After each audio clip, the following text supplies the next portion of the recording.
A History of Soviet Russia Volume 3 Part 1. The Bolshevik Revolution 1917–1923. By Edward Hallett Carr. Asterisk. Volume 3. Preface. The publication of this volume completes the first installment of my study of the history of Soviet Russia.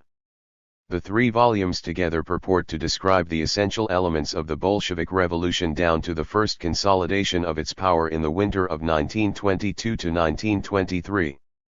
By this time the first wave of economic recovery following the introduction of NEP in 1921 and the excellent harvest of 1922 had reached its height. New agrarian, labor, and civil codes promised legal stability.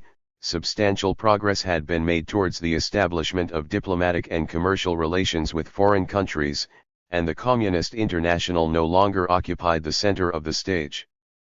The regime had come to stay. For the first time since 1917 a sense of security had begun to dawn. And it was at the moment when the worst obstacles seemed to have been finally surmounted that Lenin was laid low. His withdrawal from the scene marks an appropriate, almost a dramatic, stopping place.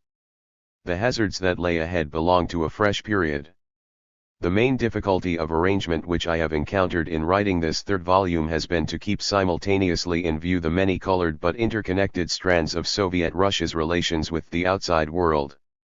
Neatness can be achieved by treating Soviet relations with Europe and Soviet relations with Asia in watertight compartments, or by making a sharp division between the activities of Narkomindel and of Comintern.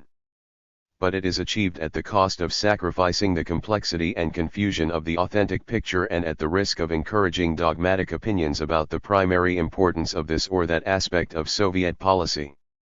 I have therefore tried so far as possible to arrange my material in such a way as to interweave the different strands and to make clear the inner connections between them. By way of exception to the general plan, I have reserved Soviet relations with the Far East for the last 2 chapters of the volume, since, owing to the Civil War and the persistence of Japanese military intervention in Siberia, the Far East entered into the general stream of Soviet policy at a considerably later date than Europe, or than the rest of Asia. As in the 2 previous volumes, the exact point in time at which I have brought the narrative to a close has varied according to the exigencies of the subject matter.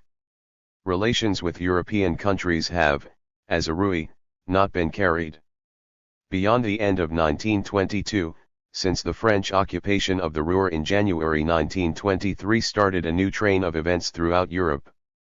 On the other hand, the proceedings of the Lausanne Conference have been followed down to their conclusion in the summer of 1923, and the natural terminus for the Far Eastern chapters was the end of the Joff mission and the arrival of Karakhan in August 1923.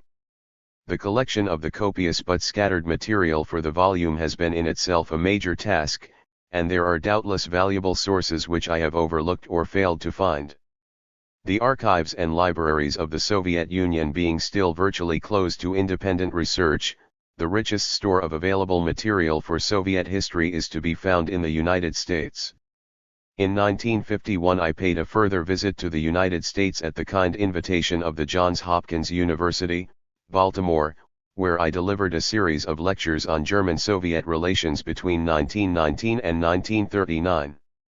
I was also able on this occasion to consult Soviet material in the Library of Congress, in the New York Public Library, and in the Library of Columbia University. Unfortunately, time did not allow me to revisit the richest and most comprehensive of all collections of Soviet material outside Soviet Russia, the Hoover Institute and Library at Stanford. I am, however, under a special debt to Mrs. 0. H. Gankin of the Hoover Library for the unfailing generosity and patience with which she has answered my numerous inquiries, and for her mastery of the vast stores of material collected there.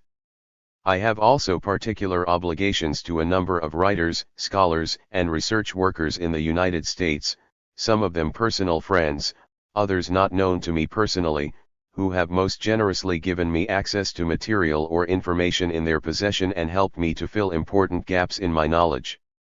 Mr. Gustav Hilger, for many years counselor of the German embassy in Moscow and now resident in Washington, drew on his personal recollections for many significant items in the history of German-Soviet relations. His memoirs, already announced for publication, will be an indispensable source for future historians. Mr. G. W. F. Hallgarten allowed me to read his notes of documents found in the captured German military archives now in Washington.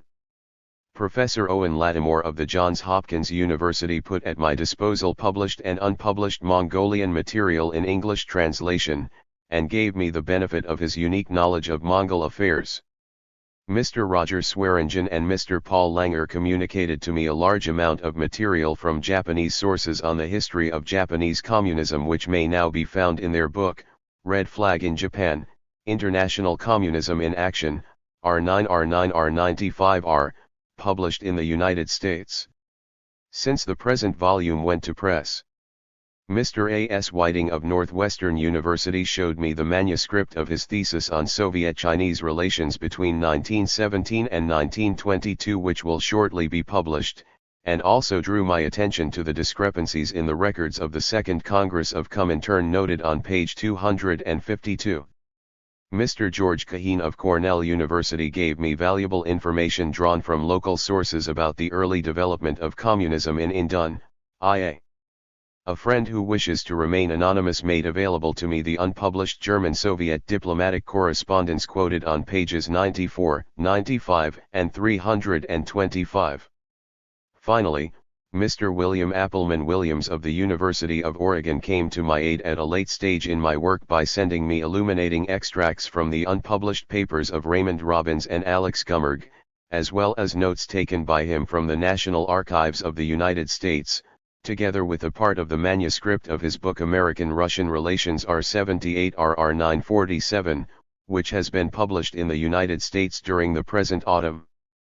But for the help so widely and so generously accorded, the volume would have lacked even that imperfect degree of balance and comprehensiveness to which it may now pretend. Many of those whose names I have cited, and to whom I tender this inadequate expression of my thanks, would differ widely from me and from one another in their interpretation of the events under discussion. That mutual aid is not hampered by such divergences is an encouraging symptom of the independence which true scholarship always seeks to preserve and uphold. I have once more received valuable assistance from nearly all those in this country whose help was gratefully acknowledged in the prefaces to the two previous volumes, and to their names should be added those of Professor V. Minersky, who helped me with expert advice on Central Asian matters in both the first and the third volumes, of Mr. V. Wolpert, who kindly let me see the unfinished manuscript of his study on the World Federation of Trade Unions, to be published under the auspices of the Royal Institute of International Affairs, and read the parts of my manuscript relating to the foundation of Prof. Intern, and of Mr. F. L. Karsten, who lent me a number of rare pamphlets and periodicals throwing light on the history of German communism.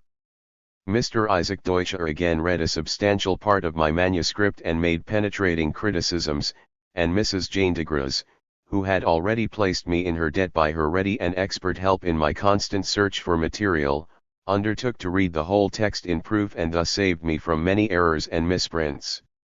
I have once more been under a heavy obligation to the devoted and efficient staffs of the libraries of the London School of Economics and of the Royal Institute of International Affairs.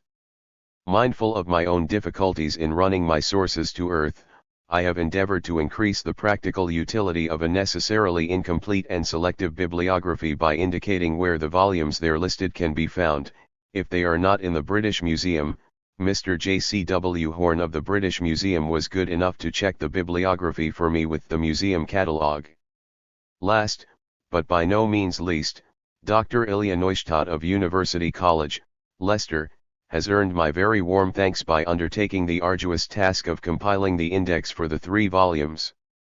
The completion of the Bolshevik Revolution R9 R7 R923 has naturally led me to survey the prospects of the larger work for which it is intended to be the prelude.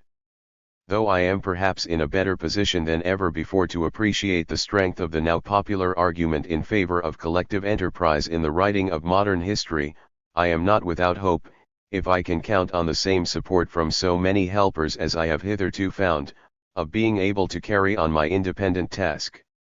I have already done much research, and some writing, for the next installment, and hope that I may complete a further volume next year, though I have not yet reached a final conclusion about its scope, arrangement, and title.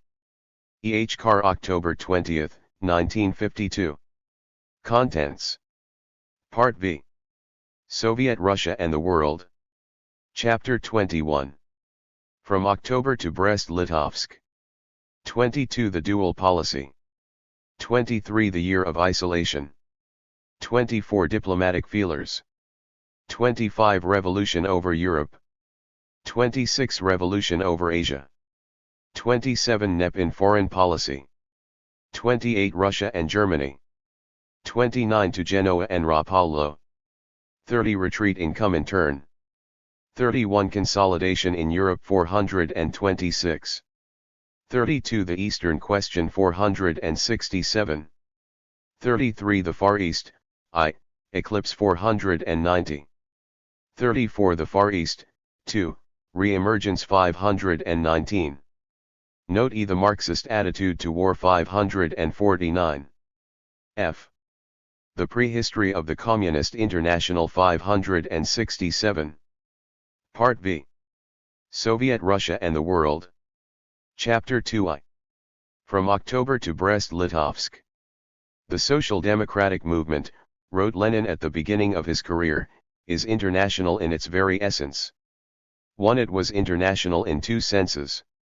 The French Revolution had introduced and popularized the view of revolution as a phenomenon which defied frontiers, so that it was both the right and the duty of revolutionaries to carry to other countries the torch of liberation which they had kindled in their own.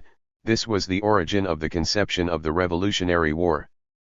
The revolution of 1848 had not been limited to one country, but had spread by process of contagion all over Europe as far as the boundaries of Russia. It was taken for granted that the socialist revolution would follow this pattern and, having achieved victory in one country, would quickly spread, partly by process of contagion and partly through the deliberate action of the revolutionaries themselves, all over Europe and, eventually, all over the world. But social democracy was international also in another sense. National differences and antagonisms between peoples, declared the Communist Manifesto, are daily vanishing more and more. The supremacy of the proletariat will cause them to vanish still faster. The battle cry of the social democratic movement was workers of all countries, unite. Its program was to break down national barriers in order to open the way for division of a different kind, division by classes. 2. Allegiance to class must, as Lenin insisted, always take precedence over allegiance to nation. 3. In virtue of this principle, Lenin in 1914 unequivocally proclaimed the transformation of the present imperialist war into a civil war. As early as October 1915 he contemplated the possibility that the proletarian revolution might break out first in backward Russia. In that event, a Russian proletarian government would have the task of completing the bourgeois democratic revolution at home, of raising the slogan of a democratic peace at the end of the same month. Before this conference met, the situation had been further complicated by the visit to Petrograd during the second half of April 1917 of a Danish socialist named Borg, who brought an invitation to the executive committee of the Petrograd Soviet to send representatives to an international socialist conference at Stockholm to discuss peace terms. 2 patriotic German social democrats, Scheidemann and Ebert, saw Borg, with the approval of the German government, before he left Copenhagen, and the terms which they were prepared to support were reported to include the evacuation by Germany of territories occupied by her, a frontier rectification in Lorraine and cultural autonomy for German Poland. The SR and Menshevik majority in the Soviet, as well as some Bolsheviks, were ready to welcome these overtures. At the Bolshevik April conference, Lenin treated the German proposals as showing that the situation in Germany was desperate, and denounced Borg as an agent of the German bourgeoisie and the proposed Stockholm Conference as a comedy. 1. Having thus disposed of the imputation of favoring separate negotiations with Germany, Lenin returned to the question of the war, presenting a slightly amended version of his draft resolution which had been worked out in a commission of the conference.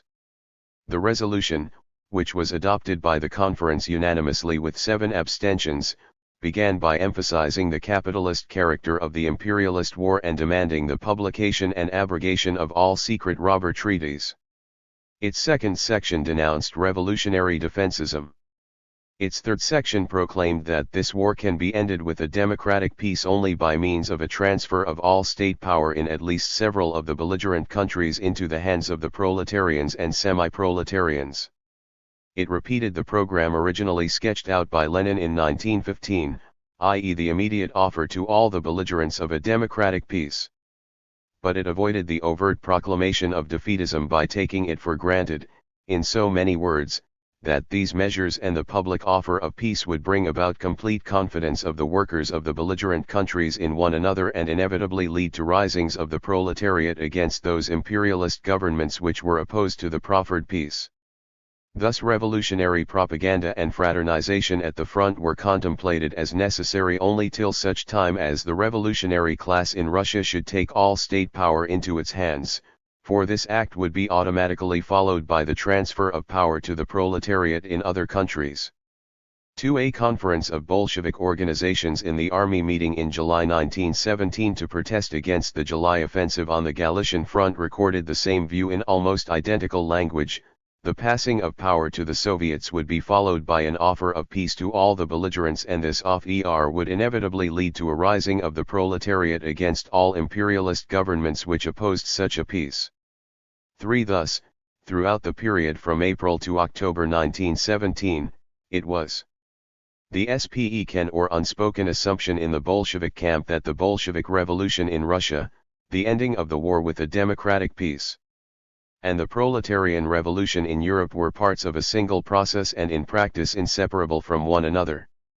In an article in the party journal at the end of September 1917, Lenin faced for a moment a less favorable alternative: if the least probable should occur, i.e. if no belligerent state accepts even an armistice, then the war on our side will become a really necessary, really just and defensive war.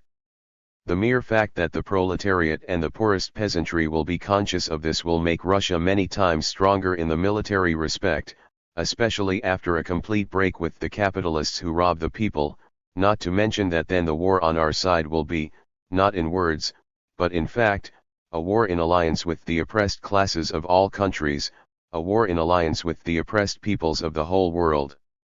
But even in this event, Lenin certainly assumed that the declaration of such a war would by itself lead to an immediate revolution in the capitalist countries. This was the picture in Lenin's mind when he continued to court the possibility of revolutionary war. His inherent optimism and faith in the revolution prevented him from facing the contingency that the capitalist powers might reject a democratic peace, and still be capable of turning their military strength against the forces of the revolution. Propaganda for a democratic peace without annexations or indemnities proved highly embarrassing to the provisional government, which from May 1917 onwards included SRS and Mensheviks, and began to press the Western Allies more and more insistently for a definition of war aims. The immediate effect in Great Britain of the February Revolution was to strengthen all the forces of the left which the war had driven into temporary eclipse and, in particular, to stimulate the demand for a definition of democratic war aims. The first serious debate on war aims took place in the House of Commons on May 16, 1917, on a motion of Snowden, then a spokesman of the Independent Labour Party, calling for a declaration of aims on the lines of the Russian formula of self-determination, no annexations and NC indemnities, and the motion secured 32 votes, a noteworthy minority demonstration. The impact of the February Revolution on American opinion was no less striking. Though there is nothing to suggest that it hastened the entry of the United States into the war, it removed one of the serious obstacles which the sponsors of this act would have had to face, and it stimulated the demand for a declaration of peace aims more precise and far more democratic than the other allies had hitherto judged expedient. The reluctance of the allies to accede to this demand, and the refusal of the British and French governments to allow British or French socialists to attend the proposed peace conference at Stockholm, was damaging to the provisional government and made it highly vulnerable to Bolshevik attack. In the autumn of 1917, the international as well as the domestic omens seemed to Lenin increasingly propitious. The decision of the party's Central Committee to seize power, which was reached on October 10, 1917, against the dissenting votes of Zinoviev and Kamina, opened with a reference to the international situation of the Russian Revolution as one of the factors which put armed insurrection on the agenda. The international situation comprised both the insurrection in the German fleet as an extreme example of the growth of the world socialist revolution all over Europe, and the threat of peace between the imperialists in order to stifle that revolution in Russia. 2. At the further meeting of October 16, 1917, Lenin referred once more to the mutiny in the German fleet and argued that the international situation gives us a series of objective grounds for believing that if we come out now, we shall have all proletarian Europe on our side, and it was Stalin who at the same meeting argued for more faith in the international situation, and formulated more clearly than anyone else the issue between Lenin on the one side and Kamina and Zinoviev on the other. There are two lines. One sets the course for the victory of the revolution and relies on Europe, the second does not believe in the revolution and counts only on being an opposition. One reliance on Europe was a major premise of the victory of socialism in Russia. Lenin remained faithful to the two conditions, the one domestic, the other international, which he had laid down as early as 1905 for the transition to the socialist revolution, the alliance with the Russian peasantry and the support of a proletarian revolution in Europe. Nor in October 1917 did he seriously believe that the victorious revolution could survive in Russia unless both these conditions were quickly fulfilled. The two first acts of the Bolsheviks on their seizure of power, the Land Decree and the Peace Decree, were attempts to bring about their fulfillment. The famous Decree on Peace, in reality, an appeal to the governments and peoples of the belligerent countries for the conclusion of a democratic peace, was the first act of foreign policy of the Provisional Workers' and Peasants' Government, adopted by the Second All-Russian Congress of Soviets on October 26/November 8, 1917, the day after the victorious revolution. The motive force behind it was in part domestic. In one sense the peace decree was as much an appeal to the peasant in uniform, as the land decree itself. The regime was at this critical moment dependent on the support of the peasant masses, especially the mobilized peasant masses, whose outlook remained, in Marxist terminology, petty bourgeois, and, so long as this was so, the revolution could not throw off its bourgeois democratic trappings. The masses, as Lenin wrote later, worn out and tortured by a 4 years' war, wanted only peace and were not in a condition to put the question, why war? Nor was Lenin thinking solely of the peasants. Before the end of the 19th century, bourgeois radical pacifism had begun to tinge much of social democratic thinking about war and peace, especially in Germany. Russian social democrats had not escaped the contagion, even many Bolsheviks, as the experience of April 1917 had shown, found it easier to think in these terms rather than in terms of peace through national defeat and social revolution. At the crucial moment of the seizure of power, when the survival of the regime still hung by a thread, Lenin was bound to speak in terms which would rally the most, and shock the fewest, of his potential supporters. The peace decree was, however, primarily an act of foreign policy, and certainly contained an element of calculated appeal to American opinion and to such radical opinion in other countries as might be sympathetic to it. Lenin had predicted 2 years earlier that neither Germany nor England nor France could accept peace on the terms which the Bolsheviks would offer. But it was good policy to offer terms reasonable enough to make rejection embarrassing and compromising, and the temptation was obvious to draft them in language as close as possible to that issuing from the other side of the Atlantic. The Soviet government had inherited from the provisional government the tradition of a common interest between the United States and revolutionary Russia in the campaign for a democratic peace.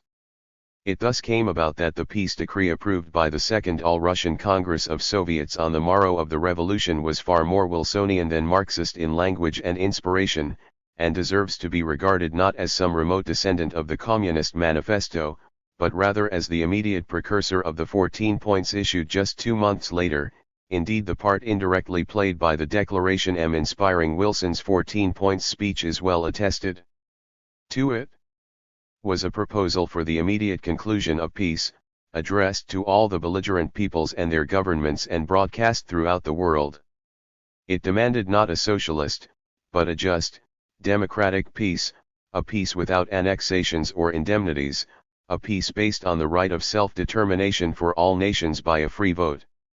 It declared secret diplomacy abolished, and announced the intention of the government to publish the secret treaties of the past and conduct all future negotiations completely openly before the whole people. Nothing was said of capitalism as the cause of war or of socialism as its cure. The one faint hint of world revolution occurred in its concluding sentence, in which the workers of England, France, and Germany were invited to assist their Russian comrades to bring to a successful conclusion the work of peace and also the work of liberating the laboring and exploited masses of the population from every kind of slavery and exploitation. A resolution of the Second All-Russian Congress of Peace &'s deputies passed on December 3/16, 1917, on the occasion of the armistice negotiations with the Central Powers, did not even go so far. It appealed to the peasants, workers, and soldiers of Germany and Austria merely to oppose an uncompromising resistance to the imperialist demands of their governments, and in this way to guarantee the most rapid conclusion of a people's peace. An eyewitness of the first weeks of the revolution has vividly depicted the prevailing mood. From the balcony of the Foreign Office a great red banner was flying in the winter wind. On it were inscribed the words, "Long live peace." The whole atmosphere of the place gave the impression that the Russian revolutionaries had seriously entered upon a struggle for peace.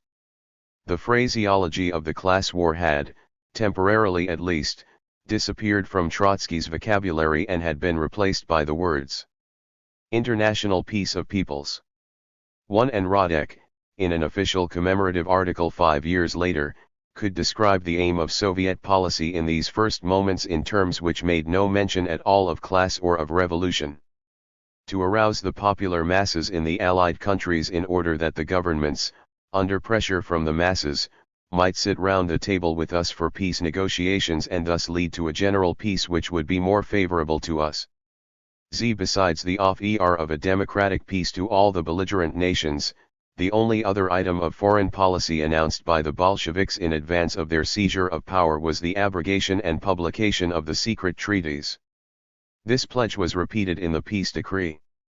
The publication of the treaties in which the belligerent allies had agreed on the division of the future spoils of victory was regarded as a major task and achievement of Soviet diplomacy. Secret diplomacy had long been a favorite target for the attacks both of social democrats and of bourgeois radicals. It had been condemned at the Copenhagen Congress of the Second International in 1910.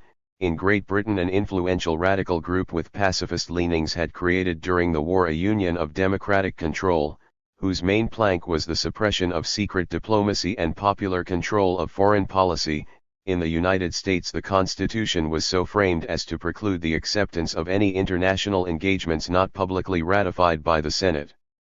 Thus the publication of the treaties, like the peace decree, was in one respect an appeal to American opinion and to radical opinion in Allied countries over the heads of the Allied governments, whose sinister bargains with one another and with the dethroned Tsarist regime were thus revealed to the world.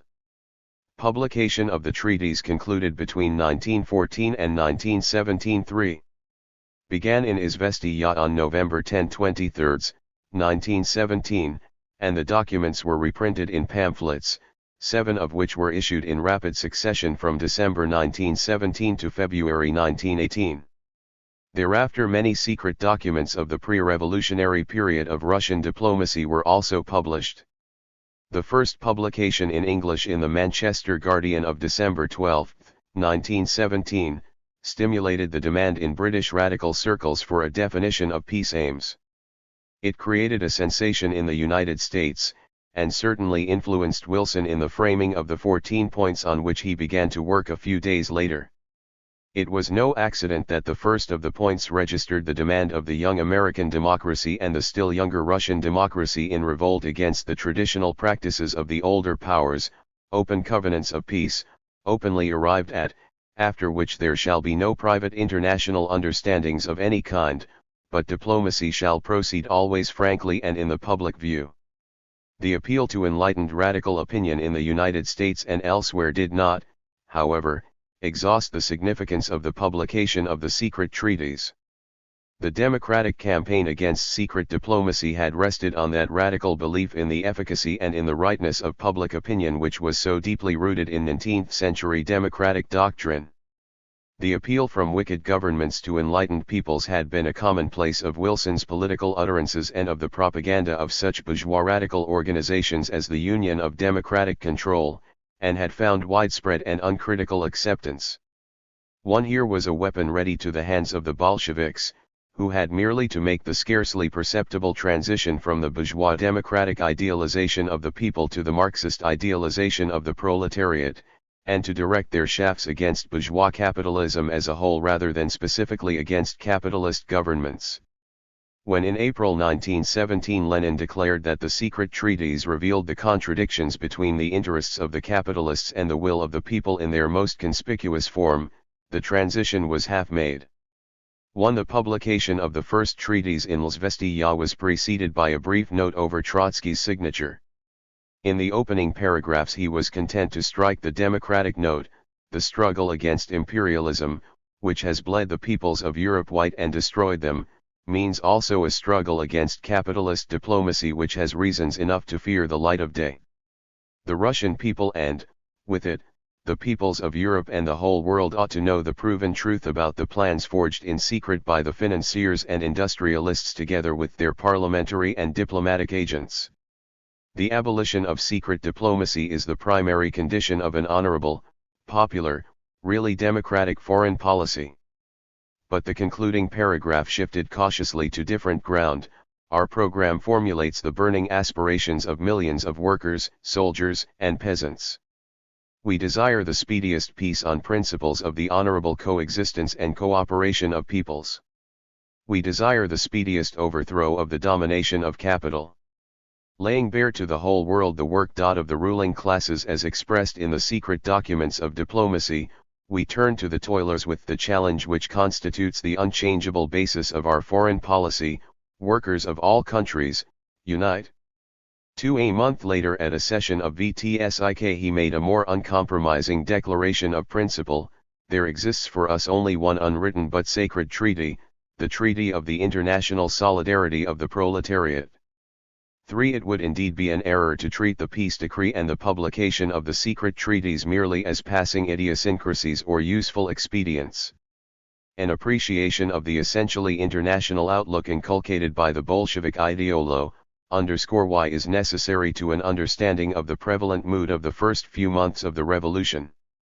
In the so-called pre-parliament on the eve of the October Revolution, Milyukov had mockingly caricatured the formula of revolutionary democracy: no foreign politics, no diplomatic secrets, but an immediate so-called democratic peace, and in order to achieve it all we need is to compel our allies to adopt the points of view of Lenin and Trotsky and say with them, we wish nothing, we have nothing to fight for. Then our enemies will repeat the same thing and the brotherhood of nations will become an accomplished fact. It was in this mood that the new revolutionary government was content to call itself a provisional workers' and peasants' government.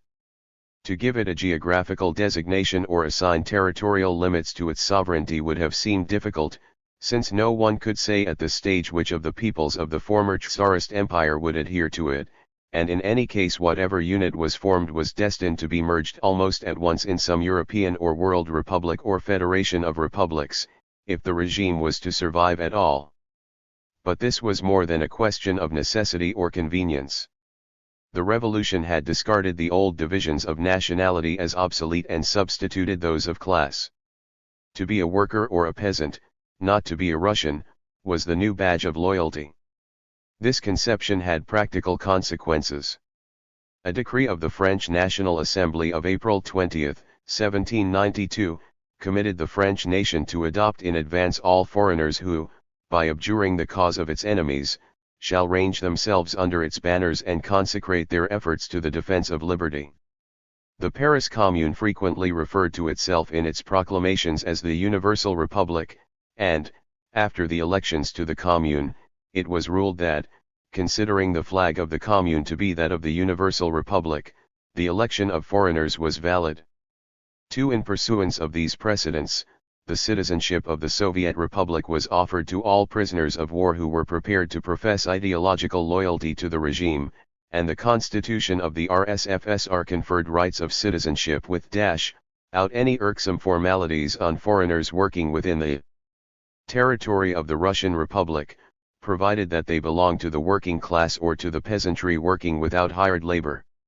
1. The Red Army was not in origin and conception exclusively national. Simultaneously with its creation, an appeal signed by 3 Americans appeared in Pravda of February 24, 1918, for recruits to an international detachment of the Red Army whose language was to be English. The appeal itself is said to have been distributed in 5 languages. 2. Conversely, the ready admission of foreigners to the revolutionary fold meant that the Bolshevik could feel himself a citizen of the world.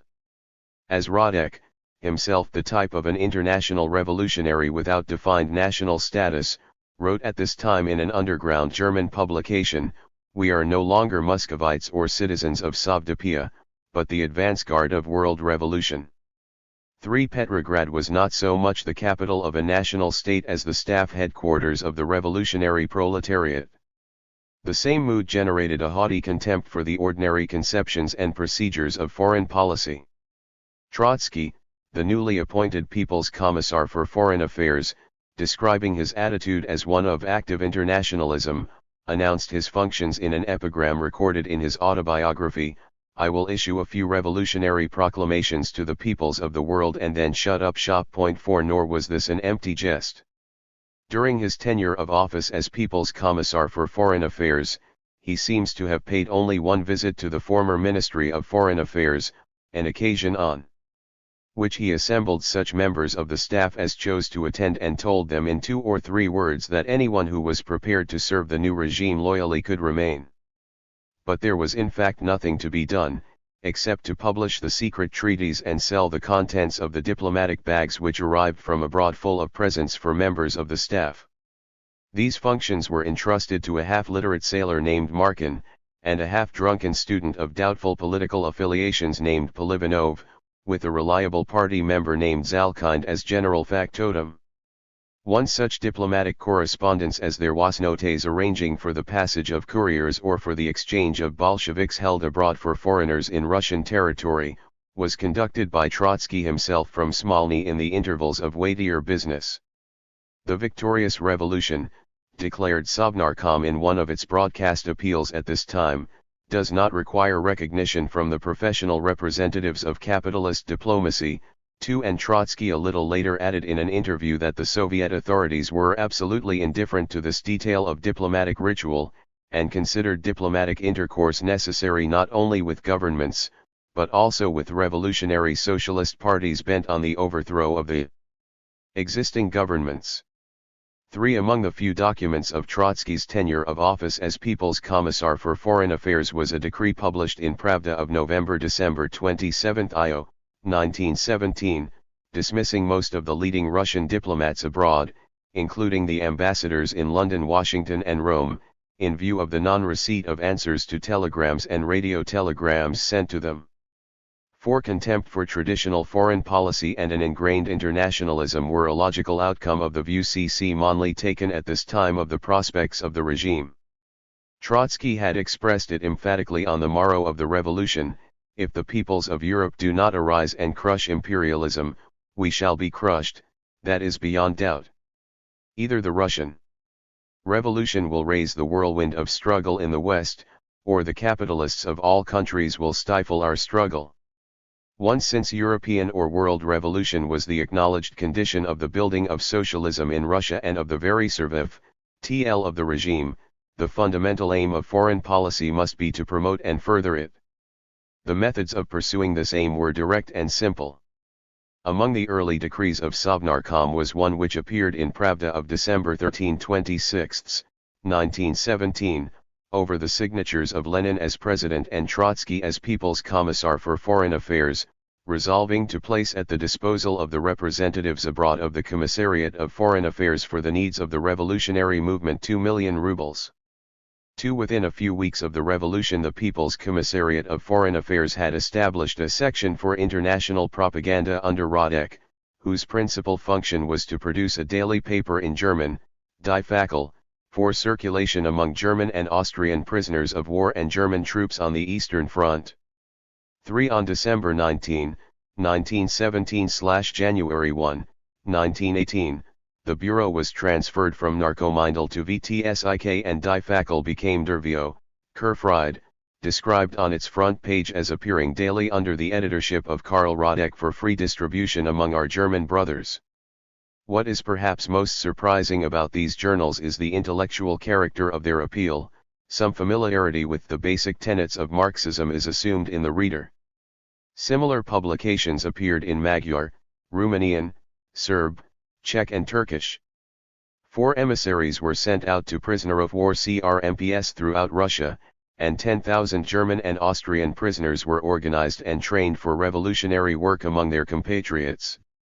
The rapid success of the work was attested by Trotsky's announcement on December 9, 1917, that revolutionary Austro-Hungarian prisoners of war had offered their services against German imperialism in the event of a resumption of hostilities.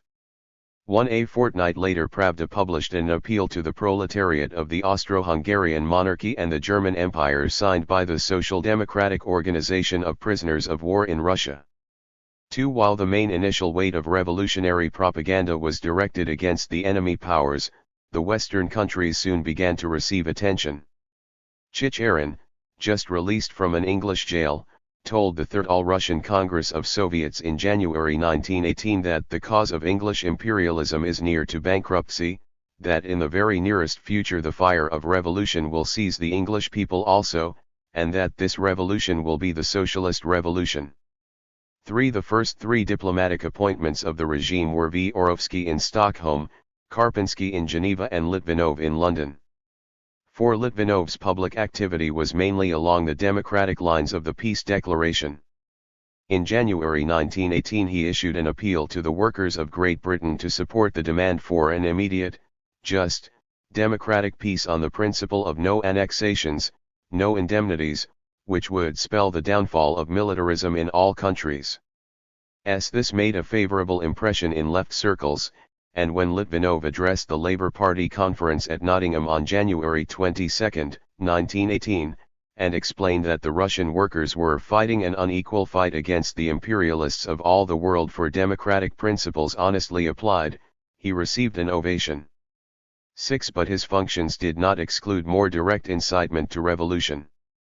At the time when Radek had been put in charge of the German section, another section for international revolutionary propaganda had been set up by Narkomindel under an American citizen of Russian origin, Boris Reinstein. Reinstein was soon responsible for a copious output of revolutionary literature in English, and since the British government, in order to secure the immunity of its diplomatic correspondence with Petrograd, had to concede reciprocal facilities to Litvinov in London, this literature quickly reached British shores in the diplomatic bag. 1. It infuriated the British government against Litvinov and the Bolsheviks, but had no other visible result. The failure of the peace decree to evoke any response from the Western Allies and the pressing need, in spite of this failure, to end the war with Germany first forced on the Soviet leaders the conception of a policy directed to meet national interests and national requirements. From this point onwards, a certain duality appeared in Soviet foreign policy. It was always theoretically possible to ask whether, in any given issue of policy, priority should be given, or, in retrospect, whether it had been given, to Soviet national interest or to the international interest of world revolution, and this could, in the heat of political controversy, be depicted as a choice between principle and expediency. But, since it was difficult, at any period now in question, to diagnose any fundamental incompatibility between the two interests, the question remained largely unreal, or reduced itself to a question of tactics. Lenin had long ago contemplated the possibility that a proletarian revolution in a single country, even perhaps in backward Russia, would find itself temporarily isolated in a capitalist world too, and was perhaps better prepared than most of his followers to take a realistic view of the resulting situation. After the triumph of the revolution, the illusion that foreign policy and diplomacy were no more than an evil legacy of capitalism, and that the headquarters of the proletarian dictatorship would be the general staff of a militant movement rather than the capital of an established state, was automatically and almost unconsciously dissipated. On the day after the revolution, Sovnarkom assumed responsibility for the public affairs of a territory which, though lacking precise frontiers and even an official name, nonetheless formed a unit in a world divided into states. From the international standpoint, the Soviet Republic became a state in virtue of this fact and independently of any deliberate act of its new rulers. The instinct of self-preservation did the rest. The Bolsheviks had a sound motive to uphold and maintain the authority of the state against the encroachments of other states until such time as their dream of revolution in Europe should come true, and this meant, in the troubled conditions of the autumn of 1917, that they had, in spite of themselves, to have a foreign policy to bridge the interval. More specifically, they had at all costs to take Russia out of the war, for the peasants who formed the rank and file of the army would only support a regime which gave them peace. But it took two to make peace, as Lenin, unlike Trotsky, saw from the first, and this meant that, pending the coming of world revolution, it was necessary to win a respite from the warring capitalist countries. Thus a dual, and in some respects self-contradictory, foreign policy was imposed on the Bolsheviks by the situation in which they found themselves, to attempt to hasten the downfall of the capitalist governments and to attempt to negotiate with them. Revolutionary doctrine presupposed an equally basic hostility on the part of the Soviet power to all capitalist governments, and it was assumed at first that this uniform disapproval would govern day-to-day relations with the rest of the world. This impartiality seemed to be justified by the experience of the first weeks of the revolution. The boycott of the new regime by the embassies of the Allied powers in Petrograd was absolute. The first Allied official who at this time attempted to establish friendly relations with the new government, and expressed belief in the sincerity of the Bolshevik leaders and in the durability of the regime, was an eccentric radical captain in the French military mission, Seydoux by name. His visits to Lenin and Trotsky were tolerated by his chiefs, doubtless for the sake of the information he could obtain. But, when on November 17, 1917, he sought permission to send a telegram in his own name to his socialist friends in the French ministry, Albert Thomas and Leclerc, arguing against the continued boycott of the Soviet government, it was refused. Higher hopes were at first entertained of American sympathy. Raymond Robbins, of the American Red Cross Commission in Petrograd, who was at first primarily concerned with the safety of Red Cross stores, but was quickly impressed with the strength and resilience of the new regime, secured an interview with Trotsky 3 or 4 days after the seizure of power, and thereafter not only maintained contact with Trotsky, but became a strong advocate in American official circles of a favorable attitude towards the Soviet government. His first convert was the military attaché, Judson. On November-December 18, 1917, after failing to enlist the cooperation of his British and French colleagues, but with the consent of the American ambassador, Judson visited Trotsky and had a long and friendly interview. Trotsky was prepared to admit that Russia had a certain obligation to her allies, and Judson urged him, in the event of an armistice, to protect other fronts and prevent transfer thereto of German troops now confronting the Russian army, and also to prevent the liberation of German and Austrian prisoners of war. Trotsky replied that he had thought of such provisos and that the Armistice Commission would be given instructions accordingly. For he also assured Judson that the Allies would be given an opportunity to examine the proposed terms and make suggestions on them. But by this time opinion in Washington was crystallizing fast against the Bolsheviks. Judson was promptly disowned by his ambassador and recalled in disgrace to Washington, and the State Department issued an intimation that the President desires American representatives to withhold all direct communication with the Bolshevik government. 2 Equally indirect and unsatisfactory overtures were received by the Bolsheviks from the camp of the Central Powers. the ubiquitous Parvus, once Trotsky's associate, 3 but now a patriotic German social democrat and supporter of the German cause, introduced various members of the German Social Democratic Party, including Scheidemann, to Vorovsky, the Soviet emissary in Stockholm, during November and December 1917. Rietzler, the counselor of the German legation in Stockholm, was also in touch with Vorovsky, and Radek had a meeting with Scheidemann. 4 but these obscure discussions led to no result.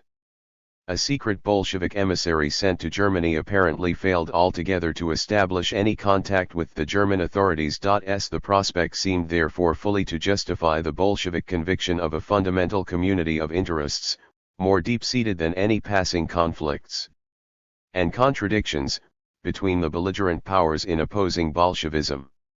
In the winter of 1917-1918 both Lenin and Trotsky were firmly convinced that Germany and Great Britain, each now persuaded of the impossibility of winning the war outright, were likely to reach a settlement in which both would recoup themselves at the expense of Russia. 6. On this hypothesis the opposition of the Soviet regime to capitalist governments was absolute, and could have no gradations. Trotsky continued to repel with acrimony the charge that the Soviet government was more favorable to Germany than to the Western Allies. 1. It was unthinkable at this time that the new regime should seek to favor one capitalist government, or group of governments, against another. The peace declaration, like most of the first pronouncements of the Soviet government, was addressed to the world at large, to all the belligerent peoples and their governments. The peace declaration had, however, been ignored everywhere, and, with the Russian armies progressively disintegrating, something had to be done to clear up the position at the front. On November 8, 1917, Sovnarkom sent orders to Dukhanin, the commander-in-chief in the field, to propose to the enemy command immediate armistice negotiations. This was, however, carefully balanced by a note from Trotsky to the Allied ambassadors in Petrograd officially drawing their attention to the peace declaration and requesting them to regard the said document as a formal proposal for an immediate armistice on all fronts and an immediate opening of peace negotiations. 1. Dukhanin's refusal to carry out the order led to his immediate dismissal. Krylenko, People's Commissar for War, was appointed commander-in-chief, and a proclamation was issued over the signatures of Lenin and Krylenko to all soldiers and sailors committees advising them to put the counter-revolutionary generals under guard and themselves elect representatives to open armistice negotiations. This injunction remained, not surprisingly, a dead letter until Krylenko himself arrived at the front, and sent delegates across the German lines to request an armistice. On the following day, November 14, 1917, the German High Command agreed to armistice negotiations to begin on November-December 19. J. Trotsky at once informed the Allied ambassadors in Petrograd and invited the Allied governments to be represented at the negotiations. 4. A similar intimation was broadcast by radio to the peoples of the belligerent countries, concluding with a plain ultimatum: on November 18 we shall begin peace negotiations. If the Allied nations do not send their representatives, we shall conduct negotiations alone with the Germans. We want a general peace, but if the bourgeois in the Allied countries force us to conclude a separate peace, the entire responsibility will be theirs.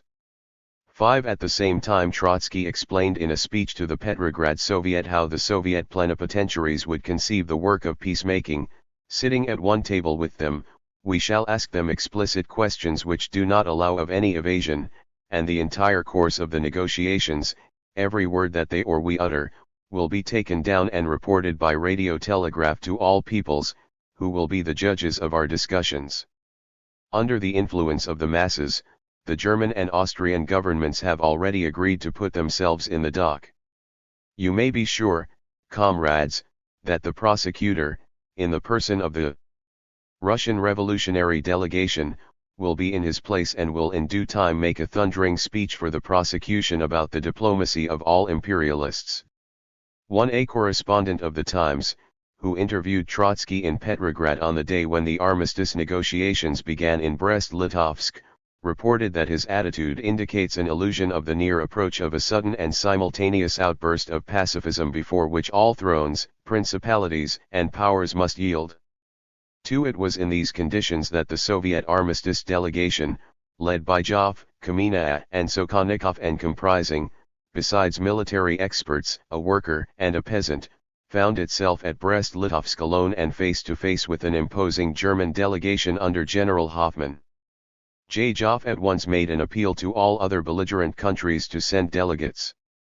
Hoffmann replied that he had no authority to negotiate with anyone but the Russians or on any but military questions.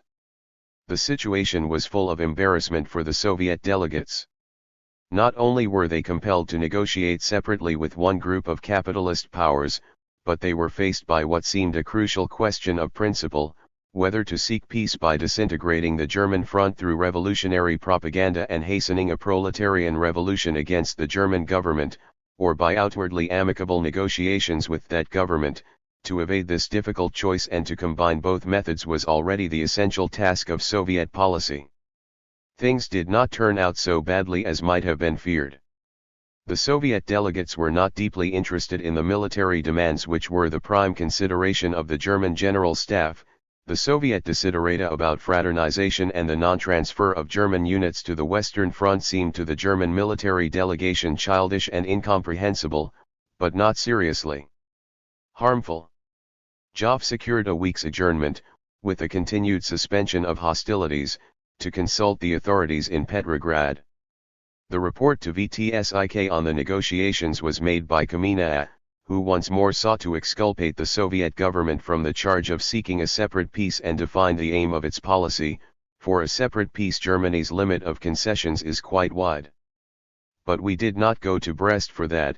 We went to Brest because we are convinced that our words will reach the German people over the heads of the German generals, that our words will strike from the hands of the German generals the weapons with which they fool their people. Trotsky once again appealed to the Allies, pointing out that they had now had more than a month to make up their minds.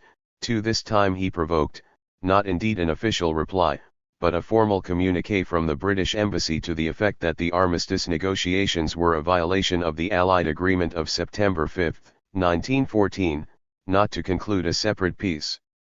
Joff returned to Brest-Litovsk, and there at length the armistice was signed between Russia and the Central Powers on December 15, 1917. It left the German armies in occupation of all the Russian territory held by them, including the Moon Sound Islands. In this respect it contained nothing unusual. Two non-military clauses made it, however, a unique document in military history. The German High Command agreed not to take advantage of the cessation of hostilities to transfer troops to the Western Front other than those already under orders to move. This appeased Soviet scruples about concluding an agreement which might assist one capitalist group against the other. The other extraordinary provision related to fraternization. Lenin in his April theses 8 months earlier had demanded the organization of wide-spread propaganda in the army on active service and fraternization as a means of ending the imperialist war. Hoffmann refused to agree to the unlimited importation of Bolshevik literature into Germany, but thought that by limiting its entry to specified points he could exercise a certain control over it. The armistice agreement included an article permitting organized intercourse between the troops in the interest of the development and strengthening of friendly relations between the peoples of the contracting parties. Such intercourse was limited to parties of 25 men on either side at a time, but the exchange of news, newspapers, open letters, and goods of everyday use was specifically allowed. The armistice was concluded for 28 days. During that time negotiations for a peace treaty could begin. Paradoxical as the claim appeared, the Bolsheviks were able to treat the Brest-Litovsk armistice as a victory. The occupation of Russian territory by the German armies was a fait accompli. Its recognition in the armistice agreement cost nothing, and all this would be undone by the impending German Revolution. The non-transfer of German troops to the West was the proof of Bolshevik sincerity, freedom of propaganda the guarantee of Bolshevik victory. Both these had been secured. These, said Trotsky afterwards, were the two vital points on which the delegates had instructions not to yield. 4. Through the fraternization points, Bolshevik ideas and Bolshevik literature seeped into the German army, spreading the seeds of disintegration through Germany's Eastern Front. The armistice was celebrated by a proclamation from Trotsky's pen addressed to the toiling peoples of Europe, oppressed and bled white. We conceal from nobody that we do not consider the present capitalist governments capable of a democratic peace. Only the revolutionary struggle of the working masses against their governments can bring Europe near to such a peace. Its full realization will be assured only by a victorious proletarian revolution in all capitalist countries. Trotsky admitted that we are compelled to undertake negotiations with those governments which still exist at the present moment, but claimed that in entering into negotiations with the present governments, saturated on both sides with imperialist tendencies, the Council of People's Commissars does not for a moment deviate from the path of social revolution. He went on to define the dual task of Soviet foreign policy. In the peace negotiations, the Soviet power sets itself a dual task: in the first place, to secure the quickest possible cessation of the shameful and criminal slaughter which is destroying Europe; secondly, to help the working class of all countries by every means available to us to overthrow the domination of capital and to seize state power in the interests of a democratic peace and of a socialist transformation of Europe and of all mankind. And the manifesto ended with an exhortation to the proletarians of all countries to join in a common struggle for the immediate cessation of the war on all fronts, and to close their ranks under the banner of peace and social revolution. 1. The verbal contradiction in the concluding words aptly summed up the compromise inherent in the Soviet policy of the first weeks of the revolution. The formal negotiations for a treaty of peace opened at Brest-Litovsk on December 9, 1917. Joff once more led the Soviet delegation. On the German side, Kuhlmann, Minister for Foreign Affairs, was in charge, Austria-Hungary, Bulgaria, and Turkey also being represented. 2. After some preliminary skirmishing on the questions of publicity and national self-determination, in the course of which the German delegation showed its hand by demanding that Lithuania and Courland, together with parts of Livonia and Estonia, should be detached from Russia, the proceedings were once more adjourned for 10 days on the proposal of the Soviet delegation, in order to give the other belligerents the opportunity to appear in response to the numerous appeals showered on them from Petrograd. The boycott of the Allied powers was, however, still unbroken when the conference resumed on December 22, 1917/January 9, 1918. The world was ringing with Wilson's proclamation on the previous day of his 14 points. But these changed nothing at Brest-Litovsk. The only novelties there were the presence of a delegation appointed by the Ukrainian Rada and the appearance of Trotsky at the head of the Soviet delegation. Serious sparring at once began. When Hoffmann, the German commander-in-chief, intervening for the first time, complained of radio telegrams and proclamations, some of them of a revolutionary character addressed to our armies, Trotsky quite openly reserved the dual function of Soviet diplomacy. The delegation had come to conclude a treaty with the German government, but neither the conditions of the armistice nor the character of the peace negotiations limit in any respect or in any direction the freedom of the press or freedom of speech of any of the contracting countries. 1. The hope that underlay Trotsky's tactics during the ensuing days was transparently clear. It was time to assume the role, which he had announced 5 weeks earlier to the Petrograd Soviet, of prosecutor in the indictment of imperialist diplomacy, and to call on all peoples, who would be able to listen to broadcast reports of every word spoken, to sit as the judges of our discussions. 2. If he could sufficiently show up the insincerity of German professions, and if he could drag out the proceedings long enough, the eagerly awaited revolution might break out in Germany before any critical decision had to be taken by the Soviet government. Nothing suited Trotsky better than to engage in protracted debates with Kuhlmann on the principle of national self-determination and no annexations, and on the obligation to withdraw troops from contested areas whose fate would be settled by plebiscites. It was not till January 5, 1918, that the blunt but intelligent soldier Hoffmann cut short the talk by placing a map on the table. It showed a blue line behind which the German armies had no intention of withdrawing until Russian demobilization was complete. The line virtually left the whole of Polish, Lithuanian, and White Russian territory on the German side and divided Latvia into two. It also kept the islands of the Moon Sound in German hands. Further south, Hoffmann refused to disclose his hand. That was a matter for discussion with the delegation of the Ukrainian Rada.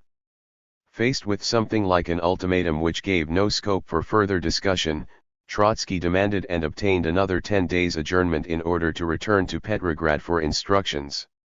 The day chosen by Hoffmann for his declaration in Brest-Litovsk was the day on which the Constituent Assembly had begun and ended its career in Petrograd. Its dissolution was still the talk of the capital when Trotsky arrived on January 7, 1918. Trotsky's return to Petrograd opened a famous and momentous debate which marked the first serious crisis in relations between Soviet Russia and the outside world. It had hitherto been assumed that, in the event of Germany insisting on unacceptable terms, the Bolsheviks would wage against her a so-called revolutionary war, and that the German soldiers, apprised of the imperialist ambitions of their government, would mutiny rather than shoot down their revolutionary Russian brothers. That this view should have been taken and this assumption made was not altogether surprising. The Bolsheviks were still flushed with the enthusiasm and optimism of their victory in October. They had learned from Lenin to believe that boldness paid, and it had been a major premise of Bolshevik thought that the victory of the Russian proletariat would light the torch of revolution in Europe. Lenin, when he proposed to seek an armistice, had eloquently denied that he would accept a shameful peace.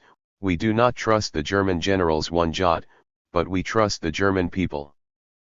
At a special gathering held in Petrograd early in December 1917 to celebrate the conclusion of the armistice, Trotsky had been still more explicit: "If they propose terms unacceptable for us and for all countries, terms contradictory to the principles of our revolution, we shall submit these terms to the Constituent Assembly and say, 'Decide.' If the Constituent Assembly agrees to these terms, then the Bolshevik party will retire and say, 'Find another party which will sign these terms.' We, the party of the Bolsheviks and, I hope, the left SRs, will summon all to a holy war against the militarists of all countries." Kamina, in the speech to VTSIK already quoted, had expressed on the eve of the signing of the armistice the conviction that our words will reach the German people over the heads of the German generals, that our words will strike from the hands of the German generals the weapon with which they fool their people. And after the armistice had been signed and the peace negotiations were already in progress, he spoke again in a mood of unshaken optimism: "There is no doubt that, if Germany dares now to lead her armies against revolutionary Russia, this would be done with the aim of finally trampling underfoot the freedom of Poland, of Lithuania, and of a series of other nations. And this will be the spark which in the end will cause the explosion and finally sweep away the whole edifice of German imperialism. We are convinced that Germany will not dare to make such an attempt, since, if that happens, we shall all the same, notwithstanding all obstacles, obtain peace in the end, though we shall then be conducting negotiations not with the representatives of German imperialism, but with the socialists whose efforts will overthrow the German government." When Trotsky reached Petrograd from Brest-Litovsk, the Third All-Russian Congress of Soviets had just reiterated, in a telegram to proletarian organizations throughout the world, the conviction that the working classes of other countries will in the near future rise in victorious revolution against their bourgeoisie, and that there will be no force in the world capable of standing against the force of the working masses in revolt. For the leading Bolsheviks, including some of the provincial delegates who were in Petrograd for the Third All-Russian Congress of Soviets, met for an informal discussion of the issue on the day after Trotsky's arrival. Lenin now for the first time, and even now Lenin almost alone, squarely faced a situation which disappointed the hopes and frustrated the confident calculations on which Bolshevik policy had hitherto been based. The German government, like the Allies, had rejected all proposals for a just, democratic peace, and the German soldiers, far from rising against their masters to consummate the proletarian revolution, were preparing to march obediently against revolutionary Russia. Lenin, following his usual practice, expounded his views in advance of the meeting in a set of theses, the theses on the question of the immediate conclusion of a separate and annexationist peace, which showed how rapidly and how radically he had abandoned the optimistic assumptions of the past 6 weeks. Here he laid down the argument which was to govern the whole debate: the state of affairs with the socialist revolution in Russia must form the basis of any definition of the international task of our Soviet power. The international situation in the 4th year of the war is such that the probable moment of the outbreak of revolution and of the overthrow of any one of the European imperialist governments is completely incalculable. There is no doubt that the socialist revolution in Europe is bound to happen, and will happen. All our hopes of the final victory of socialism are founded on this conviction and on this scientific prediction. Our propaganda activity in general and the organization of fraternization in particular must be strengthened and developed. But it would be a mistake to build the tactics of the socialist government on attempts to determine whether the European, and in particular the German, socialist revolution will happen in the next half year or will not happen. Or in a later passage of the same theses, from the time of the victory of the socialist government in any one country, questions must be settled not from the point of view of the preferability of one or the other imperialism, but exclusively from the point of view of the best conditions for the development and reinforcement of the socialist revolution which has already begun. Finally, to make peace at whatever cost would in the long run be the best advertisement for world revolution. The example of a socialist Soviet republic in Russia will stand as a living model for the peoples of all countries, and the propagandist, revolutionary effect of this model will be immense. On one side, the bourgeois order and a naked out-and-out war of annexation between the two groups of robbers; on the other, peace and the Socialist Republic of Soviets. The meeting of January 8, 1918, revealed the 3 broad lines along which party opinion continued to split throughout the debate till the final ratification of the treaty in March.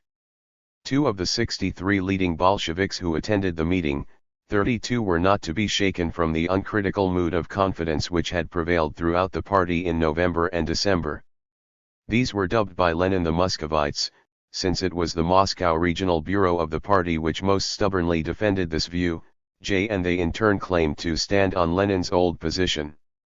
All Lenin's prestige and powers of persuasion could rally only 15 of those present in favor of his new policy of peace at any price. The remaining 16 supported the view of Trotsky, who argued that, though war must not be resumed, it was wrong and unnecessary to conclude peace on the German terms. He did not share the belief of the first group in the practicability of a revolutionary war, but nonetheless thought that revolution in Europe was coming and hoped that the interval could be got over by maneuvering with words. He had a less real sense than Lenin of the limitations of verbal agility as a defense against Hoffmann's mailed fist.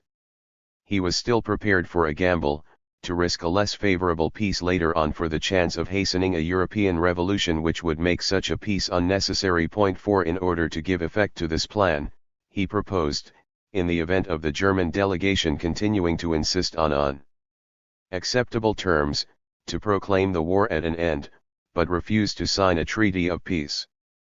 The formal decision on the instructions to Trotsky rested with the Central Committee at its meeting 3 days later, on January 11, 1918. Before this meeting, according to Trotsky's story, he had a conversation with Lenin and promised not to support the thesis of a revolutionary war. Lenin replied that in that case Trotsky's own plan would probably not be so dangerous, though it would no doubt result in the loss of Livonia and Estonia. He added jestingly that these would be well lost for the sake of a good peace with Trotsky. Lenin restated in the committee his case for an immediate peace and was supported emphatically by Stalin and more dubiously by Zinoviev. But the only formal motion proposed by Lenin was the question begging instruction to drag out the negotiations as long as possible. This was carried by 12 votes to 1. The motion in favor of a revolutionary war found only 2 supporters, evidently Bukharin and Dzerzhinsky. The real vote was then taken on Trotsky's motion to stop the war, not to conclude peace, to demobilize the army. This was carried by the narrow margin of 9-7. The way in which individual members of the committee voted can no longer be established. Armed with this authority, Trotsky left once more for Brest-Litovsk on January 15-28, 1918. Externally, the situation of the Soviet Republic had further deteriorated since the adjournment 10 days ago. After a period of anarchy and confusion, Bessarabia had been seized and occupied by Romanian troops, an act which induced the Soviet government to break off relations with Romania and impound the Romanian gold reserve deposited in Moscow for safekeeping during the war. But the eyes of the Bolsheviks were still fixed on Central Europe. A wave of strikes in Budapest and Vienna had only just died down. Now, while Trotsky was en route from Petrograd, mass strikes organized by a group of revolutionary shop stewards without declared political affiliations, and accompanied for the first time by open demonstrations against the war, broke out in Berlin and spread to other German centers. It seemed for a moment as if Bolshevik optimism and Trotsky's policy of procrastination were to be justified by the event. It was in these conditions that the conference at Brest-Litovsk was resumed on January 17, 1918. The Ukrainian Rada having now been dispossessed over the greater part of the Ukraine by the Ukrainian Soviet government, two rival Ukrainian delegations appeared to take part in the negotiations, one being recognized by the Germans, the other by the Russians. Wrangling between them prolonged the proceedings for several days. The old phrases about self-determination, annexation and occupation were bandied about once more. Bobinsky and Radek, describing themselves as Polish members of the All-Russian delegation and representatives of the social democracy of Poland and Lithuania, read a declaration claiming the right of self-determination for Poland and condemning the occupation of Poland by German forces as a veiled annexation. But the disturbances in Germany, which were the hidden force in the background of the negotiations, petered out, and the outbreak of revolution in Finland and further Soviet successes in the Ukraine did not compensate for the failure of the German proletariat to rise. On February 26, 1918, the Central Powers signed a treaty of peace with the delegation of the Ukrainian Rada. At last, on February 28, 1918, everyone's patience was exhausted, and, as the Germans were preparing their ultimatum, Trotsky unexpectedly intervened with a long tirade against German designs, concluding with the announcement that Russia, while refusing to sign an annexationist peace, for her part declares the state of war with Germany, Austria-Hungary, Turkey, and Bulgaria at an end. The Soviet delegates left Brest-Litovsk for Petrograd the same evening. Judging by the state of bewilderment and annoyance in which they left their adversaries, they seemed to themselves to have scored a considerable victory. The German civil authorities, had the matter rested with them, would have bowed to this unusual form of ending hostilities. But the General Staff had other ideas. It was decided to treat the breakdown of negotiations as an ending of the armistice, and 7 days later, on February 17, 1918, Hoffmann notified the Russians that military operations would be resumed on the next day. This at last raised in an inescapable form the real issue which Lenin had foreseen and Trotsky had tried to evade. The German advance was resumed on February 18, and the next week was the most critical in Petrograd since the revolution. The Central Committee of the party was in almost continuous session, and a series of votes showed how evenly opinion was divided. No one any longer openly supported a revolutionary war. But to accept a German peace was still too bitter a pill. When the notice of the resumption of hostilities was received on February 17, Lenin at once proposed to send an offer to the Germans to resume negotiations, but, though supported by Stalin, Sverdlov, Sokhonikov, and Smilga, was voted down by a bare majority consisting of Trotsky, Bukharin, Lomov, Joff, Uritsky and Krestinsky. A proposal to delay the renewal of peace negotiations until the German offensive is sufficiently apparent and until its influence on the workers' movement is revealed was carried by the same majority of 6-5. Lenin then put the final question whether, if the German army advanced and no revolution occurred in Germany and Austria, peace should be made. At this point Trotsky wavered and went over to Lenin, who thus registered a majority of 6, against 1 no and 4 abstentions. On the next day, When Zinoviev had joined Lenin's group and Dzerzhinsky the opposition, the same variations were repeated. At the morning session Trotsky reiterated the argument that it is indispensable to wait and see what impression all this makes on the German people, and voted against an immediate offer to Germany, making the voting 7-6 against 2. But in the evening, when the news arrived that the Germans were advancing, had taken Dvinsk and were moving into the Ukraine, Trotsky once more hesitatingly came over to Lenin's side, and the motion to approach the Germans with a statement of willingness to sign the original German terms and a request for fresh negotiations was carried by 7 votes to 5. 3. The proposal was formally submitted to Sovnarkom the same night. The Bolshevik commissars, bound by the decision of the Central Committee, voted solidly for it. Of 7 left SRS present, 4 voted with the Bolsheviks, though their action was afterwards disavowed by their party. 4. The telegram of acceptance was immediately dispatched to Brest-Litovsk. This time, however, Hoffmann was in no hurry.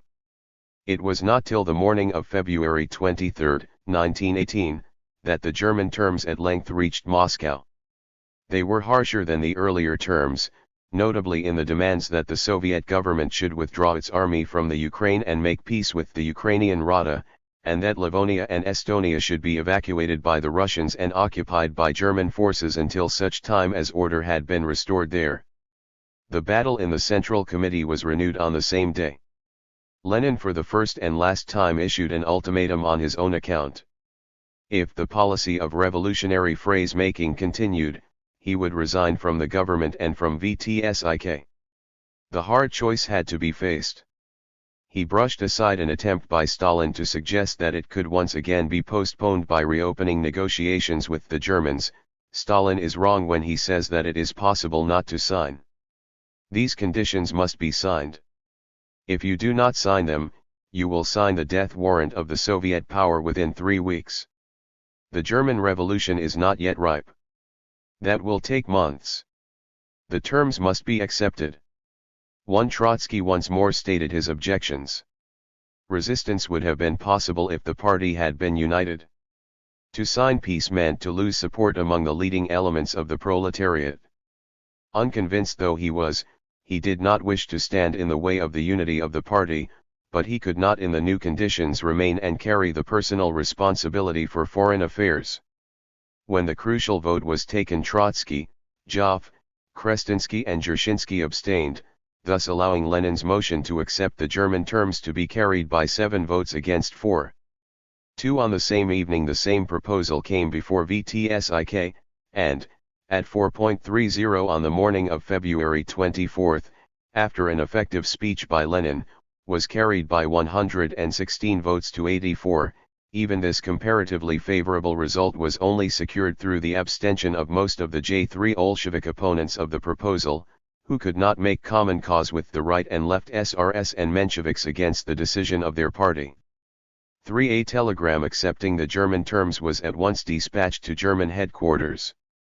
4. The delegation, headed this time by Sokhonikov and Chicherin, since neither Trotsky nor Joff was prepared to sustain the final humiliation, left the same day for Brest-Litovsk with instructions to sign without argument or discussion. 1. A final concession was required. The Turkish delegation, which had arrived late on the scene, demanded and obtained the 3 frontier districts of Kars, Ardahan, and Batum, which had been taken from Turkey 40 years earlier. Then on March 3, 1918, after a formal protest by Sokhonikov against an act of force majeure, the Brest-Litovsk Treaty was signed. Under this treaty Russia renounced all rights over the city of Riga and its hinterland, the whole of Courland and Lithuania and a part of White Russia, the destiny of which was to be decided by Germany and Austria-Hungary in agreement with their population, recognized the German occupation of Livonia and Estonia until proper national institutions had been established there, agreed to make peace with the Ukrainian Rada, and ceded Kars, Ardahan, and Batum, whose population would reorganize these districts in agreement with Turkey. Diplomatic intercourse between Soviet Russia and the Central Powers was to be resumed on the ratification of the treaty. The financial clauses were less drastic, and there was a mutual waiver of indemnities and other claims.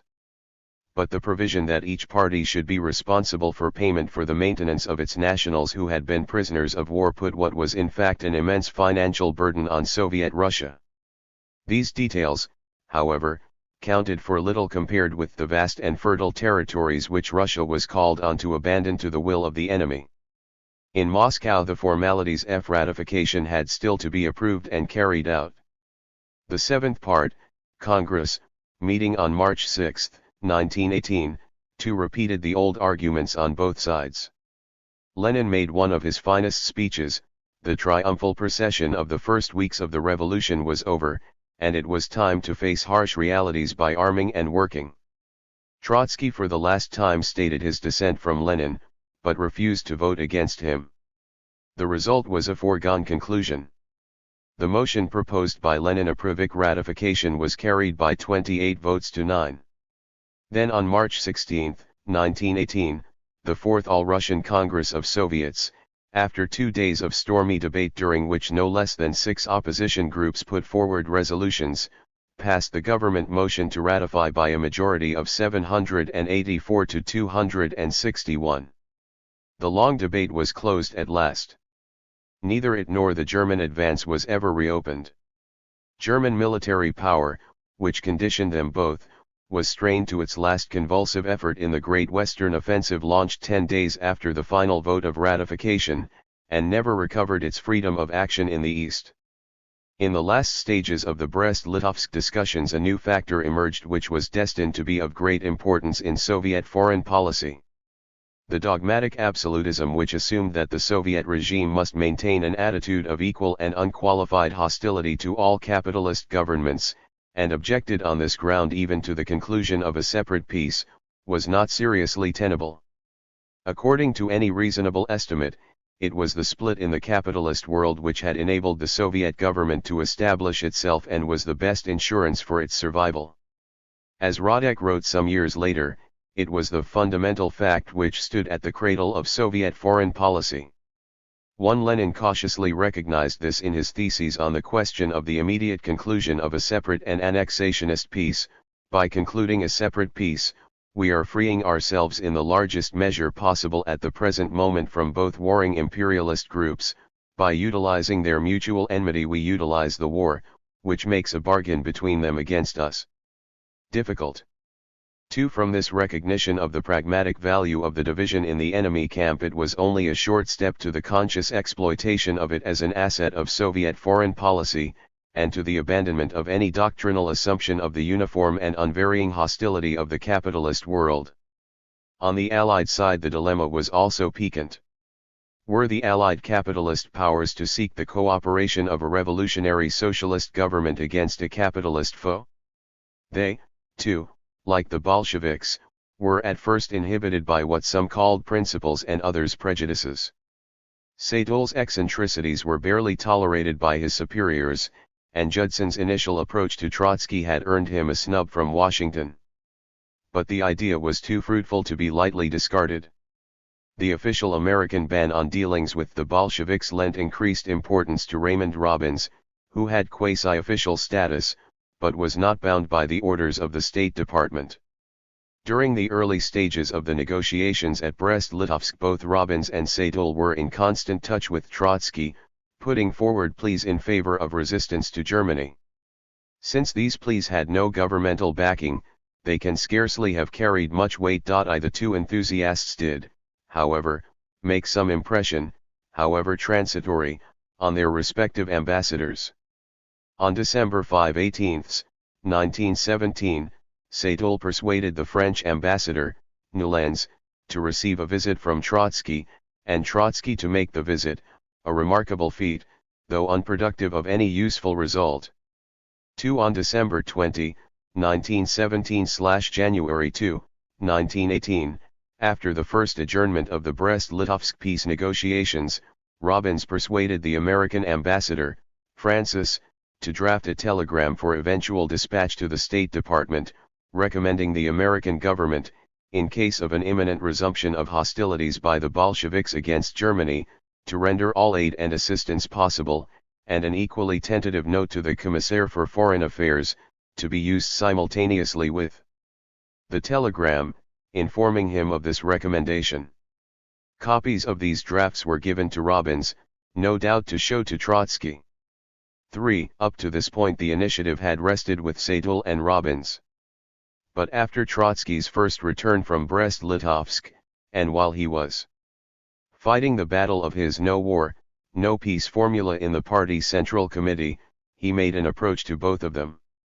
To Sadul he showed Hoffmann's map on which the frontier demanded by the German delegation was marked, and made a more or less formal statement: "We do not want to sign this peace, but what is to be done? A holy war? Yes, we shall proclaim it, but what will be the result? The moment has come for the Allies to decide."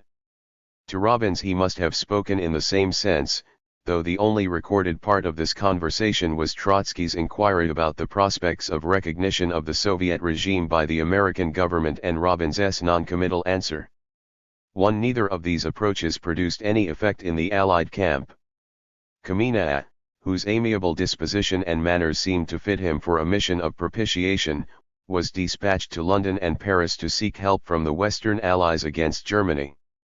He landed at Aberdeen on February 23, 1918, and, having been relieved by the immigration authorities of his papers, was allowed to proceed to London, where he saw a few M.P.S. and other public men.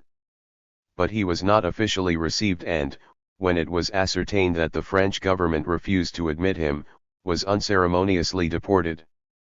The crucial moment in these strange and halting negotiations came with the breakdown of the Brest-Litovsk negotiations after the no war, no peace declaration of January-February 28, 1918, and Trotsky's second return to the capital.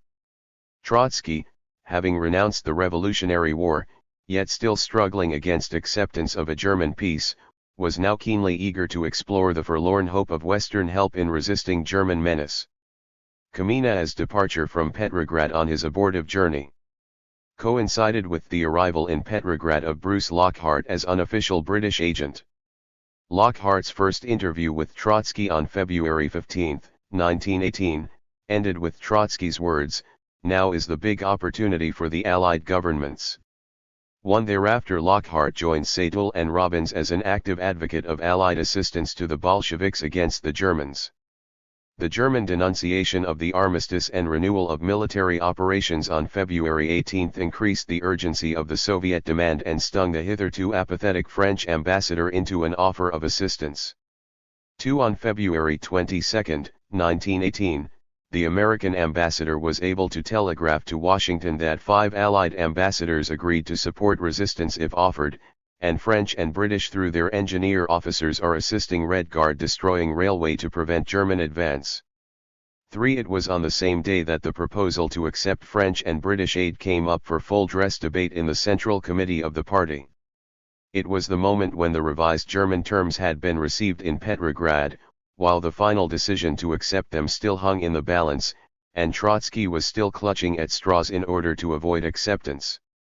It was an instructive debate, revealing a straight cleavage between realists, who believed that the regime in its present plight, and whatever its attitude to the German terms, could not reject aid from whatever source, and leftists, whose revolutionary principles still forbade any partnership with capitalist powers. Compared with recent divisions in the party, there was some cross-voting.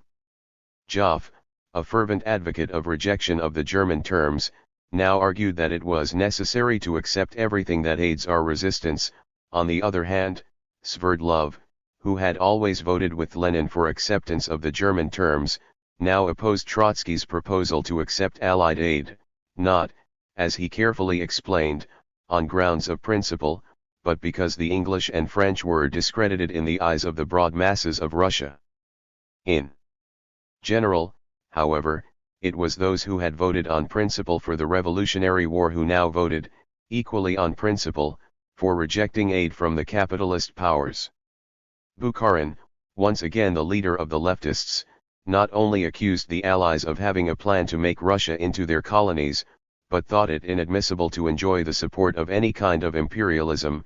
he concluded with the formal proposal to enter into no kind of understandings with the French, English, and American missions respecting the purchase of arms or the employment of the services of officers and engineers.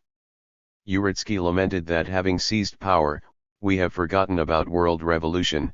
The majority was thinking in military terms instead of contemplating urgent action on the German proletariat. Bubnov complained that our internationalism is being bartered away. Trotsky's motion to accept from any source, even from capitalist governments, though without entering into any political obligations, everything needed to arm and equip our revolutionary army with all essential requirements, was carried by 6 votes to 5. Lenin was not present at the meeting. The minutes contain a note from him in the following terms: I request you to add my vote in favor of taking potatoes and ammunition from the Anglo-French imperialist robbers. It is uncertain whether the note was read at the meeting or whether it was added afterwards. At the conclusion of the meeting, Bukharin resigned his membership of the Central Committee and his editorship of Pravda. He felt still more keenly about voluntary acceptance of aid from one group of capitalists than about forced submission to the terms of the other.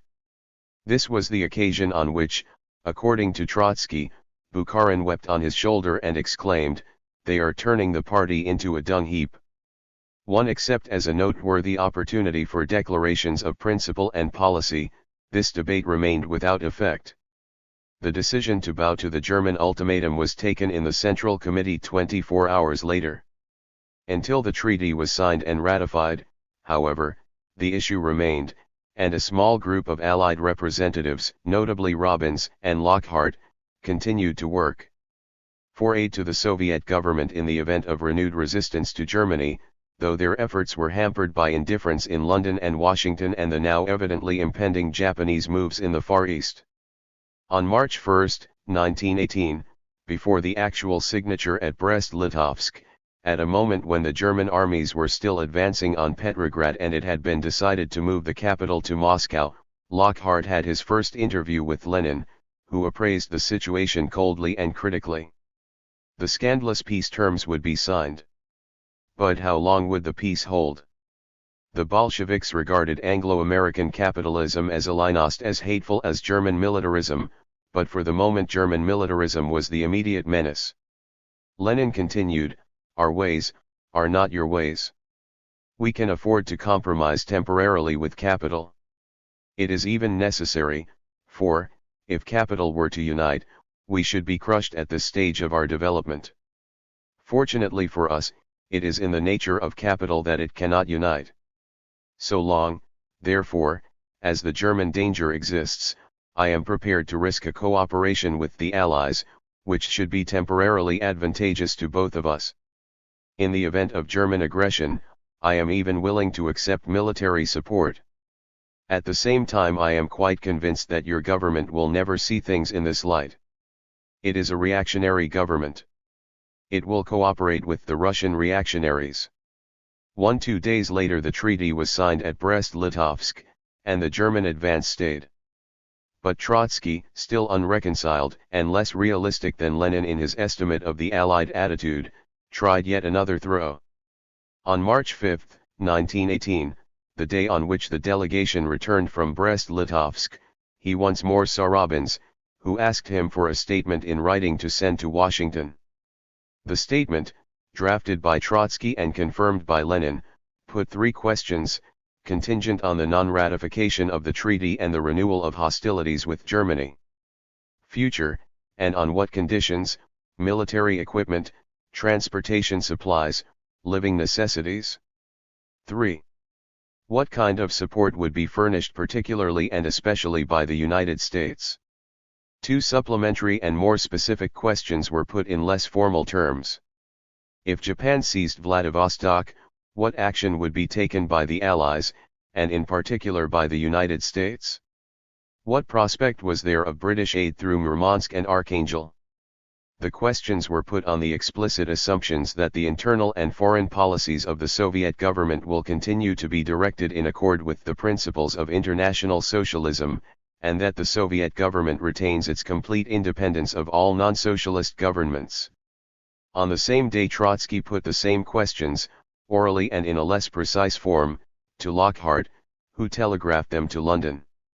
1. In order to allow time for the consideration of these overtures in Washington and London, Lenin agreed, at Robins's urgent request, to postpone from March 12 to March 14 the opening of the session of the All-Russian Congress of Soviets, which was to ratify the treaty. 2. Before Trotsky's statement had been received in Washington, 3. President Wilson had dispatched to the Fourth All-Russian Congress of Soviets on March 11, 1918, a telegram of greeting whose fulsome language did not attenuate its central message that the government of the United States is unhappily not now in a position to render the direct and effective aid it would wish to render. 1. Official circles in Washington were content to treat this message as a sufficient reply to Trotsky's embarrassing approach.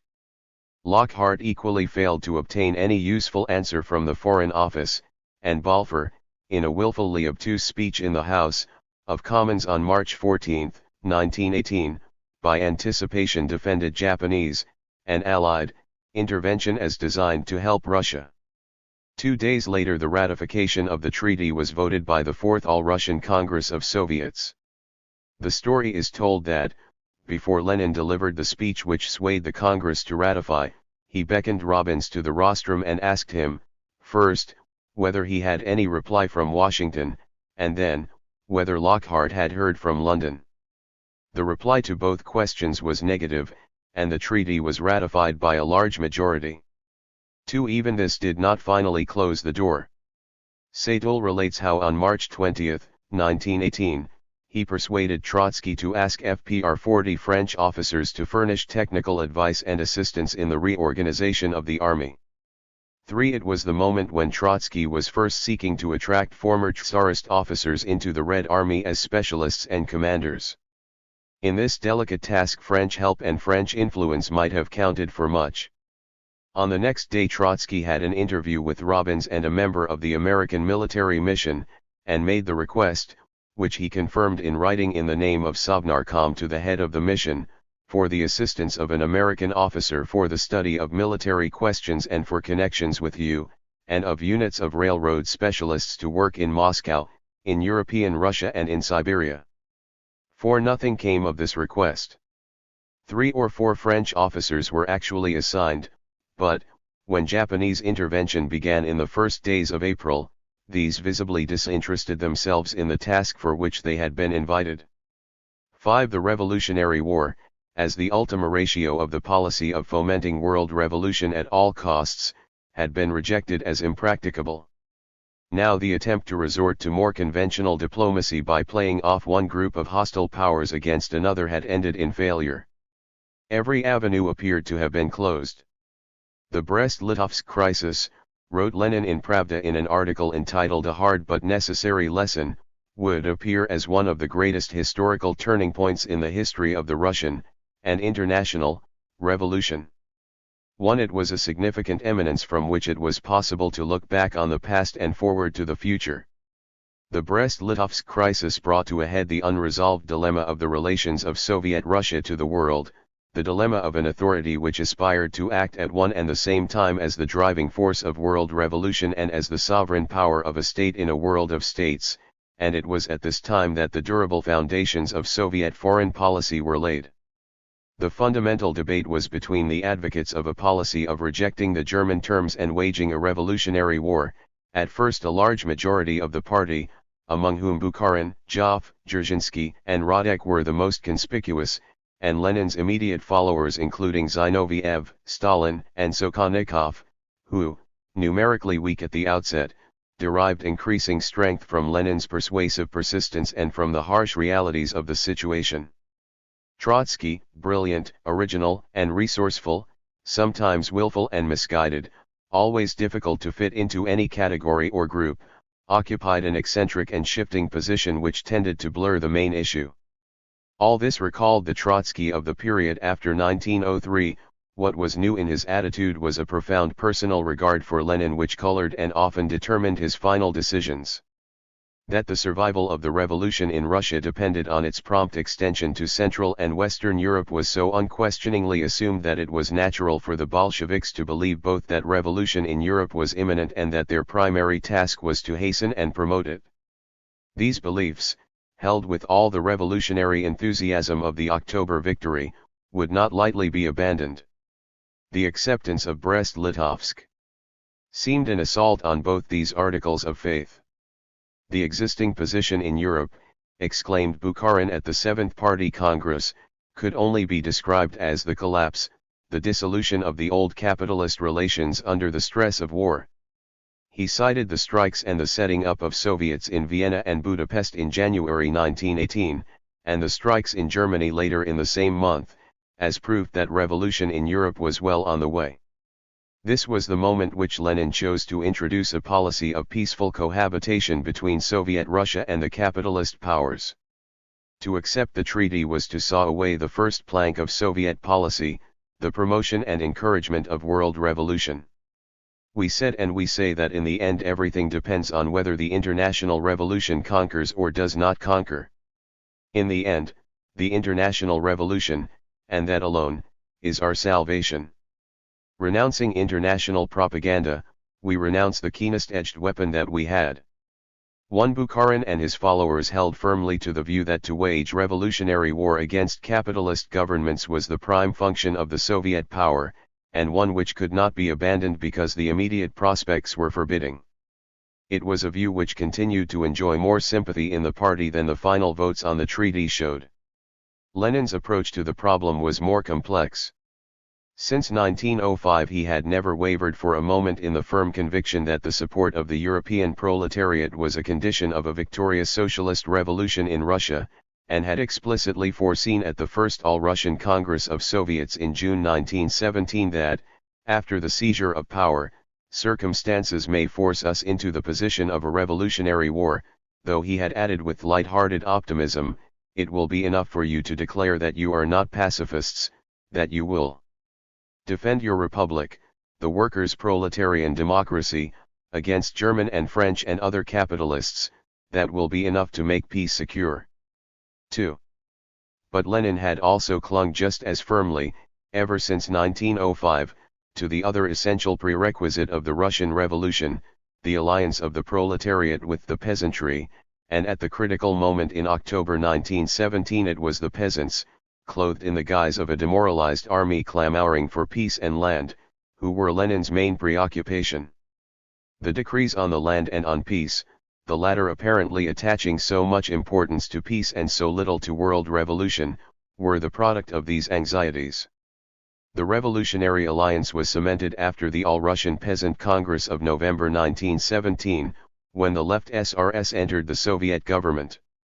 At present, said Lenin, arguing the necessity of accepting the shameful peace, we rely for support not only on the proletariat, but on the poorest peasantry which will abandon us if the war continues.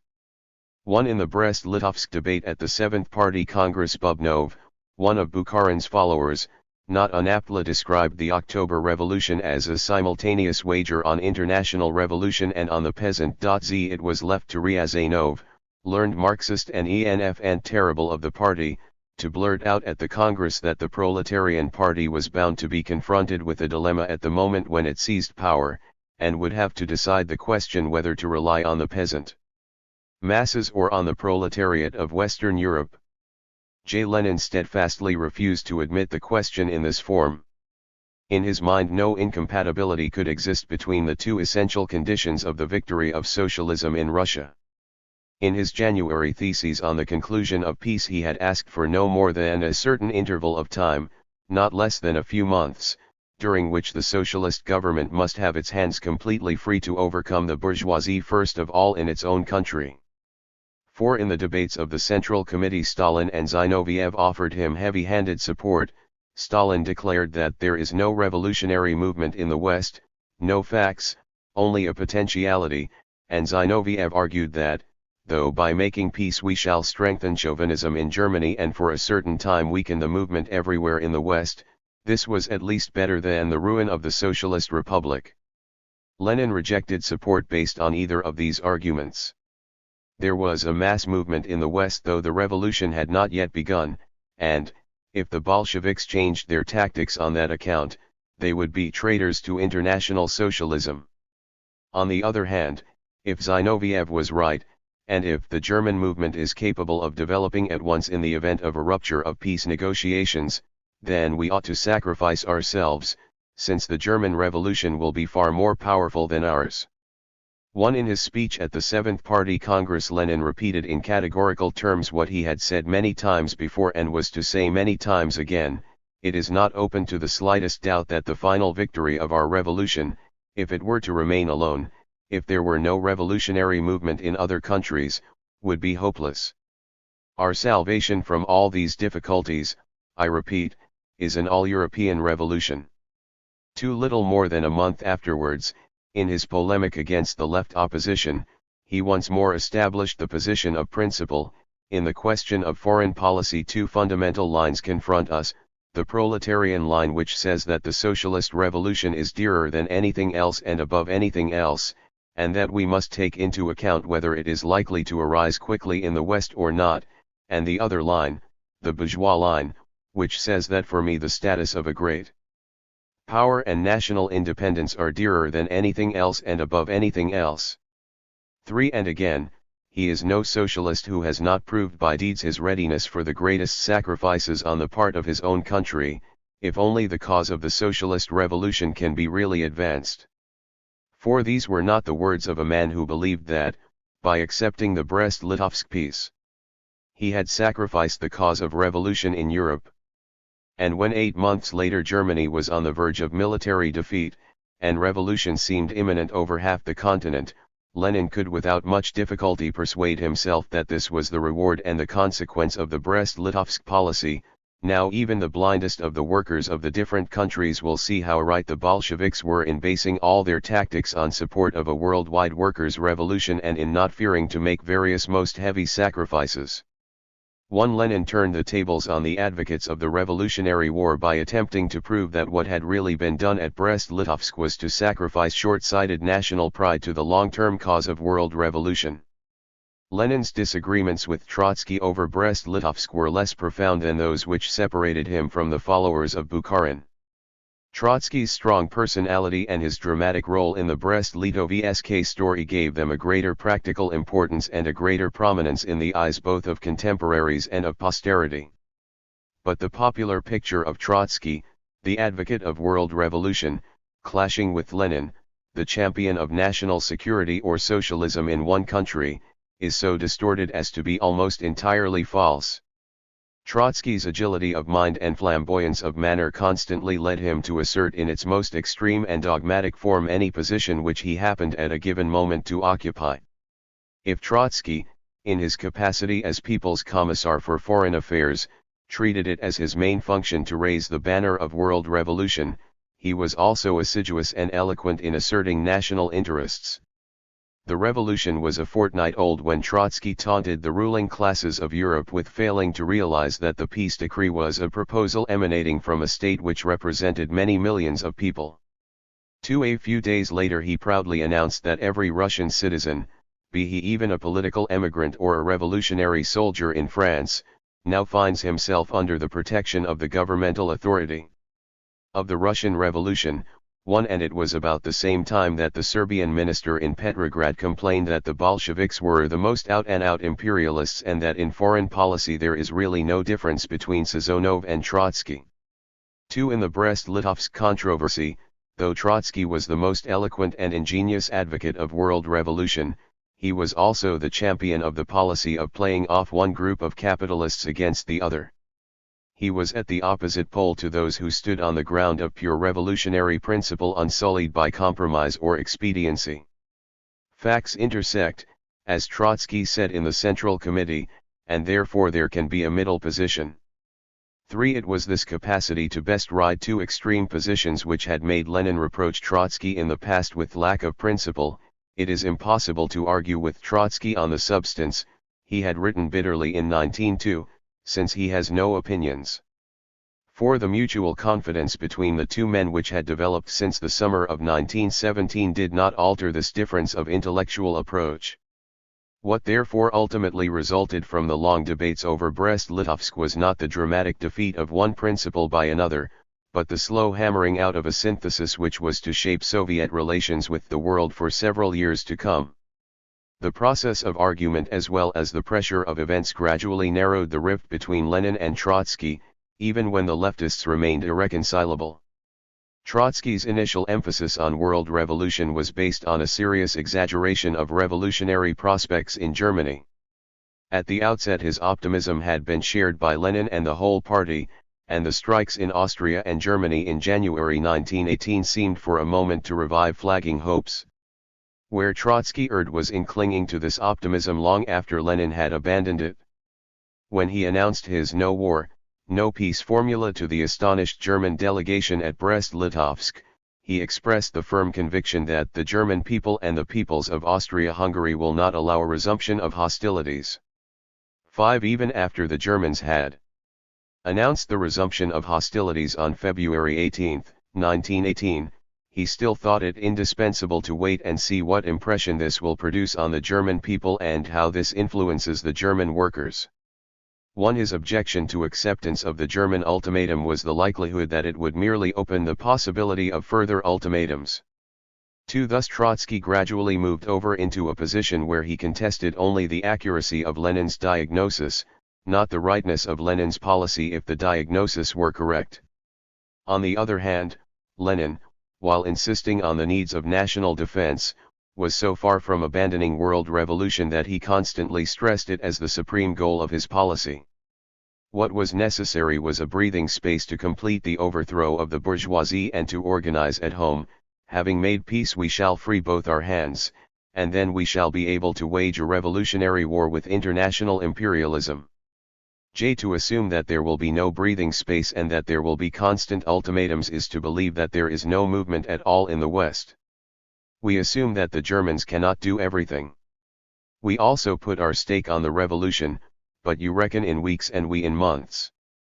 4. Sokhonikov added that they would sign the terms as a limited postponement in order to prepare for revolutionary war, Lenin confirming that he too thought it indispensable to prepare for revolutionary war. And a party manifesto afterwards issued to explain the decision to accept the German terms concluded with an argument based on the interests of world revolution.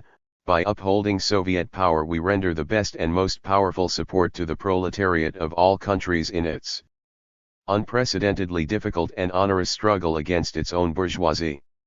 There could be no greater blow now to the cause of socialism than the collapse of Soviet power in Russia. 6. This was national defense, but national defense with a difference. We are defensists. Since October 25, 1917, we have won the right to defend the fatherland. We are not defending the secret treaties, we have torn them up, we have revealed them to the whole world, we are defending the fatherland against the imperialists. We defend, we shall conquer.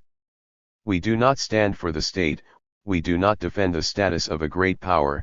Of Russia nothing is left save Great Russia. These are not national interests. We affirm that the interests of socialism, the interests of world socialism, are higher than national interests, higher than the interests of the state. We are defensists of the socialist fatherland. 1. Thus the final precipitate of the Brest-Litovsk crisis was a foreign policy which was designed equally to promote world revolution and the national security of the Soviet Republic, and denied any inconsistency between these two essential aims. World revolution was the sole guarantee of national security, but national security was also a condition of the successful promotion of world revolution.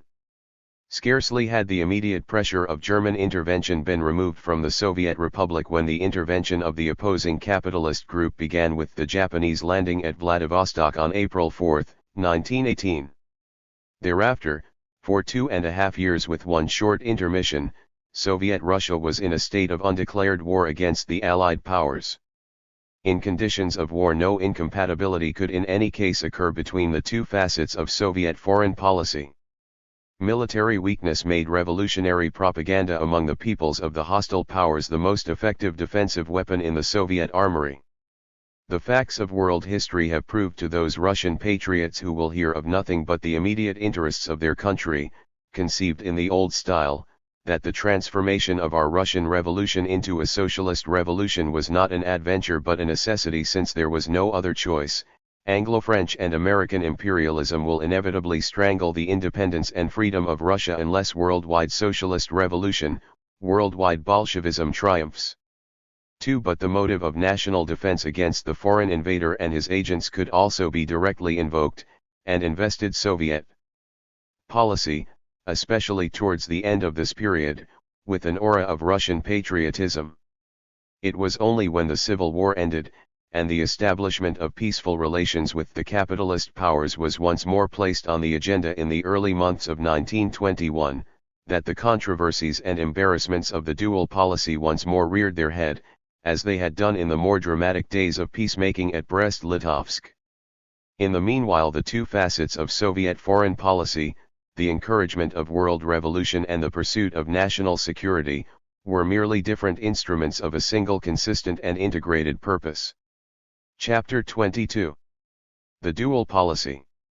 Harsh and disconcerting realities had been revealed in the flashlight of the Brest-Litovsk crisis.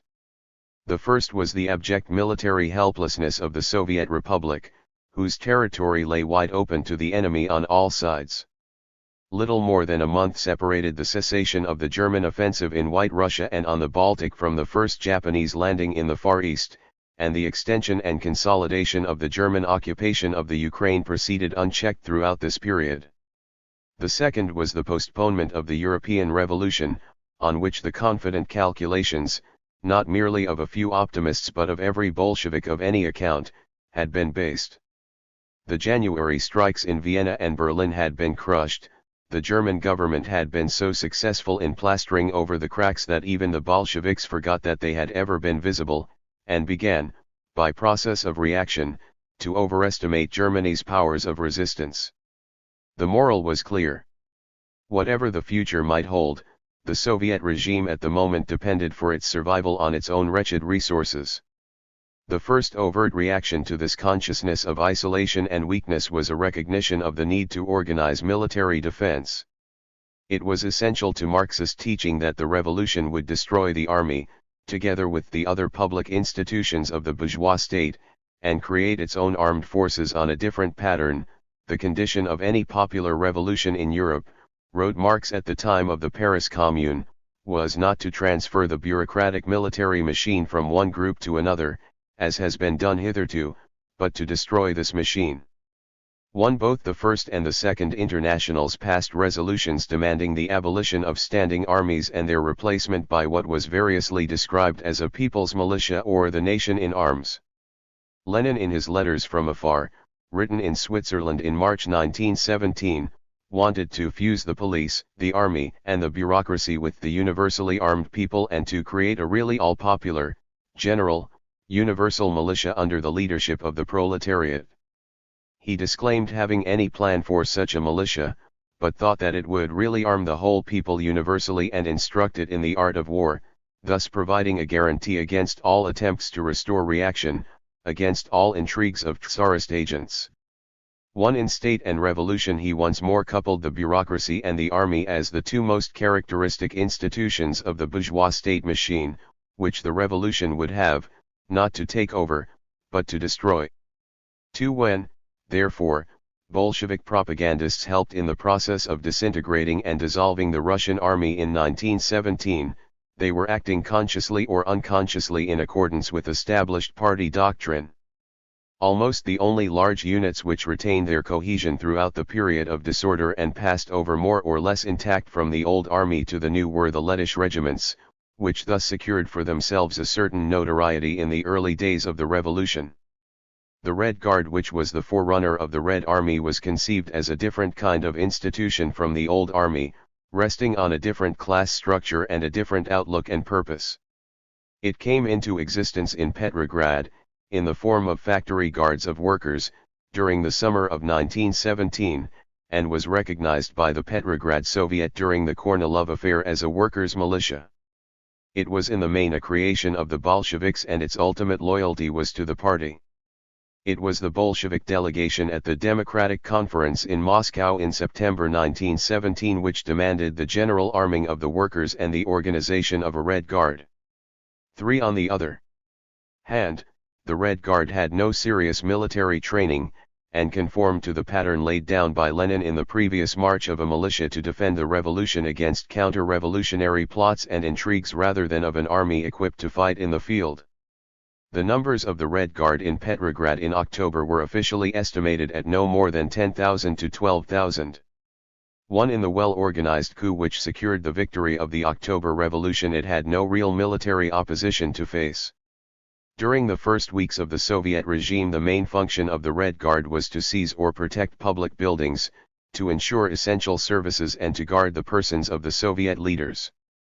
As the moment for the seizure of power approached, however, the ambiguities of the situation had already begun to preoccupy some of the Bolshevik leaders. Long ago, under the immediate impulse of the experiences of 1905, Trotsky had written that the first task of a provisional revolutionary government would be a radical reorganization of the army. In June 1917, a conference of Bolshevik military organizations spoke cautiously of the need to create material armed support for the revolution out of revolutionary democratic elements in the army who join and follow the Social Democrats. But the predominant assumption was still that the torch of revolution, once successfully kindled in Petrograd and Moscow, would quickly carry the conflagration throughout the rest of Russia and throughout Europe, so that military operations in defense of the revolution against organized armies scarcely entered into the picture. The primary function of the three members of the first Sovnarkom who formed a joint committee for military and naval affairs was to complete the liquidation and demobilization of the old army. It was the formation of organized armies by the white generals, and the beginnings of something like regular warfare in the Ukraine, which forced on the new regime the task of building up a military force capable of taking the field against them. The decision to create a Red Army is said to have been taken at a meeting of party leaders. On December 19, 1917/January 1, 1918, the title Workers' and Peasants' Red Army was chosen at this time. When this decision was taken, the peace negotiations at Brest-Litovsk had been adjourned for the first time and Trotsky was about to take his place at the head of the Soviet delegation. But the military danger was not yet fully realized and progress was slow. The Declaration of Rights of the Toiling and Exploited People, originally adopted by VTSIK on January 3/16, 1918, announced the principle of the arming of the toilers, the formation of a socialist Red Army of workers and peasants and the complete disarming of the propertied classes. Then, on January 15/28, 1918, the day on which Trotsky returned to Brest-Litovsk with the mandate of the party's Central Committee for the last stage of the negotiations, Sovnarkom issued a decree for the establishment of a workers' and peasants' Red Army to be composed of volunteers drawn from the more class-conscious and organized elements of the toiling masses. This decree was followed a fortnight later by another creating a socialist workers' and peasants' Red Fleet. But how much these decrees meant in practice is another matter. It was afterwards recorded that in Petrograd, where the impulse to defend the revolution may be supposed to have been at its strongest, only 5,500 volunteers enlisted in the first month after the publication of the decree. But on February 22, 1918, when the German advance had been resumed, and Hoffmann's final terms were on their way, a proclamation of Sovnarkom was published in Pravda under the heading "The Socialist Fatherland is in Danger." It proclaimed that all the forces and resources of the country shall be devoted wholly to revolutionary defense, that workers and peasants along the line of the new front should mobilize battalions to dig trenches, and that all able-bodied persons of the bourgeoisie should be included in these battalions, working under the eyes of the Red Guard, and it concluded with the threefold slogan: "The Socialist Fatherland is in danger. I. Long live the Socialist Fatherland. I. Long live the International Socialist Revolution." This proclamation was the starting point of the first real recruiting drive for the Red Army. The following day, February 23, afterwards came to be celebrated as Red Army Day, and Trotsky, in half-jesting defense of his Brest-Litovsk policy, declared that General Hoffmann's offensive helped us to begin serious work in creating the Red Army. According to the records, the number of recruits in Petrograd, which stood at a total of only 5,500 on February 25, had risen by March 1 to 15,300.4 on March 4, 1918, the day after the signature of the Brest-Litovsk Treaty, came the announcement of Trotsky's resignation of his post as People's Commissar for Foreign Affairs and appointment as President of a Supreme War Council. From this time emphasis on national defense became the constant theme of the Soviet leaders. At the Seventh Party Congress which debated the ratification of Brest-Litovsk, Lenin dwelt on the military plight of the country with unusual bitterness. A country of small peasants, disorganized by war, reduced by it to unheard of misery, is placed in an exceptionally difficult position. We have no army and we have to go on living side by side with a bandit armed to the teeth. And again, it is the fault of the army that we are making peace with imperialism. The resolution of the Congress in favor of ratification, since it was not to be published, was limited by no diplomatic restraints. The Congress recognizes it as indispensable to ratify the burdensome and humiliating treaty with Germany signed by the Soviet power, in view of the fact that we have no army, in view of the extremely sick condition of the demoralized front-line units, in view of the necessity of taking advantage of any, even of the smallest, breathing space before the imperialist attack on the Soviet Socialist Republic. Therefore the Congress declares that it recognizes as the first and fundamental task of our party, of the whole vanguard of the conscious proletariat and of the Soviet power, to take the most energetic, ruthlessly decisive, draconian measures to raise was, in spite of a certain ostentatious flouting of tradition, the beginning of the organization of a regular Soviet diplomatic service. While, however, Brest-Litovsk threw into relief some of the embarrassments and contradictions of the dual policy, it did not affect its essence. On March 11, 1918, the Fourth All-Russian Congress of Soviets replied to Wilson's ambiguous greetings with a message addressed to the people and, first and foremost, to the toiling and exploited classes of the United States of North America, expressing confidence that the happy time is not far distant when the toiling masses of all bourgeois countries will throw off the yoke of capital and establish the socialist organization of society which alone can ensure a lasting and just peace. It was in the best style of foreign policy by revolutionary proclamation, and constituted, as Zinoviev is said to have boasted, a slap in the face for the American President. But on the following day, while the Congress was still debating the ratification of the Brest-Litovsk Treaty, Izvestia carried a leading article by its editor Steklov, which, while mentioning the reply and not criticizing it, adopted a quite different approach. It pictured Soviet Russia as confronted by two imperialisms, of which one has taken us by the throat or is preparing to take us by the throat, while the other, in its own interests, of course, is ready to hold out to us a helping hand. The other was the United States.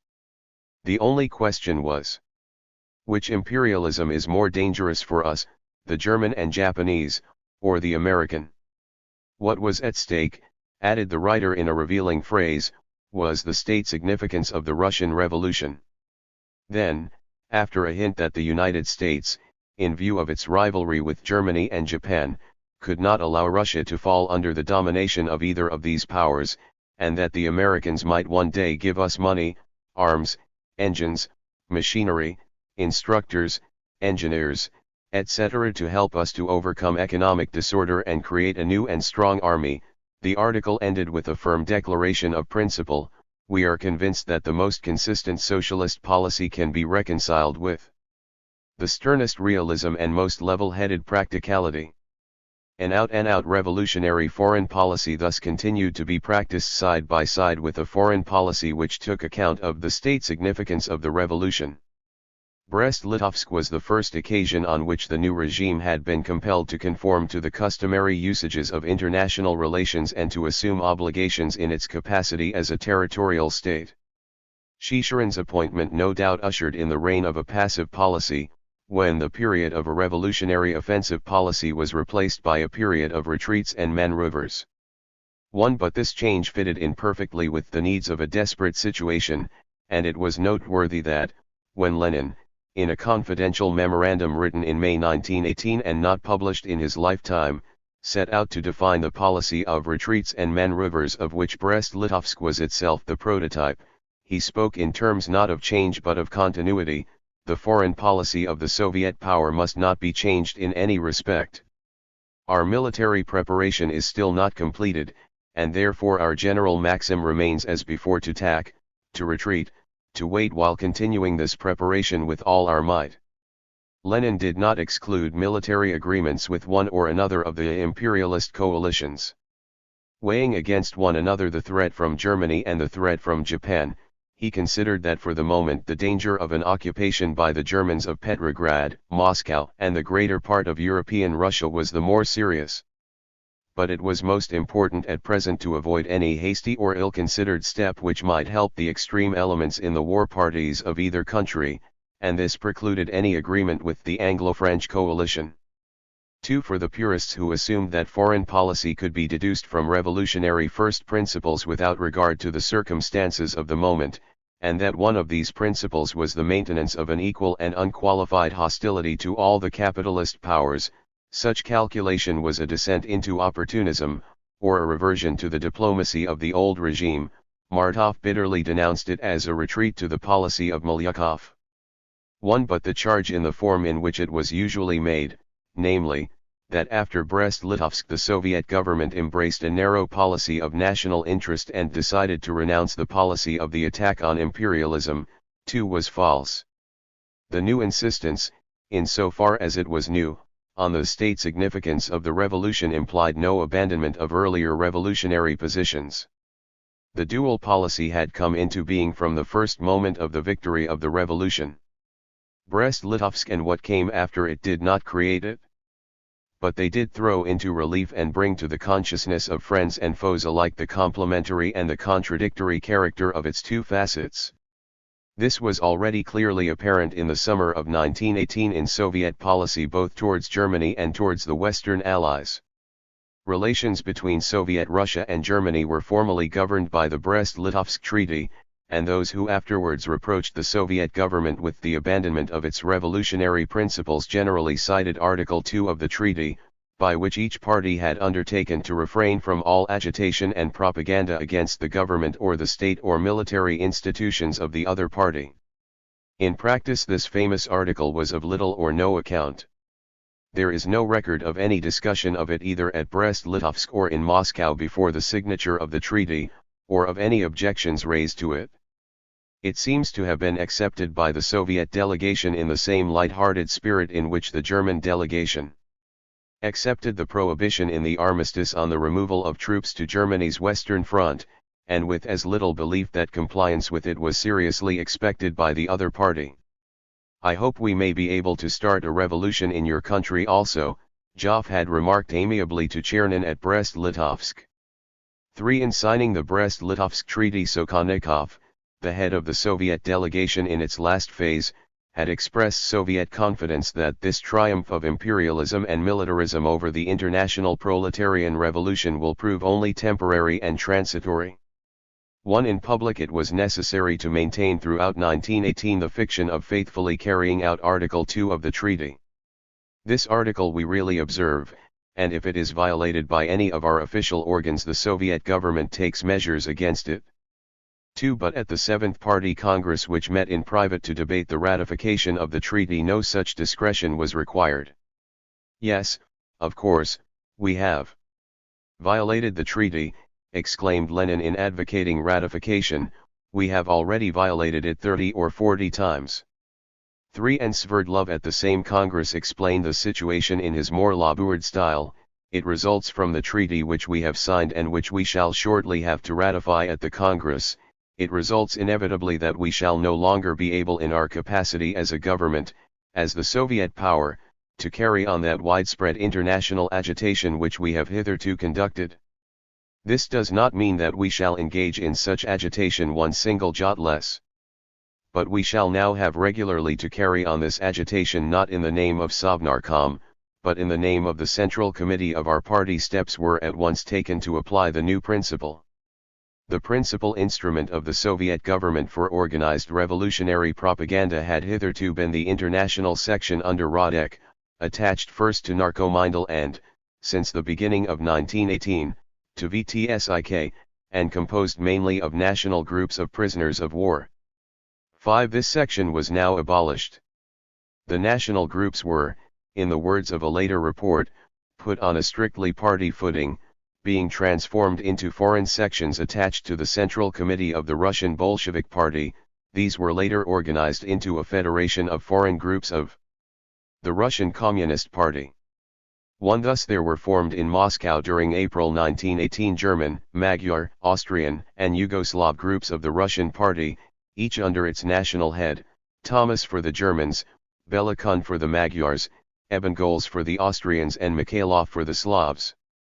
Each of these groups issued its own periodical and other propagandist literature.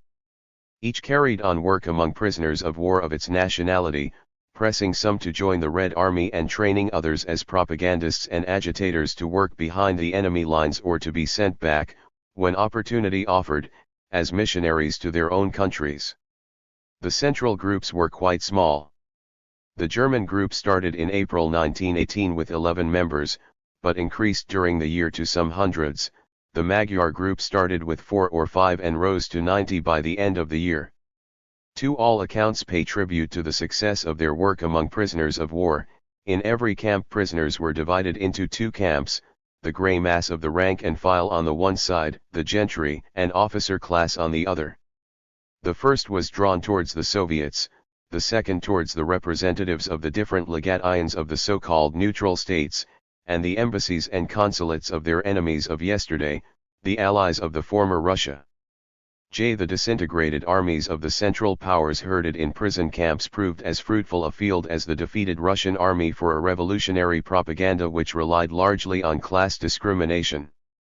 Work among prisoners of war at this time was, as Lenin said later, the real foundation of what has been done to create a Third International. 1. Nor were the Eastern peoples immune from the same process. Subhai, a Turkish socialist who had fled to Russia in 1914 and been interned, was the principal agitator among Turkish prisoners of war. At the end of 1918 he was able to claim that Turkish military revolutionary organizations already exist in Russia and, no doubt with considerable exaggeration, that thousands of Turkish Red Army men are serving at present in the ranks of the Red Army on different fronts of the Soviet Republic. 2. Chinese coolies imported into Russia for labor during the war were similarly organized into a union of Chinese workers in Russia. The elaborate attempt to place the prisoners of war propaganda organization on an unofficial and party basis did not prevent the holding in Moscow in the middle of April 1918 of a series of organized demonstrations. On April 14 Belikon addressed a mass meeting of prisoners of war: "Sweep from the path all obstacles to the liberation of the enslaved, turn into ashes all castles, all palaces into which your wealth flows and from which poverty and hunger are spread all over the country. Turn your weapons against your officers and generals and against the palaces. Let every one of you be a teacher of revolution in his regiment." 3 days later saw the opening of an all-Russian Congress of Internationalist Prisoners of War with 400 delegates. It issued a manifesto appealing to prisoners of war to join the Red Army or to return home and become pioneers of the international socialist revolution of proletarians, and among its slogans was an anticipatory "Long live the Third International." The Congress set up a central executive committee which, in a half-hearted attempt at camouflage, called itself the Executive Committee of Foreign Workers and Peasants. 1. These proceedings were watched with growing indignation by the victors of Brest-Litovsk. On the eve of the Moscow Congress a strong protest was received from the German government. It declared among other things that Ebengols and Mikhailov had been compelling prisoners in camps visited by them to join the Red Army, and demanded the arrest of both. 2. The reply was cautious and evasive.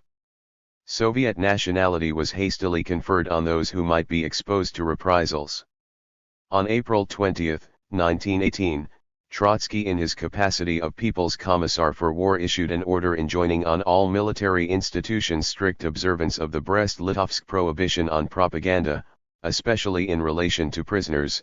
This was followed by similar warnings from Narkomindel and from the People's Commissariat of Internal Affairs addressed to all Soviets of workers, peasants, and soldiers' deputies, and a week later, The Executive Committee of Foreign Workers and Peasants was replaced by a Central Collegium for Prisoners of War and Refugees attached to the People's Commissariat of War and presided over by Unschlicht, the Deputy Commissar. But this sharing between party and state of responsibility for prisoners of war did not herald any immediate change of policy. In the last days of April 1918, the first German ambassador to the Soviet government arrived in Moscow. One of his first official appearances was at the May Day parade, and among the military units which passed in procession was a detachment of German prisoners carrying a banner which exhorted their German comrades to throw off the yoke of the emperor. This episode led to a further stiff protest, and to a Soviet reply promising in future to enlist no foreign nationals in the Red Army, an undertaking which could at once be readily circumvented by conferring Soviet nationality on those incriminated. For propaganda among prisoners of war by the national groups under party auspices, as well as the recruitment of prisoners for the Red Army, continued unabated down to the armistice of November 1918, though repetition of the open provocations of April and May seems to have been avoided. After November 1918, German and Austrian prisoners of war took over their respective embassy buildings in Moscow, and set up councils of workers and soldiers deputies which organized the dispatch of agitators to Central Europe. 2. The Brest-Litovsk Treaty, while it did little or nothing to check Bolshevik activity among prisoners of war, opened up a new and hitherto untried channel of propaganda. The arrival of Joff in Berlin in April 1918 as the first Soviet representative to Germany was the signal for an intensive revolutionary campaign. Joff refused to present his credentials to the Kaiser, and invited to his first official banquet the leaders of the anti-war Independent Social Democratic Party, several of whom were in prison. 3 Many years later Joff gave an account of his mission to an American writer who has put it on record: his embassy in Berlin served as staff headquarters for a German revolution. He bought secret information from German officials and passed it on to radical leaders for use in public speeches and in articles against the government. He bought arms for the revolutionaries and paid out 100,000 marks for them. Tons of anti-Kaiser literature were printed and distributed at the Soviet embassy's expense. "We wanted to pull down the monarchist state and end the war," Joff said to me. President Wilson tried to do the same in his own way. Almost every evening after dark, left-wing independent socialist leaders slipped into the embassy building in Unter den Linden to consult Joff on questions of tactics. He was an experienced conspirator. They wanted his advice, guidance, and money. In the end, however, Joff commented ruefully, we accomplished little or nothing of permanent value. We were too weak to provoke a revolution. After the German collapse, both sides had for different motives a certain interest in magnifying the part played in it by Bolshevik propaganda, and some exaggerated statements of the scope of Joff's activities were current. 2. But it is well established that he furnished money to Ernst Mayr, the editor of the Spartacus letters, for the distribution of his pamphlets and that large sums passed through the hands of Oscar Kohn, a member of the USPD, who seems to have acted as legal advisor and business factotum for the Soviet embassy. 4. The trade in arms can hardly have been large. But the flow of incendiary literature was copious and continuous. These proceedings were a straightforward continuation of the policy of the period before Brest-Litovsk, and a logical deduction from the doctrine that the primary aim of that policy was to encourage revolution in the principal capitalist countries, especially in Germany. But, apart from these propaganda activities on the Soviet side, other causes contributed to the extreme tension which continued to mark Soviet-German relations during the 2 months after the conclusion of the Brest-Litovsk Treaty. The German government made haste to consolidate the advantages accruing to it from the treaty. On March 7, 1918, it signed a treaty of peace with the White Government of Finland, then engaged in a bitter civil war against a Finnish socialist workers' government, which had concluded a treaty with the Soviet government a week earlier, and had for the past 2 months enjoyed the support of Russian units. At the beginning of April a German army under von der Goltz landed in Finland, and a month later the civil war was over, except for the White Terror which followed it.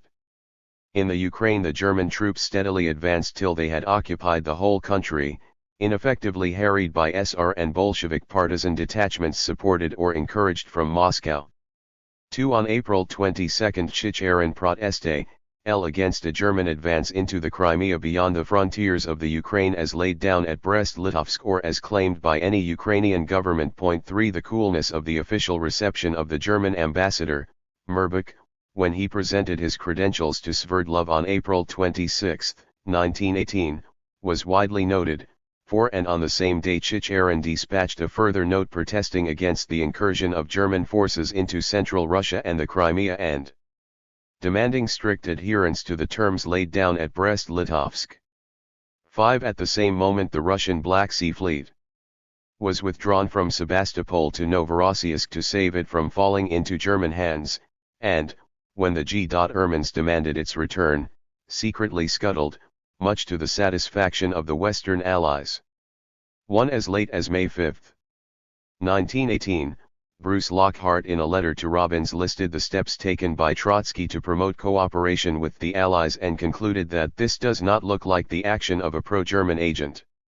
2. In that aspect of Soviet policy which consisted in maneuvering between the groups of capitalist powers and seeking reassurance against the hostility of one group by appeasement of the other, it seemed in the spring of 1918 as if Germany was the final and irreconcilable enemy. The balance of Soviet policy was, however, rapidly reversed by the development of a new and direct threat from the opposite camp. Up to the middle of May 1918 the threat from Germany still appeared as the worst external danger confronting the regime. But about this time it became apparent that the Japanese landing at Vladivostok in April 3 was not an isolated incident, but the forerunner of Allied intervention on a much larger scale. The revolt of the Czech Legion actually occurred in the last days of May 1918 and the first British landing in force at Murmansk towards the end of June. For thus, just as in the darkest days of January and February 1918, a desperate and abortive attempt had been made to woo Allied support to ward off the imminent German peril, so now the threat of Allied intervention almost automatically set in motion the maneuver of seeking support on the other side and of reaching an accommodation with the German government on a more solid basis of mutual advantage than the unilateral settlement of Brest-Litovsk. It was a desperate maneuver, rendered still more desperate by the need to combine it with the revolutionary tactics pursued by Joffre in Berlin. But the peril from the Allies was growing every day. What made the maneuver possible, though this was not yet realized in Moscow, was the growing consciousness in German military circles of the same peril. As the great German offensive in France petered out in the summer of 1918, Germany was for the first time really hard-pressed in the West. It became a peremptory German interest to improve on the state of armed truce which was all that the Brest-Litovsk Treaty had left behind it on the Eastern Front. The changeover was signaled by the long and rather rambling speech on foreign policy delivered by Lenin to a joint meeting of VTSIK and the Moscow Soviet on May 14, 1918. He was clearly seeking to sound a note of caution. He described Soviet Russia, now restricted to the limits of Great Russia, as for the time being an oasis in a raging sea of imperialist banditry. He repeated the warning of his confidential memorandum of a few days earlier, one against any rash step which might help the extreme parties of the imperialist powers of West or East, and he ended by reading a soothing telegram just received from Joffre, who reported the willingness of the German government to negotiate on all outstanding issues. 2. Even this hint of the need to improve relations with Germany was, however, greeted with a degree of hostility which explains Lenin's cautious approach. Strong opposition was encountered from the right SRS who frankly wanted a pro-Entente orientation, from the left SRS who believed that the revolution was sufficiently strong to have its own orientation, and from the Mensheviks who still regarded the Germans as leaders of all counter-revolutionary forces and proposed to recall the Constituent Assembly. 3. But Allied plans of intervention and Allied support for counter-revolutionary conspiracy were now maturing fast and could no longer be concealed. The session of May 14, 1918, which ended in a formal vote of confidence for the Soviet government, marked a turning point. A Soviet-German commission on the repatriation of prisoners of war was already working in a leisurely but not unfriendly way in Moscow. 1. On Feb 15, 1918, Soviet-German negotiations for a renewal of commercial relations opened in Berlin.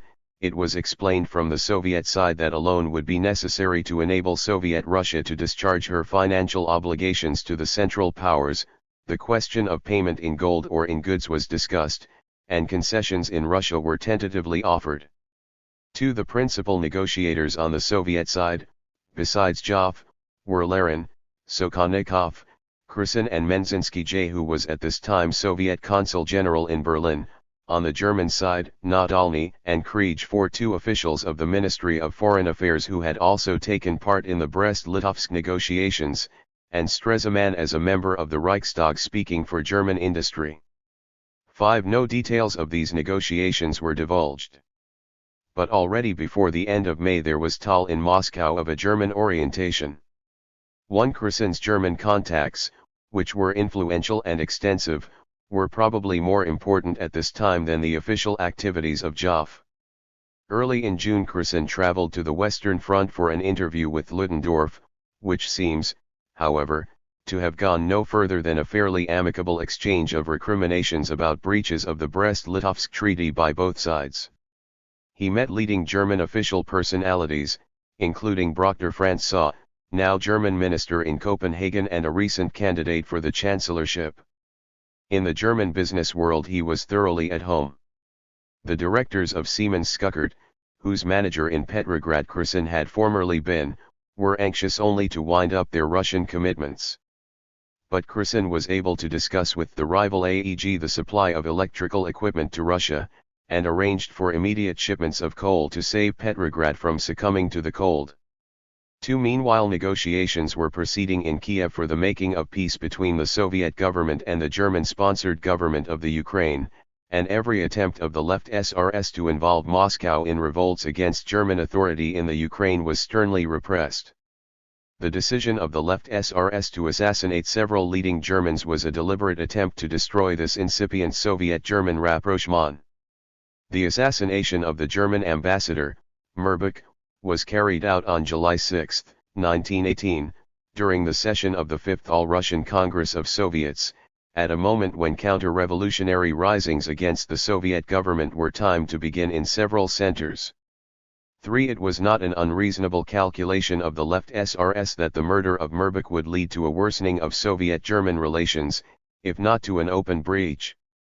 The precedent of the murder of the German minister in Peking by Chinese boxers, and the military reprisals which followed this act, was freely quoted.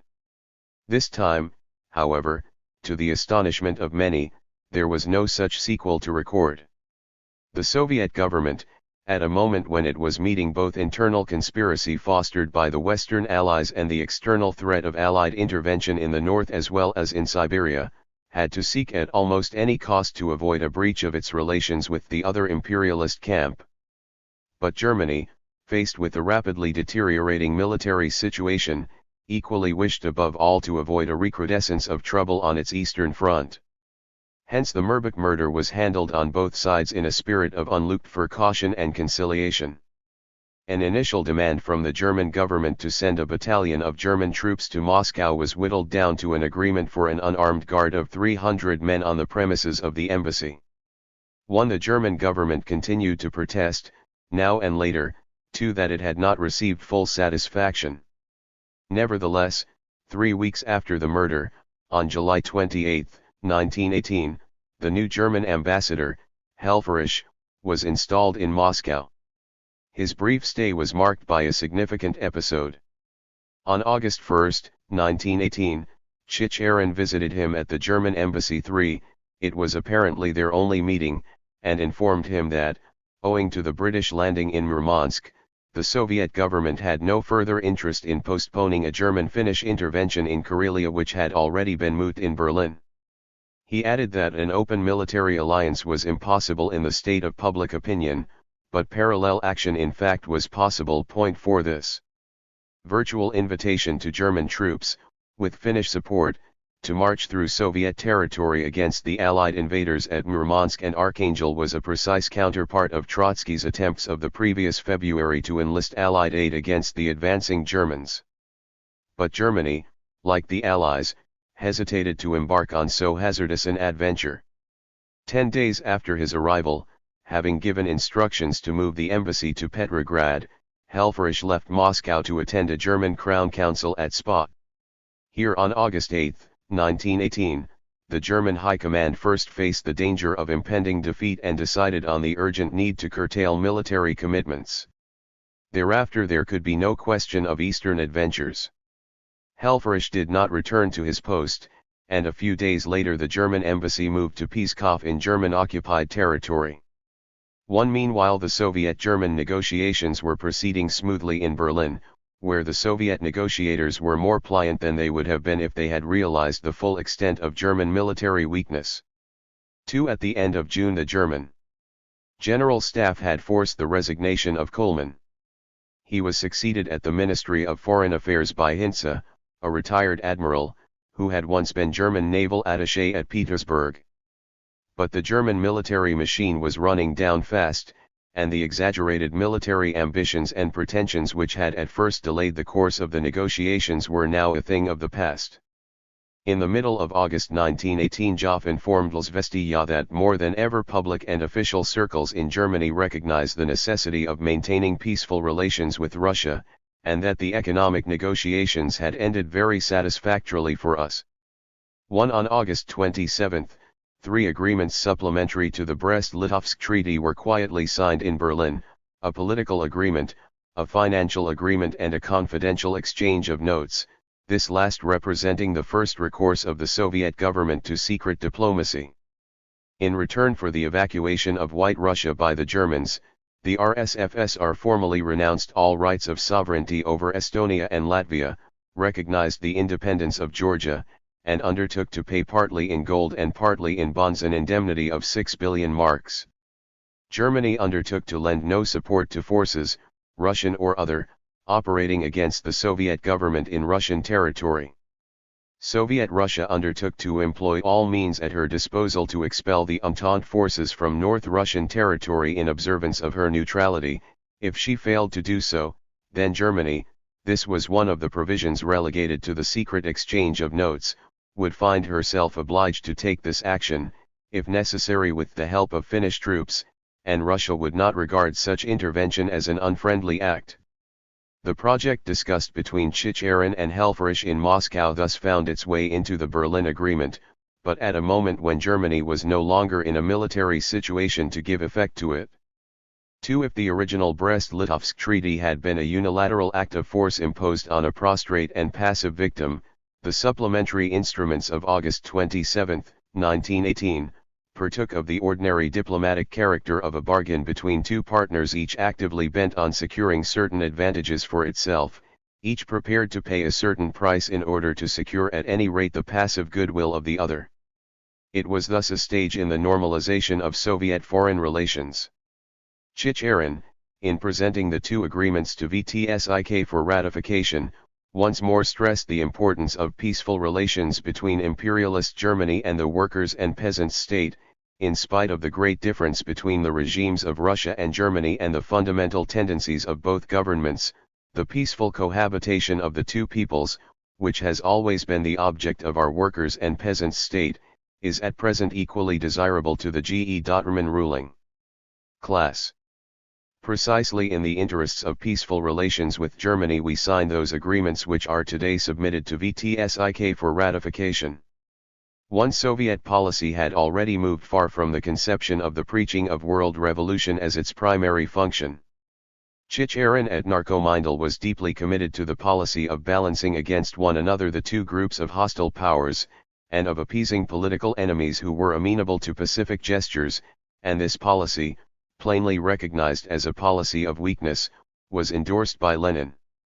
That it was possible for several months to combine this policy with the revolutionary activities of Joff in Berlin was due mainly to the growing paralysis of the German government as the catastrophe drew nearer.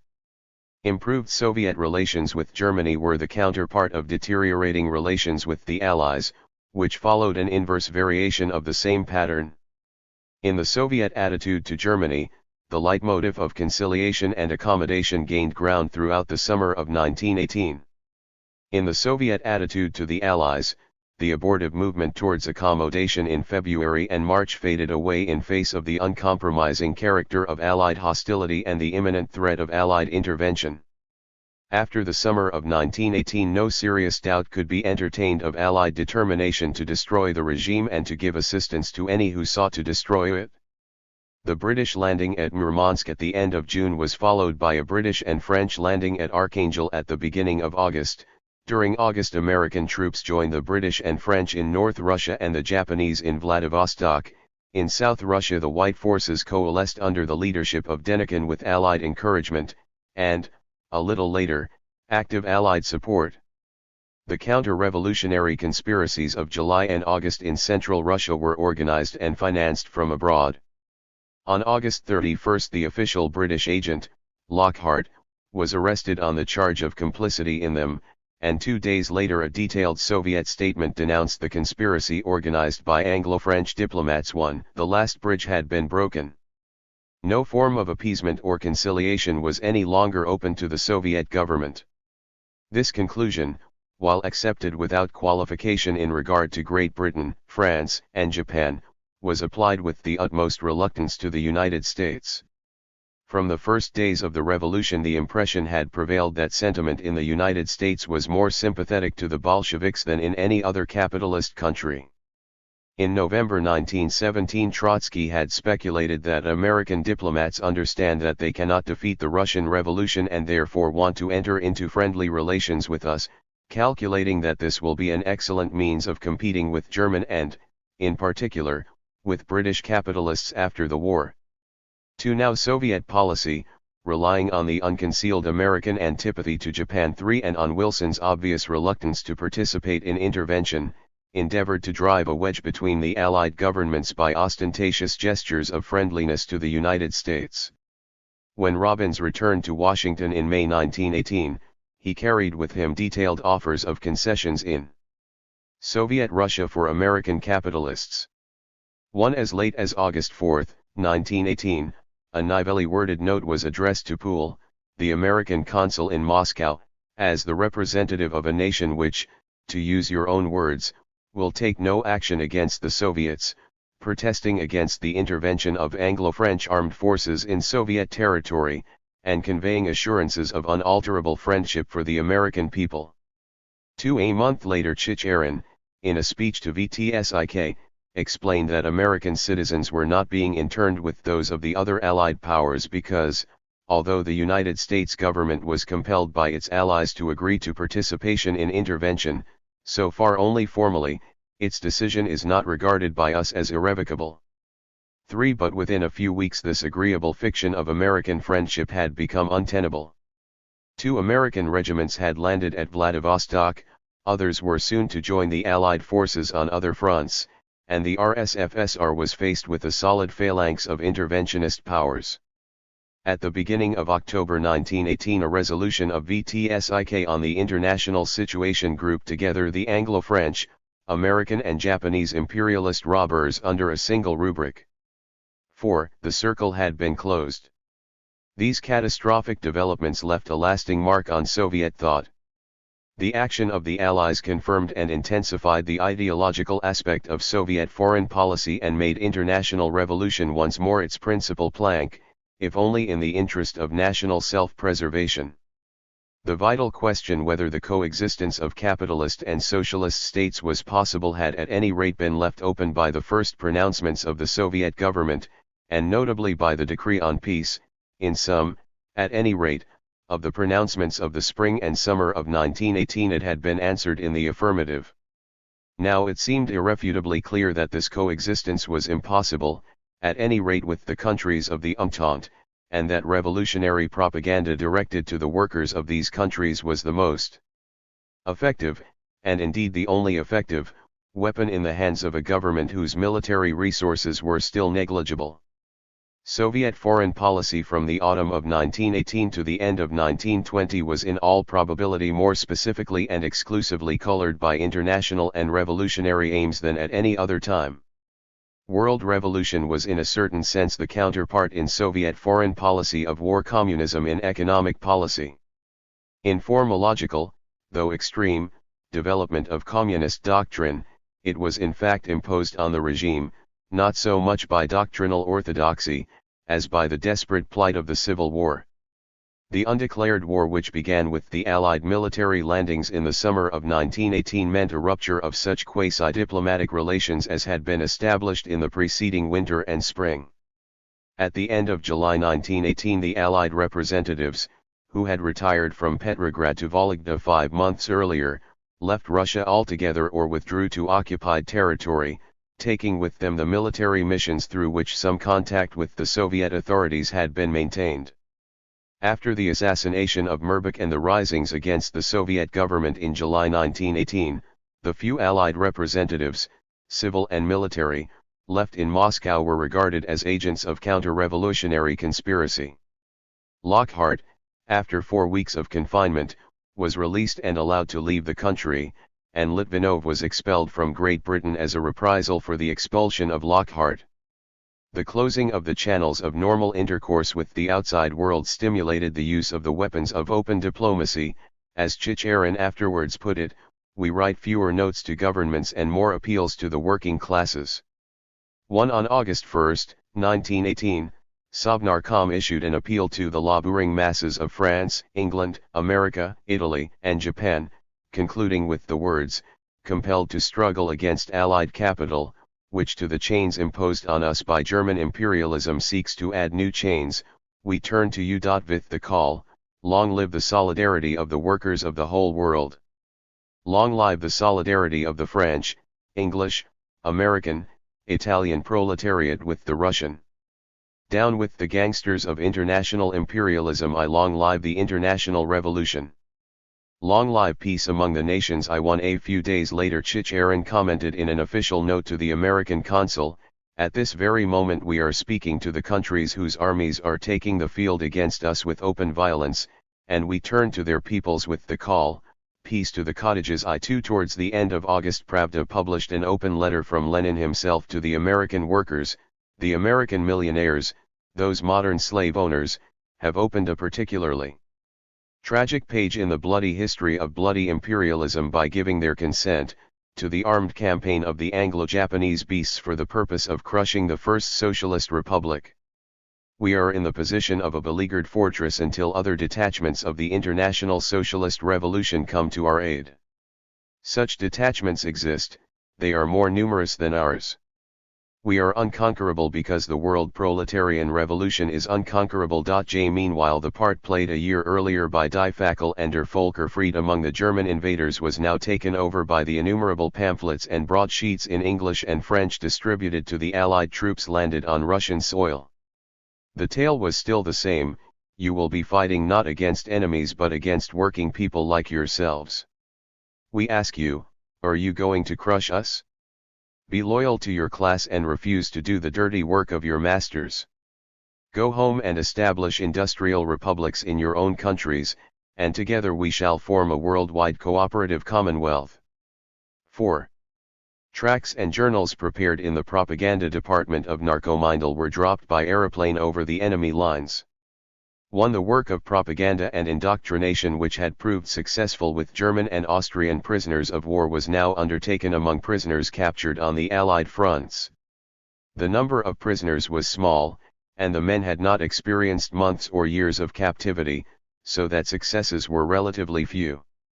But they occurred, and were heralded as triumphs. This reversion to propaganda for world revolution in its crudest and most outspoken form was, however, part of a desperate defensive action by the forces of revolution against the embattled onslaught of the Western capitalist world. It was the action of the Western powers, quite as much as of the Soviet government, which had forced the international situation into a revolutionary setting. The German collapse in the autumn of 1918 put the prospects of world revolution in an altogether different light. Soviet propaganda suddenly became the instrument, no longer of a desperate defensive action against Allied intervention, but of a victorious offensive which promised to sweep over Central Europe. The Bulgarian surrender and the German request for an armistice at the end of September 1918 showed that the Central Powers were at the end of their tether. Already on October 1, 1918, Lenin was sending to Sverdlov and Trotsky impatient notes on the beginnings of the revolution in Germany and laying down tactics, no relations with the government of Wilhelm, nor with the government of Wilhelm II plus Ebert and other scoundrels. But for the German working masses, for the German toiling millions, once they have made a start with the spirit of revolt, we begin to propose brotherly union, bread, military help. And he demanded by the spring an army of 3 million to help the international workers' revolution. 2 days later he had regained all his faith in imminent world revolution. Now even the blindest of the workers of the different countries will see how right the Bolsheviks were in basing all their tactics on support of a worldwide workers' revolution and in not fearing to make various most heavy sacrifices. The Russian proletariat will understand that in the near future the greatest sacrifices will be required for the sake of internationalism. The time is approaching when circumstances may demand from us help for the German people to liberate itself from its own imperialism against Anglo-French imperialism. World history in the last few days has remarkably speeded up the course towards a worldwide workers' revolution. A fortnight later, with open contempt for diplomatic proprieties, Lenin wrote to Joff in Berlin, "We ought to play the role of a bureau of ideas of international scope, and we are doing nothing. We must publish 100 times more. There is money. Hire translators." A short staccato letter ended with a request to forward it to Vorovsky in Stockholm for similar action. At the same moment he sent a letter of greeting to the Spartakusbund, whose work had saved the honor of German socialism and of the German proletariat, and expressed his unshakable hope that in the near future it will be possible to hail the victory of the proletarian revolution in Germany.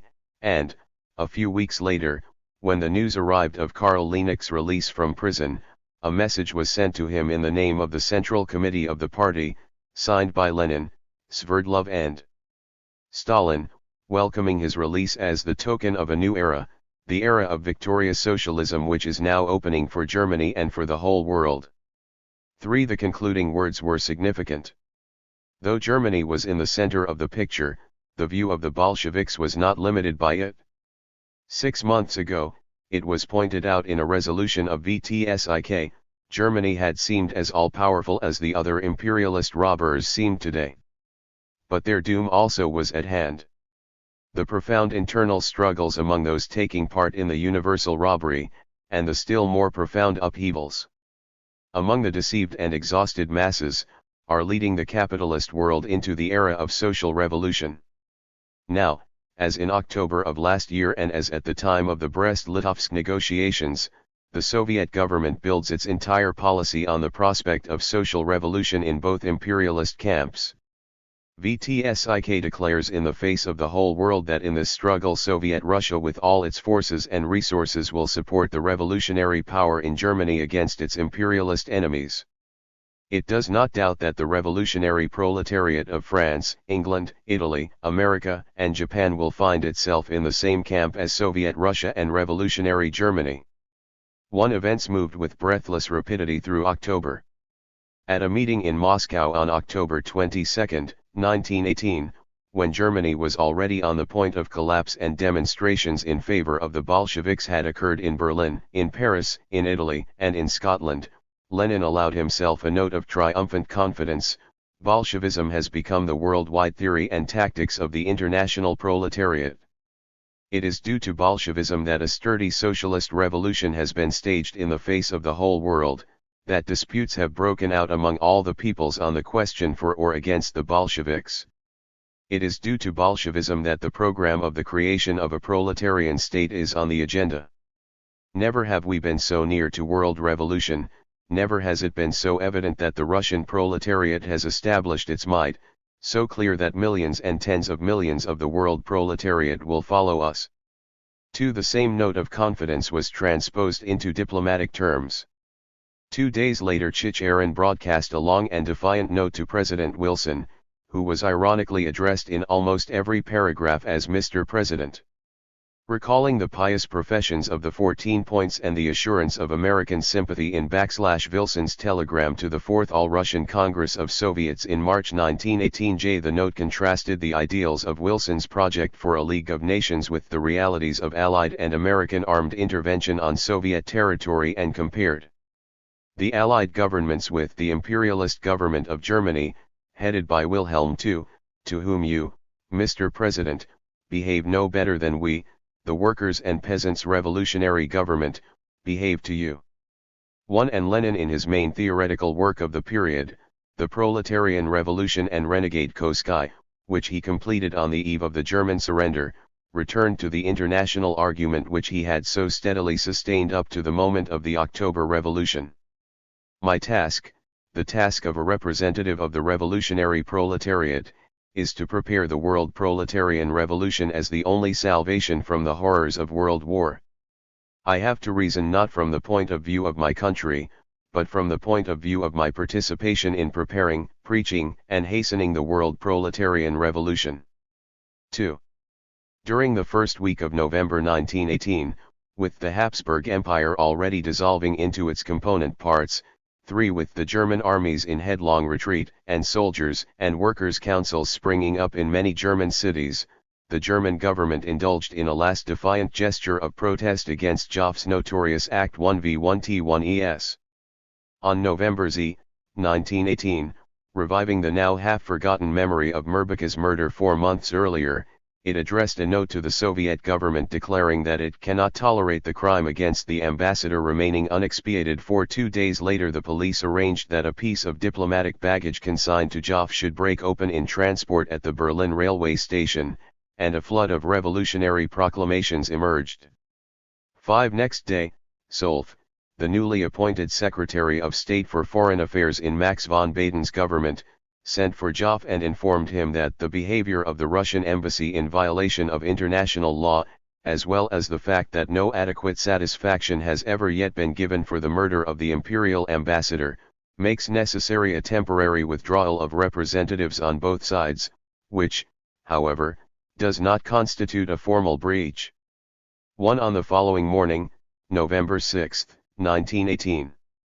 Joff and his staff were hustled into a special train and dispatched to the frontier. 2. On November 9, 1918, the day on which Joff reached the frontier, the Kaiser abdicated, and on November 10, while the German delegation was on its way to Compiègne to sign the armistice, the Berlin Workers' and Soldiers' Council unanimously appointed a Council of People's Representatives to act as a provisional German government. It was composed of 3 members of the SPD, Ebert, Scheidemann and Landsberg, and 3 of the USPD, Hasse, Dittmann and Barth. Ebert acted as president of the council, and Hasse had charge of foreign relations, though without replacing Solf at the Ministry of Foreign Affairs. In Moscow the proceedings of the concluding session of the Sixth All-Russian Congress of Soviets were twice interrupted to allow the president to read the latest telegrams from Germany. In the evening there was a celebration in the Kremlin, and next morning Lenin left the Kremlin for the first time since the attempt on his life at the end of August and addressed the crowds from a balcony. Radek describes the scene on his appearance. Tens of thousands of workers burst into wild cheering. Never have I seen anything like it again. Until late in the evening workers and Red Army soldiers were filing past. The world revolution had come. The mass of the people heard its iron tramp. Our isolation was over. 1. The revolution in Germany seemed not only to bring welcome relief from immediate military dangers and break the ring of armies that encircled the Soviet Republic, but to be the long-expected second and greater wave of the world revolution. The Bolshevik leaders from Lenin downwards were imbued with the unanimous and unquestioning conviction that it would quickly deepen and develop and, assuming a proletarian and socialist character, spread over Western Europe. On November 13, 1918, VTSLK formally annulled the Brest-Litovsk Treaty, and added to the declaration of annulment an appeal to the toilers of Germany and Austria-Hungary for a new kind of settlement to take its place. The right of self-determination in full measure will be recognized for the toilers of all nations. Those really guilty of the war, the bourgeois classes, will be made to bear all the losses. The revolutionary soldiers of Germany and Austria, who are forming in the occupied territories councils of soldiers' deputies, and entering into contact with the local workers' and peasants' councils, will become the collaborators and allies of the toilers in the fulfillment of those tasks. By a fraternal union with the workers and peasants of Russia they will redeem the wounds inflicted on the population of the occupied regions by the German and Austrian generals who defended the interests of counter-revolution. The toiling masses of Russia in the person of the Soviet government offer such a union to the peoples of Germany and Austria-Hungary. They hope that this mighty union of the liberated peoples will be joined by the peoples of all other countries which have not yet thrown off the yoke of the imperialists. Nor was this vision of the rapid spread of a fraternal community of revolution as fantastic as it may appear to later generations which know that it was belied by the event. Never had the call to world revolution as the staple of Soviet foreign policy seemed more clearly justified by its fruits. While the final blow that laid Germany low had been struck by others, there was evidence, which no Bolshevik was likely to overlook or underestimate, of the part played by Bolshevik propaganda in demoralizing the German armies. The civil population was in revolt against the horrors and privations of the war, the monarchy had fallen without a blow amid general execration, workers' and soldiers' councils on the Soviet pattern had been formed all over Germany, and the Berlin Council had created the counterpart of a council of people's commissars. Germany had entered its Kerensky period. It seemed inconceivable that, under the stimulus of Russian example and Russian encouragement, the parallel of the Russian Revolution would not be followed to the end. When Radek reached Berlin in December 1918 he had the impression that 9/10 of the workers were taking part in the struggle against the government. One other observers took much the same view. Even today it is not quite clear why the German Revolution proved a fiasco, whether because the German masses did not want revolution, or because the revolutionary movement was disunited and poorly led, or because the Allied governments, fearing revolution in Germany, gave just sufficient backing to the counter-revolutionary Social Democrat elements in Germany to scotch it. The most plausible explanation appears to be that a revolt of the German masses against the war, and against a regime which was held responsible for it, was almost everywhere mistaken for a mass demand for social revolution. The active demand for revolution, once the war was over and done with, was confined to a minority. The tradition of La Salle had molded a workers' movement which in its vast majority still pinned its faith to a policy of wringing concessions from the existing state, not of destroying it. But this diagnosis could scarcely have been made in November 1918, and, both then and for more than 2 years after, the imminence of proletarian revolution in Germany continued to haunt many who feared it as well as the Bolsheviks who hoped for it. Enthusiasm in Moscow was, however, quickly damped by the first episodes of direct contact with the new Germany. The first disconcerting experience arose out of the offer by the Soviet authorities of 2 trainloads of grain for the hungry German population. It was a symbolical gesture and, in view of desperate shortages in Russia itself, a generous one. Instead of the enthusiastic acceptance which had been expected from Berlin, nearly a week of silence followed. Then, on November 17, 1918, came Haas's answer. The offer was welcomed as a gesture of international solidarity. But Russia too was hungry, and, so far as concerned Germany, America had already promised to deliver enough grain to maintain existing rations till the next harvest. It was the first occasion on which Germany was called on to make the fateful choice between East and West. The paltry 2 trainloads from Moscow were weighed against the prospects of transatlantic abundance. It would have been quixotic to accept the Soviet pittance at the risk of antagonizing Washington and the Western Allies. The reply was felt in Moscow as a slap in the face and as a proof that the so-called socialist leaders of Germany preferred the fleshpots of capitalism to the international solidarity of the socialist revolution. Radek, recalling the vote of the German Social Democrats for war credits in the Reichstag of August 4, 1914, called it a second August 4 and judged that Judas Iscariot has completed his betrayal. The insult struck deep and rankled long. It was still a subject of bitter recrimination when the admission of the USPD to Comintern was debated 18 months later. The The second episode concerned Joff, the expelled Soviet representative in Berlin. When the German Revolution broke out, he was at Borisov on the Russian-German demarcation line. On November 10, 1918, the Berlin Workers' and Soldiers' Council, which appointed the Council of People's Representatives, passed a resolution instructing the government to resume relations with the Russian government and expressing eagerness for the arrival of the Russian representatives in Berlin. 1 and 3 days later, VTSIK, in its decree proclaiming the annulment of Brest-Litovsk, observed that, whereas the last act of the Kaiser's government had been B7 and to expel Joff, the first act of the insurgent workers and soldiers of Germany who have overthrown the imperial regime was to recall the Soviet embassy. 2. Meanwhile, Joff was hourly expecting the summons to return to Berlin. In the chaos of Armistice Germany, some delay in receiving instructions could be excused. But it soon transpired that the instructions would not be sent.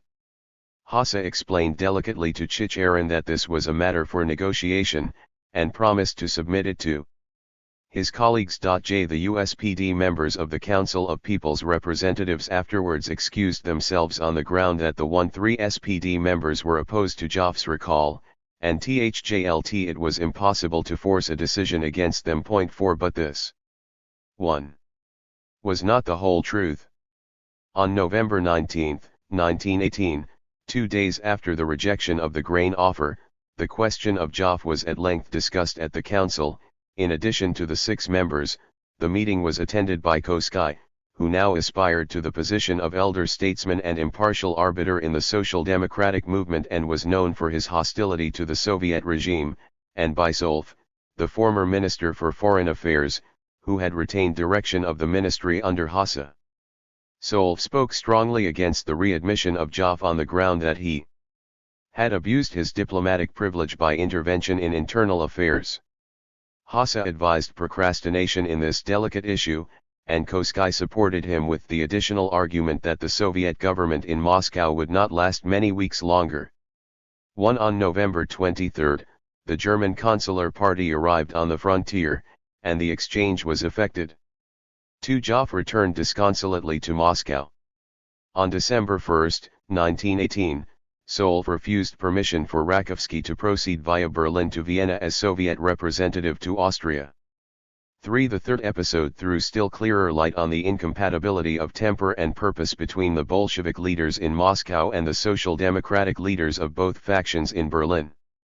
The first All-German Congress of Workers' and Soldiers' Councils was to be held on December 16, 1918. On an invitation from the Executive Committee which was organizing the Congress, VTSIK appointed a strong Russian delegation to attend it, consisting of Bukharin, Joff, Rakovsky, Ignatov and Radek. 4 This decision caused embarrassment in the Council of People's Representatives, and the embarrassment turned to consternation when Radek, in a conversation with Hasse by teleprinter open to interception by all the world, announced his intention of bringing with the delegation expert propagandists to work among the British and French prisoners of war still in German camps. It seemed clear in Berlin that the Soviet authorities, recklessly or of set purpose, were doing their best to embroil Germany with the Western powers. Only an unquestioning revolutionary faith, such as the USPD leaders certainly did not possess, could have justified such a course. When the delegation reached the frontier, the Council of People's Representatives decided, by a vote of 5-1, with regard to the situation in Germany not to admit it. 1 According to a Russian official report, the German military authorities then pointed a machine gun at our delegation, compelled it to turn back and in the most undignified conditions conducted it back across the demarcation line. 2 The irrepressible Radek, undeterred by these indignities, and helped by his ability to vary his national status as required, disguised himself as an Austrian prisoner of war, and crossed the frontier in the company of Reuter Friesland, a German prisoner of war, at that time a member of the USPD and later of the German Communist Party, and of 2 German communists whom he had picked up in Minsk. He got through to Berlin, but just too late for the first All-German Congress of Workers and Soldiers' Councils which had completed its session on December 21, 1918. The conclusion drawn in Moscow from these episodes was the treachery of the German Social Democratic leaders, of the USPD as well as of the SPD, to the revolutionary cause. This was the first, but not the last, conspicuous occasion on which the Bolsheviks deceived themselves by believing, on the supposed analogy of their own Russian experience, in a conflict between revolutionary masses and counter-revolutionary leaders which would inevitably end in the revolt of the masses against the leaders. The realities of the German situation at the end of 1918 were far more complex. Germany was prostrate and helpless to do anything on her own account. Every decision about Soviet Russia was bound to present itself as a choice between leaning on Russia or leaning on the Western Allies. The mutual hostility between East and West made a choice unavoidable, and, unless every apparent consideration of material advantage were ignored, the choice could not be in doubt. It was true that the German Social Democratic leaders were particularly embittered against the Bolsheviks, who had been for 4 years past denouncing them as traitors and were already contesting with them the leadership of the masses, including the German masses. It was true that German social democracy had been nourished for 2 or 3 decades on contempt for semi-barbarian Russia, and that these sentiments had not vanished overnight with the change of regime. It was also true that the prestige of Western democracy and Western liberalism exercised a strong pull on the social democratic movement, especially in the form and in the conditions in which Woodrow Wilson was now preaching them to a world weary of imperialism and militarism. These feelings were to make German Social Democrats the strongest opponents of the Eastern orientation in German policy advocated and supported by a majority of the German right. But such considerations scarcely yet applied. At the end of 1918 the German masses were still dazed by defeat and dazzled by the sentimental glamour of the Russian Revolution. But no serious body of German opinion, except for a small group of extremists on the left, regarded an alliance with Soviet Russia, which would further inflame the hostility of the West, as practical politics for any German government. The masses accepted the inevitable, and acquiesced without challenge in the caution of the leaders. A new appointment marked the sharp revulsion in the Council of People's Representatives against Bolshevism and revolution. When, in the latter part of December, it became necessary to dispense with Solf, who was too much compromised with the Allies by his record as Minister for the Colonies, the succession to Solf at the Ministry of Foreign Affairs was offered to Brockter Franzau. Brockter Franzau was an unusual figure in the diplomatic corps of the last days 11th Imperial Germany. A keen intellectual interest in politics convinced him of the rising importance of the German Social Democratic Party, and he made a point of keeping in touch with some of its leaders. It was through these connections that, as German minister in Copenhagen, he became the intermediary for the German government in the negotiations that led to the passage of Lenin and his Bolshevik companions through Germany in the sealed train in April 1917. The same connections brought him the appointment of German Minister for Foreign Affairs in December 1918. Before accepting it, he set forth his views in a memorandum to the Council of People's Representatives, which unanimously endorsed them. Among his most important desiderata was the necessity of taking the severest measures against Bolshevik propaganda and its leaders and of restricting the competence of the Workers' and Soldiers' Councils. At the same moment the First All-German Congress of Workers' and Soldiers' Councils decided to hold elections for a German National Assembly on January 19, 1919, thus in effect decreeing its own demise as the sovereign organ of the German people. The hopes of Moscow in a German proletarian revolution on the Soviet model were ebbing fast. On December 29, 1918, the 3 USPD members, conscious of the anomaly of their position, resigned from the Council of People's Representatives, which remained for the rest of its existence a one-party monopoly of the SPD. The same day was marked by a more significant event. The leaders of the Spartakusbund met in private and decided to secede from the USPD and form a separate party.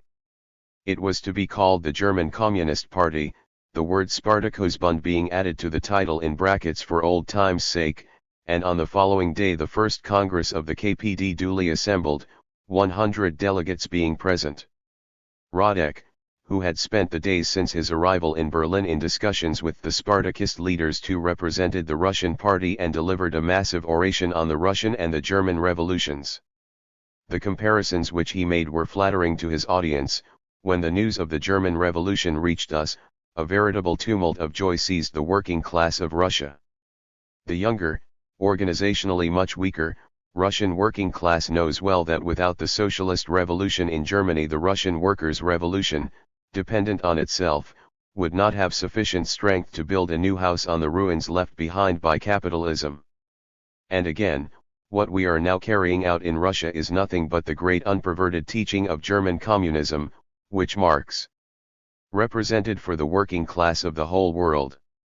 The international civil war will free us from the war of nations. 1. The Congress sent its greetings to the Russian Soviet Republic. It condemned the Ebert-Scheidman government as the mortal enemy of the proletariat, and protested against the use of German armed forces on British orders against Soviet troops in the Baltic. It called for the formation in all countries of workers' and soldiers' councils, and saw in this the only effective way to the building of a new international in which the center of gravity of the class organization of the proletariat must henceforth lie. The only question on which an open difference of opinion was recorded was whether to participate in the elections to the National Assembly. It was argued that, since parliaments and Soviets were alternative forms of government representing respectively the supremacy of the bourgeoisie and the supremacy of the workers, and since the National Assembly was clearly designed to supplant the Congress of Soviets, a vote to participate in the elections was a vote against the Soviets. Participation was eventually rejected by a majority of 62 votes to 23, but most of the leaders, including Rosa Luxemburg, voted in the minority. Participation in the existing trade union seems to have been unanimously rejected, though no formal vote was taken. Some delegates were in favor of forming separate communist unions, others, including Rosa Luxemburg, thought that trade unions would be altogether superseded by the workers' and soldiers' councils. 2. Behind the formal proceedings of the Congress lurked, however, unresolved difficulties and tensions. The reactions of the German Spartakist leaders to Russian Bolshevism were complex and not uniform. Karl Liebknecht, who, though a brilliant and devoted revolutionary leader in action, had no solid Marxist background and no great intellectual acumen, might unreservedly welcome the Russian Revolution and all its works, and be prepared for uncritical imitation of it. But Rosa Luxemburg, the real genius of the Spartakusbund, had been ever since 1904 a stern assailant of Lenin's theory of party organization. 1. And, during the last months of the war which she spent in prison, she had written a long criticism of Lenin's interpretation of the dictatorship of the proletariat, which, though still unpublished, was certainly known to her immediate colleagues. 2. Rosa Luxemburg believed that a socialist revolution could be achieved only by a mass party, and that no such party yet existed or could exist in Germany. The time was ripe only for propaganda among the masses, such as the Spartakusbund had undertaken, but not for action. For these reasons Rosa Luxemburg and her close associate, Leo Jogi-Ces, would have preferred in the first instance to postpone the creation of a German Communist Party. 3. And, though they allowed themselves to be overruled, Rosa Luxemburg's cautious views colored more than one passage of the party program which she drafted for the Congress. The essence of socialist society consists in the fact that the great working mass ceases to be a regimented mass and itself lives and directs in free, conscious self-determination the whole political and economic life. The proletarian revolution needs for its purposes no terror, it hates and abominates murder. It is no desperate attempt of a minority to fashion the world after its own ideal, but the action of the great mass of the millions of the people which is called to carry out the mission of history, to transform historical necessity into reality. Nothing could have been cooler, or more unlike the enthusiasm for international revolutionary solidarity prevailing in Moscow, than the brief and conventional point in the program devoted to international tasks. The immediate taking up of relations with fraternal parties abroad, in order to put the socialist revolution on an international basis and to secure peace through international brotherhood and through the revolutionary rising of the world proletariat. 1. The divergence of views between Rosa Luxemburg and Lenin, which lurked behind the scenes at the founding Congress of the KPD, was a further stage in the long controversy which had opened with the publication of What Is to Be Done? It may have been rendered more acute on this occasion by personal antipathy between Rosa Luxemburg and Radek, arising out of the factional struggles of the Polish party in which they had both played leading parts. But it was a fundamental dispute which was to reappear again and again in relations between the Russian Communist Party and the Communist parties of the West. For the moment, these potential international embarrassments were less decisive than divisions of opinion on immediate policy within the party itself. Throughout the Congress, Linecht, with no great encouragement from the other leaders, had been conducting negotiations to bring the shop stewards movement into the newly founded party. The negotiations finally broke down on certain mainly formal conditions laid down by the shop stewards and judged unacceptable by the Congress. But the real obstacle was the opposition of Rosa Luxemburg and her group. Rosa Luxemburg's skepticism on the prospects of a proletarian socialist revolution in Germany in the near future made her fear the admission to the party of a large majority of unschooled revolutionary hotheads who might force the party into revolutionary adventures for which neither it nor the political situation was ripe. Her practical insight was demonstrated by the immediate sequel. Within a few days of the Congress, an outbreak occurred in Berlin over the dismissal of a chief of police sympathetic to the left. The shop stewards threw their forces wholeheartedly into the fray, and there was talk of proclaiming a revolutionary government. Officially, the newly constituted party held aloof, but some of its members, led by Linecht, played conspicuous parts. Radek's role at this time is uncertain. But 3 months later he wrote from prison that he had been against any attempt to seize power. In February, on the ground that the seizure of political power can be effected only by a majority of the working class, which in January was certainly not on the side of the Communist Party. 1. The rising was suppressed without much difficulty by the Reichswehr. In the reprisals which followed, the new German Communist Party was declared illegal, and both Linecht and Luxemburg were arrested and shot while trying to escape, apparently the first use of this consecrated formula for official assassination. A month later Radek was arrested and consigned to a cell in the Moabit prison, where he spent the first 48 hours in heavy irons. 2. In the vain hope of conferring on him the protection of diplomatic status, the Soviet government of the Ukraine hastily appointed him its representative in Berlin. It also arrested 2 or 3 prominent Germans in Soviet territory as hostages. 3. The omens which attended the birth of the German Communist Party were on any sober view profoundly disquieting. Even the outward enthusiasm of the founding Congress had not concealed 2 inherent weaknesses: lack of unity within the party itself and lack of unity between the party and the revolutionary elements in the German masses.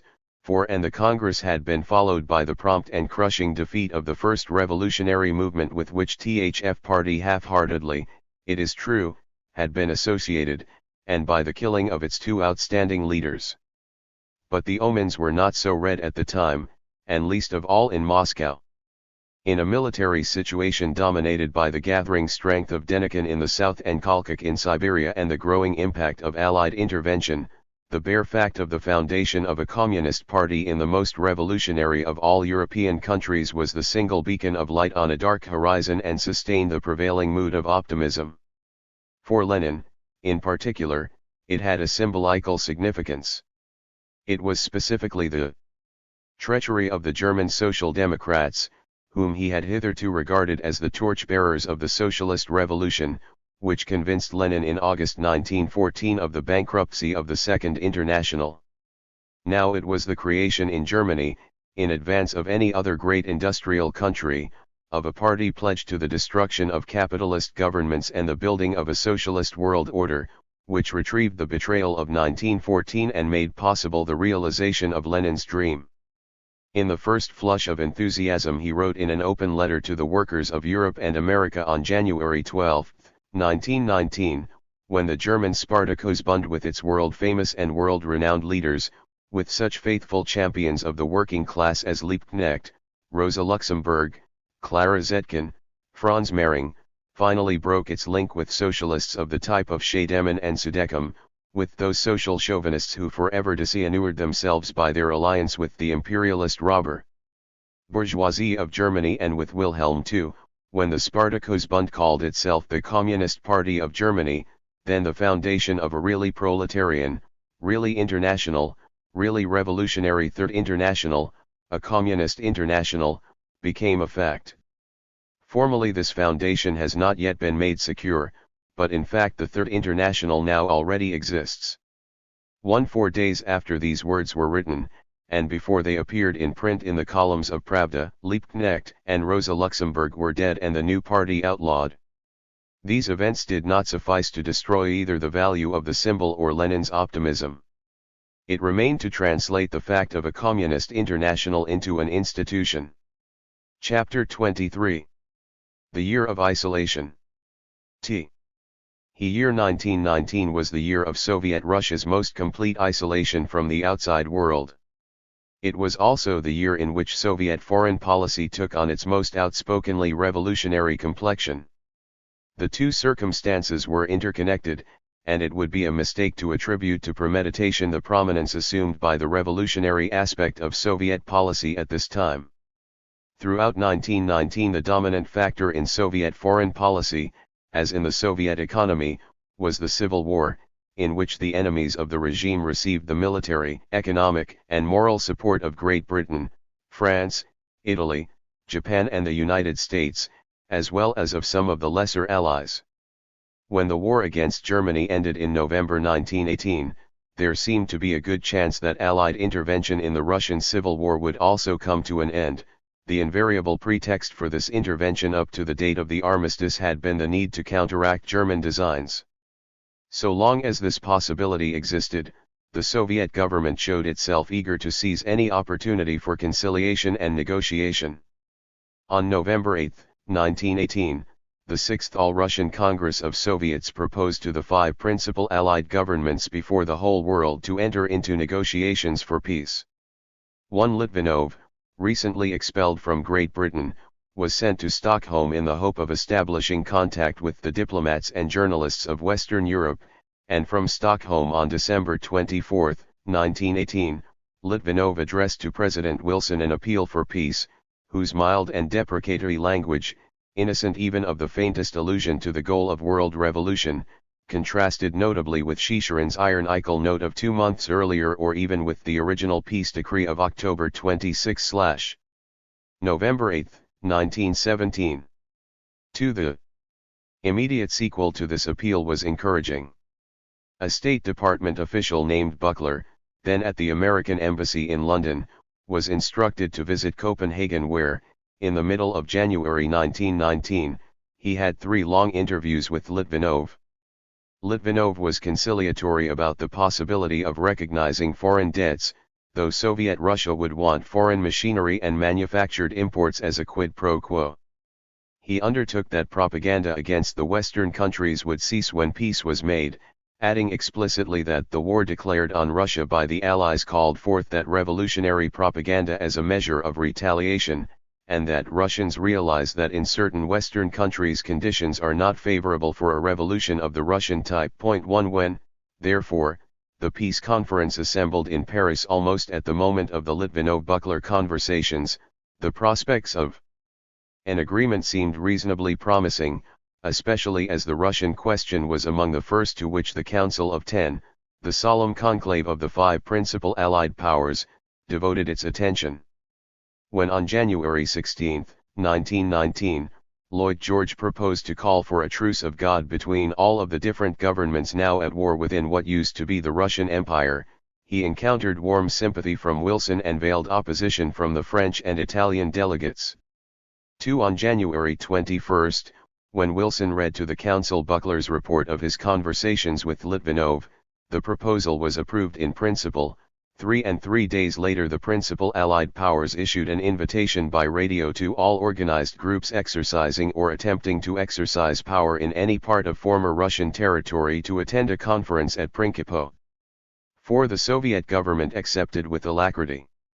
Its reply of February 4, 1919, showed an anxious readiness to come to terms on disputed issues.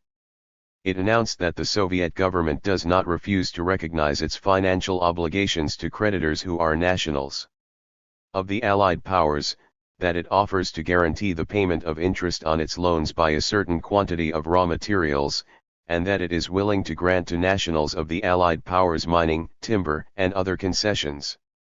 It was, as Chicherin afterwards wrote, the first occasion of an appeal to the Entente in the name of economic advantages, an idea which became one of the most outstanding in Lenin's foreign policy. 2. The calculation was purely practical. The Soviet government was prepared to pay a certain price in order to buy off the hostility of the capitalist world and obtain for itself a much-needed respite. The Principe proposal broke down owing to the refusal of White Russian groups, encouraged by covert French opposition, and this failure gave encouragement to the anti-Bolshevik wing of the British coalition, drawing its strength mainly from military and diplomatic circles which were most keenly conscious of the Russian defection in the war, and from financial and commercial circles which held assets and interests in Russia. Of both these groups Churchill became the outstanding spokesman. Lloyd George describes C1 Erzin and Churchill at this time as the two powerful men in the government. WHQ were zealous and untiring advocates of the policy of intervention. 3. While Curzon remained in London, replacing Balfour at the Foreign Office, Churchill as Secretary of State for War made frequent journeys to Paris. On February 15, I9, in the absence of Lloyd George and Wilson, Churchill made a strong appeal to the Council of Ten in favor of sending volunteers, technical experts, arms, munitions, tanks, aeroplanes, etc. to Russia and arming the anti-Bolshevik forces, and repeated the plea at length at a further meeting on the same afternoon. Balfour extricated himself from an awkward situation by proposing that the question should be adjourned till the following week.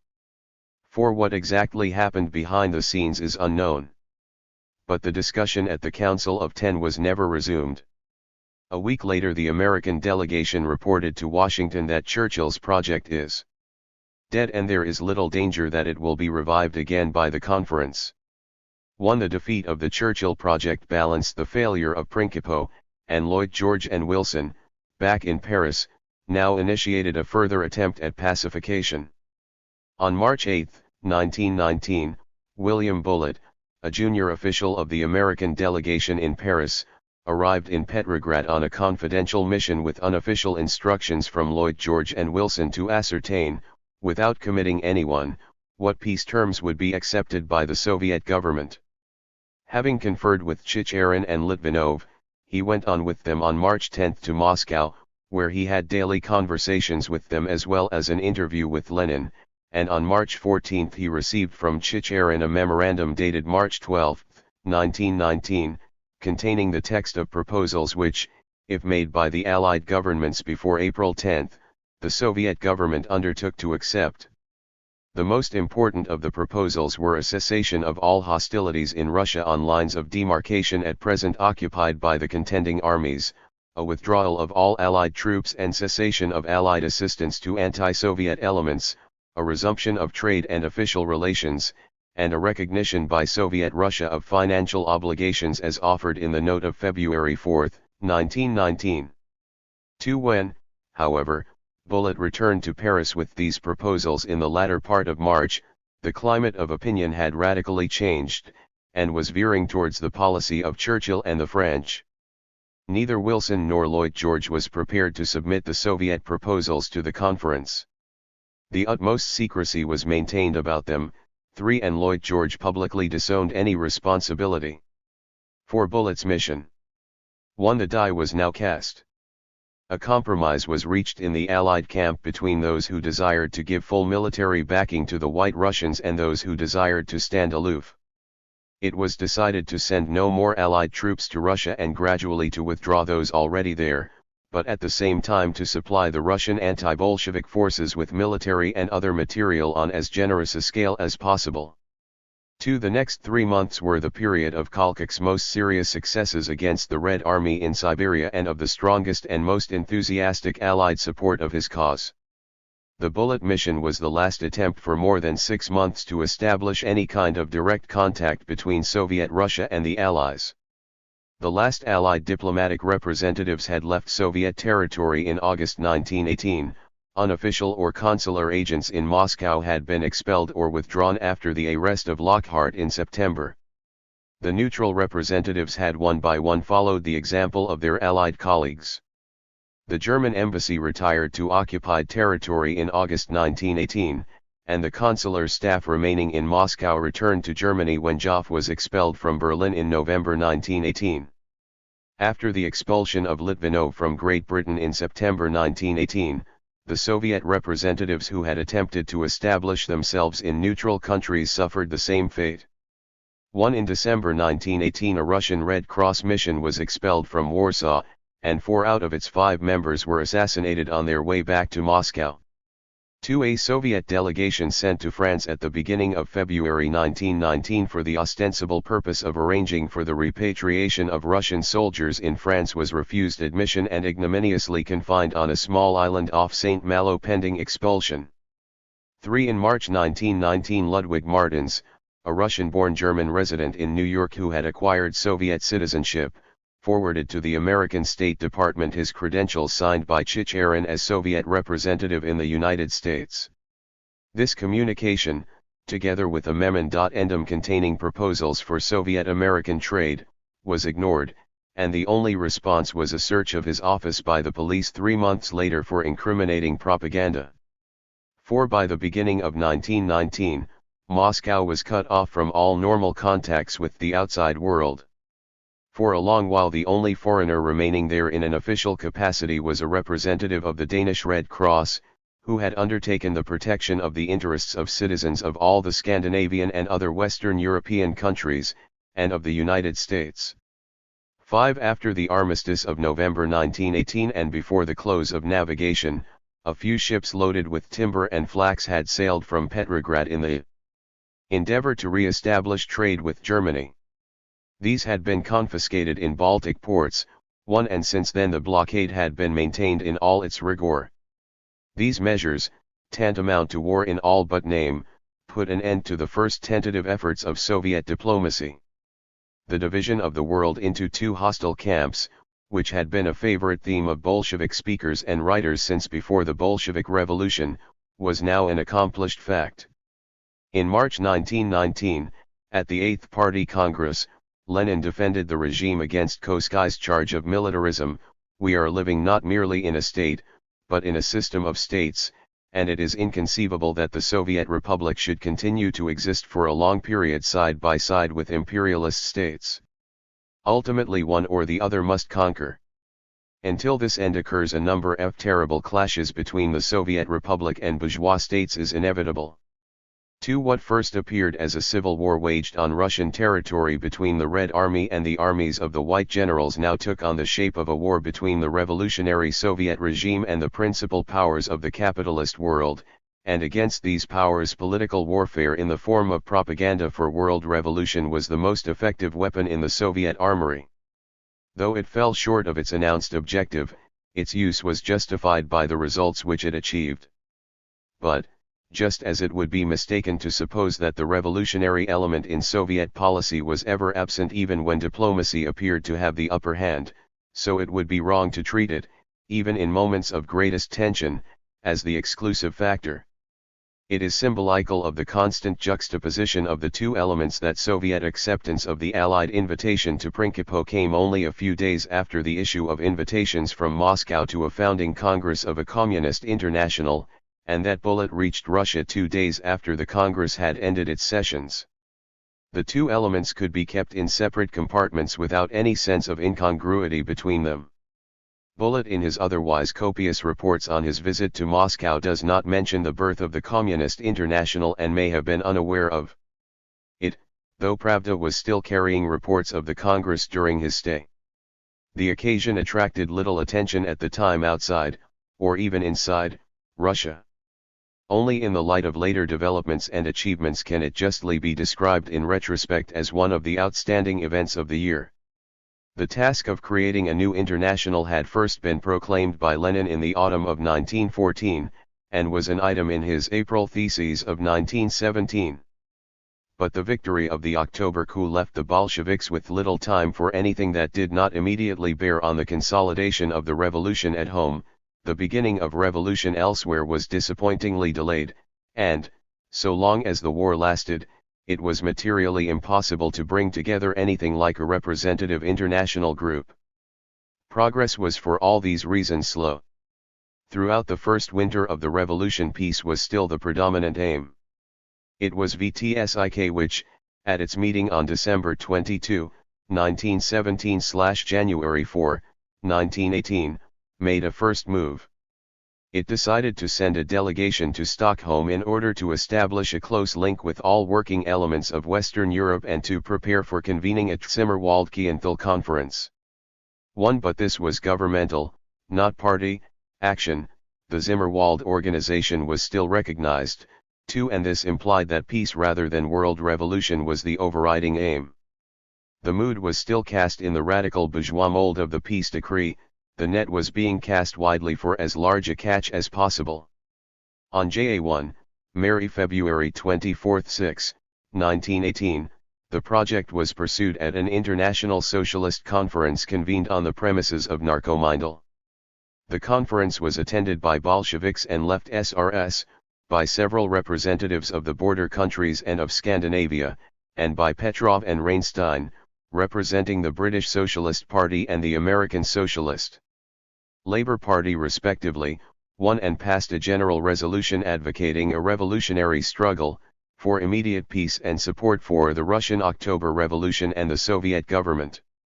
A few days later a delegation was appointed to proceed to Stockholm consisting of 2 Bolsheviks, Kollontai and Burton, and 2 Left SRS. 3 At the height of the Brest-Litovsk crisis the delegation set out on its mission, but was turned back in Finland, and the project fell to the ground. The conclusion of the Brest-Litovsk Treaty ruled out for some time any direct attempt to mobilize the international socialist movement in support of the Soviet government, and communications with the outside world became increasingly precarious. It was only after the armistice of November 1918 that the obstacles seemed suddenly to melt away. Germany, far from being a barrier to the advance of revolution, was now a center of the revolutionary ferment. The moment was ripe to raise high once more the banner of international socialism. On December 19, 1918, the Petrograd Soviet convened an international meeting which was presided over by Maxim Gorky. Gorky was an international figure of the left, though at this time a strong anti-Bolshevik, and the company was doctrinally mixed. We have among us today guests who are neither Marxists nor communists, but all of us here are agreed on one point: in our hatred of the bourgeoisie, in our hatred of a class guilty of the death of millions of men in the interests of a small group. Reinstein spoke once more for the United States, and Feinberg, like him of Russian origin and recently returned to Russia, for Great Britain. Sadul appeared for France. There were Serbian, Bulgarian, Turkish, Chinese, Hindu, Persian and Korean representatives, and speeches were also delivered by Scottish, English and American prisoners of war captured on the Archangel Front, and by a member of the Petrograd German Soldiers and Workers' Council. The meeting lacked nothing in fervor, and lived up to Zinoviev's description of it as the modest precursor of a future Grand Assembly. 1 Shortly after this demonstration, external events gave concrete form to these aspirations for the establishment of a new international. About the time of the international meeting it became known that a conference was being convened in the near future at Bern for the purpose of reviving the Second International, and on December 24, 1918, the Central Committee of the party issued a broadcast to the world denouncing this project. At the end of December 1918 the foundation of a German Communist Party provided for the first time a respectable nucleus for an international communist organization. Early in January 1919 Lenin presided over a small meeting in the Kremlin, which decided without further delay to invite all parties opposed to the Second International to attend a congress in Moscow with a view to the creation of a Third International. The invitation was broadcast to the world from Moscow on January 24, 1919, 3 days before the date set for the Bern Conference. It was signed in the names of the Central Committee of the Russian Communist Party, of Polish, Hungarian, Austrian, Lettish, and Finnish Communist parties, of the Balkan Revolutionary Social Democratic Federation, and of the Socialist Labor Party of America. It was not specifically addressed to anyone, but named 39 parties or groups as eligible to attend the founding Congress. Only one of these had its seat in Asia. Bolshevik thoughts of revolution were still confined mainly to Europe, and the principal appeal was to groups in revolt against the Second International. The invitation set forth principles purporting to be based on the programs of the Spartakusbund and the Russian Communist Party. The division of professed socialists into right, center, and left which had emerged during the war was maintained. Of the three elements included in the Second International, the social chauvinists could be met only by an unsparing struggle. For the center there must be a policy of splitting off its most revolutionary elements and of unsparing criticism and exposure of its leaders. The left revolutionary wing would, it was assumed, come over. The task of the proletariat was now the immediate seizure of state power, and the purpose of the Congress was to create a general fighting organ for permanent coordination and systematic leadership of the movement, the center of a communist international, subordinating the interests of the movement in each particular country to the interests of the revolution on its international scale. At the beginning of March 1919 more than 50 delegates assembled in Moscow, of whom 35, representing communist parties or groups in 19 different countries, were recognized as full delegates with voting rights, the others being admitted in a consultative capacity. A large majority of the delegates came from Russia or from smaller countries within the Russian orbit, since more distant countries were unable to fill the allotted quota of 5 delegates for large nations, 3 for medium and 1 for small. The Russian party was represented by Lenin, Trotsky, Zinoviev, Stalin, Bukharin and Chicherin. There were delegates representing communist parties of Poland, Finland, the Ukraine, Armenia, Latvia, Estonia, and White Russia and Lithuania, and a united group of the Eastern peoples of Russia had 1 full delegate. Turkestan, Azerbaijan, and Georgia had consultative delegates. France and the United States had 1 full delegate each. The 1 British delegate, Feinberg, had no formal mandate and had only consultative status. The Swiss Social Democratic Party was represented by Platon, famous in history as the organizer of Lenin's journey to Russia in April 1917. Consultative delegates appeared from China, Persia, and Korea. Most of these were resident in Moscow, and some of them purported to speak for countries where no communist organization as yet existed. The large Norwegian Labour Party, the main workers' party in Norway, sent a delegate, and Dutch, Swedish, Hungarian, and Austrian delegates represented tiny left groups in their respective countries, not all of them unimpeachably communist in outlook. Rakowski spoke for the Balkan Revolutionary Social Democratic Federation. 2. The language of the Congress was German. 3. The attitude of the Germans was the crucial point for the future, as everyone knew. Of the 2 delegates chosen by the newly formed German Communist Party, only one, Eberlein, had succeeded in eluding the German police. He appeared at the Congress under the nom de guerre of Albert. He had, however, come with a mandate to oppose the creation of a new international as premature. The German communists, weak and persecuted at home, perceived clearly that an international founded in Moscow in existing conditions must be almost exclusively Russian in character and leadership, and they would have preferred to wait until communism had developed further in Germany and Western Europe. These objections first appeared at an informal preliminary discussion between a few of the principal delegates on March 1, 1919. 2. They were met to the extent that the delegates assembled on the following day not as a formal congress but as a preparatory conference. Zinoviev was elected president, not yet of the future international, but of the conference, with Angelika Balabanov and Vorovsky as secretaries. J. Eberlein announced in the name of the KPD that he had no objection of principle to the creation of a communist international, but asked that the present proceedings should be limited to a conference to test the available strength and review the political foundations on which we can unite. 1. The resistance of the one serious communist party outside Soviet territory seemed at first decisive.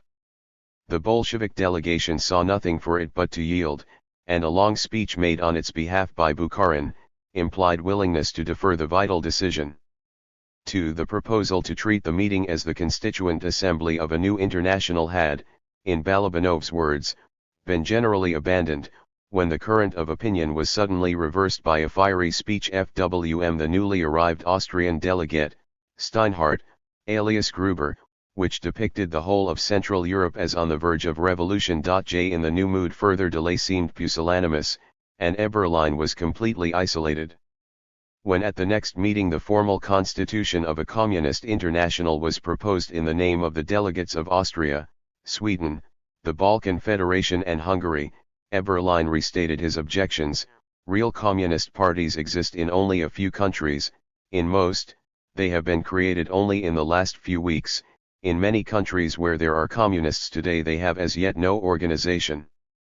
What is missing is the whole of Western Europe.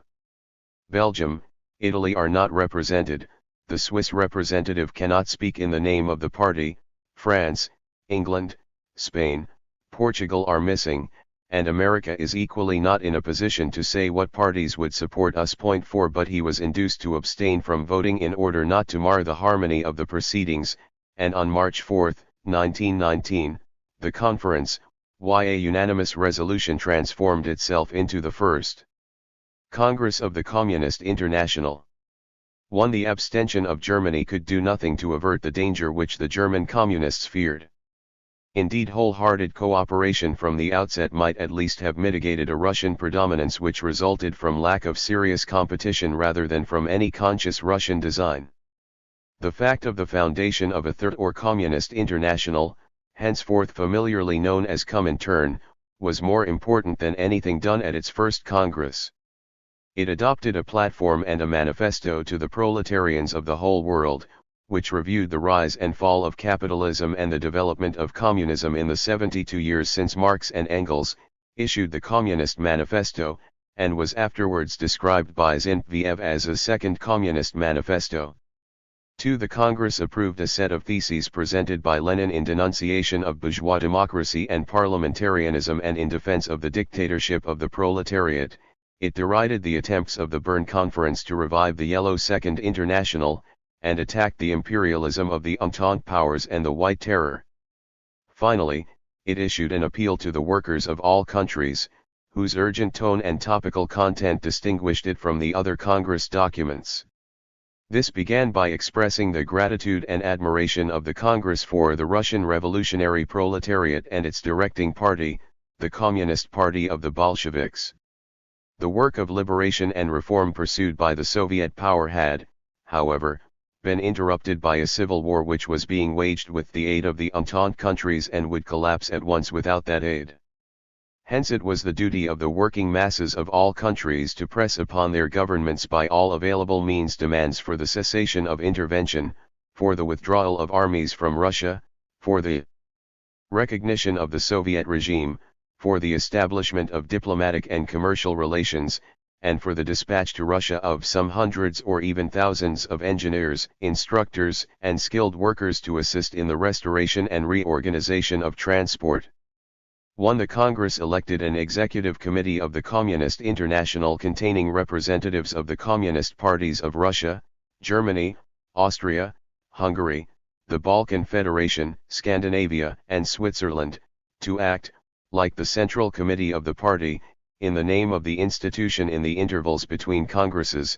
Other parties joining Comintern before the next Congress were to receive a seat on IKKL.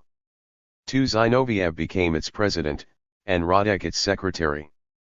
The appointment of Radek, who seemed likely to remain for an indefinite period in his Berlin prison, was an empty gesture of defiance to the capitalist world.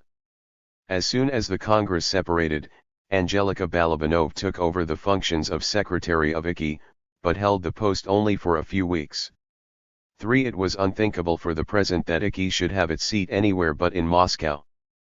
But Zinoviev explained that this was temporary and that we shall be glad if we can succeed in transferring the place of residence of the Third International and its executive committee as quickly as possible to another capital, for example, Paris. 4. The appeal to the workers of all countries to rally to the support of the Soviet regime in Russia was in some respects the most significant document of the First Congress of the Communist International. Beyond question, the new organization had been conceived by its founders as in the fullest sense international, a successor of the defunct and discredited Second International.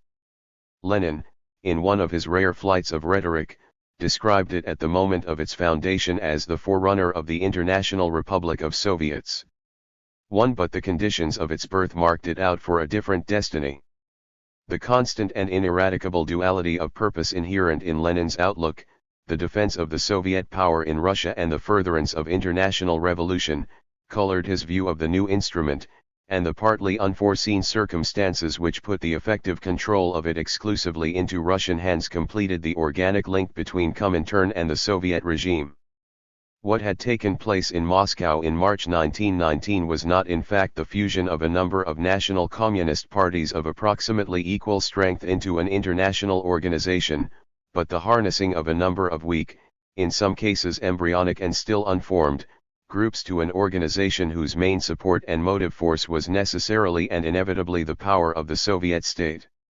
It was Soviet power which created Comintern and gave it its influence and prestige. In return, it was natural to expect that international communist propaganda and action should help to defend that power at a moment when it was threatened by all the reactionary forces of the capitalist world. At this crucial moment of the Civil War, the supreme task naturally presented itself in Lenin's mind as a struggle of the proletarian state surrounded by capitalist states. Two national and international aims, the security of the Soviet regime and the interests of the proletarian revolution, were once more inextricably blended. In an article contributed by Lenin to the first number of Kommunisticheski International, the journal of the new organization, the simple truth was stated with the emphasis of italics: the new Third International Workingmen's Association III has already begun to coincide in a certain measure with the Union of Soviet Socialist Republics. The struggle was waged simultaneously on the two planes, the revolutionary plane and the plane of state action, without any sense of incompatibility between them. It would, therefore, be an error to suggest that the foundation of the Communist International marked any fresh departure in Soviet foreign policy, or had any immediate effect on its course. Once the Civil War began, that policy was necessarily concerned to foster the disintegration of the enemy's power, both at home and in the field, through revolutionary propaganda. At the moment when Comintern came into being, the propaganda which had helped to destroy the war-weary German armies already threatened to have a similar effect on the victorious but equally war-weary forces of the Allies. In January 1919, when the Allied statesmen, assembled in Paris for the peace conference, discussed the occupation of Russia by Allied troops, the British Prime Minister bluntly assured his colleagues that if he now proposed to send 1,000 British troops to Russia for that purpose, the armies would mutiny, and that, if a military enterprise were started against the Bolsheviki, that would make England Bolshevist and there would be a Soviet in London. Lloyd George was talking for effect, as was his manner. But his perceptive mind had correctly diagnosed the symptoms. Serious mutinies in the first months of 1919 in the French fleet and in French military units landed in Odessa and other Black Sea ports led to an enforced evacuation at the beginning of April.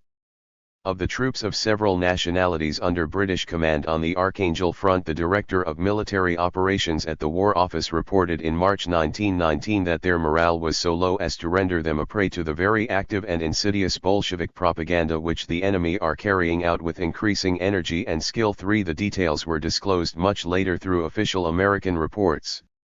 On March 1, 1919, a mutiny occurred among French troops ordered to go up to the line. Several days earlier a British infantry company refused to go to the front, and shortly afterwards an American company refused for a time to return to duty at the front.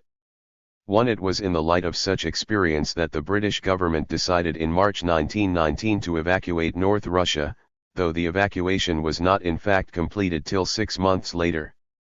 Mutiny among the troops was matched by widespread disaffection in the industrial centres of Great Britain. At the time of the armistice, a report handed by the Foreign Office to the American Embassy in London expressed the belief that apart from certain centres, notably the Clyde and South Wales, Bolshevism as such is innocuous for the present. Nevertheless, no chances were being taken. A careful watch is being maintained for such Bolshevik propaganda as may reach this country from abroad, in order that it may be intercepted and destroyed, and the same measures are being taken wherever possible in respect to inflammatory literature secretly printed at home. Counter-propaganda is meanwhile being conducted through the unostentatious distribution of pamphlets designed to educate the people as to the true significance of Bolshevism, and appropriate articles appear in the Sunday papers customarily read by the working men. 2. The first serious attempt to challenge public order by calling a general strike was made in Glasgow at the end of January 1919, and Red Friday was long remembered as the peak of the revolutionary movement on the Clyde. Political discontent was focused on the government's Russian policy by a meeting at the Albert Hall on February 9, 1919, which launched a hands-off Russia campaign. At the founding Congress of Comintern a month later, the British delegate, Feinberg, spoke in a language which seemed to find support in the facts: the strike movement is spreading all over England and is affecting every branch of industry. In the army, discipline is much weakened, which in other countries was the first symptom of revolution. 1. England may seem to you untouched, Lenin told a British correspondent at this time, but the microbe is already there. 2. Meanwhile, hunger was rife in Central Europe, and disorganization was everywhere. Strikes and disorders had occurred even in peaceful neutral countries like Holland and Switzerland. On March 21, 1919, just a fortnight after the founding Congress of Comintern had dispersed, a Soviet Republic was proclaimed in Budapest. On the next day, House in Paris confided his apprehensions to his diary: Bolshevism is gaining ground everywhere. Hungary has just succumbed. We are sitting upon an open powder magazine, and some day a spark may ignite it. Almost at the same moment, Lloyd George dramatized the situation in a confidential memorandum designed to overcome Clemenceau's obstinacy at the peace conference: the whole of Europe is filled with the spirit of revolution. There is a deep sense not only of discontent but of anger and revolt amongst the workmen against pre-war conditions. The whole existing order in its political, social, and economic aspects is questioned by the masses of the population from one end of Europe to the other. 4. Early in April, another Soviet Republic was proclaimed in Munich. World revolution was on the march. Lenin, appealing to the Central Council of the Trade Unions in the same month to give their full support to the mobilization against Kolchak, referred to the French mutinies at Odessa and to the Soviet republics in Central Europe as proof that our victory on an international scale is completely secure, and his May Day speech on the Red Square ended with the slogans: "Long live the International Republic of Soviets! Long live Communism!" 1. Not only did Zinoviev in the first issue of the Journal of Comintern make his famous prophecy that in a year's time one would begin to forget that there had ever been a struggle for communism in Europe, but the far more sober Lenin was inspired by the Versailles Treaty to discover an immense revolutionary movement in Germany and to predict that this July will be our last difficult July, and next July we shall greet the victory of the International Soviet Republic. Meanwhile, the sapping of the hostile front by revolutionary action through every possible instrument, Comintern being merely the newest and most far-reaching, was the one effective foreign policy still open to the Soviet government, and it seemed, in the summer of 1919, to be yielding excellent dividends. It appeared, therefore, in no way anomalous that Chicherin, as head of Narkomindel, should at this time work hand in glove with Zinoviev, as head of Comintern, and that the language of the two organs should be scarcely distinguishable. When a Soviet government was set up in Munich in April 1919, Chicherin greeted it in a message which was published in L'Izvestia: "We may rest assured that the day is not far off when revolutionary socialist allies will join forces with us and will give support to the Bavarian Republic against any attack. Every blow aimed at you is aimed at us. In absolute unity we carry on our revolutionary struggle for the well-being of all workers and exploited peoples." 4. NVTSIK, sending its greetings to the Soviet republics of Hungary and Bavaria, expressed the conviction that the proletariat of the whole world, having before its eyes striking examples of the victorious insurrection of the workers in 3 countries of Europe, will follow them with complete faith in victory. 510. Days later Chicherin signed an appeal to the workers of the Allied countries protesting against the aid furnished by the Allies to the White forces in the Civil War and against the Allied blockade. A fresh opportunity was offered when the Allied peace terms were first disclosed to Germany at Versailles. Zinoviev issued a proclamation on behalf of IKI, which declared that the proletarian revolution is the only salvation for the oppressed classes of the whole world, and concluded with the words, "Down with the Versailles Peace, down with the New Brest. Down with the government of the social traitors. Long live the power of the Soviets in the whole world."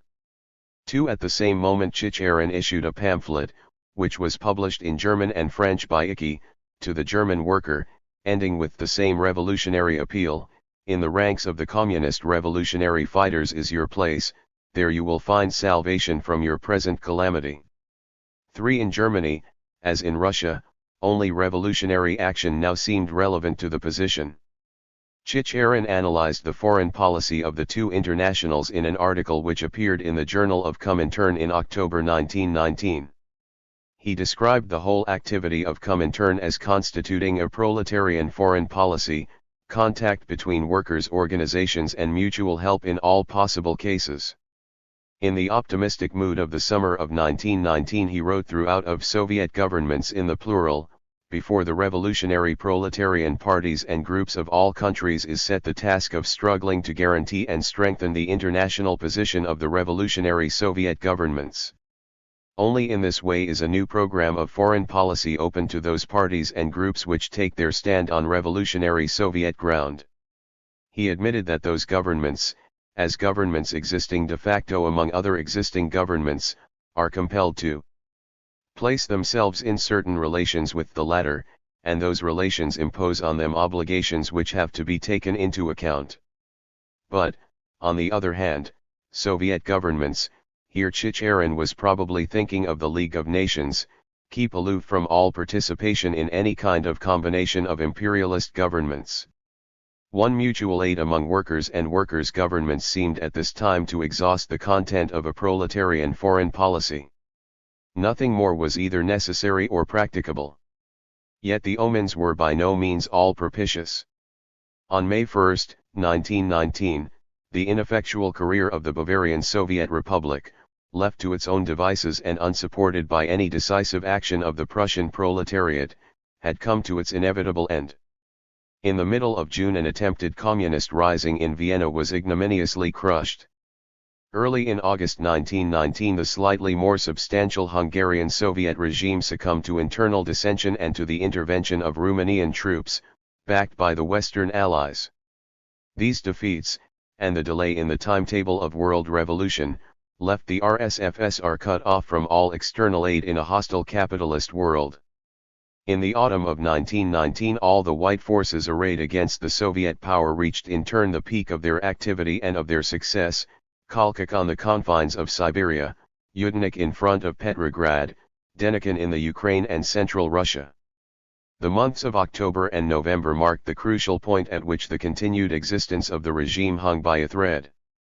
In this bleak and hostile world the newly founded Communist International took its first steps. White Russian armies, actively supported by the Allies, had bitten deeply into Soviet territory. At all the main points on its periphery enemy forces were encamped. Everywhere frontiers were closed. The cordon sanitaire had become a reality. Even foreign newspapers reached Moscow irregularly or not at all. Lenin's writings of this year are full of complaints of the difficulty of obtaining accurate or up-to-date information of foreign happenings. The Journal of Comintern, Kommunisticheski International, appeared regularly throughout the year under Zinoviev's editorship. But no more than the nucleus of a standing organization had been created, and in the desperate conditions of the summer of 1919 no steps could be taken to make it effective. When Rutgers, who had been the Dutch delegate at the founding Congress of Comintern, left Moscow for Holland in the middle of October 1919, he took with him a mandate from Lenin to set up a Bureau of Comintern for Western Europe in Holland and to summon an international conference there, a haphazard and rather desperate attempt to overcome the isolation of Moscow. 2. In spite of the most optimistic estimates of the prospects of world revolution, there was probably never a time when the Soviet leaders had less material possibility of promoting it than in the 6 months which followed the foundation of Comintern. There was certainly never a time after 1917 when the parties of the extreme left abroad faced their problems with less aid or less interference from Moscow. After the foundation of Comintern, all contact with the German Communist Party seems to have been lost, and for a long period nothing was known of it in Moscow except that the Rotfani appeared illegally but regularly in Berlin, and that there were similar communist journals in other German cities. The fortunes of the party, after the catastrophe of January 1919, were at a low ebb. Jogi since Rosa Luxemburg's death, the recognized leader of what was left of the party, was murdered in precisely similar conditions on March 10, 1919. The succession now fell to Paul Levi, who had attended the Zimmerwald Conference in 1915 and was, next to Luxemburg, the most distinguished intellectual in the Spartakusbund, but lacked the temperament of a leader or of a man of action. At the second and last All-German Congress of Workers' and Soldiers' Councils, which took place in Berlin in April 1919, there was only one communist delegate. The proceedings resolved themselves into a struggle between the SPD majority and the USPD minority. But the struggle was completely unreal, since both sides accepted the authority of the National Assembly elected by universal suffrage, which had been in session at Weimar since February, and Lenin jibed from afar at the inconsistencies of the USPD leaders, who believed that parliamentary democracy was compatible with a regime of Soviets. 1. The speedy collapse of the Soviet Republic in Bavaria, whatever its shortcomings of ideology or organization, was a further blow to the cause of the German Revolution, whose supporters succumbed in the summer of 1919 to a universal mood of discouragement and retreat. Under the state of siege proclaimed in January 1919, the KPD became an illegal organization and could operate only under cover. Even the Versailles Treaty failed to dispel the prevailing apathy. The flaming denunciation of the treaty by Icke found only a faint echo in the pronouncements of the KPD. The party's theses on the peace, which bore the mark of Levi's analytical and sceptical pen, argued that the military form of government which had ruled Germany before the war had now been restored, and that under a bankrupt imperialism acceptance or rejection of the terms of peace would be equally disastrous.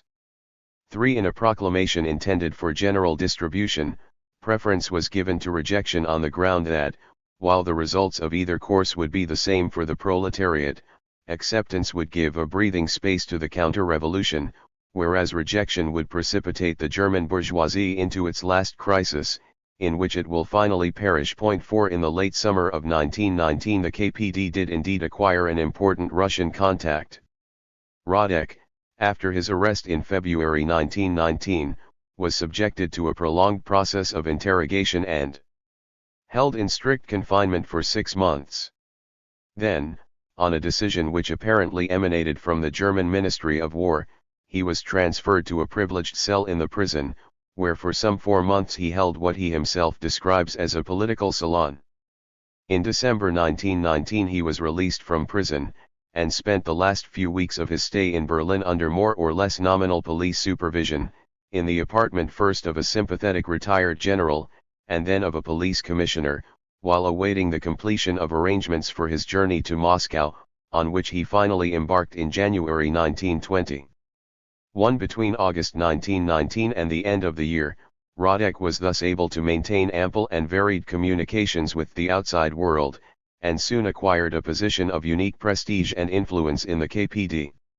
According to his own account, he refused to allow its leaders to visit him in prison for fear of compromising them, though he maintained a regular correspondence with them and was impressed by their inability to lead.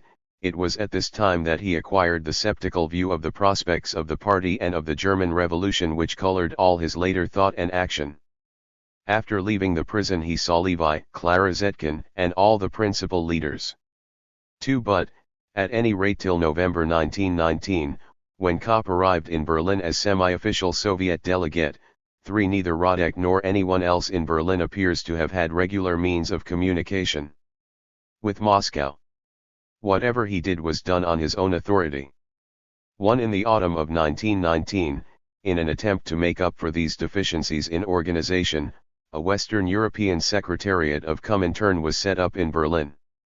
It can no longer be ascertained on whose initiative the step was taken, whether it preceded or followed the mandate given to Rutgers in Moscow in October to establish a Western European Bureau in Holland, or even whether the headquarters of Comintern in Moscow was consulted at all. That the danger of overlapping or conflict between the two institutions should apparently have occurred to nobody is symptomatic of the chaotic and unformed state of Comintern organization in the first year of its existence. Circumstantial evidence suggests that Radek was concerned in this new move. The chiefs of the Secretariat were Thomas, a Bavarian communist, who had succeeded in creating an illegal Comintern press in Hamburg, and Brinsky, a communist of Polish origin, who in 1918 was Soviet trade delegate in Berlin under Joff. Both had been among Radek's prison visitors. 2. The Western European Secretariat heralded its birth by a manifesto appealing to the workers of the world, on the occasion of the second anniversary of the October Revolution, to oppose intervention in Russia. If the workers of Europe did not come to the assistance of the Russian Revolution, then the workers of Russia would be entitled to say, "We have sacrificed everything for the liberation of the proletariat, you nothing. We die as free men, you will be condemned to live as slaves." 3. The main function of the Secretariat was to publish information about the progress and achievements of the Soviet regime in Russia. But it seems to have had little contact with Moscow except for the receipt of official Comintern documents and to have enjoyed no political status or importance. 1. At the Second Congress of Comintern in July 1920 a speaker described it as limited, narrow, and to a certain extent nationalist and not international. 2. Meanwhile a crisis had occurred in the affairs of the KPD. The views of the majority at the first Congress of the KPD against participation in parliamentary elections and in the existing trade unions 3 were on the records. The first of these decisions had been carried out when the party refrained in January 1919 from participating in the elections to the National Assembly. But no steps had been taken to withdraw from the trade unions, nor were any likely to be taken under the existing leadership of the party.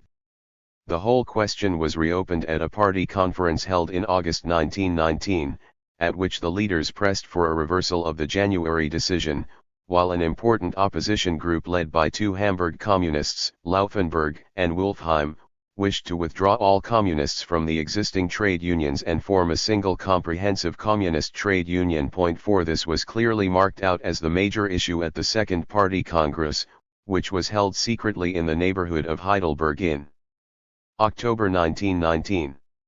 At this point Radek, now enjoying the facilities of the privileged cell, intervened. S. Bolshevik doctrine in favor of participation in parliamentary elections and trade unions was clear and unequivocal, and Radek wrote an address expounding it, which was read at the Heidelberg Congress, and subsequently published by the KPD as a separate pamphlet.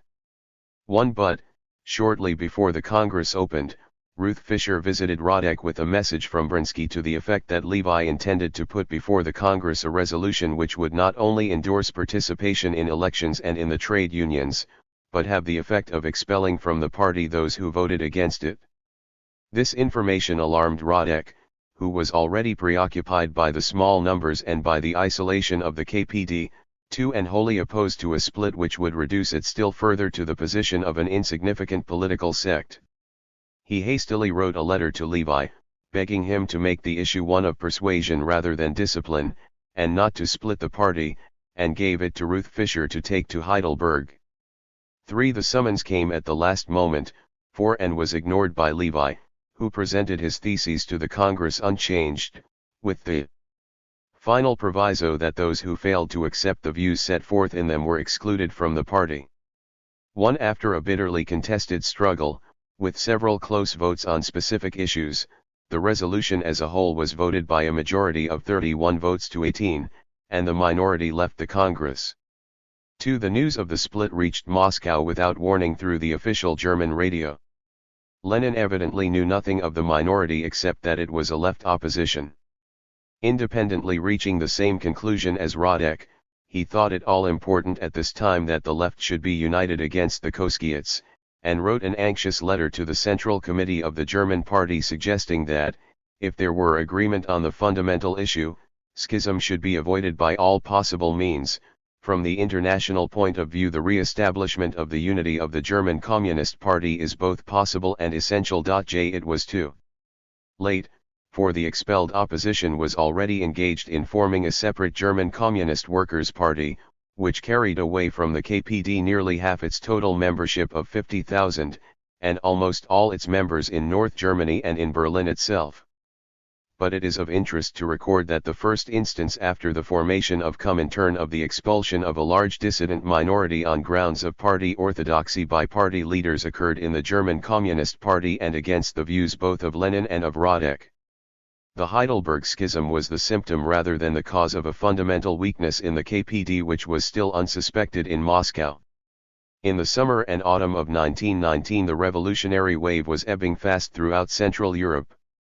The failures of Munich and Budapest sapped what was left of the revolutionary faith of the masses. It appeared that peace and bread rather than social or political revolution had been the overriding demands of those who had challenged the existing order in the grim winter of 1918 to 1919. In Germany the KPD found it easy, in face of these conditions, to revert from the conception of a mass party bent on immediate revolutionary action to the conception of a group of leaders concerned with the penetration and indoctrination of the still politically immature masses. It inherited the traditions and the name of the Spartakusbund which had been built on this second point of view. Thus, while Radek posed, and was accepted in Berlin, as the oracle of Moscow molding the young KPD on Russian lines, the influence was not exercised only from one side, and there would be quite as much truth in a picture of the versatile Radek imperceptibly and unconsciously won over by familiarity with German conditions to the more cautious Spartakist tradition. The address to the Heidelberg Congress was couched in a vein of conventional revolutionary enthusiasm, but the words in which its author sought consolation for the downfall of the Soviet regime in Hungary were tinged with a note of profound pessimism. The world revolution is a very slow process in which more than one defeat must be expected. I have no doubt that in every country the proletariat will be forced to construct its dictatorship several times and will several times see the collapse of this dictatorship before it will finally win. This mood inspired the cautious tone of the theses on communist principles and tactics drafted by Levi and adopted by the Congress. The revolution, which consists not of a single blow but of the long stubborn struggle of a class downtrodden for thousands of years and therefore naturally not yet fully conscious of its task and of its strength, is exposed to a process of rise and fall, of flow and ebb. The notion that mass movements can be created on the strength of a particular form of organization, that the revolution is therefore a question of organizational form, is rejected as a relapse into petty bourgeois utopianism. 2. Finally, when Radek in November 1919 helped Levi and Zetkin to draft theses for the Western European Secretariat of Comintern, the main point of emphasis in framing tactical directives was the assumption that revolution, even on a European scale, will be a prolonged process, and it was for this assumption, as Radek frankly confesses, that he was criticized by Bukharin after his return to Moscow. The first symptoms can be traced at this time not only of divisions between the Bolshevik leaders about communist tactics in Europe, but also of a fundamental misunderstanding in Moscow of the scope and development of the European revolutionary movement. Radek, who had seen the German situation at close quarters, was less infected than any of the other Bolshevik leaders with this miscalculation. In other leading countries developments were less advanced and hopes had not yet been exposed to the test of experience. In Italy the situation at the outset was dominated by the fact that the large Italian Socialist Party had been consistently opposed to the war. Patriotism and socialism were in opposite camps, and socialists who, like Mussolini, rallied to the national cause were treated as renegades. The Psy greeted the Bolshevik Revolution with fervent sympathy, as much on the ground of its peace appeal as of its social program. Lazary and Bombassi, the secretary and vice-secretary of the party, were arrested and sent to prison early in 1918 for demonstrating their enthusiasm. Though no Italian delegate could get to Moscow in March 1919 for the founding Congress of Comintern, the Psi at once declared its adhesion to the new international. This adhesion was confirmed at a party congress at Bologna in October 1919, which, under the leadership and inspiration of Serrati, the editor of the party journal Avanti, adopted a program bearing at any rate a close superficial affinity to that of the Bolsheviks, the forcible seizure of political and economic power by the proletariat, and hailed Comintern as the organ of the world proletariat. On the other hand, the Congress revealed at least three minority groups: the reformists led by Turati, whose position was similar to that of the SPD in Germany, the centrists led by Lazzari, pacifist in general outlook and approximating roughly to the USPD, and the leftists led by Bordiga, who were opposed in principle to parliamentary action.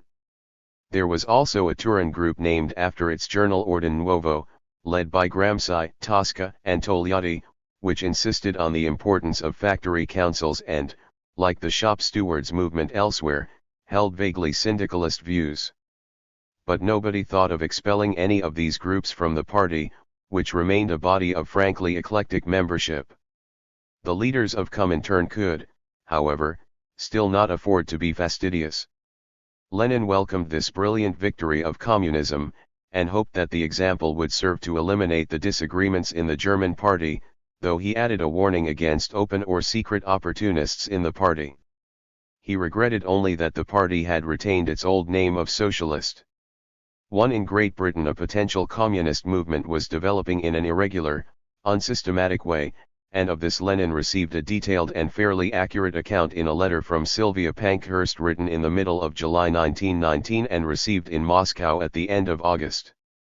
The letter enumerated 7 left groups or parties in Great Britain: trade unionists and Labour Party, who could not be counted as socialists at all, the Independent Labour Party, pacifist and often religious in outlook, the British Socialist Party, an offshoot from the old Social Democratic Federation, having a revolutionary program, but believing in parliamentary action, the Shop Stewards Organization, calling itself the Workers' Committee Movement, rejecting ordinary trade union and parliamentary methods as futile and believing in revolution by direct action of the workers, the Socialist Labour Party, flourishing mainly in Scotland, associated with the Shop Stewards movement and sharing its belief in direct action, though it put forward a few parliamentary candidates in the general election of December 1918, the Socialist Workers' Federation, originally an offshoot of the feminist movement, which now had some following in the East End of London,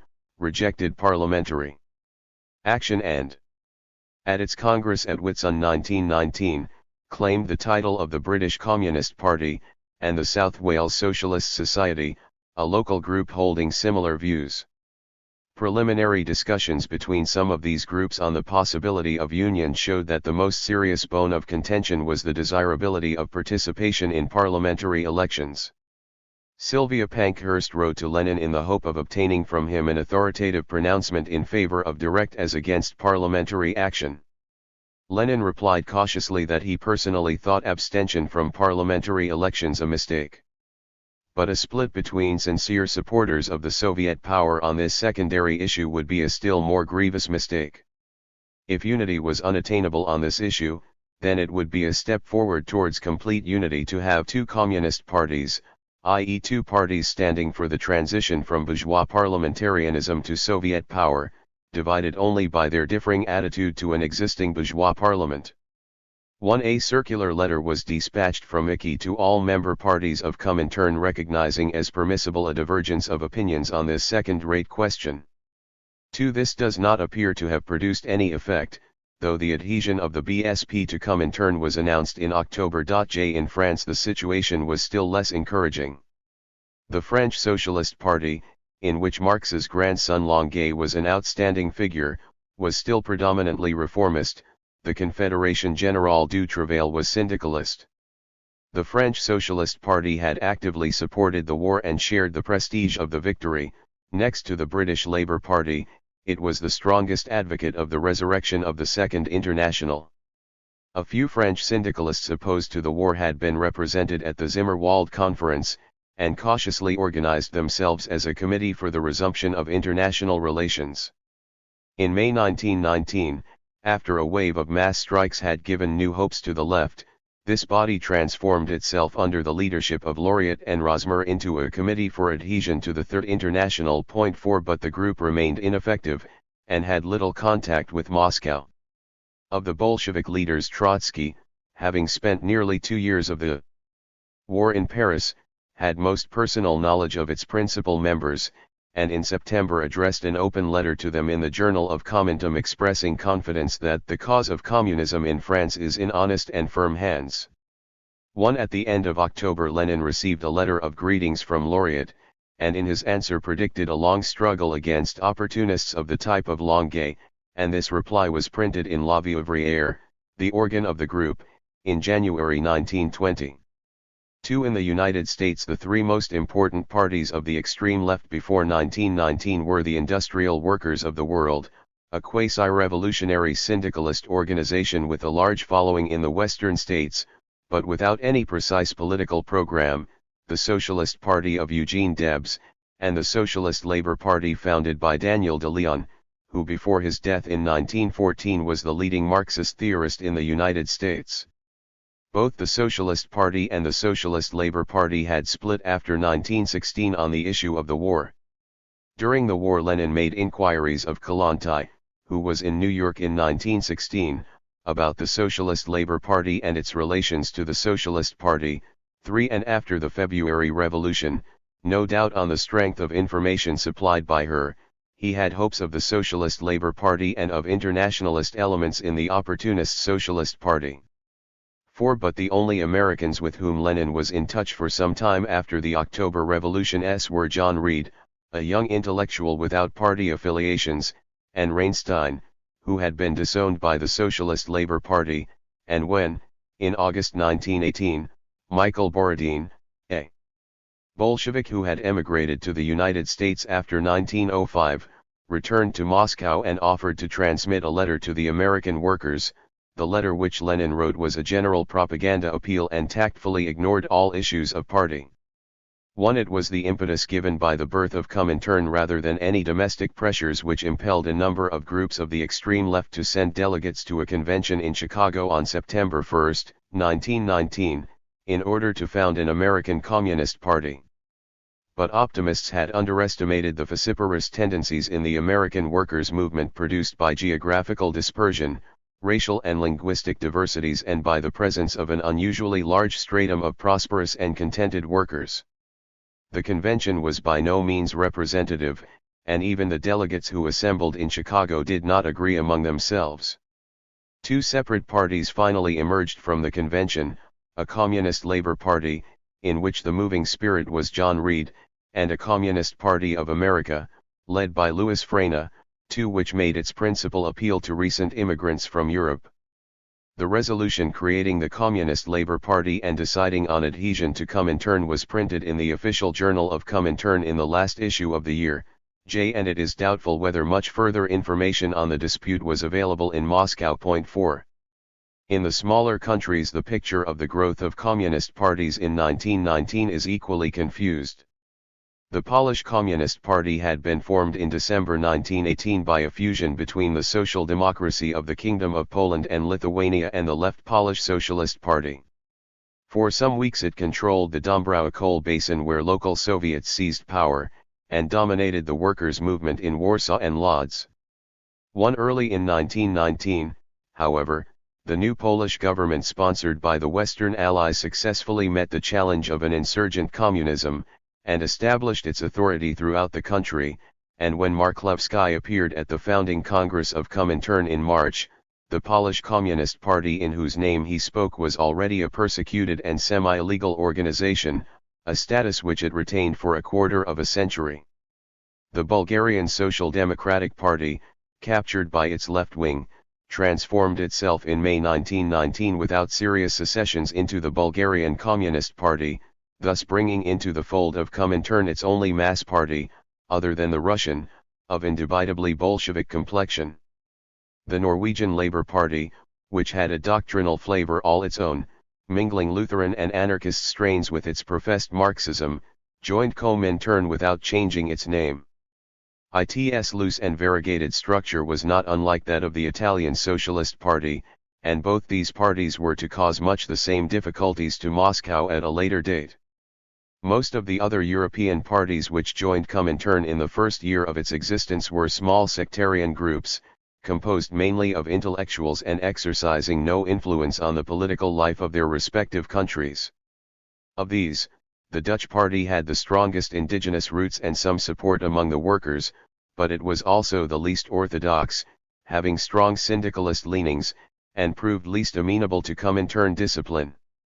Some of the other parties, notably the Hungarian and Finnish parties, were composed mainly of exiles resident in Moscow.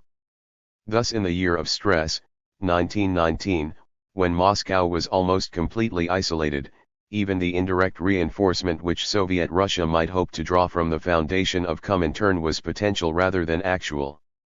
Chicherin in a pamphlet issued at this time called it the greatest historical event which set its stamp on our whole foreign policy of the present year, and declared that Soviet foreign policy was ever more closely identified with the world's struggle between the Revolution and the Old World. 1. The 7th All-Russian Congress of Soviets, meeting in December 1919, proclaimed it the greatest event in world history, and concluded that the closest link of the Soviets with the Communist International is dictated by the interests of the workers and toiling peasants of the whole world.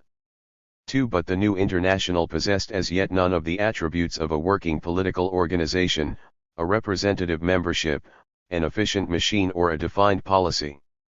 A review of the parties belonging to it did indeed, even at this early stage, suggest an issue which would have to be faced in the immediate future. Was Comintern to aim at securing the adhesion of mass parties of the left, like the Italian or Norwegian parties, at the cost of insistence on rigid doctrinal conformity? Or was it to insist on strict ideological discipline at the cost of a numerically insignificant membership, the policy pursued by Levi at Heidelberg? For the present, the attitude of Lenin and of the other Bolshevik leaders was one of studied moderation. Never again, in its eagerness for recruits, did Comintern show itself so tolerant of a diversity of opinions. But the limits of this toleration were none the less precise. Lenin was still obsessed with the treachery of the Orthodox Social Democrats in 1914, which had brought about the downfall of the Second International. The creation of the Third International was, first and foremost, an attempt to rally all sincerely international and left-wing forces against the traitors. Subject to this overriding purpose, a certain latitude could be tacitly conceded. Lenin showed comparative mildness at this time even to pacifists and syndicalists, since they were at least immune from the canker of state worship. Hence in Germany he deplored the splitting off of the KAPD from the KPD, and eagerly sought a rapprochement with the left wing of the USPD. In Great Britain he regarded with impatience divisions on such subsidiary issues as participation in elections to Parliament. But this did not mean any compromise at all with social democratic or labor parties of the old type, and still less with bourgeois parties. In spite of Lenin's obvious desire to open the gates as wide as possible, it would be an anachronism to read back into this initial period later conceptions of a united front with social democratic or bourgeois parties, or to suppose that Lenin's apparent toleration of doctrinal diversity was prompted, even at this desperate moment, merely by thoughts of the security of the RSFSR. Chapter 24. Diplomatic Feelers. T. H. Roug Hoti. The year 1919. The weakness of the Soviet government, threatened by enemies on all sides, deprived it of any power of initiative in foreign policy, and made its course of action dependent on the successive moves of its adversaries. The direct cause of the complete rupture of relations between Soviet Russia and the outside world was the decision of the Allied governments to give active support to the Whites in the Civil War, and to treat the Soviet government as a rebel and hostile faction. It was the Allied governments which deliberately and successfully sought to isolate Moscow, not Moscow which sought to isolate itself from the world. Thus a breaking down of the barriers had to await a change of mood and policy in the Allied camp, and particularly in Great Britain, whose attitude to the Russian question throughout the year continued to be marked by glaring fluctuations and inconsistencies. These reflected acute differences, not only in public opinion, but in government circles. The turn of policy in April 1919, when attempts to establish relations with Soviet Russia were abandoned and all-out aid, short of direct military action, extended to the Whites, was never fully endorsed by liberal and labor opinion, which was in general anxious to cut commitments and to come to terms with the Soviet government if this was in any way possible, and this anxiety was shared by Lloyd George, insofar as he could indulge it without upsetting the uneasy balance of the coalition. Fear of the spread of Bolshevism in Europe, and hopes of the overthrow of the Soviet government by the Whites, had sufficed to give a fresh impetus in the summer of 1919 to anti-Bolshevik opinion. But this line, half-heartedly pursued in the face of growing public skepticism, failed in its purpose, and, when it became clear in the late autumn of 1919 that the main effort of all the White generals, Kolchak, Denikin, and Yudenich had exhausted itself without forcing a decision, opinion began to set strongly against a policy which had been reluctantly accepted when it seemed successful, and was readily abandoned once its futility was revealed. The other factor which, combined with the patent failure of the Whites, at last brought a return to conciliation was the growing consciousness of economic needs. As the world groped its way back to what it thought of as normal, recollections revived of Russia's former place in a now shattered world economy. It seemed increasingly difficult to maintain indefinitely a commercial boycott of one of the largest countries in the world merely because of objections to its form of government. On August 1, 1919, a letter in the Times, which at this period represented extreme anti-Bolshevik opinion, guardedly expressed anxiety about the future of British trade with Russia and stressed the need to consider the new conditions which have been brought about by the war. After the Bolshevik Revolution, the blockade applied to Germany by the Allied powers was extended to Russia, and was silently maintained even after the conclusion of hostilities with Germany. At the beginning of October 1919, an attempt was made by the Supreme Council to meet an obvious criticism by requesting the principal neutral governments to join in the existing blockade of Soviet Russia, which in order to appease American susceptibilities was referred to euphemistically as economic pressure, and a similar note, rather clumsily embodying the terms of the Note O. The neutral governments and requesting compliance with them, was addressed to the German government.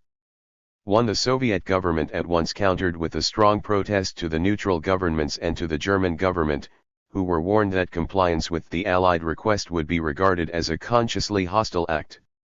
2. The neutral answers to the Allied request were evasive or frankly unfavorable. The German government, while fully conscious of the great danger threatening the culture and economic life of all peoples by the spread of Bolshevism, thought that the blockade would not serve the purpose in view, and excused itself on the ground that it had now no common frontier with Russia. The note ended with the complaint that, whilst the Allied and associated powers proposed to Germany that she should participate in the blockade of Russia, they are actually applying the policy of blockade to the German coasts and German ships. No further attempt was made by the Allies to press the demand. Blockade or no blockade, trade with Soviet Russia was for the present impracticable. But nobody was prepared to prejudice future prospects. The failure to generalize the blockade, coming at a moment of disillusionment with the prospects of the White armies, prepared the way for a radical change of front. At the end of October, Cresson, a shrewd observer who knew Western Europe, accurately diagnosed the new mood in a private letter: the prospect of carrying on the war indefinitely will not appeal to the powers, and if Denikin has not settled our hash by the beginning of winter, which is hardly likely, then England for one would deem it acceptable in her own interests to overpower the Bolsheviks in the domain of politics by coming to some agreement and entering into peaceful relations with Soviet Russia. Perhaps this plan of conquering Bolshevik Russia would have more chance of success than the fruitless military campaigns of the last 2 years. Lloyd George responded with his customary sensitiveness to the change of mood. In his Guildhall speech of November 8, 1919, he created something of a sensation by observing that you cannot have peace unless you have peace in Russia. 3. He spoke significantly of the cost of intervention in an interminable civil war, referred to Russia as a dangerous land to intervene in, and expressed the hope that an opportunity may offer itself for the great powers of the world to promote peace and concord in that great country. 5 days later in the House of Commons he openly attacked the blockade, describing Russia as one of the great resources for the supply of food and raw material. 1 Then, on November 17, 1919, in response to a challenge by his critics, he delivered a major speech which was evidently intended to prepare the way for the winding up of the policy of intervention and the substitution of a policy of commercial negotiations with Soviet Russia. In a much-quoted passage he invoked the memory of Lord Beaconsfield, who regarded a great, gigantic, colossal, growing Russia rolling onwards like a glacier towards Persia and the borders of Afghanistan and India as the greatest menace the British Empire could be confronted with. This argument spoke strongly against the Whites, who sought to reconstitute the former Russian Empire, and in favor of the Bolsheviks who were only too eager to promise self-determination to its constituent parts. Nor did these utterances pass unnoticed in Moscow, where Chicherin, in a broadcast statement, propounded a new and significant attitude to relations with the capitalist world. Relations with Russia are quite possible in spite of the profound differences between Britain's and Russia's regime. The British customer and purveyor are as necessary to us as we are to them. Not only do we desire peace and the possibility of internal development, but we also feel strongly the need of economic help from the more fully developed countries such as Great Britain. We are ready even to make sacrifices for the sake of a close economic connection with Britain. I, therefore, gladly welcome the declaration of the British Premier as the first step towards such a sane and real policy corresponding to the interests of both countries. It was only 8 months since Lenin had explained that it was inconceivable that the Soviet Republic should continue to exist for a long period side by side with imperialist states, and that in the meanwhile a number of terrible clashes between the Soviet Republic and bourgeois states is inevitable. The doctrine was not abandoned. The Bolshevik leaders, from Lenin downwards, continued firmly to believe, not merely that revolution in Europe was necessary, but that it was imminent. But the change of mood in response to changing conditions was prompt and far-reaching. With these new feelers put out from both sides, the situation was ripe for a renewal of contacts. The excuse was found in the need to negotiate an exchange of prisoners. Throughout the worst period, the British and Soviet governments had managed to effect occasional exchanges of important agents captured by one side or the other, a curious instance of professional reciprocity, and 2 British Red Cross representatives had continued to distribute relief to British prisoners in Soviet hands.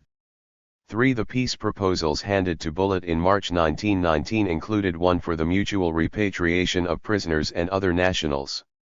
In May 1919 the British government in a radio message had proposed a general exchange of prisoners, and on June 10, 1919, Chicherin replied through the same channel that this proposal was acceptable only if the Russian government is allowed to send to London, or alternatively to some neutral country, a commission enabled to get in touch with Russians in Great Britain. This condition caused prolonged embarrassment and procrastination, and it was not till the ice had begun to melt elsewhere that agreement was reached for a meeting between British and Soviet plenipotentiaries in Copenhagen, to be strictly confined to the discussion of questions relating to prisoners of war. The Soviet representative was Litvinov, the British representative a Labour MP named O'Grady.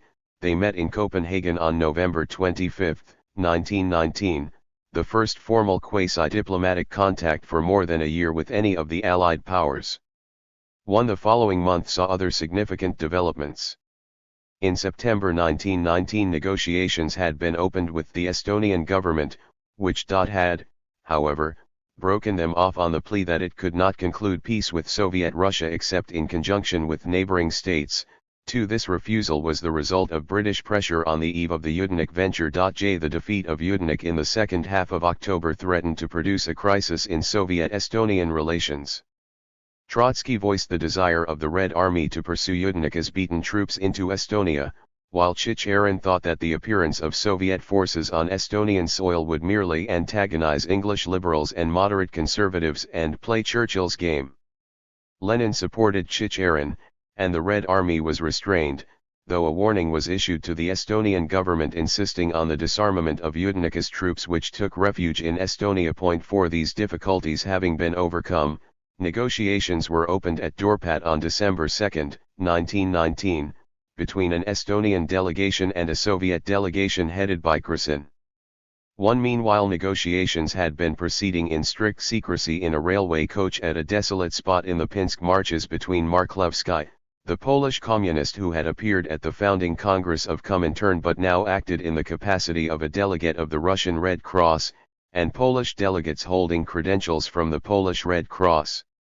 This picturesque and little-known episode of Soviet diplomacy resulted in an agreement of November 2, 1919, for the release of Polish hostages held by Soviet Russia and for the renunciation by both sides of the practice of taking hostages, and in a second agreement a week later for the release of civilian prisoners on both sides.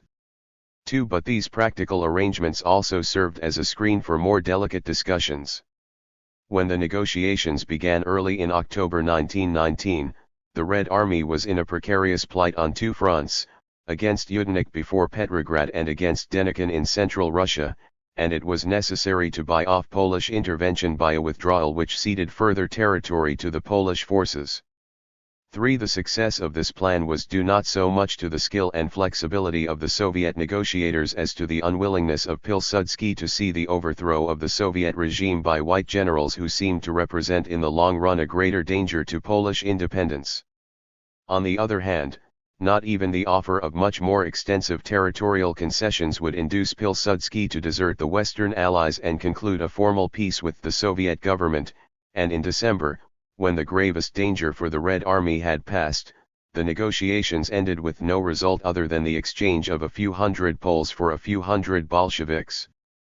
Polish passivity had been temporarily secured, and beyond this Pilsudski would not go. After the failure of these secret negotiations, the Soviet government, noting that the Polish Minister for Foreign Affairs had officially denied that any peace overtures had been received from Soviet Russia, put forward a public proposal for peace negotiations which was ignored. The new year of 1920, which saw the capture and execution of Kolchak in Siberia and the final discomfiture of Denikin in South Russia, brought to a head these tentative moves to break through the wall of isolation which separated Soviet Russia not only from the Western powers themselves, but from her smaller Western neighbors under their patronage. On January 14, 1920, the Supreme Council meeting in Paris gave audience to two representatives of the Paris office of the Russian cooperatives, which by some strange anomaly had continued to exist throughout the revolutionary period. These stated that the cooperative society had no politics, that it embraced 25 million members, so that practically the whole population of Russia was included, and that South Russia had a surplus of 10 million tons of wheat for export. On the strength of these assurances, the Supreme Council announced 2 days later its decision to permit the exchange of goods on the basis of reciprocity between the Russian people and allied and neutral countries. The purpose was to provide for the import into Russia of clothing, medicines, agricultural machinery, and the other necessaries of which the Russian people are in sore need, in exchange for grain, flax, etc., of which Russia has surplus supplies. It was specifically added that these arrangements imply no change in the policy of the Allied governments towards the Soviet government. This decision, which amounted to a concentration of Russian imports and exports in the hands of the All-Russian Central Union of Cooperatives, presented no embarrassments to the Soviet government. It was a convenient means of enforcing the monopoly of foreign trade, since Centrosoyuz was by this time fully under Soviet control. On January 23, 1920, the president of Centrosoyuz telegraphed to the Paris office that this organ had been empowered by the Soviet authorities to enter into direct trade relations with the cooperatives, as well as with private firms, of Western Europe, America, and other countries. The lifting of the blockade was an event of great symbolical importance. It was greeted in Soviet Russia as a declaration of the ending of the war with the Western powers. the practical difficulties in the way of a resumption of trade were to appear later. This decision may well have hastened another. If Soviet Russia was to trade with Western Europe, it was highly desirable to have a neutral, yet not unfriendly, port and clearing house through which trade might pass. Tallinn, the Estonian capital, was well suited for the purpose. Soviet-Estonian negotiations proceeded rapidly and smoothly, and a treaty of peace was signed on February 2, 1920. A few days earlier Lloyd George had given pointed advice to the Polish Prime Minister to make peace with the Soviet government. 5 and 3 weeks later the Supreme Council sitting in London issued a statement that, if the Allied powers were asked for advice by any of the communities which border on the frontiers of Russia, they would not be able to take on themselves the responsibility of advising them to continue a war which may be injurious to their own interests. Meanwhile the negotiations in progress with Litvinov in Copenhagen since November 1919 had after many difficult passages resulted in an Anglo-Soviet agreement for the repatriation of prisoners. This agreement was signed on February 12, 1920. Lenin briefly and without emphasis pointed the moral of these events: we have shown that we know how to repel violence, but that we know, when victorious, how to renounce it. And again, we have already opened a window on Europe which we shall try to utilize as extensively as possible. 3 It seemed as if, after the alarms and excursions of the Civil War and the Allied intervention on the side of the Whites, an interlude of peaceful cohabitation with the capitalist world was about to begin. The period of isolation was over. The new attitude which began to develop in Soviet foreign policy in the first months of 1920 arose automatically out of the continued existence of Soviet Russia in a world of capitalist states. The Soviet government found itself almost involuntarily in the posture of defending, not the interests of world revolution, but national interests which any government of Russia would be obliged to defend. Any direct admission of continuity was at first avoided. The protest made against the attempt of the Allied powers at the peace conference to settle the fate of the Åland Islands without consulting the Russian Soviet government was not based on any formal invocation of the rights of former Russian governments. But the Soviet telegram of October 2, 1919, appealed both to the principle of national self-determination and to the military and political argument that the very geographical position of the Åland Islands at the entrance to the Gulf of Finland closely links the fate of these islands with the needs and requirements of the peoples inhabiting Russia. 4 months later the Soviet government specifically cited former Russian treaty rights in a protest against the treaty concluded at Paris on February 9, 1920, which assigned the island of Spitsbergen to Norway. The Soviet telegram of February 12, 1920, declared that the international status of Spitsbergen has frequently been the subject of agreements between Russia, Sweden, and Norway or between the governments of these countries and other governments, and Acts of 1872 and 1914 were cited in order to support the protest against the recognition of Norwegian sovereignty over Spitsbergen without the participation of Russia and without even having informed the Russian Soviet government.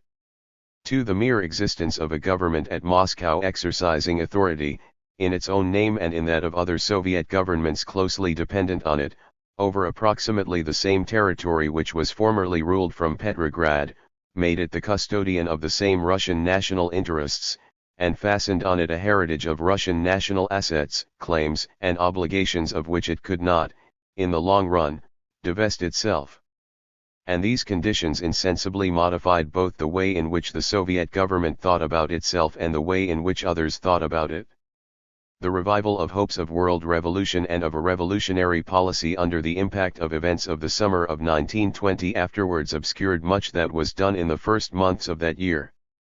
The belief then current in Moscow that the Civil War was over, and that a period of peaceful reconstruction was at hand, set in motion certain processes in Soviet foreign policy which were reversed or interrupted by the resumption of war in the summer of 1920, and came to fruition only with the introduction of NEP in the spring of 1921.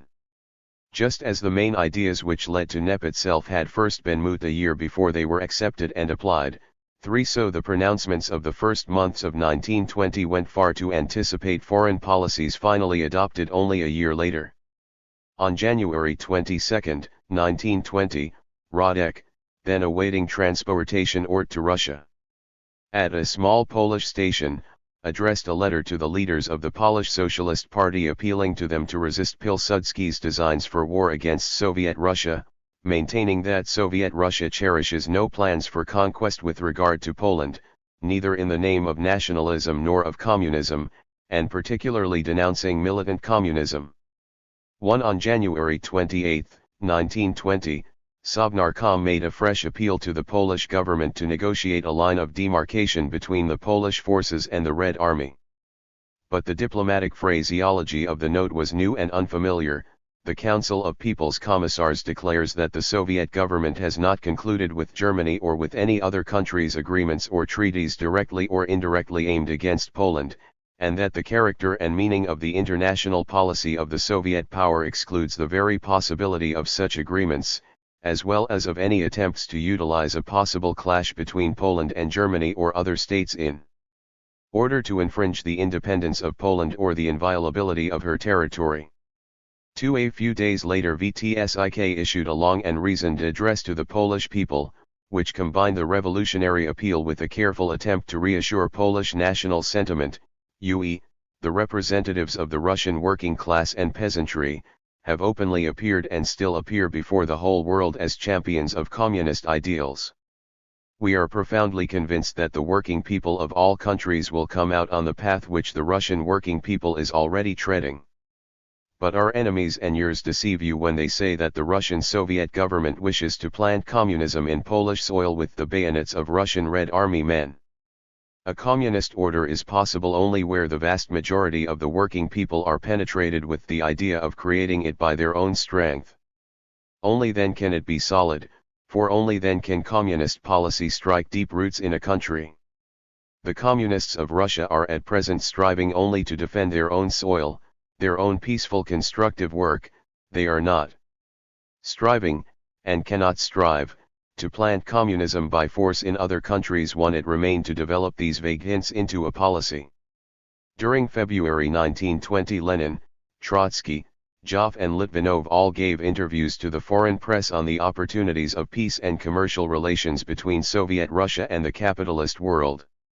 2 On February 25 Chicherin sent out yet another appeal to the American and Allied governments to enter into peace negotiations. 3 A few days later Radek embroidered the same theme with the greater bluntness which he always affected. If our capitalist partners abstain from counter-revolutionary activities in Russia, the Soviet government will abstain from carrying on revolutionary activities in capitalist countries, but we shall determine if they are carrying on counter-revolutionary agitation. There was a time when a feudal state existed alongside capitalist states. In those days liberal England did not fight continuously against serf-owning Russia. We think that now capitalist countries can exist alongside a proletarian state. We consider that the interests of both parties lie in concluding peace and in the establishment of an exchange of goods, and we are therefore ready to conclude peace with every country which up to the present has fought against us, but in future is prepared to give us, in exchange for our raw materials and grain, locomotives and machinery. 4 At the 9th Party Congress in March 1920 Lenin spoke to a party audience in the traditional language of foreign policy all over the world. It behoves us most of all to maneuver in our international policy, to stick firmly to the course we have adopted, and to be ready for everything. /VE have been carrying on the war for peace with extreme energy. This war is giving excellent results. But our steps for peace must be accompanied by a tightening up of all our military preparedness. And Chicherin continued to address the world on the theme of peaceful relations between Soviet Russia and the capitalist countries. There may be differences of opinion as to the duration of the capitalist system, but at present the capitalist system exists, so that a modus vivendi must be found in order that our socialist states and the capitalist states may coexist peacefully and in normal relations with one another. This is a necessity in the interest of all. 1. An empirical appeal to the common interest of socialist and capitalist countries and to the possibility of normal relations between them may have seemed startling to some doctrinal purists. But the logic of the new approach was soon to earn its reward. After the January decision of the Supreme Council lifting the blockade in favor of trade conducted through the cooperatives, Centrosoyuz proposed to its Paris office to send a delegation abroad to negotiate on its behalf, and provisionally nominated Litvinov in Copenhagen as its delegate. Cautious negotiations failed to secure permission for the delegation to enter France or Great Britain. But it could at least operate in some neutral countries, and on February 25, 1920, its full composition was announced. It was headed by Kherson, and its other members were Litvinov, Nogin, Rozovsky and Kinhuk. Two of these, only the two last, were active members of the cooperative organization. The composition of the delegation was designed to efface as quickly as possible the formal distinction between representatives of Centrosoyuz and representatives of the Soviet government. In fact, the delegation was clearly empowered to speak with governmental authority. In the middle of March 1920, Kherson, accompanied by 15 experts representing various industries, set out for Copenhagen and Stockholm. These promising developments, the product of the brief interval of peace which followed the defeat of Kalkak and Denikin, were once more cut short by an armed conflict with Poland which absorbed the resources and dictated the policies of the Soviet state. Throughout March and the first part of April 1920, increasingly eager efforts on the part of the Soviet government to end the period of suspended hostilities and bring about peace negotiations with Poland met with an increasingly evasive response. On April 28, 1920, Pilsudski issued a proclamation to the inhabitants of the Ukraine which announced a general offensive. And by May 6, Kiev was in Polish hands. The immediate consequence was the issue in the name of VTSIK of an appeal to the Polish workers, peasants, and soldiers to rise in revolt against their government and its aggressive action, thus marking the prompt and unqualified re-emergence of the revolutionary element in Soviet policy under the impact of war. But relations with the rest of the capitalist world seemed at first unlikely to be affected, more especially as the Polish action had evoked little sympathy in any Western country except France. At the moment of the attack, Kherson was engaged in negotiations in Stockholm.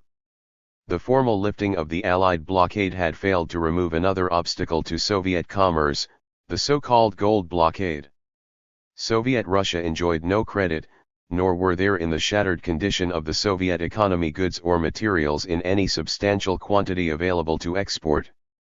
The Soviet government was prepared to pay for desperately needed imports in gold. None of the great banks of the world would, however, at this time accept Soviet gold, on the plea that it had been confiscated from former owners who might someday make good their claim to it, and this was for some weeks an insuperable barrier to Soviet trade. The first country which, under Kherson's persuasion, broke the gold blockade and took the risk of accepting Soviet gold was Sweden. The Swedish government declined to negotiate with the Soviet delegation. But a group of 15 Swedish firms accepted a Soviet order for goods to the value of 100 million kroner, mainly agricultural implements and railway telegraph and telephone material, a quarter of which was to be paid for immediately in gold and the rest in short-term bills. This first unofficial Soviet trade agreement was signed on May 15, 1920.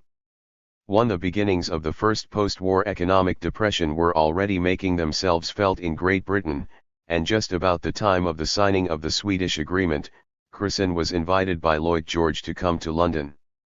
He arrived on May 26, 1920, and was received by the Prime Minister on the last day of the month, Bonner Law, Horn, and Curzon being also present. Negotiations for a trade agreement between the British and Soviet governments were soon set on foot. At home, Curzon's position was strengthened by a decree of June 11, 1920, converting what was left of the People's Commissariat of Trade and Industry into a People's Commissariat of Foreign Trade with Curzon at its head, all operations by government departments or state institutions in the field of foreign trade being brought under the control of the new commissariat. In London, unofficial discussions seemed to show that no insurmountable difficulties stood in the way of an agreement. At a meeting on June 7, 1920, the British negotiators laid down 3 conditions for an agreement: the cessation of hostile acts and hostile propaganda, the return of all prisoners of war, and the recognition in principle of debts to private individuals. A long and argumentative note from Carson of June 29, 1920, which was conciliatory in tone but evasive in substance, led to a reiteration of the three conditions in a British note of July 1, which demanded an affirmative answer within a week as a condition of continuing the negotiations. On the following day Carson took this note back with him to Moscow, and the formal Soviet acceptance of the conditions followed on July 7. 3. It was at this point that the Soviet-Polish War impinged decisively on the course of the negotiations. Even those Western countries which had been shocked by Poland's assumption of an aggressive role against Soviet Russia were none the less perturbed when, in June 1920, the Polish forces were evicted from Kiev and the Ukraine, and the Red Army in its turn took the offensive. The threat to Poland through the Allied conference at Spa, which had assembled to consider German reparations, into a state of alarm, and Curzon, who was present at the conference, addressed a communication to Chicherin on July 12, 1920, in which, after briefly noting the Soviet government's acceptance of the three conditions, he formulated at length a new demand of a different character, the conclusion of an immediate armistice with Poland. 1. The tentative diplomatic contacts and compromises of the past 6 months were rudely interrupted, and both sides returned to the militant and intransigent mood of 1919. Chapter 25. Revolution over Europe. The outbreak of war with Poland in May 1920, bringing in its train a resumption of the civil war in the south against white forces led by Rgel, reproduced on a smaller scale the situation of 1919. The Red Army was stronger, the military forces arrayed against it less imposing. But the country was exhausted, stocks were depleted and transport on the point of complete breakdown, so that the threat of 1920 seemed scarcely less grave than in the previous year. The incipient rapprochement with the West which had begun in the first months of 1920 was nipped in the bud, with the same result of replacing diplomatic contacts by revolutionary propaganda as the staple of Soviet foreign policy. But here one striking difference became apparent. In 1919 the propaganda of the Bolsheviks, though often effective locally, had been a hand-to-mouth affair, and not organized on an international scale. In 1920 Comintern was already a going concern capable of playing a conspicuous part on the international stage and forming an effective focus for revolutionary propaganda in many countries. Whether it would in the long run achieve more than had been achieved by the comparatively unorganized and uncoordinated efforts of the Bolsheviks of 1919, remained to be seen. But the revolutionary propaganda which now emanated from Moscow was more confident, more bombastic, and more coherent than anything that had been attempted before, and gave a clearer impression of organized power behind it. The summer and autumn of 1920 proved to be the high water mark of the prestige of Comintern and of its hopes of promoting revolution throughout the world. The gradual renewal of contacts between Soviet Russia and Central Europe had helped to remedy the lack of organization which made Comintern, during the first year of its existence, a negligible force. In January 1920 Radek was released from his Berlin exile and returned to Moscow, and in him Comintern soon found a leader more energetic and flexible than Zinoviev, and less preoccupied with party affairs. Radek had claims to be regarded as an international figure, and, enjoying no high party status, could be employed in overtures or negotiations which might afterwards have to be disowned. In the person of Radek Comintern at once resumed close and permanent contact with the KPD and with other German parties, and Radek remained for the next 4 years an active and conspicuous figure in the politics of Comintern. An institution where Radek was prominently employed was unlikely to remain idle. After the downfall of the communist regime in Hungary in August 1919 most of its leaders fled to Vienna, where a new bureau of Comintern was established under their auspices, and published from February 1920 onwards a journal under the title Kommunismus, to which Belikon, Varga, and Lukács were prominent contributors. In the summer of 1920 the Hungarian communists were expelled from Vienna and took refuge in Moscow. They could not be absorbed into the Russian party or the Soviet administration. but it was natural and convenient to use them for building up the international machinery of Comintern or for undertaking missions to foreign communist parties which could be carried out less invidiously by non-Russians. Thus Belikon, Rákosi, Varga, Rudniansky and other Hungarian leaders formed the nucleus of the new international bureaucracy of Comintern, and occupied in the early years of that institution a place out of all proportion to the importance of their country of origin. The winter of 1919 to 1920 brought with it a new phase in Comintern history. The Second International seemed extinct. Attempts to revive it at conferences at Bern in February and at Lucerne in September 1919 had hopelessly broken down, and a projected conference at Geneva in January 1920 was abandoned. In the autumn of 1919 the Swiss Socialist Party, which represented the not very large Swiss proletariat employed in Swiss heavy industry, won for itself a brief notoriety in socialist history by putting forward, through its energetic leader Robert Grimm, a project for a reconstruction of the International, which would absorb the old Second and the new Third into a new comprehensive organization. This was in effect a revival of the centrist position occupied during the war by the Zimmerwald majority. The project hung fire for some time. But, though not yet taken up officially, it appealed to the mood of left parties in more than one country which were reluctant either to return to the old or to embrace the new, especially when it appeared in Russian guise, and hesitated between the two distasteful extremes.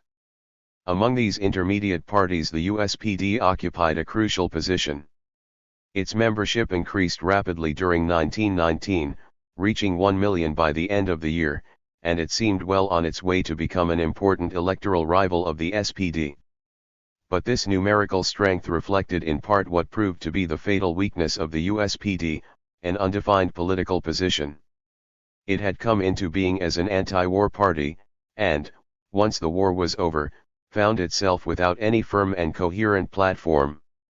It wavered between the revolutionary program of the KPD and the reformist program of the SPD, between the demand for workers' and soldiers' councils and support for the National Assembly, between East and West, between Third and Second Internationals. At its Congress at Leipzig in December 1919, these issues were still glossed over. But the general movement was towards the left. The poison distilled by Radek, during his sojourn in the Moabit prison, in the ear of some at least of the USPD leaders one had begun to work. On the immediate practical issue, the USPD unanimously decided not to join a revived Second International. It also decided by a majority not to join Comintern. But the compromise resolution adopted by the majority carried it far along that path. It declared that an effective proletarian international should be formed by uniting our party with the Third International and with social revolutionary parties of other countries, and instructed the party's Central Committee to enter into negotiations to realize the union of the working class for revolutionary action in the Third International. The phraseology was equivocal and manifestly designed to placate the minority.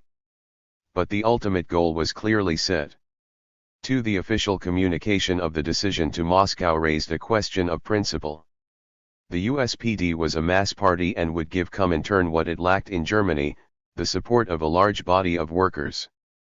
The test was whether the USPD had in fact weaned itself from the errors of the SPD and could be trusted in the future to fight vigorously against it. On February 5, 1920, Icke issued a general appeal to all German workers, to the Central Committee of the German Communist Party, and to the Central Committee of the German Independent Social Democratic Party, in which, after drawing attention to past errors, it invited the party to send delegates to Moscow for negotiations. But the warning was given in advance that Comintern rejected all collaboration with the right-wing leaders, who are dragging back the movement into the bourgeois swamp of the Yellow Second International. 2 days later Icke sent a letter to the dissident KAPD, expressing disapproval of its opposition to participation in the trade unions and in parliamentary elections, but inviting it to send delegates to Moscow for oral discussion. Comintern was beginning to feel its strength and to take an active hand in the affairs of the German left. Unity of all left elements opposed to the social democracy of the Second International, and conciliation and compromise on minor doctrinal differences between them, as laid down by Lenin in the autumn of 1919, was still the watchword. The significant new development was the summoning of candidates for favor to Moscow and the judging of doubtful cases by ICI as a court of appeal. Almost at the same moment the French Socialist Party, which had participated in the abortive attempts of 1919 to revive the Second International, rather unexpectedly followed the example of the USPD. Like the Italian party, it had always admitted a certain laxity of discipline and a wide diversity of opinion. Its left wing had been strengthened by the aftermath of the war and the disappointments of the peace, and at the party congress at Strasbourg in February 1920 the now familiar division of right, center, and left was revealed. Renaudel, Albert Thomas, and Sembat were the leaders of the right, which had wholeheartedly supported the war, was faithful to the Second International, and supported or tolerated intervention in Russia. The small but well-organized left group, led by Laureat, Manet, and Suvarin, which had adhered to the Zimmerwald line during the war, now demanded adhesion to Comintern. Between the two extremes was a large central group of hesitating and undefined opinions. The Congress, reflecting these divisions, voted by a large majority to leave the Second International. But an almost equally large majority rejected a proposal to join Comintern forthwith, and decided to send delegates to Moscow to investigate the credentials of the new organization. One Kakin and Frossard, both members of the Center Group, were selected for this mission. Before they left Paris, 18 members of the left group, including Laureat and Suvarin, had been arrested on charges of disturbing public security by the organization of mass strikes. Another development of the first weeks of 1920 seemed to promise a rapid extension of Comintern's prestige and influence. Rutgers, with the assistance of a small but energetic group of Dutch communists, had carried out the instruction to establish a Western European Bureau of Comintern at Amsterdam. Its president, Wijnkoop, and its secretaries, Rutgers himself and Henriette Roland Holst, were prominent Dutch Marxist intellectuals, and it set out to issue a bulletin in 3 languages. Its first action was to convene an international conference of left groups drawn mainly from Western Europe for the beginning of February 1920 with the ostensible purpose of preparing the way for a second Congress of Comintern in Moscow. It was attended, apart from the Dutch party, by 3 British delegates representing different groups, by French, Italian, Belgian, Scandinavian and American delegates, by 3 delegates of the KPD headed by Clara Zetkin, and, most important of all, by Michael Borodin, just back from the United States, as delegate of Comintern. The conference proved a fiasco, being broken up by the police on the second day. 1 But the significant fact was that the communist movement in Western Europe was beginning to take shape, and that it was taking shape under the auspices of an organization which, whatever the degree of its subordination to Moscow, and this, as the sequel showed, was slight, was plainly jealous and mistrustful of Berlin. These proceedings were not at all to the taste of the KPD. Comintern had chosen to negotiate both with the USPD, which did not even profess to be a communist party, and with the KAPD, without regard to what claimed to be the one orthodox German Communist Party, and the Amsterdam Bureau, enjoying the patronage of Moscow, seemed to eclipse the Western European Secretariat in Berlin.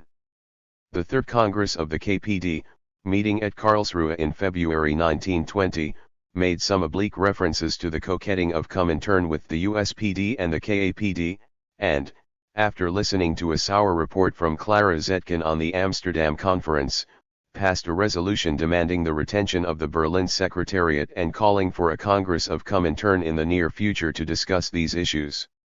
3. The political atmosphere was one of profound pessimism. The Saxon trade union leader Brandler, one of the few workers in the active leadership of the party, exclaimed that we still have no party, and that in the Rhineland and Westphalia, which he had just visited, what exists is worse than if we had nothing, so that it will not be possible in the near future to put the Communist Party on its feet. 1. The extreme weakness of the KPD was sufficient by itself to explain the tactics of Comintern. The KPD leaders might consider that they were modeling themselves on the Bolsheviks, and Levi might justify the split at the Heidelberg Congress by the example of Lenin, who throughout his exile in Western Europe had preferred doctrinal purity to a mass following. But Germany was already in a revolutionary ferment, and possessed a large and politically conscious proletariat. At the beginning of 1920 it was unthinkable that Comintern should throw its mantle in Germany exclusively over a small sect composed mainly of intellectuals who, following Rosa Luxemburg, believed that the German masses were not ripe for the proletarian revolution. The belief may have been correct. But, in the first flush of revolutionary enthusiasm, it was bound to appear pusillanimous. Something better had to be tried and hoped for. Lenin, at a moment when the Civil War was moving towards a victorious end, would abate nothing of his confidence in the coming German and European revolution. If the capitalist governments had failed so abjectly in their nefarious design to destroy the Soviet power, this was because the workers of the Entente proved to be nearer to us than to their own governments. In a speech in celebration of the first anniversary of Comintern, Lenin boasted that the defection of the German Independent Social Democratic Party, and its recognition of the dictatorship of the proletariat and of the Soviet power, was the last decisive blow to the Second International, that the Second International is dead, and that masses of the workers in Germany, England, and France are coming over to the side of the communists.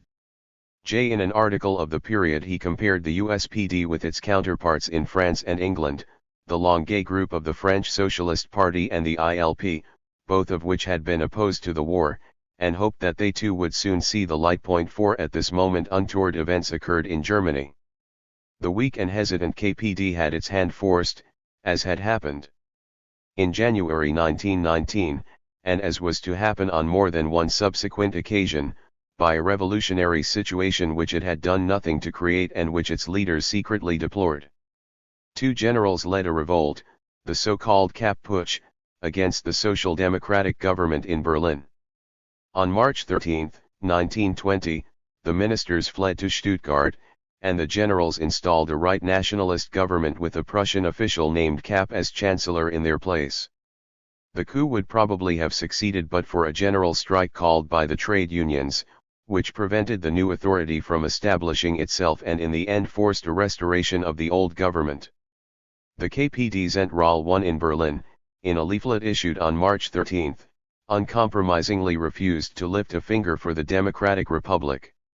To the organizer of the strike, the trade union leader Legion, had been more than once singled out for attack by Lenin as a typical renegade, and the struggle between the Social Democrats and the Nationalists was treated as a matter of indifference to communists, who were equally hostile to both. On the next day, however, when the strike had proved a brilliant success, and when the rank and file of the party were found to be following the lead of their trade union comrades, party headquarters hastily changed its attitude to one of half-hearted support. The strike was approved, but local sections of the KPD were warned against illusions about the value of bourgeois democracy and instructed that the only proper form of common action by the workers was the institution of factory councils and workers' councils as political organs. The rather grudging recommendation to support the strike was enthusiastically applied.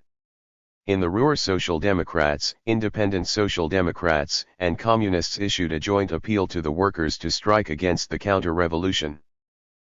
Kapp government, and to fight for the capture of political power through the dictatorship of the proletariat and the victory of socialism on the basis of the Soviet system. In Chemnitz on March 1, 5 Brandler and other communists actually joined the local Social Democrats in proclaiming a Soviet government for common defense against the nationalists.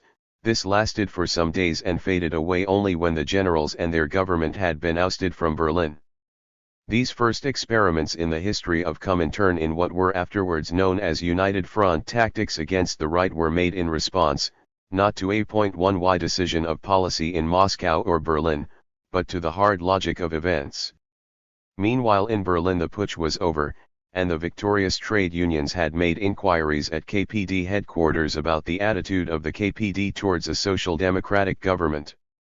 On March 21, 1920, the Zentrale issued a statement that, in the event of a workers' government being placed in power, the attitude of the KPD would be one of loyal opposition, i.e. of abstention from any attempt to overthrow it by force, and this was taken as a further step by the KPD towards a policy of conciliation and a united front with the SPD and USPD.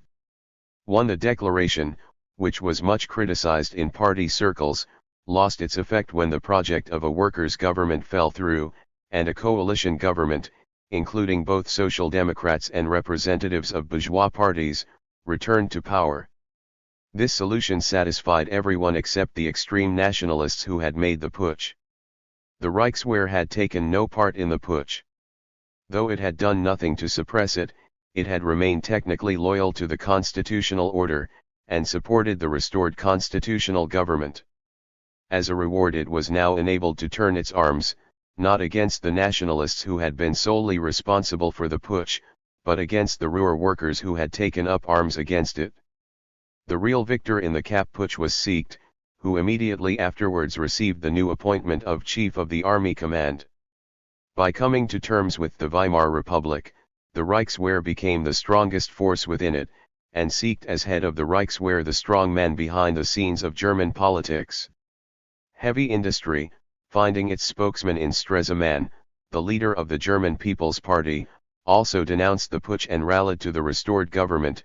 The defeat of the putsch represented a blow to the Junker interest in German politics, insofar as this was opposed to the interests of the industrialists.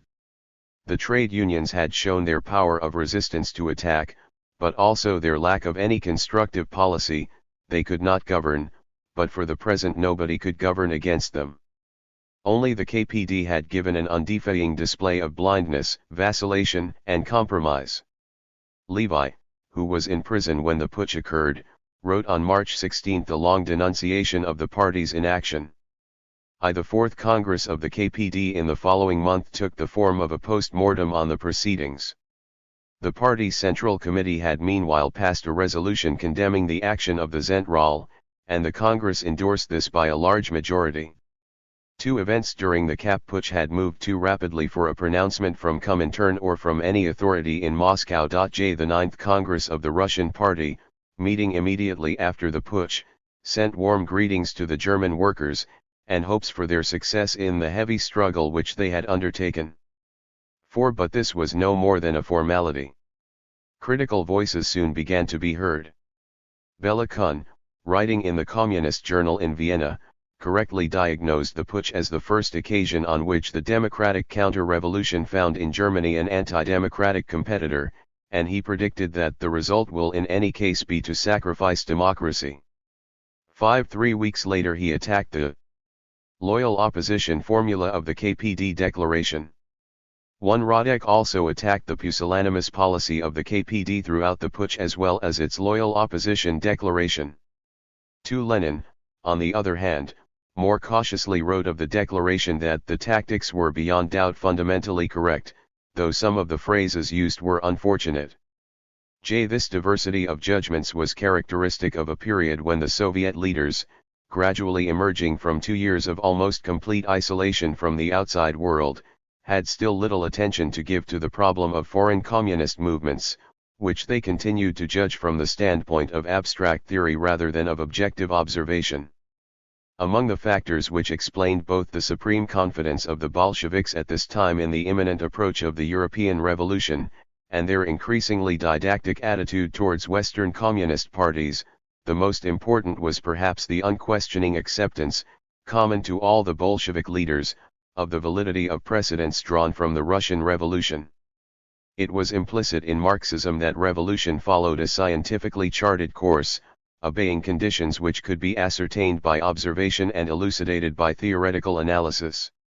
While no serious Marxist pretended that these conditions were everywhere completely uniform or that any two revolutions would conform to an identical pattern, it was natural for the Bolsheviks to scan the course and prospects of other revolutions in the light of their own experience, to diagnose the same pitfalls and the same sources of strength, and it was the German Revolution, the farthest advanced, the most crucial and in every external aspect the most closely analogous to its Russian counterpart, which had from the first been constantly subjected to this process.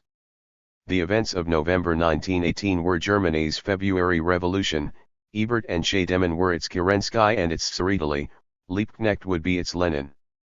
The first All-German Congress of Workers' and Soldiers' Councils in December 1918 seemed the plain counterpart of the first All-Russian Congress of Soviets in July 1917, when a tiny Bolshevik minority had been far outnumbered by SRS and Mensheviks.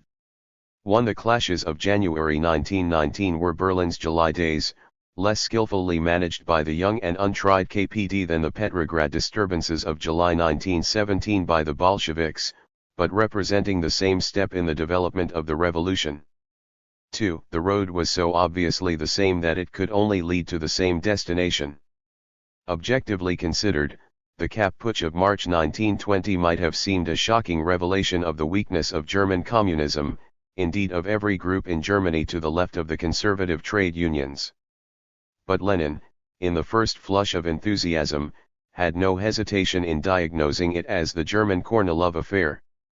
The German workers, he told the Ninth Party Congress, were forming Red Armies and becoming more and more inflamed. Such had been the consequences of the Russian prototype, and how could those of the German Kornilov affair be any different? The German calendar had moved on as far as August 1917. The German October could not be delayed much longer. Similar analogies repeatedly occurred to Lenin elsewhere. At the end of January 1920 he justified the impending conclusion of a treaty of peace with the bourgeois Estonian government by the argument that Estonia was passing through the Kerensky period, and that the Estonian workers would soon overthrow this power and create a Soviet Estonia which will conclude a new peace with us. 4 In September 1920 he assumed that the councils of action set up in Great Britain to organize opposition to military action against Soviet Russia were Soviets. Under another name, that Britain had entered the February period of the dual power, and that the British Mensheviks were clearing the road for the Bolshevik Revolution. 5 With this belief in the parallelism of revolutions so firmly rooted in his mind, it was difficult not to treat Bolshevik experience as the fundamental source of instruction for Western communists. 6. In this mood of all-conquering hope and faith, the Second Congress of Comintern was convened for the summer of 1920 and Lenin wrote in April. By way of preparation for it, a pamphlet entitled The Infantile Disease of Leftism in Communism. The last of his major writings, it was among the most influential of them, and it is therefore particularly important to recall the circumstances which inspired it. It was written at a moment of legitimate self-congratulation that the ordeal of the Civil War had ended in a victory surpassing all expectations. This triumphant vindication of the theory and practice of Bolshevism gave point to the theme, which ran through the pamphlet from the first sentence to the last, that the Russian experience should serve as a beacon and as an example to the revolutionary movements of other countries. It was written at a moment when Russia's 2-year isolation from the outside world was only just beginning to be broken, and when Lenin had few sources of information and fewer direct contacts to bring home to him the realities of the political situation, and especially of left-wing movements. In the West, European developments were seen by him in a distorting mirror of all that happened in Russia since his dramatic return to Petrograd in April 1917. Finally, it was written in the confident belief that the proletarian revolution, having triumphed in Russia, was about to sweep over Western Europe. The arguments and recommendations of the pamphlet were designed for the brief interval necessary to bring about this consummation. It was only later that what were conceived by Lenin as short-term tactical expedients were invoked and applied over a far longer period than Lenin had ever had in mind.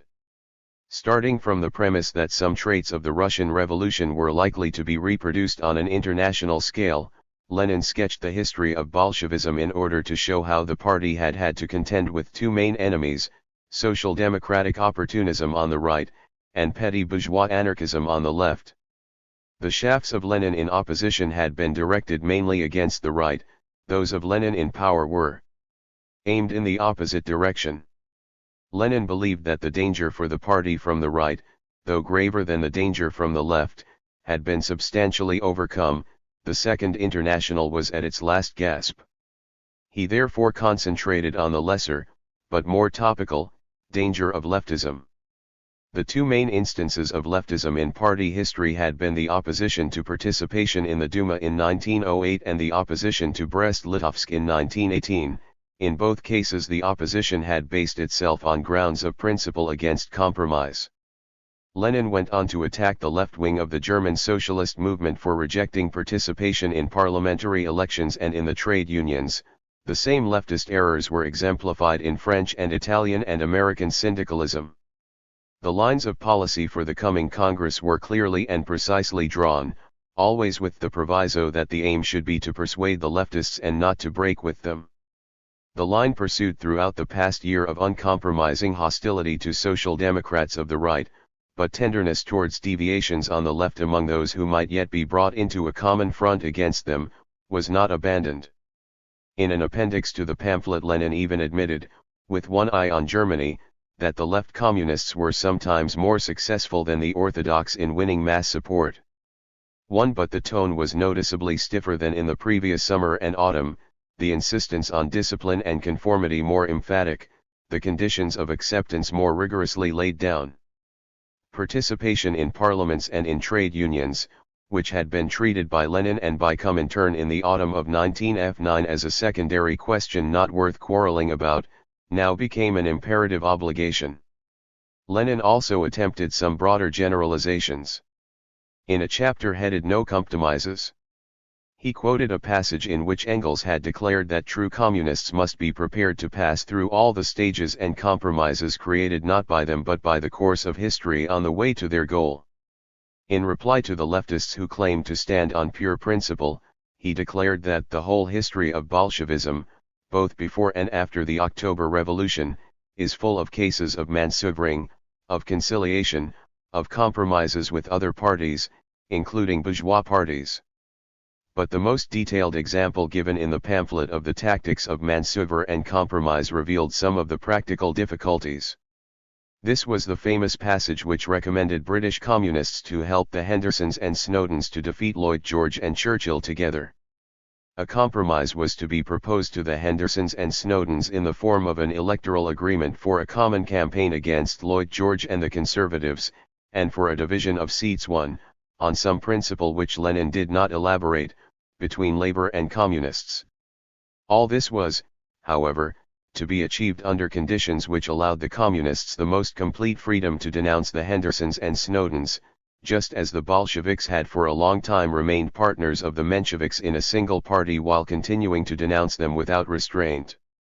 And lest this proposal for a compromise, even so limited, should seem to conflict with the line taken elsewhere in the pamphlet of unbending hostility to right social democrats, Lenin further advised the British communist to explain in popular form that he would support Henderson with his vote as the rope supports the man who is being hanged, since the nearer the Hendersons came to political power, the nearer they would be to political death through the revelation of their true political color to the masses of the workers.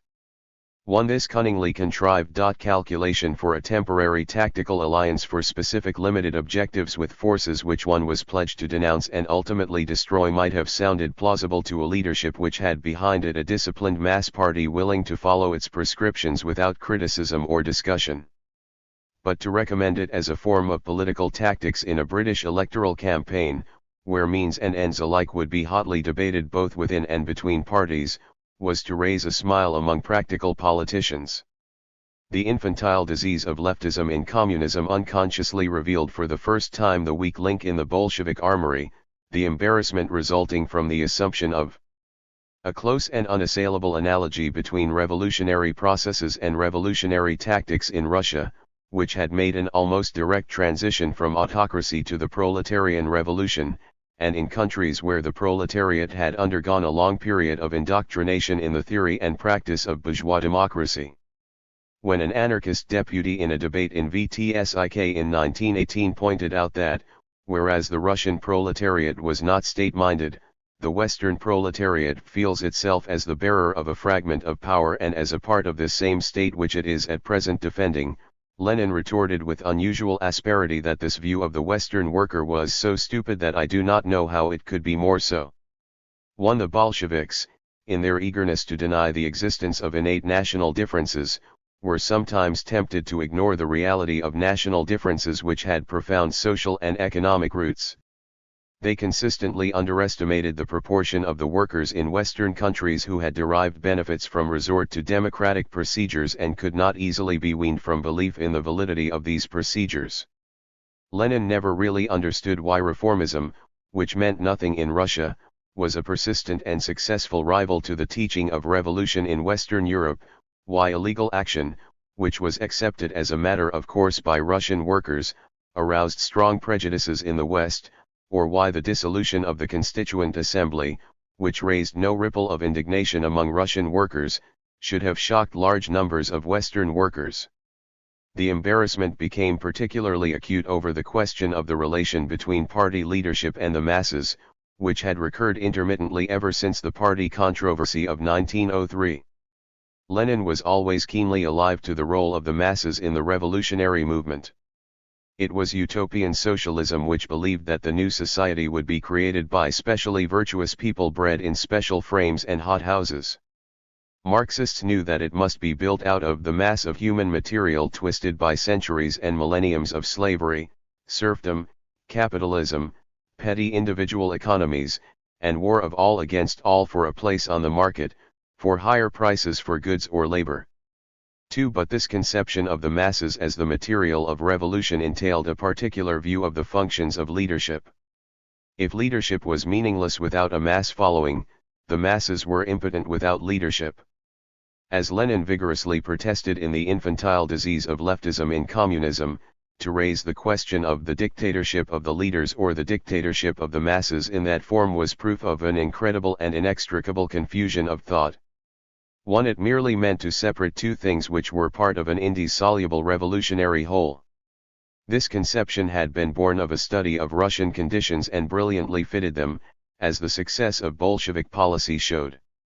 In Russia what was necessary was to create a revolutionary consciousness among masses of hitherto politically unconscious workers, and for this purpose the imprint of a strong and disciplined revolutionary leadership was a paramount necessity.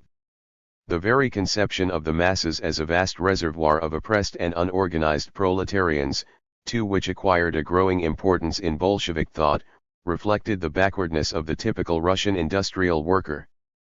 But the same conception was not applicable, or applicable only with far-reaching qualifications, to countries where the problem was not to imprint a revolutionary consciousness on the tabula rasa of politically unconscious masses, but to penetrate and transform a political consciousness already highly developed in the bourgeois democratic tradition. This task was different from anything that had confronted the Russian Bolsheviks, and far more subtle and complicated, and the misunderstanding of this difference explains why the prescriptions offered to the West by the Bolsheviks, and afterwards by Comintern, so often seemed inadequate and inapplicable. It was many years before a situation was reached in which uniform decisions handed down from Moscow were automatically applied by docile communist parties with little or no regard for their validity in the light of local conditions and opinion. But the first insidious beginnings of the process must be traced back to the period of Lenin's infantile disease of leftism in communism and the Second Congress of Comintern. Another constant element of Comintern doctrine made its first appearance at this time. As early as 1858 Engels, depressed by the complete bankruptcy of the Chartist movement, had thrown out in a letter to Marx the view that the English proletariat is in reality becoming more and more bourgeois, so that this most bourgeois of all nations wants apparently in the end to have side by side with its bourgeoisie a bourgeois aristocracy and a bourgeois proletariat. He added that for a nation which exploits the whole world this was to some extent natural. 1. The thesis was repeated in a letter to Koskai of 1882, 2 and 3 years later, after Marx's death. Engels committed it to print in a retrospective article in an English periodical with a further elaboration which became highly important. So long as England's industrial monopoly was maintained, the English working class to a certain extent shared in the advantages of this monopoly. These advantages were distributed among the workers very unevenly. The lion's share was snatched by a privileged minority, though something was left over from time to time for the broad masses. 3. The implication here was no longer that the English proletariat had as such become bourgeois, but that a privileged minority within it had acquired this status at the expense of the rank and file. In Imperialism as the highest stage of capitalism, Lenin, building on the foundations laid by Engels, repeated that a part of the English proletariat had become bourgeois, and added that part of it allows itself to be led by men sold to, or at least paid by, the middle class. For that monopoly capitalism, by its exploitation of colonial and semi-colonial markets, was able to benefit and thus corrupt a privileged minority of the working class, and that this minority played the role of leaders paid by the bourgeoisie, now became a commonplace of Marxist doctrine. It seemed to be confirmed by the phenomenon of revisionism in the German Social Democratic Party, which affected the leaders far more acutely than the rank and file, and by the experience of more than one socialist leader in France, who began by joining a bourgeois coalition government and ended by going over wholeheartedly to the bourgeoisie. The Bolsheviks therefore inherited a well-established doctrine, which drew fresh strength from the collapse of the German Revolution in the winter of 1918 to 1919, when leading Social Democrats appeared as defenders of the bourgeois republic. In an article in celebration of the founding of Comintern, Lenin applied the argument to recent events in Germany. So long as Germany lagged economically behind Great Britain and France, German social democracy had been preeminent and led the world.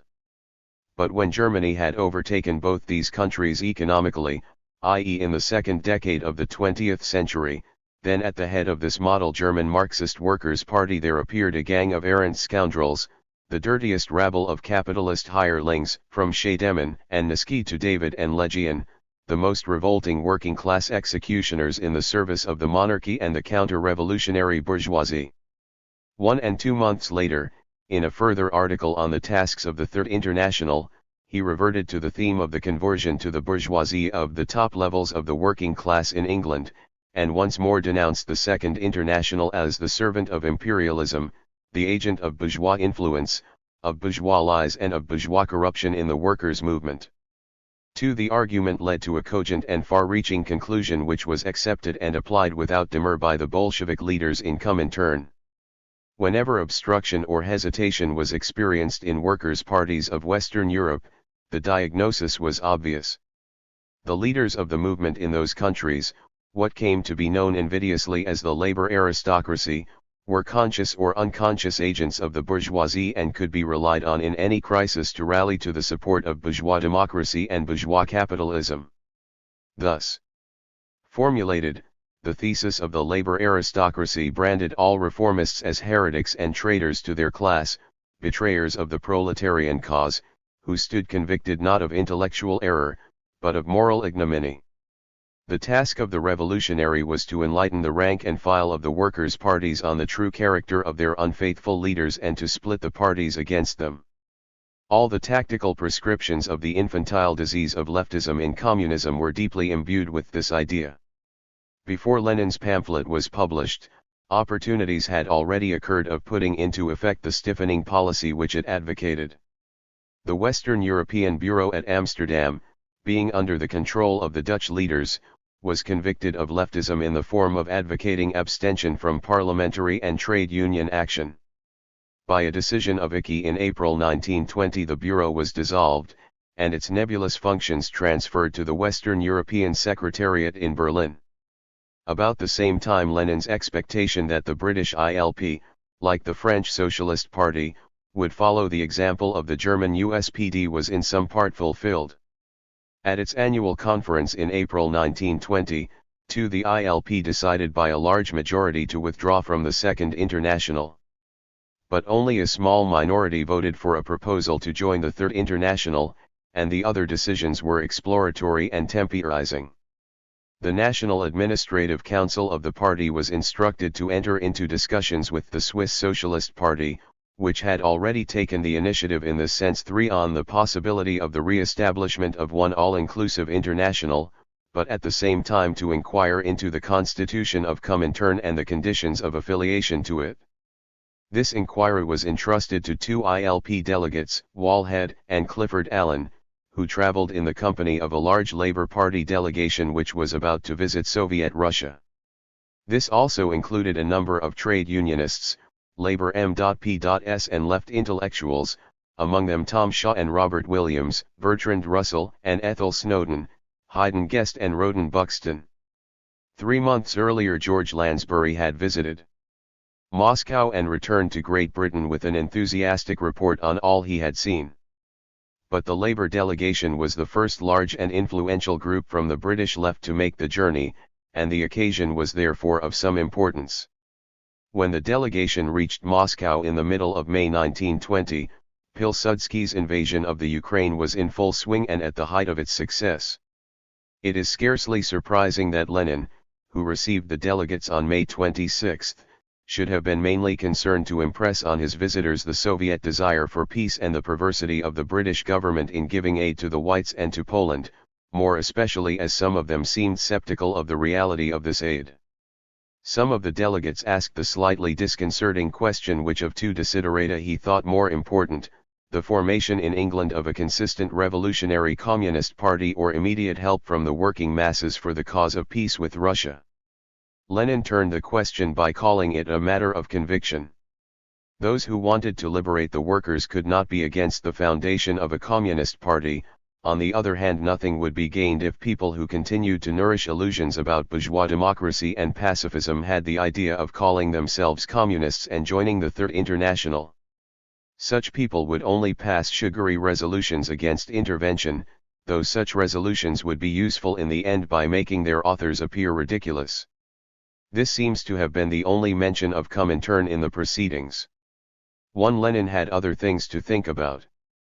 The delegates dispersed into groups to visit various parts of Soviet Russia.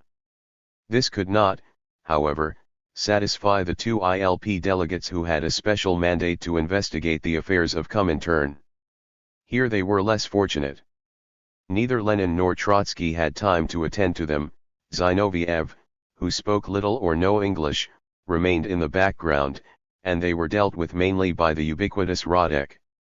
The delegates, used to the formality of British institutions, were shocked to discover that Comintern after more than 12 months of existence was still an entirely ad hoc body, having no formal constitution or rules. Owing to dilatory methods at Comintern headquarters, it proved difficult to obtain an official interview with ICI as a corporate organ, and, when one was at last arranged, the only spokesmen who took part in the proceedings were Bukharin and Radek, the foreign members being apparently of no account. A series of questions in writing were presented, and provoked a long answer from ICI which was uncompromising in substance and unconciliatory in tone.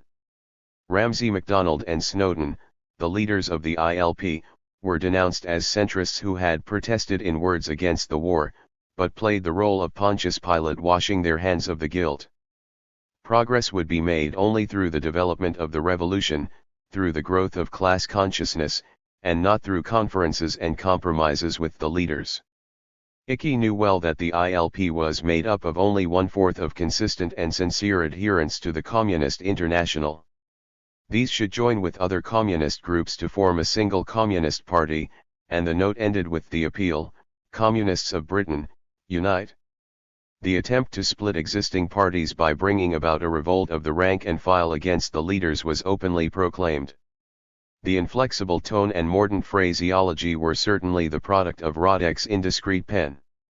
But the policy was perhaps a logical development of the line laid down in the infantile disease of leftism in communism. Comintern headquarters, undeterred by military reverses in the Ukraine, was in an intransigent mood. On May 27, 1920, simultaneously with the reply to the ILP delegation, a note was dispatched to the Central Committee of the USPD complaining that it had not replied to the letter of February 5, 1920, and had not even communicated it to the members of the party. It must not be thought that entry into Comintern would be made easy. "It is necessary to put a lock on the doors of the Communist International," exclaimed Zinoviev in italics in the official journal, "necessary to put a reliable guard on the gate of the Communist International." The ILP delegates quickly had successors in the long-announced delegates of the French Socialist Party, Froissart and Kakin, who arrived in Moscow in the middle of June 1920, carrying instructions not only to ascertain the conditions of affiliation to Comintern, but to conduct a broad inquiry into social and political conditions in Soviet Russia. 2. On June 19, 1920, the delegates were summoned to a meeting of IKI, more representative than that which had greeted the representatives of the ILP. Searching questions on the state of the French party were put to them by Radek, Zinoviev, Bukharin, Seredy, John Reed and, finally, Lenin. The points on which Lenin insisted were a clear party line, a disciplined press and the expulsion of reformists from the party. The delegates, who had perhaps expected a more deferential wooing, could only argue and promise to report. Great pressure was applied to persuade them to remain in Moscow for the impending Congress, for which, since it had not been announced before their departure from Paris, they had no mandate from the party. After some hesitation, they agreed to remain. 4. Before the Second Congress of Comintern assembled in the second half of July 1920, a dramatic reversal had occurred in the fortunes of war. The Polish invader had been driven back far beyond the boundaries of the Ukraine, the Red Army was sweeping westward into Poland almost without opposition, and the fall of Warsaw, and the outbreak of the Polish Revolution, seemed all but certain. Zinoviev, who presided at the Congress, afterwards described the scene. In the Congress Hall hung a great map on which was marked every day the movement of our armies. And the delegates every morning stood with breathless interest before this map. It was a sort of symbol. The best representatives of the international proletariat with breathless interest, with palpitating heart, followed every advance of our armies, and all perfectly realized that, if the military aim set by our army was achieved, it would mean an immense acceleration of the international proletarian revolution. Zinoviev himself, in opening the Congress, had struck the same dramatic note. The Second Congress of the Communist International has passed into history at the moment of opening its sessions. Keep this day in mind. Know that this day is the recompense for all your privations and for your brave and steadfast struggle. Tell and explain to your children the significance of this day. Imprint on your hearts this solemn hour. 2. The Congress was attended by more than 200 delegates from some 35 countries. The Russian delegation was once more outstanding. Zinoviev, speaking sometimes from the chair and sometimes as a Russian delegate, was the most prominent figure throughout the Congress. Lenin spoke on all the main issues, and was ably seconded by Bukharin and Radek. Trotsky, occupied by the Polish campaign, made only fleeting appearances. Of the Germans, the KPD delegation was led by Paul Levi. The USPD sent 4 delegates, 2 in favor of affiliation to Comintern, 2 against, but, since the adhesion of the party was still in question, they were admitted without voting rights. 2 delegates of the KAPD were also admitted in a consultative capacity, but took no part in the proceedings. 3. The Italian delegation was led by Seredy but contained representatives of all groups of the Italian Socialist Party except the right. The British delegation included representatives of the British Socialist Party, the Socialist Labour Party, the Shop Stewards Organisation and several smaller groups. The 2 delegates of the French Socialist Party, like those of the USPD, had only consultative rights, since the party had not yet decided to join Comintern. But 5 other French delegates had full voting rights as representing the French Committee for the Third International, some of them being at the same time members of the French Socialist Party.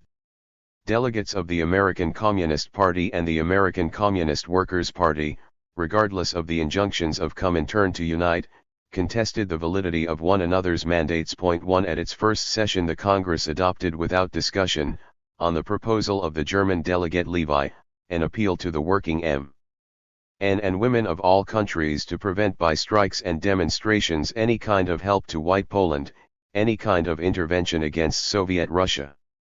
2. But, while the First Congress had gathered under the shadow of the desperate stress of civil war, the Second Congress met at a moment of the military triumph of the Red Army, and there was less emphasis than at the First Congress, or at any later Congress, on the need for direct assistance and support for the RSFSR. The weight of the proceedings rested on the broader task of hastening the world revolution which was now plainly in sight. The Communist International proclaims the cause of Soviet Russia as its own cause. The National proletariat will not sheath the sword until Soviet Russia becomes a link in a federation of Soviet republics of the whole world. One confidence in the imminent approach of the denouement of the revolutionary drama was the constant theme of the Congress, coloring all its views both of the kind of organization required and of the appropriate steps to create such an organization. The supreme need now was to make Comintern the practical instrument of revolution. What was the Third International at its foundation in March 1919? Nothing more than a propaganda association, and this it remained throughout its whole first year. Now we want to be not a propaganda association, but a fighting organ of the international proletariat. This change of function implied a change of organization. Instead of a series of national parties, Comintern must become a single communist party having branches in different countries. More than once a moral was drawn from the contrast between the First and Second Internationals. The first had been a strong centralized institution. Marx and Engels had recorded in its statute the need of the workers for international unity and strict international organization. The executive of the Second International was no more than a letterbox. For the Third International must not repeat the errors of the Second. At a moment when the Congress, as it sat and deliberated, could watch the revolution spreading daily westwards with the advancing Red Army, there was less reason than ever to question the validity of Russian example for the rest of Europe.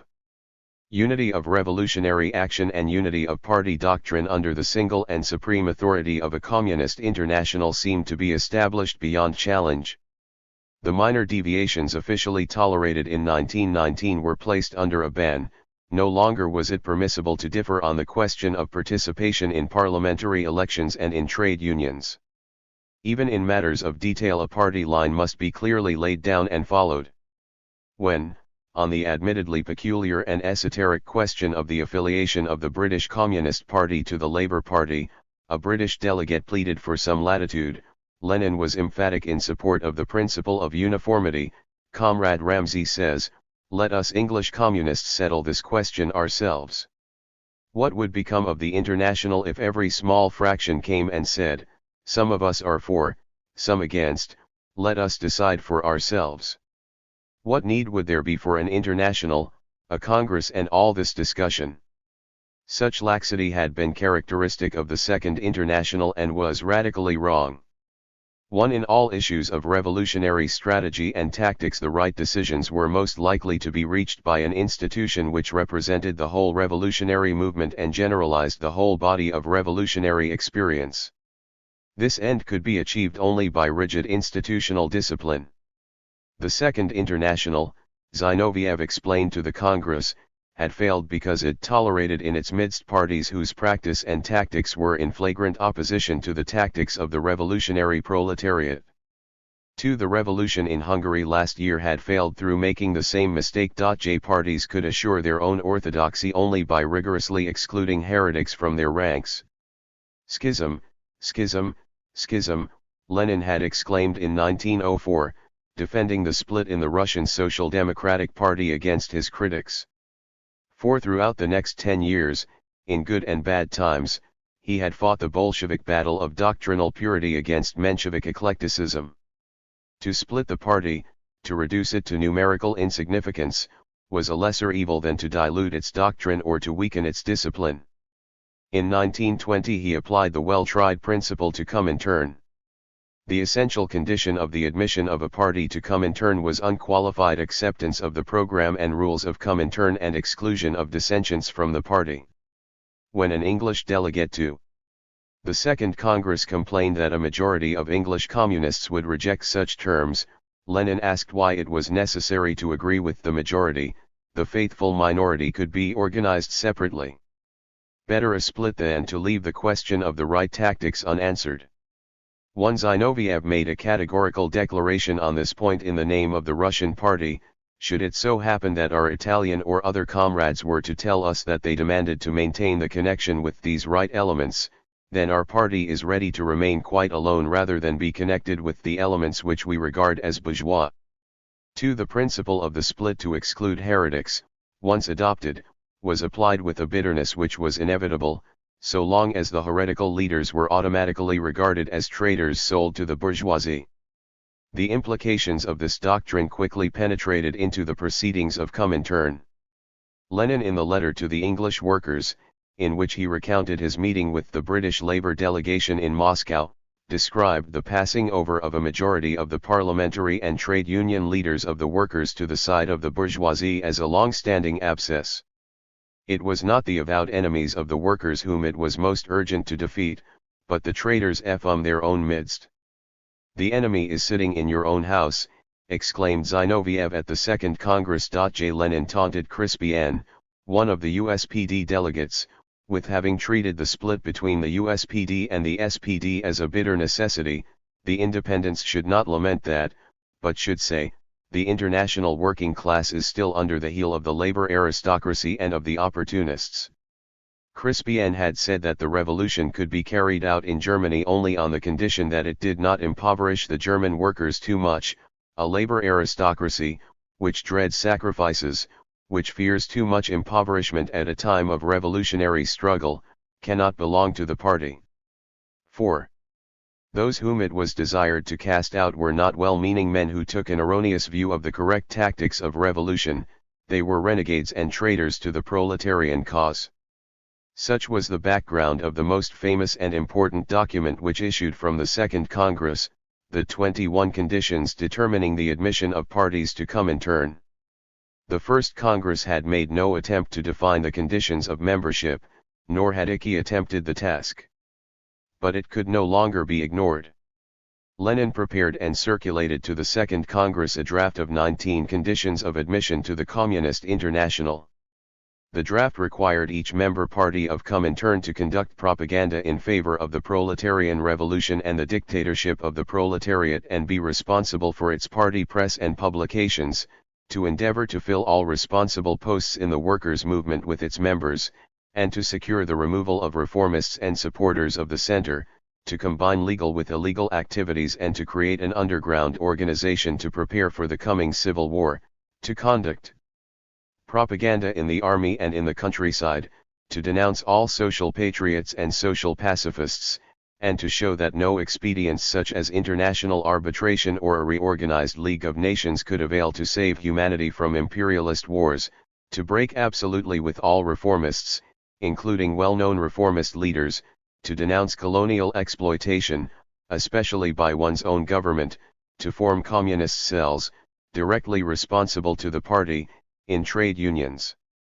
cooperatives and other workers' organizations, to conduct a stubborn campaign against the Yellow Amsterdam Trade Union International and to support the new International of the Red Trade Unions which was in course of formation, to supervise the activity of its representatives in Parliament, to organize itself on the principle of democratic centralism with iron discipline and periodical purges, to support by all means every Soviet republic in its struggle against counter-revolutionary forces, to revise its party program in accordance with the principles of Comintern and to submit it to the Congress or to Icky for confirmation, to accept as binding all decisions of Comintern, to take the name, if it had not already done so, of Communist, and to call a party Congress immediately to ratify its acceptance of the conditions.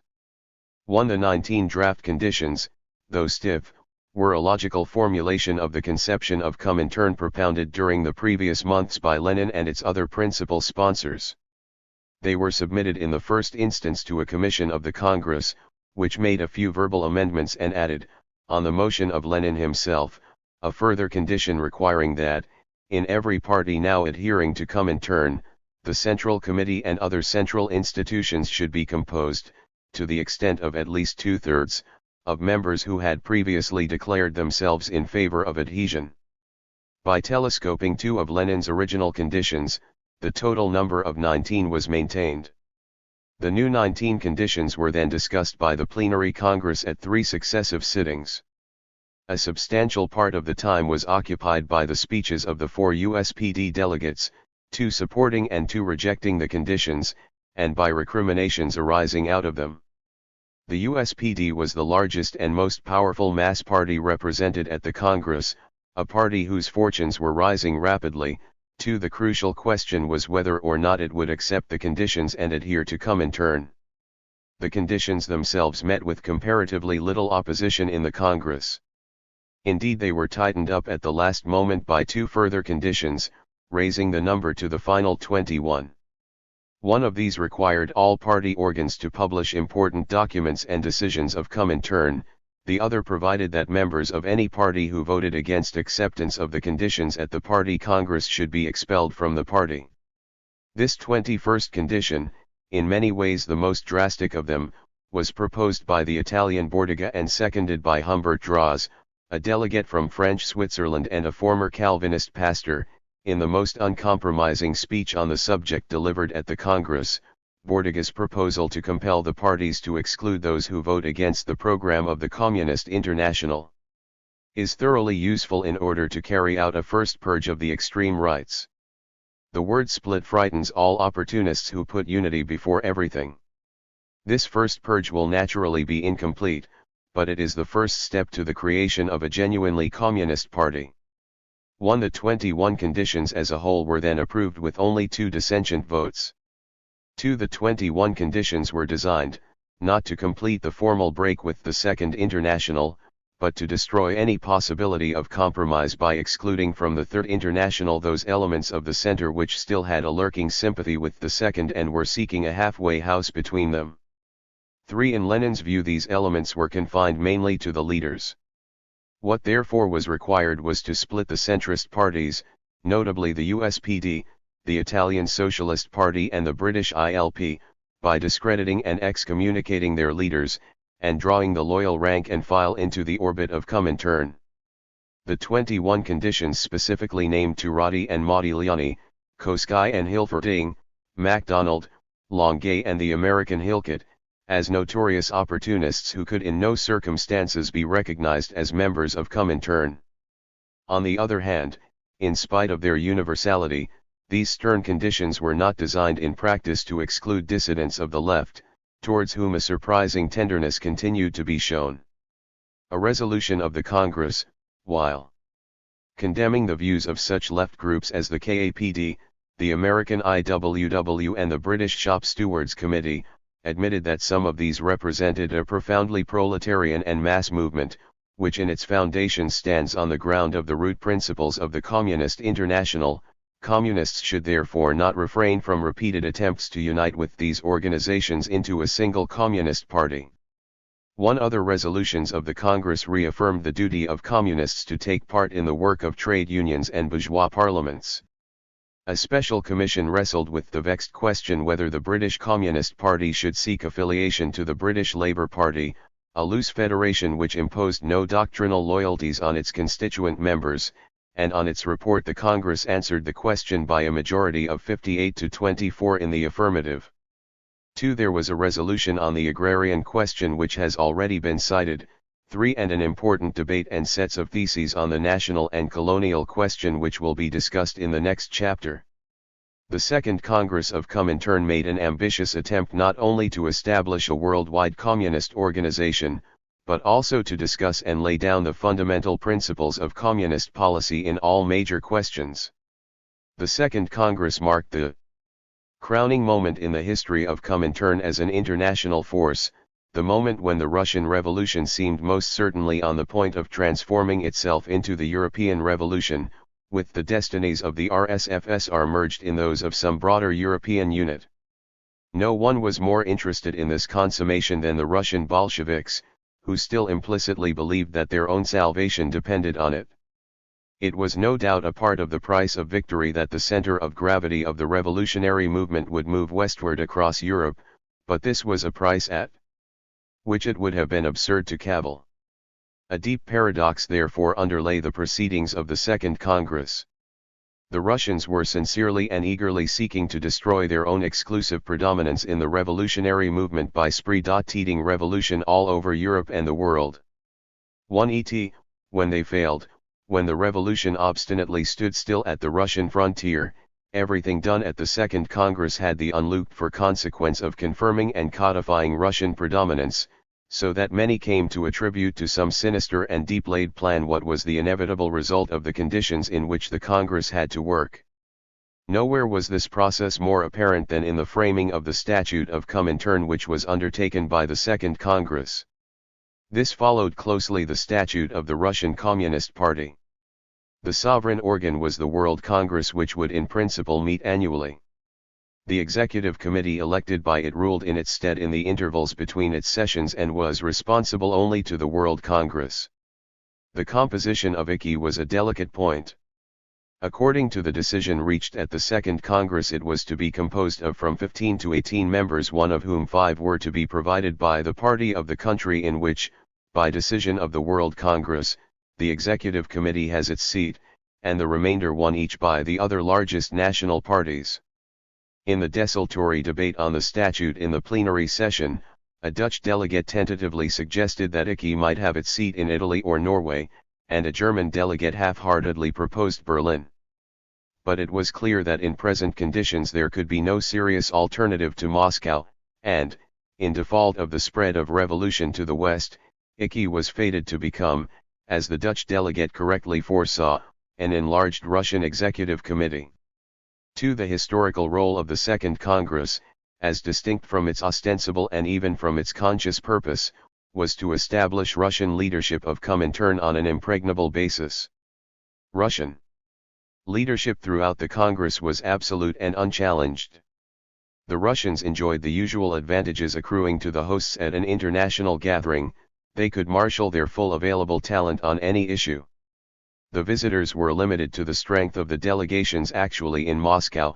Many of the foreign delegates had made the journey with difficulty, and had been obliged to travel illicitly in order to avoid the ban imposed by their own governments.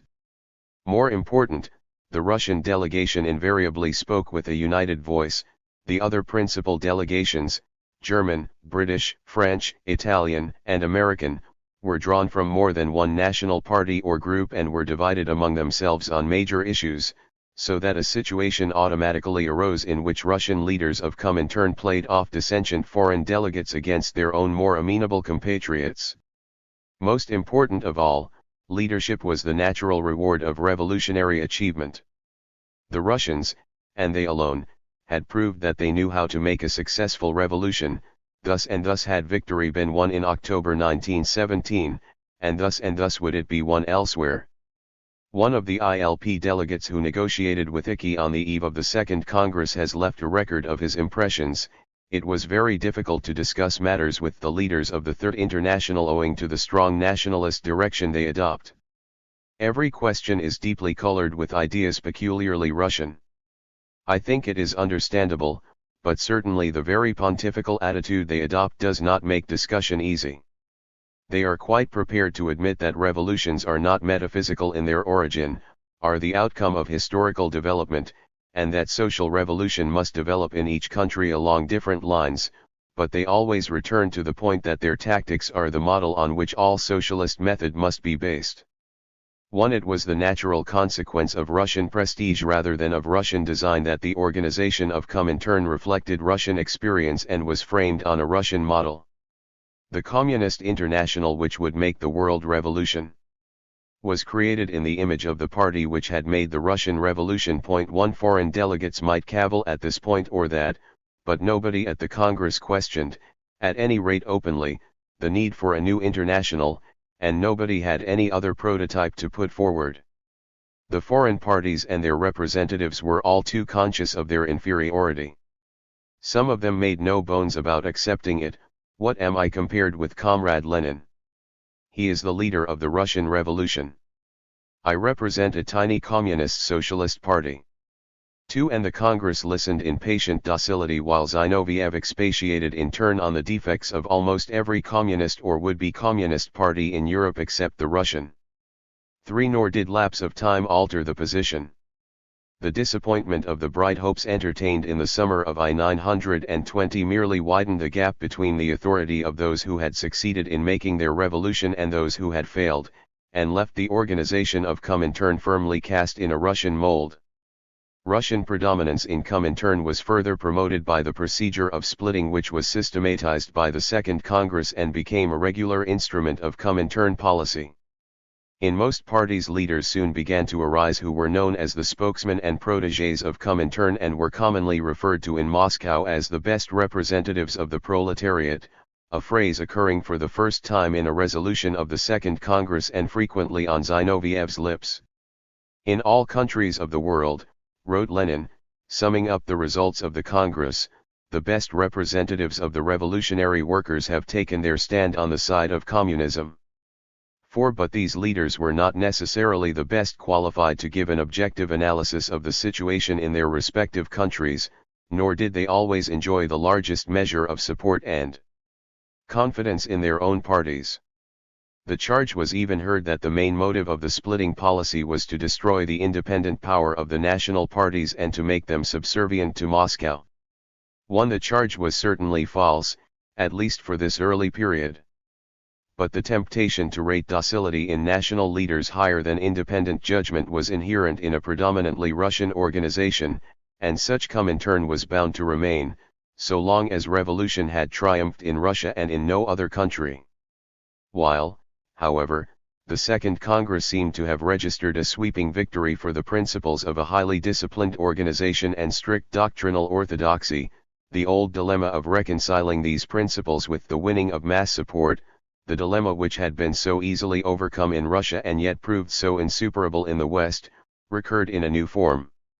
Resolutions of the Second Congress enjoined communist parties in bourgeois democratic countries to participate in parliamentary elections by running candidates of their own, or, if this was impossible, by supporting candidates of other parties. The injunction was meaningless except on the assumption that the parties were to seek mass support, and to act in a way calculated to win such support. But this involved questions of tactics and of principle. The parliamentary game was played in every country under different and constantly changing national rules. It was not likely to be played with success by parties bound to follow uniform instructions issued in Moscow, where conceptions of parliamentary action were governed largely by recollections of the Tsarist Duma. But the obstacles were not merely tactical or formal.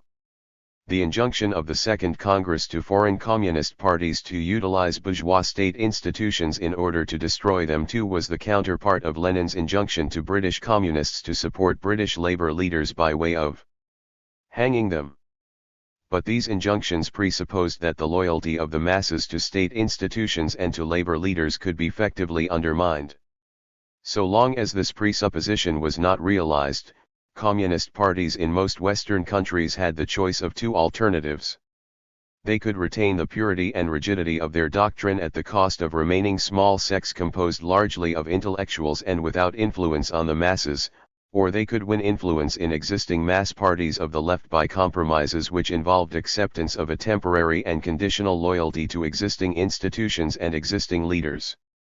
It was this second course which was to expose them to charges of duplicity. The issue of participation in the trade unions was analogous, but even more complicated. Theoretically, it was possible to argue that the trade unions were a byproduct of bourgeois capitalism, that, like the political parties of the Second International, they had betrayed the cause of the workers in 1914 by supporting their respective national governments, and were by their nature incapable of a revolutionary role, and that communists should therefore boycott the existing unions and form new and separate associations of communist workers. This was the attitude adopted at the Second Congress, with some reservations, by most of the British, Italian, and American delegates. Theoretically also it was possible to argue, though nobody now openly espoused this view, that the minor improvements in the lot of the worker which trade unions sought to achieve were not in themselves desirable, since they blunted the edge of the workers' discontent and thus tended to postpone the ultimate revolution. In opposition to both these views, the Bolsheviks maintained that the past defects of the trade unions had been due, in part to a corrupted leadership, in part to the fact that the unions in the advanced countries had hitherto contained a disproportionate number of highly skilled and privileged workers, the labor aristocracy, whose interests often ranged them with the bourgeoisie rather than with the less privileged members of their own class. The war had in all countries brought about a mass influx of workers into the trade unions and thus changed their character and potentialities. Far from splitting away from the existing unions and thus isolating themselves from the proletarian masses, communists must enter the unions and revolutionize them by working on the mass membership and raising it in revolt against leaders who no longer represented its true interests.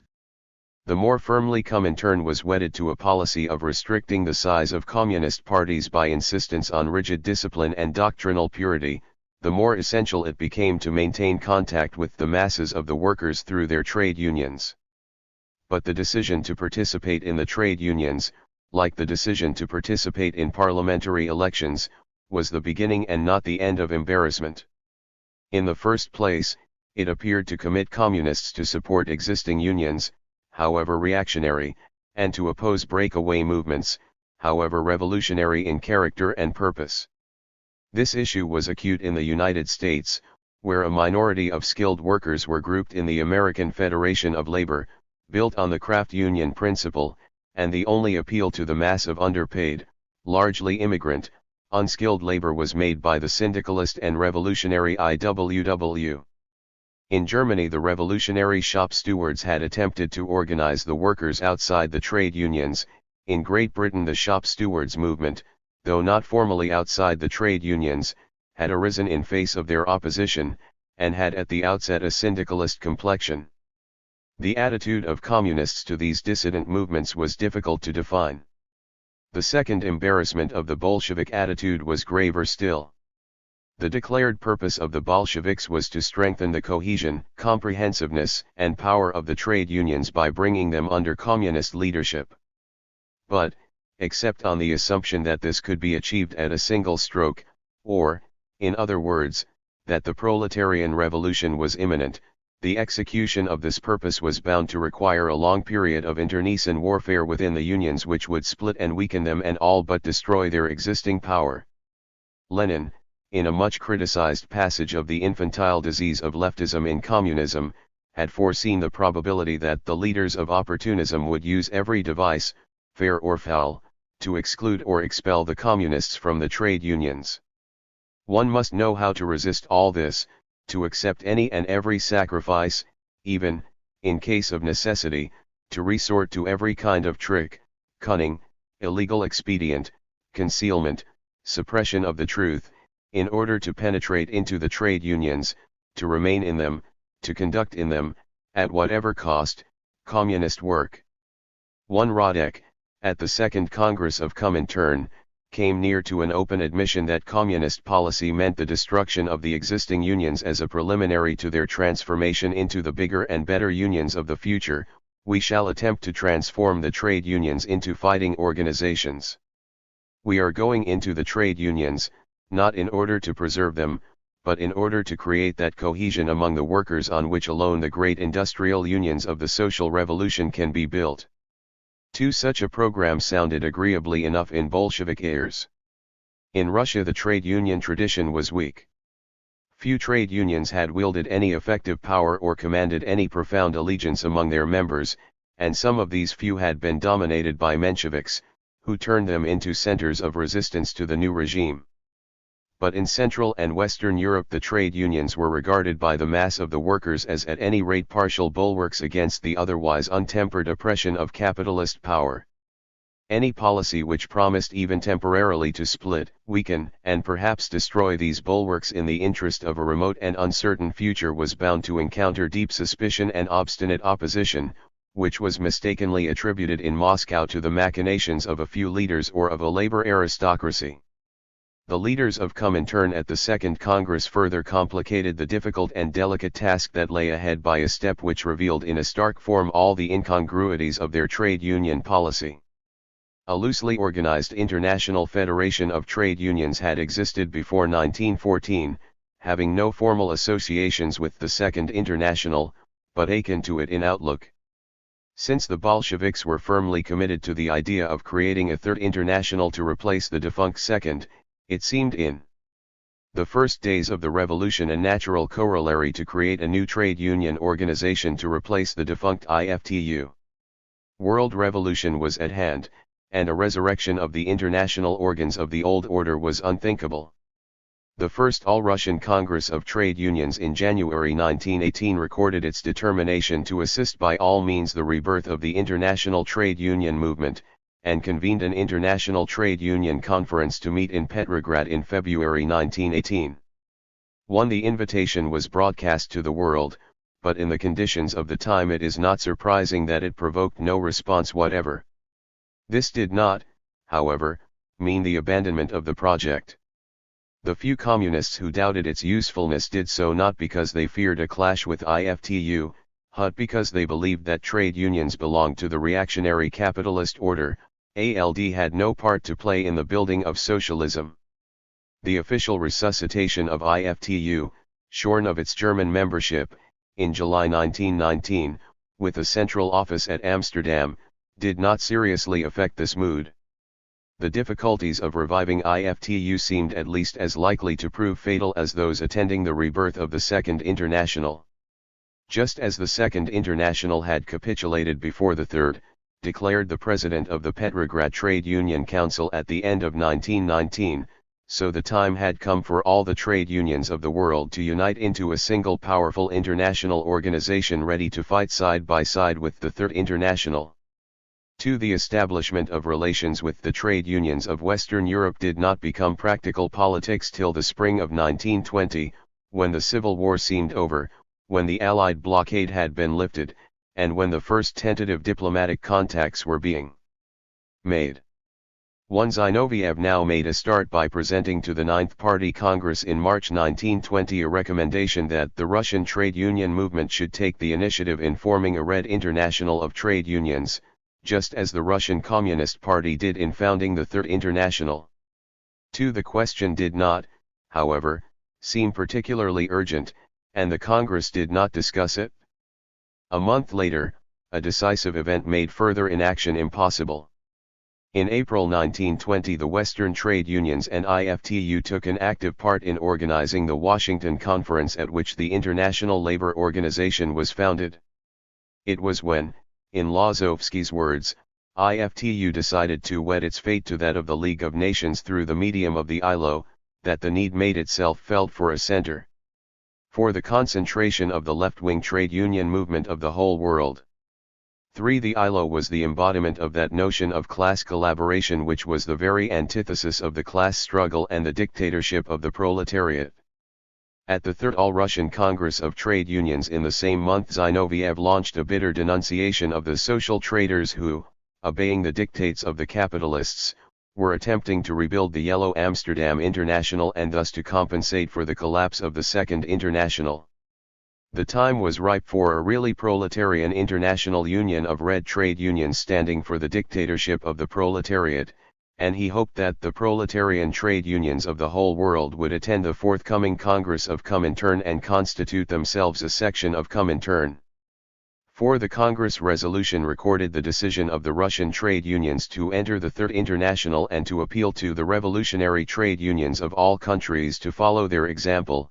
The Central Trade Union Council was to take steps in conjunction with ICI to convene an International Trade Union Congress.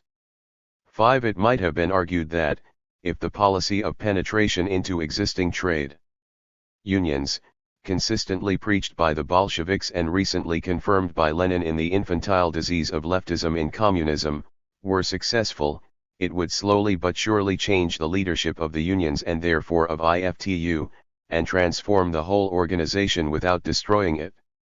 But this process seemed too pedestrian and too gradual for enthusiasts who believed that European revolution was now only a matter of weeks. It seemed essential to accelerate or anticipate the process by creating forthwith a new international, so that trade unions which were successfully penetrated and won over could at once disaffiliate from IFTU and join the new organization of red trade unions. In pursuance of this idea, the matter was discussed with Williams and Purcell, two prominent British trade unionists who were members of the visiting British Labour delegation. Both of them apparently expressed themselves in favor of a new trade union international. The ground had therefore been prepared when the Second Congress of Comintern met in the summer of 1920 under the revolutionary spell of the victorious march into Poland. 2 of the 21 conditions of admission to Comintern adopted by the Congress related to the trade unions. The ninth condition made it obligatory for party members to work actively in the trade unions and at the same time to expose the treachery of the social patriots and the vacillation of the center. The 10th prescribed an obstinate struggle against the Amsterdam International of the Yellow Trade Union Federations. A long resolution on the trade unions followed the same line. 2. It was carried by a large majority, though it was opposed in a heated debate by most of the British and American delegates, who wished to reject existing trade unions and to found new revolutionary unions, and by a single Italian delegate who regarded trade unions as per se counter-revolutionary. 3. The Congress refrained from making any pronouncement on the creation of a trade union international, perhaps an indication that a majority could not easily have been obtained for it. But, while the Congress was in session, a group representing the Russian, Italian, and Bulgarian delegations, some members of the British delegation, and a single French delegate of the extreme left, doubtfully claiming to speak for 8 million organized workers, decided to create an international trade union council whose principal function would be to organize an international congress of red trade unions. Lozovsky became president of the new council, with Tom Mann and Rosmer as vice presidents. The close dependence of Messow-Prof on ICI was shown by the proposal that ICI should issue an appeal to all trade unions of the world exposing the Yellow Amsterdam International and inviting them to join the new Trade Union International. This fateful decision was taken at a moment when the revolutionary tide was still in full flood, when the Second International was assumed to be dead, and when the minor success achieved in the revival of IFTU seemed to constitute the main obstacle to the capture of the international workers' movement by the Communists. 2. The decision was the opening of a campaign to split the trade union movement with the Moscow and Amsterdam Internationals as the rallying points for two warring and fratricidal factions. But a prolonged war of this kind was bound to bring to light the latent incompatibility between the duty imposed on communists of working within the existing trade unions and the duty of splitting the existing movement against Amsterdam and in favor of Moscow, between a policy of peaceful infiltration on the national plane and a policy of frontal attack on the international plane, and this dilemma, which would not have arisen if world revolution had in fact been just round the corner, was never faced by Lenin or by the other Bolshevik leaders in the new conditions. The proceedings by which Messow-Prof was set up in July 1920 were enveloped in a haze of confusion on this very point. Only the Russians and their close allies the Bulgarians were wholehearted advocates of the decision. The Italian party, like the Bulgarian party, was the heir of a socialist party which enjoyed trade union support in the past, and had not therefore to contend with divided loyalties in the Italian unions. But, even so, the Italian attitude was divided and equivocal.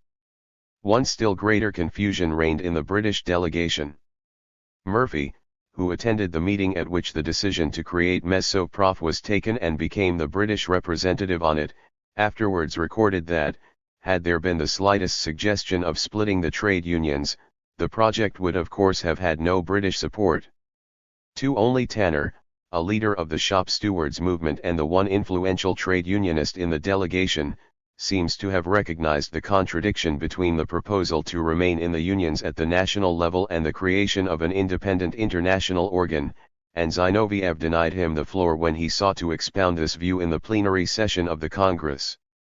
3. The founding of Messow-Prof thus carried Comintern a long step further on the ambiguous course on which it had been launched by the infantile disease of leftism in communism.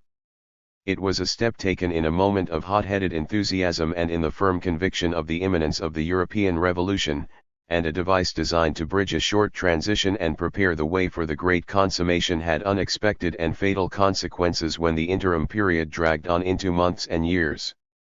The period of the Second Congress of Comintern coincided with the rapid and continuous advance of the Red Army into Poland. Curzon's note to Chicherin from the Spa Conference 1 had been dispatched a few days before the Congress opened. It proposed that armistice negotiations should be opened immediately between Soviet Russia and Poland on the basis of a line drawn up in the autumn of 1919, after a close study of ethnographical data, by the experts of the Peace Conference, and significantly added that the British government was bound by the Covenant of the League of Nations to defend the integrity and independence of Poland within the limits of her legitimate ethnographical frontiers.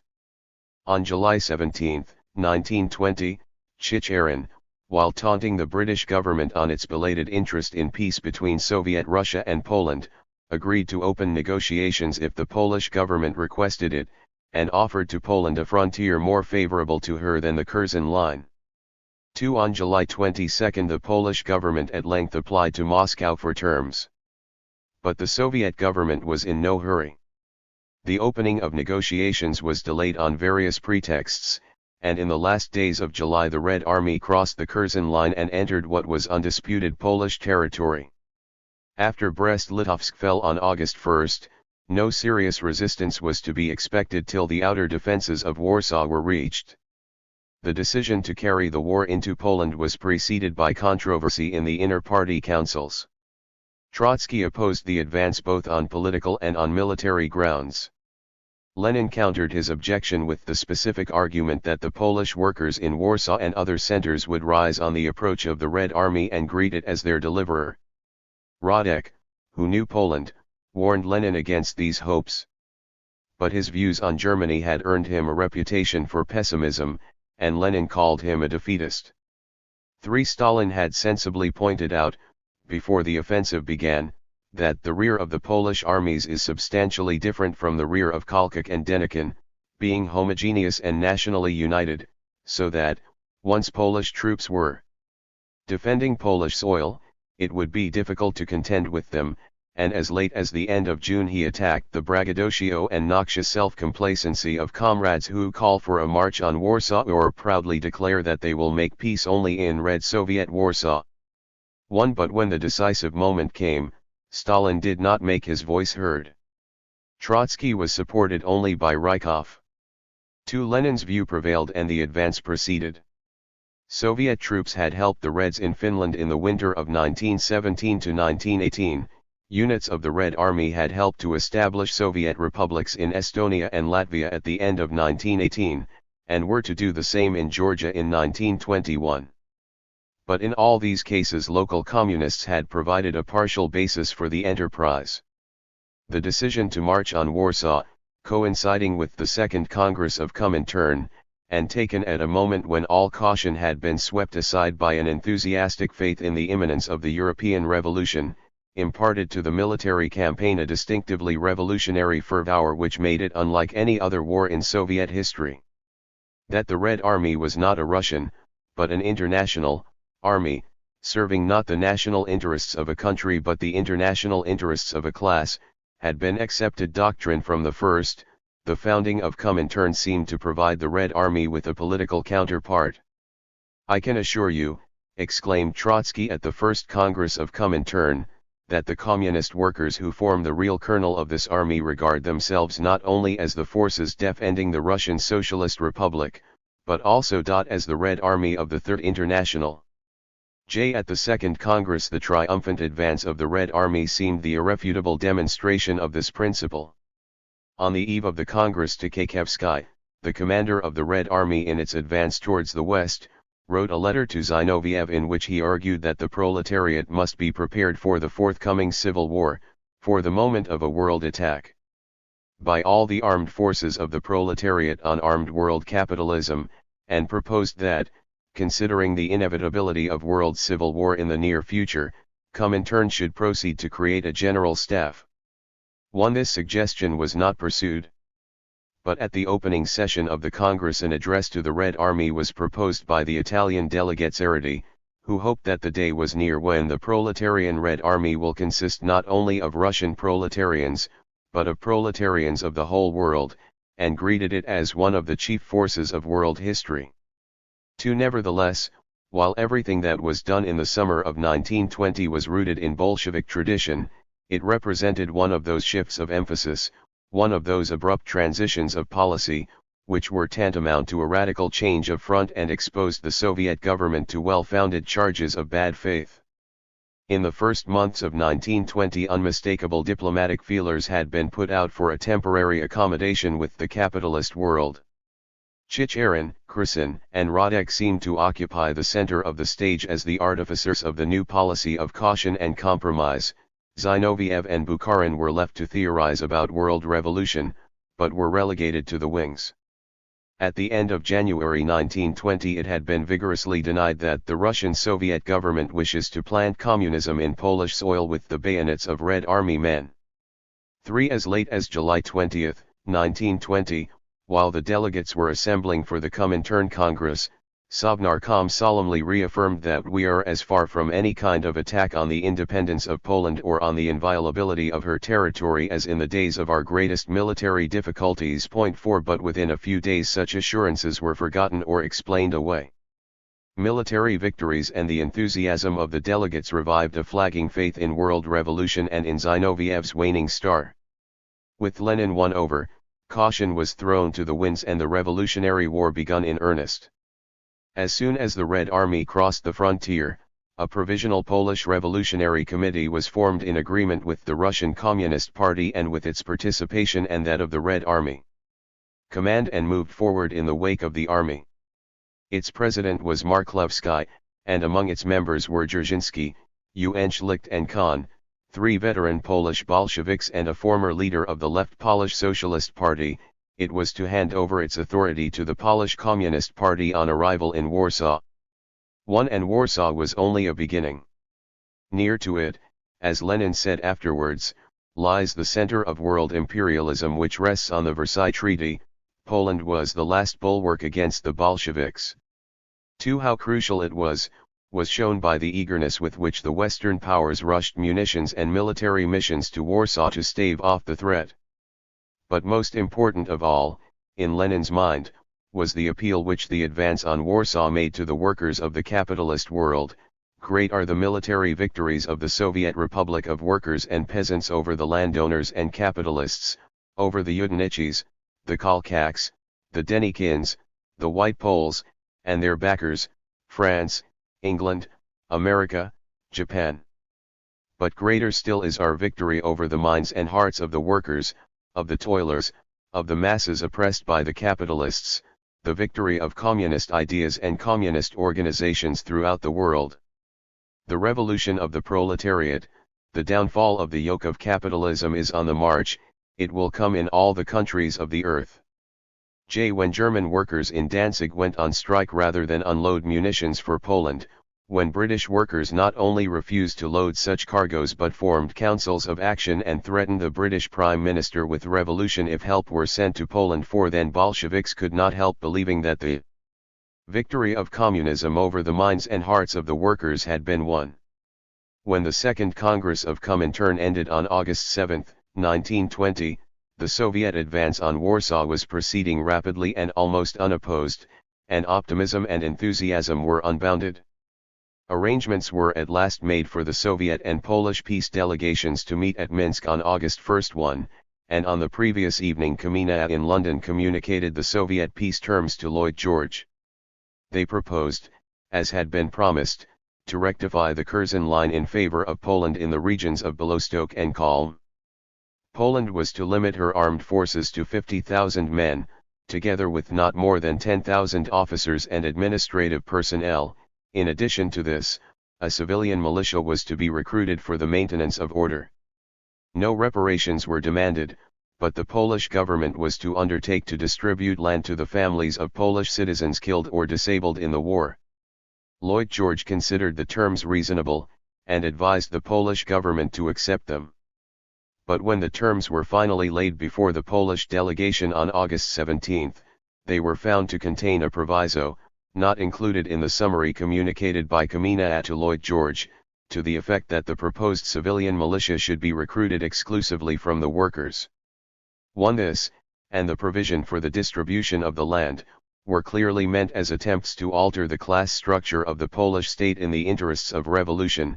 The first constitution of the Red Army confined it to workers and peasants.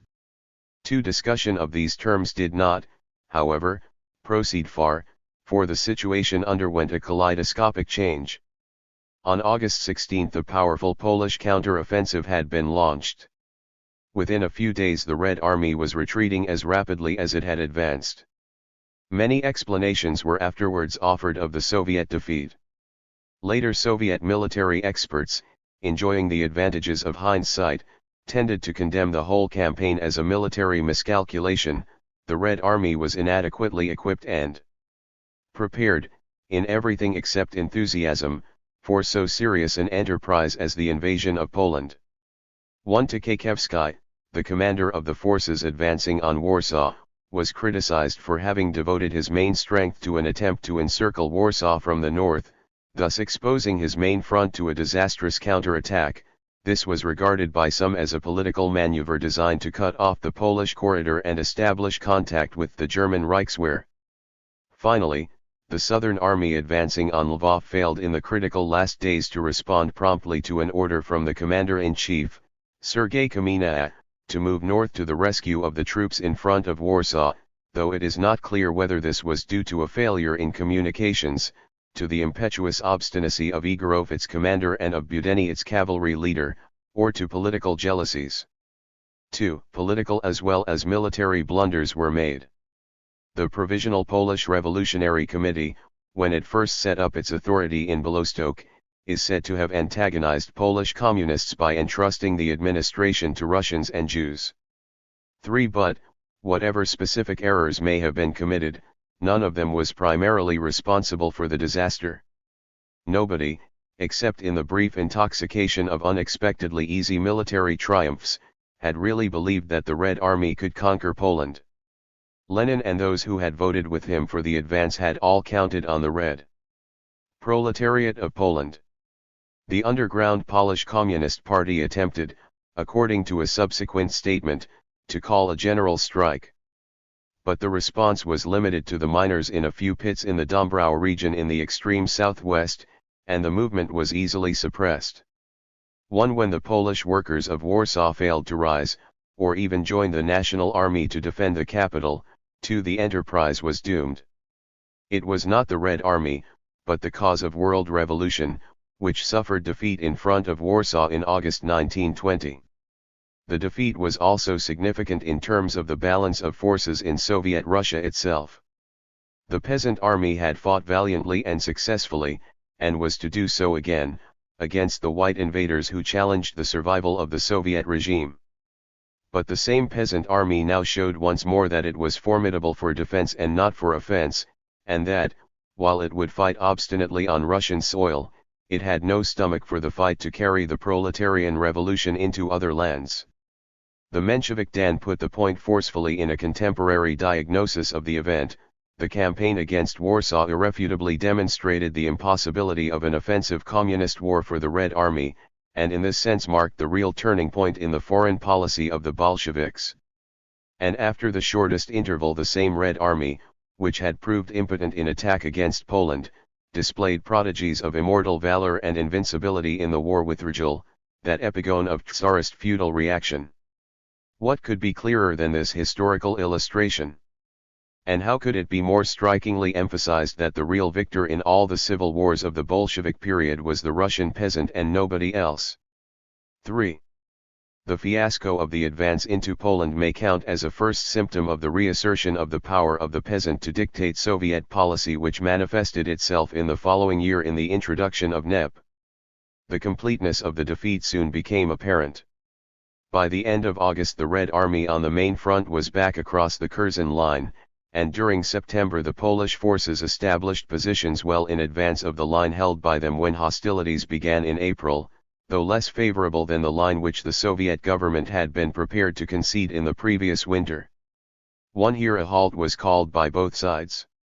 If Lenin now recognized the folly of trying to revolutionize Poland at the point of the bayonet, Pilsudski had learned the hazards of attempting to penetrate too deeply into Soviet territory. Moreover, Rygel, whom Pilsudski had no desire to assist, was scoring his first successes in southern Russia. Lenin found himself in the same position as at Brest-Litovsk of impressing on his colleagues and compatriots the need for an unfavorable peace. 2. But this time the opposition was slight. On October 12, 1920, Soviet and Polish delegates signed an armistice on the line then held by the opposing armies. 3. This line was confirmed by the Treaty of Peace, which was signed 5 months later in Riga on March 18, 1921, and formed the basis of relations between Soviet Russia and Poland for nearly 2 decades. Besides ceding to Poland a large tract of predominantly white Russian territory, the new frontier allowed a broad wedge of Polish territory to be drawn between Lithuania and the RSFSR, thus isolating Lithuania and closing a potential channel of Soviet penetration towards the west. 4. The Soviet-Polish War of 1920 had far-reaching repercussions on more than one aspect of Soviet foreign policy. But these repercussions were not immediately felt in anything like their full force, nor were the broader lessons of the defeat digested at once. The military setback was outweighed a few weeks later by the victory over Rigel, which finally ended the civil war with the rout of the last white invader, and the temporary sacrifice of territory to Poland was still compensated by the thought that the birth of a Soviet Poland in the near future would make frontiers unimportant. The enthusiasm generated at the Second Congress of Comintern and the drive set in motion by it were not immediately relaxed. Like the policies of war communism at home, the revolutionary offensive in Europe was continued throughout the winter of 1920 to 1921. From its Second Congress, Comintern had emerged as the central directing staff of the forces of world revolution, with national parties in the principal countries grouped around it. The headquarters of Comintern, where, beneath all international trappings, the voice of the Russian party was ultimately decisive, dealt separately with parties which normally had no dealings with one another except through the intermediary of Comintern. This was the essence of the relations set up by the 2L conditions. The submission of these conditions to the left parties in the principal European countries in the autumn and winter of 1920 to 1921 was a turning point in the history of European socialism and of its attitude to Moscow. The same process can be traced in slightly differing forms in Germany, in France, in Italy, and in Great Britain. It was in Germany that the issue was fought out in the greatest detail and with the greatest asperity. Germany was the key point of the European Revolution. Germany alone of the great European countries had a large workers' movement of a potentially revolutionary character, and it was the determination to force the issue in the USPD which had led directly to the formulation of the 21 conditions. The first test came when the conditions were submitted in October 1920 to an extraordinary Congress of the USPD at Halle. 3 weeks before it was due to meet, Icky addressed a long opera letter to all members of the party containing a bitter attack on its right-wing leaders who were opposed to affiliation. One Zinoviev in person attended the Congress as delegate of Comintern, having received a visa from the German authorities. For a stay of 10 days, his fellow delegate was Lozovsky, who had been in Germany for 3 weeks with a trade union delegation. The opposition countered this Bolshevik invasion by inviting Martov, the former Menshevik leader, who had recently left Moscow to settle permanently in Berlin. After almost a year of embittered argument in the ranks of the USPD, feelings ran high, and the proceedings were acrimonious. The 4 USPD delegates to the Moscow Congress of the previous July spoke first, 2 for, 2 against, affiliation. Then Zinoviev made a 4-hour speech which was long remembered and, as a feat of oratory and endurance in a foreign language, impressed even those who were not convinced by his arguments. He was answered at almost equal length by Hilferding, the principal theorist of the party. Other noteworthy speeches were those of Lozovsky and Martov. The debate ranged far and wide. The Bolsheviks were attacked for their agrarian policy, which had distributed the land as small individual holdings to peasants instead of creating large state-owned units of cultivation, for their national policy, which had lent support to purely bourgeois national movements in Asia, and for the introduction of the terror. Denunciations by Zinoviev and Lozovsky of the Yellow Amsterdam International provoked the stormiest scenes of the Congress, Lozovsky at one point being howled down and prevented from continuing. It was an interesting symptom of the fact, already apparent at the time of the Kapp Putsch, that the trade unions had a stronger hold on the loyalty of the German worker than any political party. The 21 conditions were assailed by the right as constituting a Moscow dictatorship, and defended by the left as the only safeguard against a return to the inefficiency and opportunism of The Second International. But both sides showed a surprising eagerness to recognize that the 21 conditions were not the real stumbling block. "We are splitting," said Zinoviev, "not because you want not 21, but only 18, conditions, but because you do not agree on the question of world revolution, democracy, and the dictatorship of the proletariat." The issue turned primarily on a basic difference of opinion about the prospects of world revolution. True to the Bolshevik habit of interpreting European revolutionary problems in terms of Russian revolutionary experience, Zinoviev began his speech by comparing the Congress with the Russian party congresses attended jointly by Bolsheviks and Mensheviks after 1906, and the presence of Zinoviev and Martov to support the left and right wings respectively of the USPD seemed to lend point to what was, historically speaking, a somewhat fanciful comparison. The question which now divided the USPD could be summed up in the formula, 1847 or 1849. Zinoviev quoted the statement of one of the right leaders of the USPD that the world was in a situation similar to that after the 1848 bourgeois revolution. Zinoviev asked indignantly whether it was really a fact that the whole policy of the working class must be governed by the assumption that world revolution will no longer occur in the near future. Could this be said at a moment when the proletarian revolution was beginning in Italy, when England already had a Council of Action which was the beginning of a Soviet, of a second government and of the famous dual power, when revolution might break out at any day in Austria, and even the Balkans were a ripe fruit for a proletarian revolution? 4. Zinoviev had not a moment's doubt that the Bolsheviks would be justified against the German Mensheviks today as they had been against the Russian Mensheviks after 1905. But his reference to the Balkans provoked cries of "fantastic" from the right wing of the Congress, and Hilferding in his reply, poking fun at Zinoviev's predictions, declared that a policy which counted on their fulfillment was a game of va-banque, a gamble on which no party can build. Behind this difference of opinion about the objective prospects of the revolution lay the old debate which haunted every controversy conducted in Marxist terms, the war between consciousness and spontaneity which Lenin had once waged against the economists, which was resumed under slightly altered slogans between Bolsheviks and Mensheviks, and which reappeared once more on the floor of the Halle Congress. Was Zinoviev right in believing now that a conscious effort of will was all that was required to spread the revolution over Europe and Asia? Many tendencies making for a revolutionary development are present in Western Europe, and it is our duty to lead them and further them. But, comrades, the course of this revolutionary development cannot be determined from without.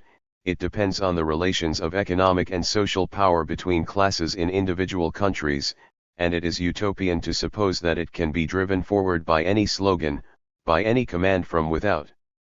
And, once more, behind this conflict between voluntarist and determinist interpretations of Marxist philosophy lay, as always, a hidden conflict of purpose.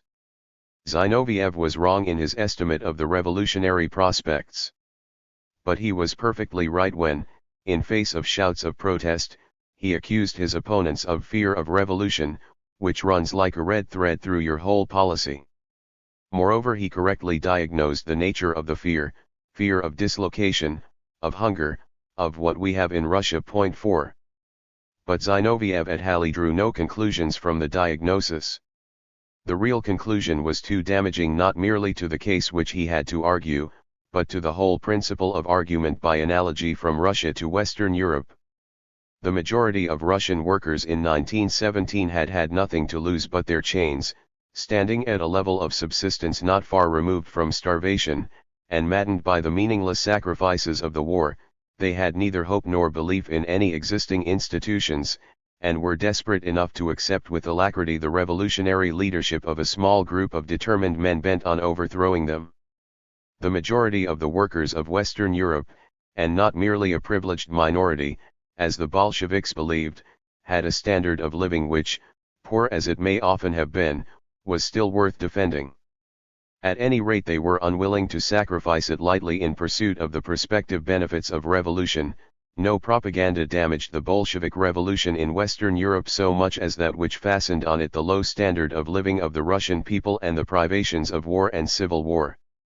Thus the fear of revolution of which Zinoviev spoke was by no means confined in Western Europe to a few leaders or to the privileged strata of workers. Too many had too much to lose to abandon lightly the legality of bourgeois democracy or to accept the discipline of revolutionary leaders. This was the fundamental difference which underlay disputes about bourgeois democracy and the dictatorship of the proletariat, about the splitting of the trade unions, about consciousness and spontaneity, and about the attitude of the masses to revolutionary leadership. After his return to Russia, Lozovsky drew a revealing picture of the mood which he had found among European workers in the autumn of 1920, when a few months ago I talked to German workers in Germany. Supporters of Scheidemann often appeared at meetings and said, "Yes, you Russians talk of revolution in Germany. Well, we will make a revolution in Germany, but what if there is no revolution in France?" And at the same time a French colleague gets up and, beating his breast, also says, "And what if we make a revolution, and our comrades over there do not?" Then the Italian opportunists, just as anxious as other opportunists and just as peevish, they too say, "It's easy for you to talk about revolution. Italy will make a revolution, but she gets coal from England. How can we exist without coal?" So they will wait for one another till the second coming. One and Lenin wrote a little later, "In Western Europe there are hardly any people who have lived through at all serious revolutions. The experience of the great revolutions is almost entirely forgotten there, and the transition from the desire to be revolutionary and from conversations about revolution to real revolutionary work is a difficult, slow, and painful transition." Some of the European workers wanted revolution. Most of them wanted first of all to make the world safe for revolution. In the Germany of 1920, however, many signs suggested that the masses were still in a revolutionary mood. It was, Zinoviev remarked, no accident that there was a majority for the Bolsheviks at the Halle Congress. For the Congress had been well canvassed and the result was known in advance within a few votes. The motion to adhere to Comintern and to enter into negotiations for the creation of a united German Communist Party was carried by a majority of 237 to 156.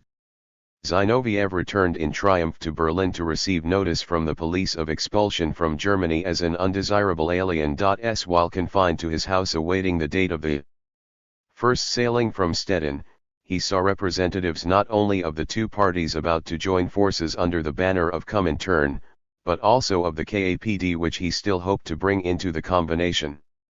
This hope was frustrated. But in December 1920 the KPD and the majority of the USPD met in Congress in Berlin to constitute a united German Communist Party. The marriage between the intellectual leaders of the KPD and the proletarian rank and file of the USPD may have been a little uneasy at first. But for the first time there was a mass communist party in Germany with a membership of some 350,000 and a prospect of playing a role in German politics. The offensive of the Communist International in Western Europe has been completely successful. The battle between the representatives of communism and of reformism has ended in our favor. The example of the USPD proved decisive for the French and Italian parties. Froissart and Kakin had found themselves as firmly handled at the Congress as at the preceding meeting of Icke. A mild declaration of sympathy read by Kakin was followed by the speech of another French delegate, Lefebvre, who demanded that the utmost rigor of discipline should be applied to the wavering French Socialist Party. Zinoviev convicted the party of Wilsonism, social pacifism and lack of discipline, and Lozovsky declared that it suffered from the disease of unity at any price. The two delegates proved, however, amenable to persuasion. They accepted the 21 conditions, and undertook to work for party approval of them. This task they discharged after their return to France. The 21 conditions were submitted to a party congress which opened at Tours on December 25, 1920. No Russian delegate had been able to obtain admission to France, though the proceedings were enlivened by a telegram from Zinoviev denouncing the leaders of the Center, Longuet and Four, as agents of bourgeois influence on the proletariat. 5. Clara Zetkin traveled illegally from Germany to plead the cause of Comintern. The opposition was stubborn, Leon Blum being among those who spoke bitterly against adhesion to Moscow.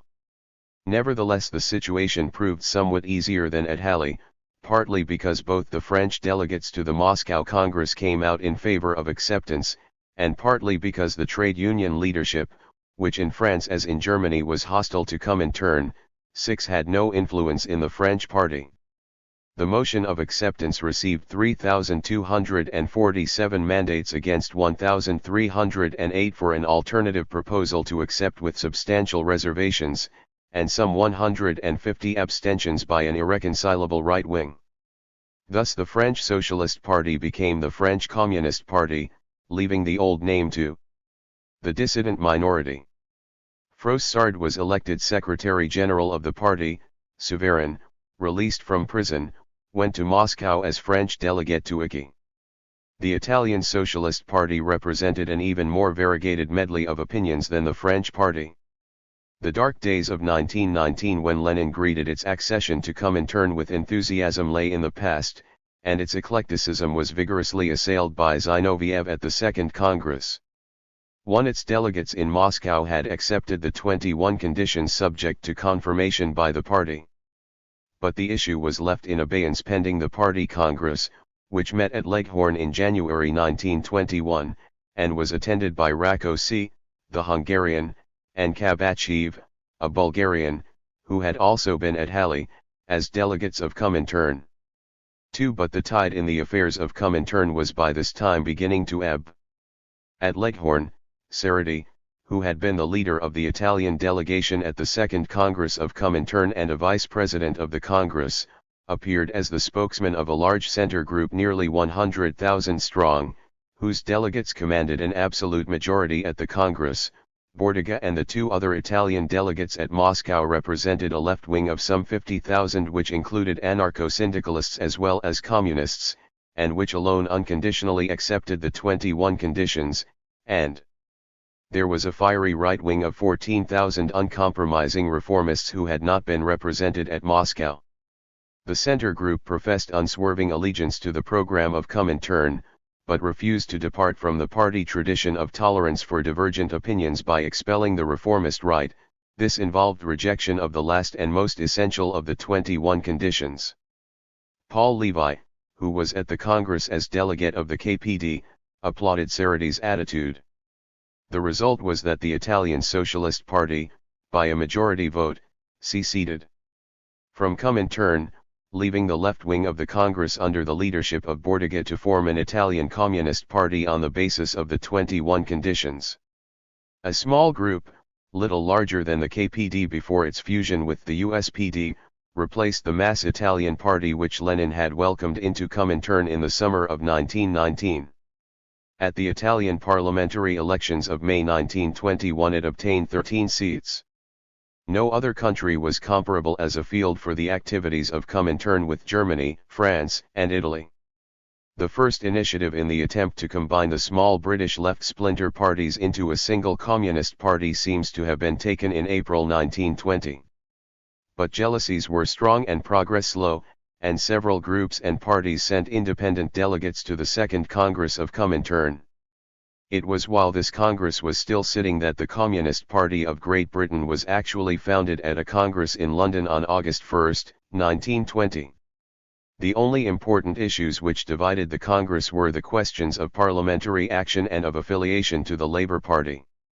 On the first, after confused voting on several resolutions, a formula was found which approved participation in parliamentary elections and was carried without a division.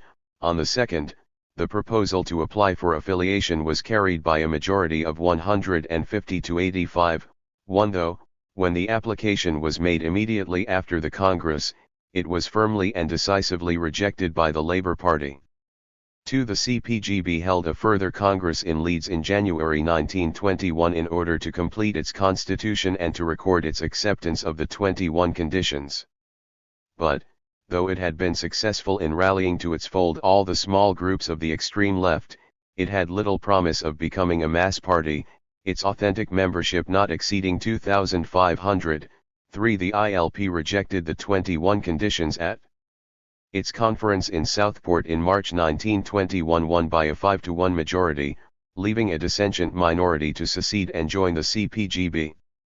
The large Bulgarian and Norwegian parties, and the tiny Dutch, Austrian and Hungarian parties, and destined for the great historic task of uniting around itself all enslaved Muslim peoples and leading them on the road to freedom and independence. This was the prelude to a declaration of readiness to engage in discussions with the government of the Afghan people with a view to the conclusion of trade and other friendly agreements, the purpose of which is not only the buttressing of good neighborly relations in the best interests of both nations, but the joint struggle together with Afghanistan against the most rapacious imperialist government on earth, Great Britain. One coming from a government involved in a desperate crisis of civil war and cut off from effective means of communication with Central Asia, the letter was perhaps not very impressive. Amanullah had strong Muslim loyalties and was attracted by pan-Islamic ambitions. Pan-Islamic and Pan-Turanian movements in Central Asia were, however, two-edged weapons, for, while their edge could easily be turned against Great Britain, particularly while British policy was hostile to Turkey, their appeal to Muslim and Turkey-speaking peoples within the Soviet orbit also carried dangers for Soviet authority. Among other things, Amanullah claimed a special interest in the fate of his fellow potentate, the Emir of Bukhara, which was not likely to make for easy relations with Moscow. 2. But this did not prevent him from playing off Great Britain and Soviet Russia against one another.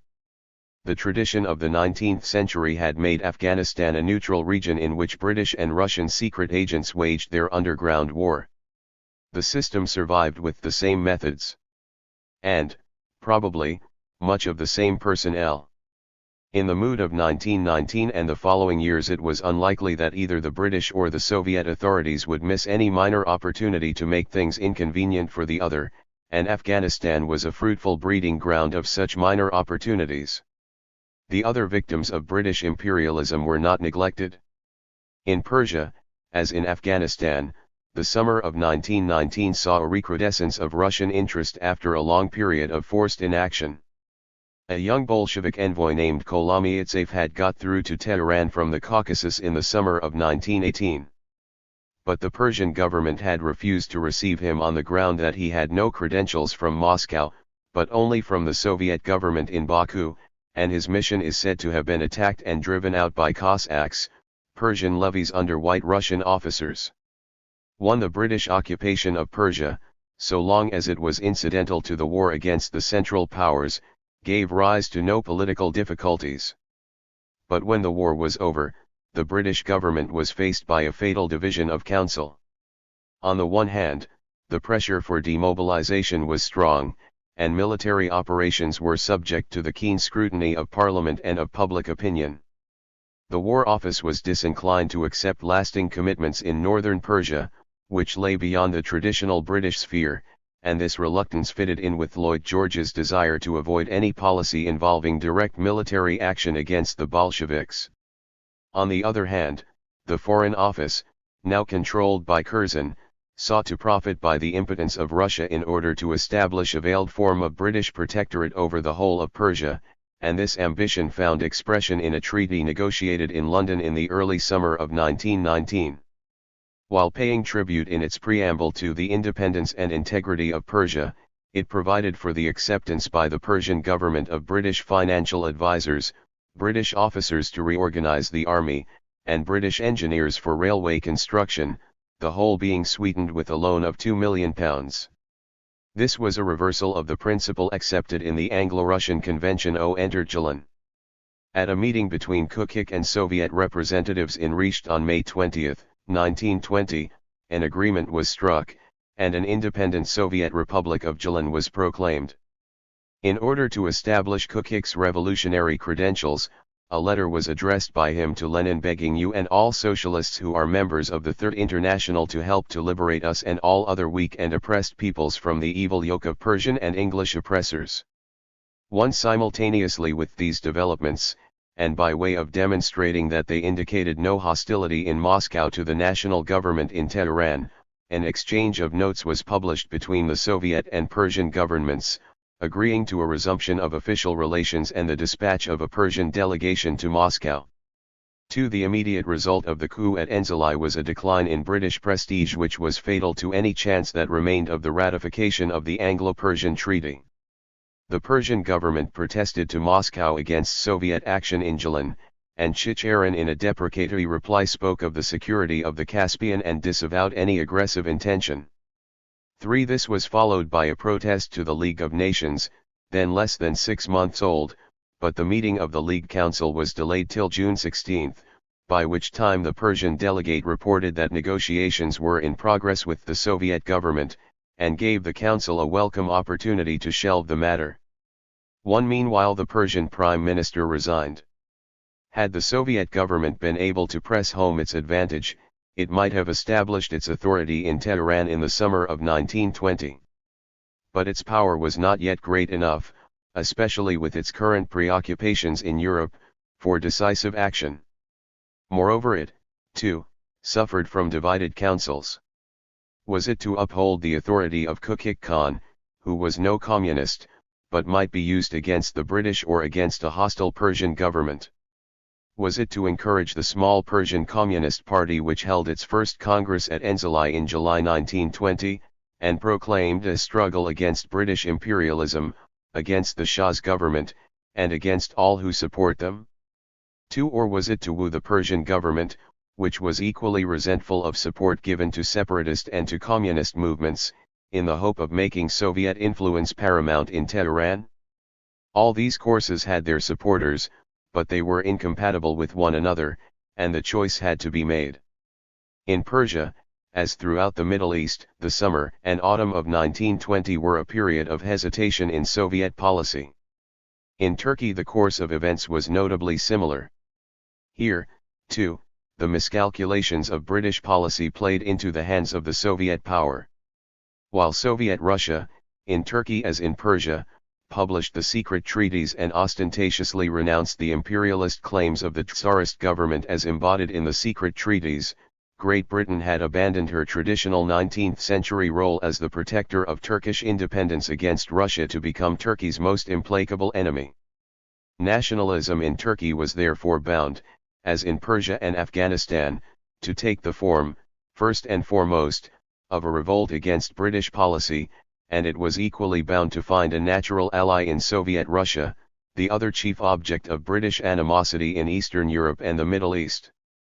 On September 13, 1919, following the precedent of the appeal to Persia a fortnight earlier, Chicherin issued a broadcast declaration to the workers and peasants of Turkey. Having recalled the prompt renunciation by the Soviet government of the claim put forward not only by successive Tsars, but by the provisional government to Constantinople and the Straits, and the support given by the Soviet regime to all oppressed peoples, it analyzed the present situation.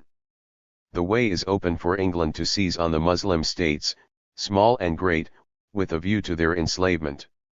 Already she is running things as she pleases in Persia, in Afghanistan, in the Caucasus and in your country. Since the day when your government surrendered the Straits to the disposal of England, there has been no independent Turkey, no historic Turkish city of Istanbul on the mainland of Europe, no independent Ottoman nation. It was, Chicherin went on, a venal ruling class which had betrayed the Turkish workers, first to Germany, then to the victorious Allies. The destiny of the country should be in the hands of the people. The declaration ended with an appeal from the workers and peasants government of Soviet Russia to the workers and peasants of Turkey to stretch out a brotherly hand in order to expel the European robbers by simultaneous and combined force, and to destroy and render powerless those within the country who have become accustomed to build their fortune on your misfortune. Some weeks before the issue of this declaration an event had occurred in Turkey of which it took no apparent account.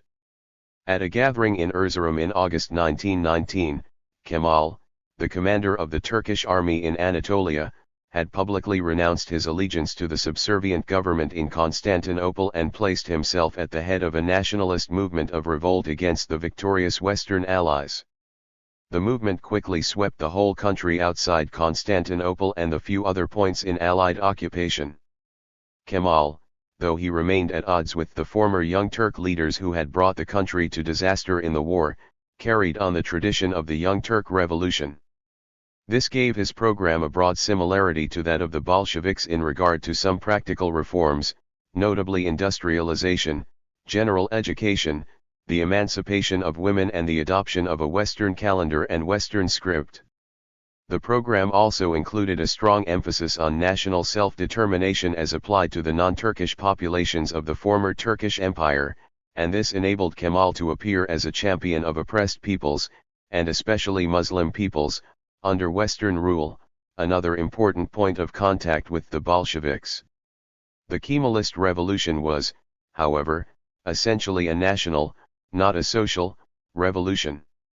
Shishirin's declaration of September 13, 1919, with its appeal to the workers and peasants of Turkey from a foreign power, cannot have been wholly agreeable to the aspiring Turkish national leader. One attempts actively promoted from Moscow to create a Turkish Communist Party too were still less likely to be regarded with favor.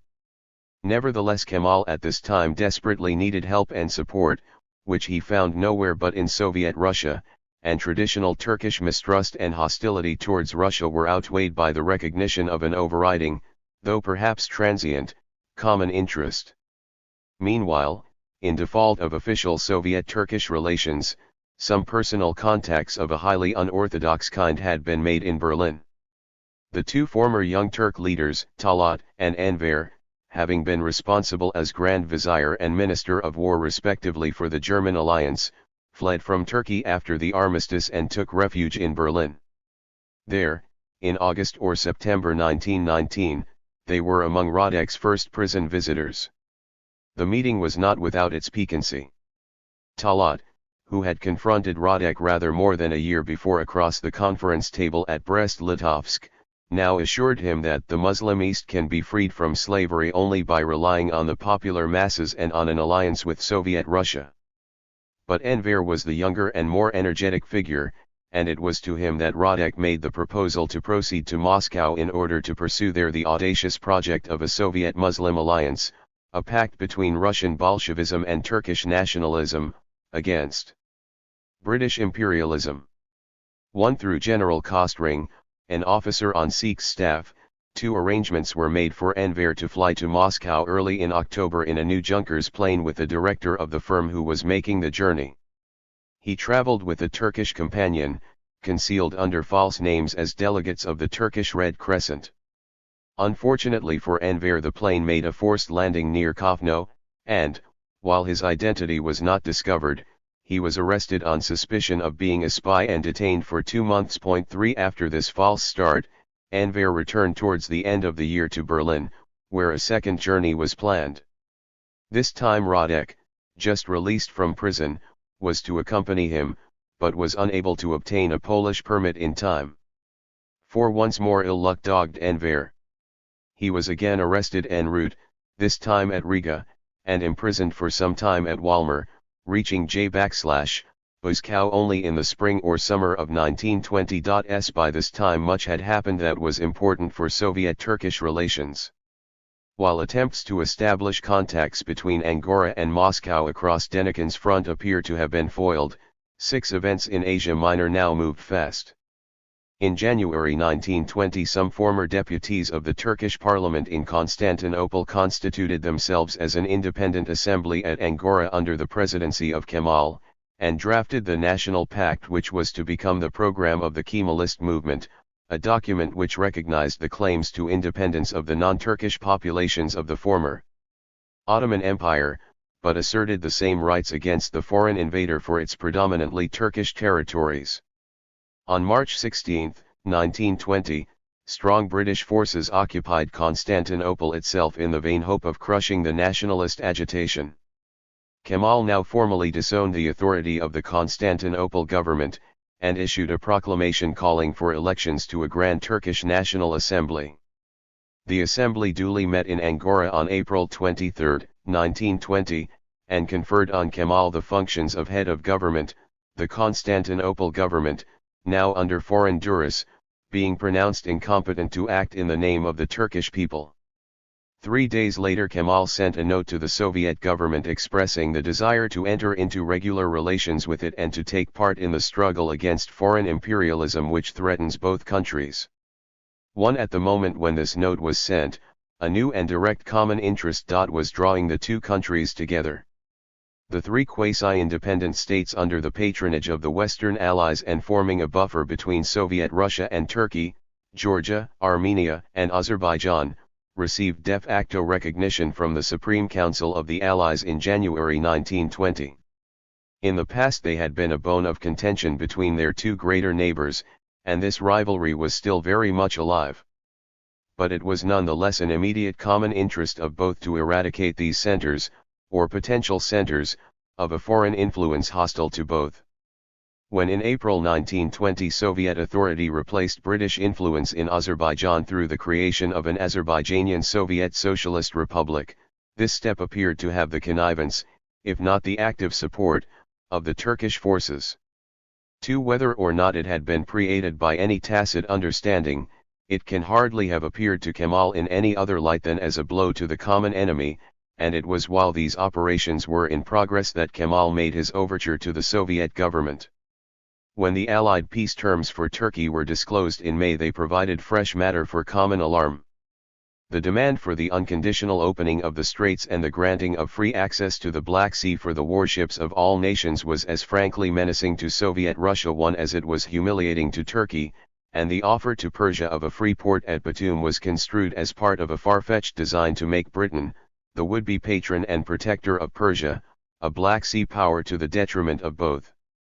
This moment was, perhaps, the high-water mark of Soviet-Turkish friendship.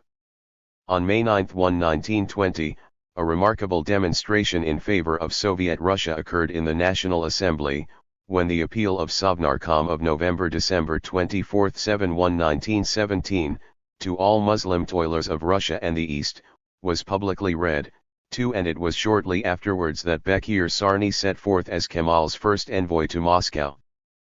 Simultaneously, the first unofficial Soviet envoy, Manitov, a Bashkir evidently selected for his racial and linguistic qualifications, arrived in Angora. Nonetheless, the path of Soviet-Turkish friendship proved far from smooth. It was not till June 2, 1920, that Chicherin sent a reply to Kemal's note of April 26. He expressed the warmest sympathy with Turkish policy and aspirations, and took note of the decision of the Grand National Assembly to coordinate our labors and our military operations against the imperialist governments. But the concrete proposals made were limited to an offer to mediate at any moment in frontier negotiations with Armenia or Persia and a proposal for the immediate resumption of diplomatic relations. A reply of June 20, 1920, signed by Kemal himself, took up a somewhat ambiguous attitude to the offer of mediation. We gladly accept the mediation of the Russian Soviet Republic to fix our frontiers with Armenia and Persia, and prefer the method of a solution of existing difficulties by diplomatic negotiations. The note added that the Turkish government had postponed military operations in the provinces of Kars, Ardahan, and Batum on receipt of Chicherin's note, but complained of Armenian provocations and attacks, and invited the Soviet government to put an end to them. The proposal for the establishment of diplomatic relations was welcomed. The Turkish diplomatic mission to Moscow was on the way, but had been held up by the Armenian authorities at Erzurum. When it reached Moscow on July 11, 1920, differences over Armenia were the main obstacle to cordial relations.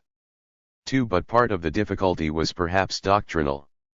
In the summer of 1920, Soviet policy still halted before the fateful choice between universal support of communist parties in foreign countries for the furtherance of worldwide revolution and cooperation with selected bourgeois governments, where national interests appeared to require it, even at the expense of the communist parties in the countries concerned. Optimism about the prospects of world revolution, which had seemed in partial eclipse during the winter of 1919 to 1920, was once more general, and powerful circles in the Kremlin still shrank from military or diplomatic alliances with non-communist powers, and continued to believe in propaganda against all capitalist governments as the most effective, and indeed the only proper, instrument of Soviet foreign policy. Such were the conditions when in July 1920 the Second Congress of Comintern set out to formulate a policy on what was known as the national and colonial question. The task before the Congress was to apply the principles of world revolution to the Eastern peoples, to develop the doctrine of a common struggle in which all the workers of the world, West and East, had their part to play, and, in particular, to strengthen the revolt under the leadership of the RSFSR against British imperialism. The Congress, unlike its predecessor, was attended by delegates not only from the non-Russian peoples of the former Tsarist Empire, including Georgia, Armenia, Azerbaijan, and Bokhara, but from India, Turkey, Persia, China, and Korea. There were still many absentees, but some of these were vicariously represented. The newly founded Communist Party of the Netherlands Indies was represented by a Dutchman from Java, who had played a part in creating it, and appeared at the Congress under the name of Mering, and the cause of the Negro in the United States was eloquently pleaded by the American, John Reed. On July 24, 1920, at one of its first sessions, the Congress appointed a commission to consider the national and colonial question and to draft a report. Mering was chosen as its secretary. The commission worked with extreme rapidity and presented the results of its labors to the Congress on July 26. 2 days were then devoted to a discussion in plenary session. It was the first time, the Indian delegate, M.N. Roy, remarked, that he had ever been able to take part seriously in a discussion of the colonial question at a Congress of the revolutionary proletariat. The commission had found itself confronted with 2 sets of theses on the national and colonial question presented respectively by Lenin and by Roy. The general theme of the liberation of the oppressed peoples through a worldwide proletarian revolution was common to both. But 2 minor differences and 1 major difference appeared between them. First, Roy described the economic order prevailing in colonial and semi-colonial territories as pre-capitalist. The majority of the Commission preferred to describe it as dominated by capitalistic imperialism, and this amendment to Roy's theses was readily adopted. Secondly, Roy developed the familiar thesis that the bourgeoisie in capitalist countries was able to stave off the proletarian revolution only by subsidizing the workers out of the proceeds of colonial exploitation, and carried the argument to the point of asserting that revolution in Europe was impossible until the Asiatic countries had thrown off the yoke of European imperialism. This seemed to the majority of the Commission to put an unfair emphasis on the revolution in Asia, but called only for some tactful readjustments of phrase to bring Roy's theses into substantial agreement with those of Lenin. 4 The third and major difference turned on a practical issue of tactics which, in one form or another, was destined to be a constant source of embarrassment both to the Soviet government and to Comintern. This issue was debated, first in the Commission, and then in the plenary sessions of the Congress, in the form of a direct challenge to the theses put forward by Lenin. The starting point of Lenin's theses was the need for an alliance of the proletarians and of the toiling masses of all nations and countries in a simultaneous revolutionary struggle for the overthrow of the landowners and of the bourgeoisie, i.e. of feudalism in the backward countries and of capitalism in the advanced countries. The advantage was mutual, for such an alliance would hasten the victory of the proletariat over capitalism, and without this victory oppression of the subject peoples by the capitalist nations could not be overcome. Account must, however, be taken of the world political situation. All the events of world politics are necessarily concentrated round one central point, the struggle of the world bourgeoisie against the Soviet Russian Republic, which inevitably groups about itself, on the one hand, the Soviet movements of the advanced workers of all countries and, on the other hand, all national movements of liberation of the colonies and oppressed nationalities, which are convinced by bitter experience that there is no salvation for them except in the victory of the Soviet power over world imperialism. What therefore was needed was a close alliance of all national and colonial movements of liberation with Soviet Russia. It was an open question whether the movements with which this alliance would be struck would be proletarian communist or bourgeois democratic. This must be decided by the degree of development of the country concerned. In backward countries, communists must be prepared to assist a bourgeois democratic movement of liberation, and especially to support the peasantry against the large landowner and against all manifestations and relics of feudalism. But, where this was necessary, there must be no ideological confusion. The Communist International must march in temporary alliance with the bourgeois democracy of the colonies and 254 Soviet Russia and the world pt.v backward countries, but must not fuse with it and must preserve absolutely the independence of the communist movement even in its most rudimentary form. 1. Roy's theses, which had been prepared independently, did not contradict those of Lenin. But they were markedly different in emphasis and, on the vital issue of tactics, seemed to point to a different conclusion. Roy sharply distinguished two types of movements in the colonial countries: the first, a bourgeois democratic nationalist movement which sought political independence within the capitalist order; the second, a struggle of landless peasants against every form of exploitation. It was the business of Comintern to resist all attempts to subordinate the second type of movement to the first. The urgent need was the creation of communist organizations of workers and peasants, who in the backward countries could be won for communism, not through capitalist development, but through the development of class consciousness. Thus the real strength, the foundation, of the liberation movement cannot in the colonies be forced within the narrow frame of bourgeois democratic nationalism. While, however, communist parties of class-conscious workers must take the lead, the revolution in the colonial countries will not at first be a communist revolution. For instance, the agrarian policy of Comintern in such countries must be framed not on communist but on petty bourgeois principles, i.e. it must aim at a division of the land among the peasants.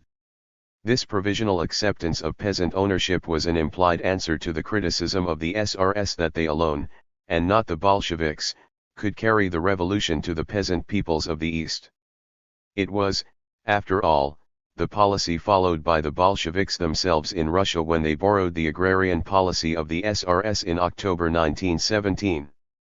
Though the proceedings in the Commission were not fully reported, it is clear that Roy's theses enjoyed at least as much sympathy as those of Lenin. Lenin's theses emerged from the Commission with a number of amendments.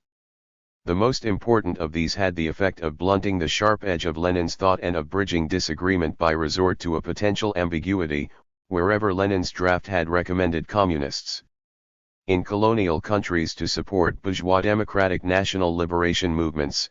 The specific epithet bourgeois democratic was replaced by the comprehensive revolutionary, which could no doubt be applied to a bourgeois democratic revolutionary movement, but had a less compromising sound. The other important additions insisted on the struggle against the reactionary and medieval influence of the priesthood, of Christian missions and similar elements, and the struggle against pan-Islamism and the pan-Asiatic movement and similar tendencies. These additions seem to have been made at the instance of the Turkish delegate, who did not wish support for the Turkish national revolt against Western imperialism to degenerate into general sympathy for pan-Islamic movements, such as were being sponsored at this moment by the renegade Enver.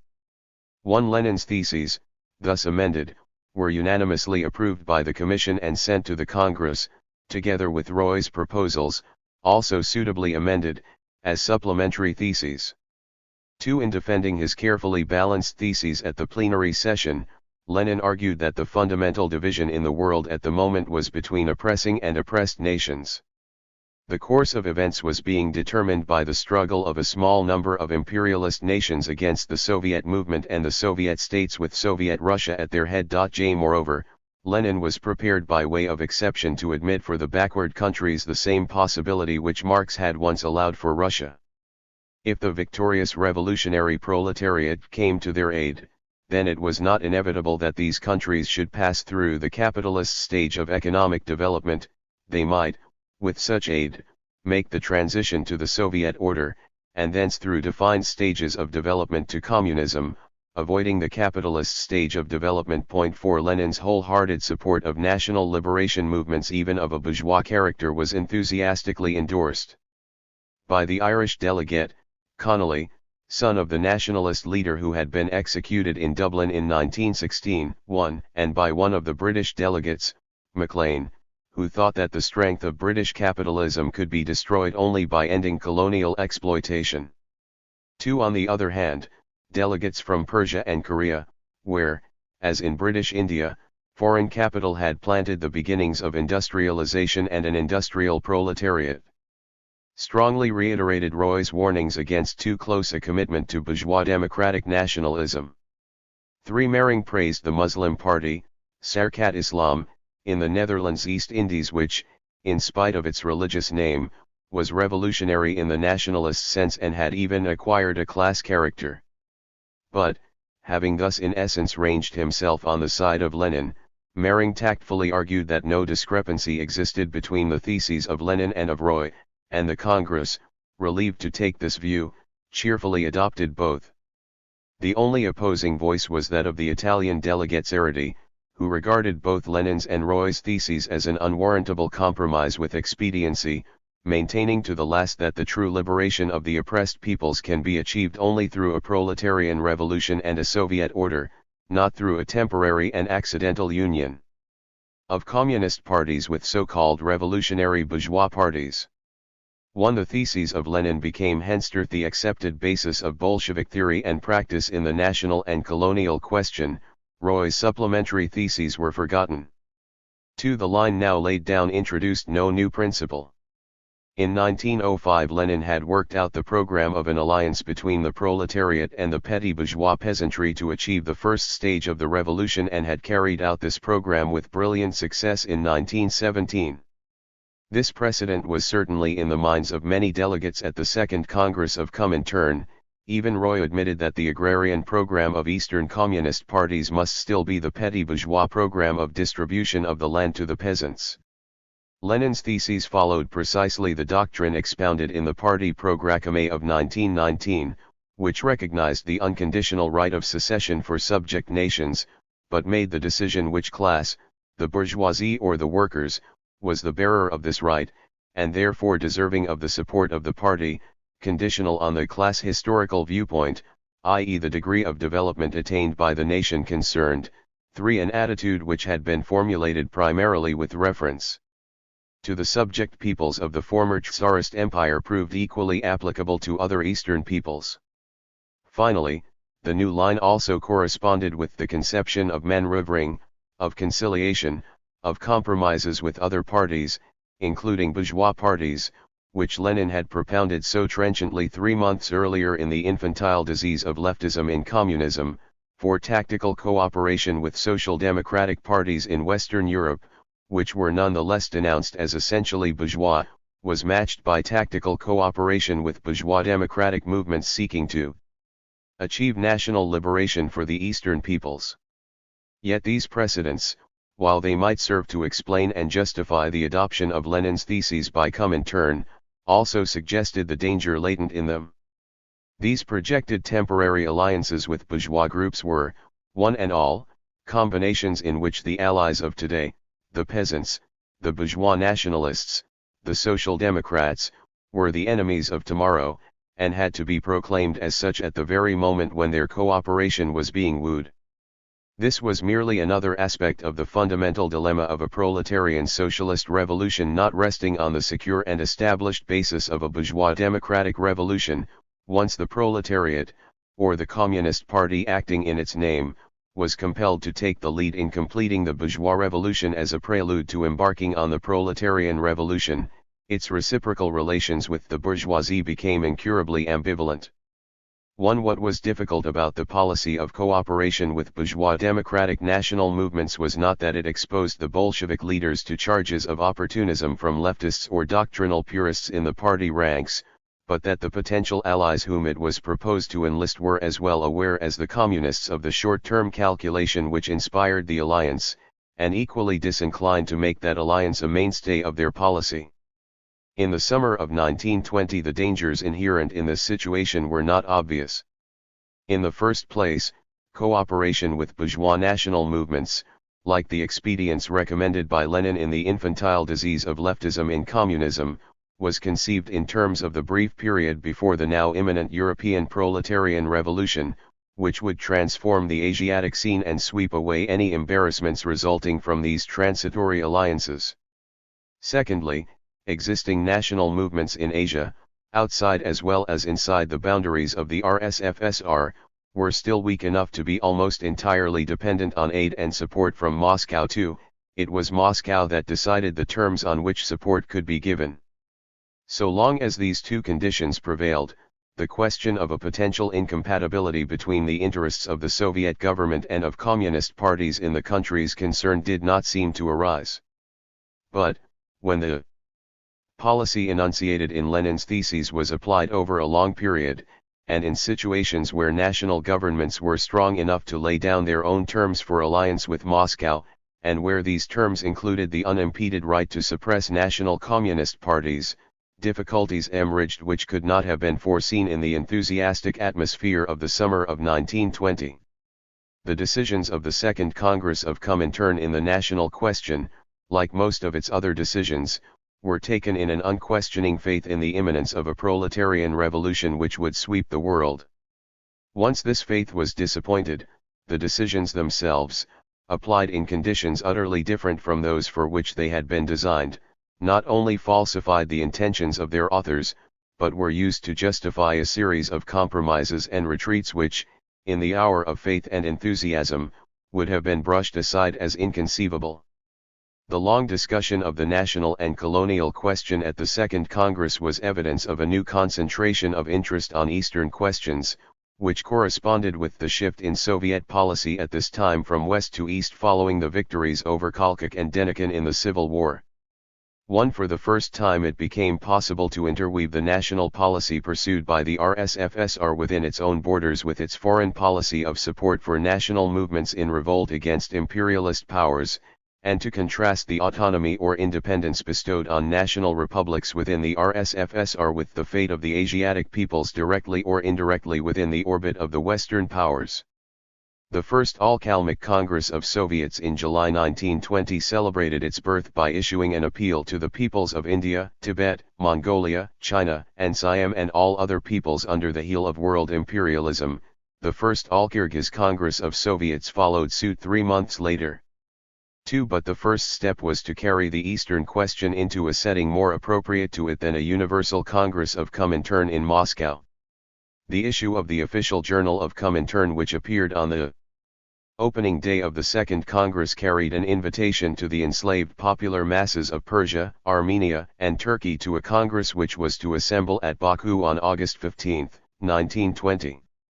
The summons to Baku, drafted in the headquarters of Comintern before the debates of the Second Congress in Moscow, betrayed none of that inclination to compromise with expediency, none of that readiness to seek the alliance of bourgeois nationalist movements which Lenin preached in his theses at the Congress.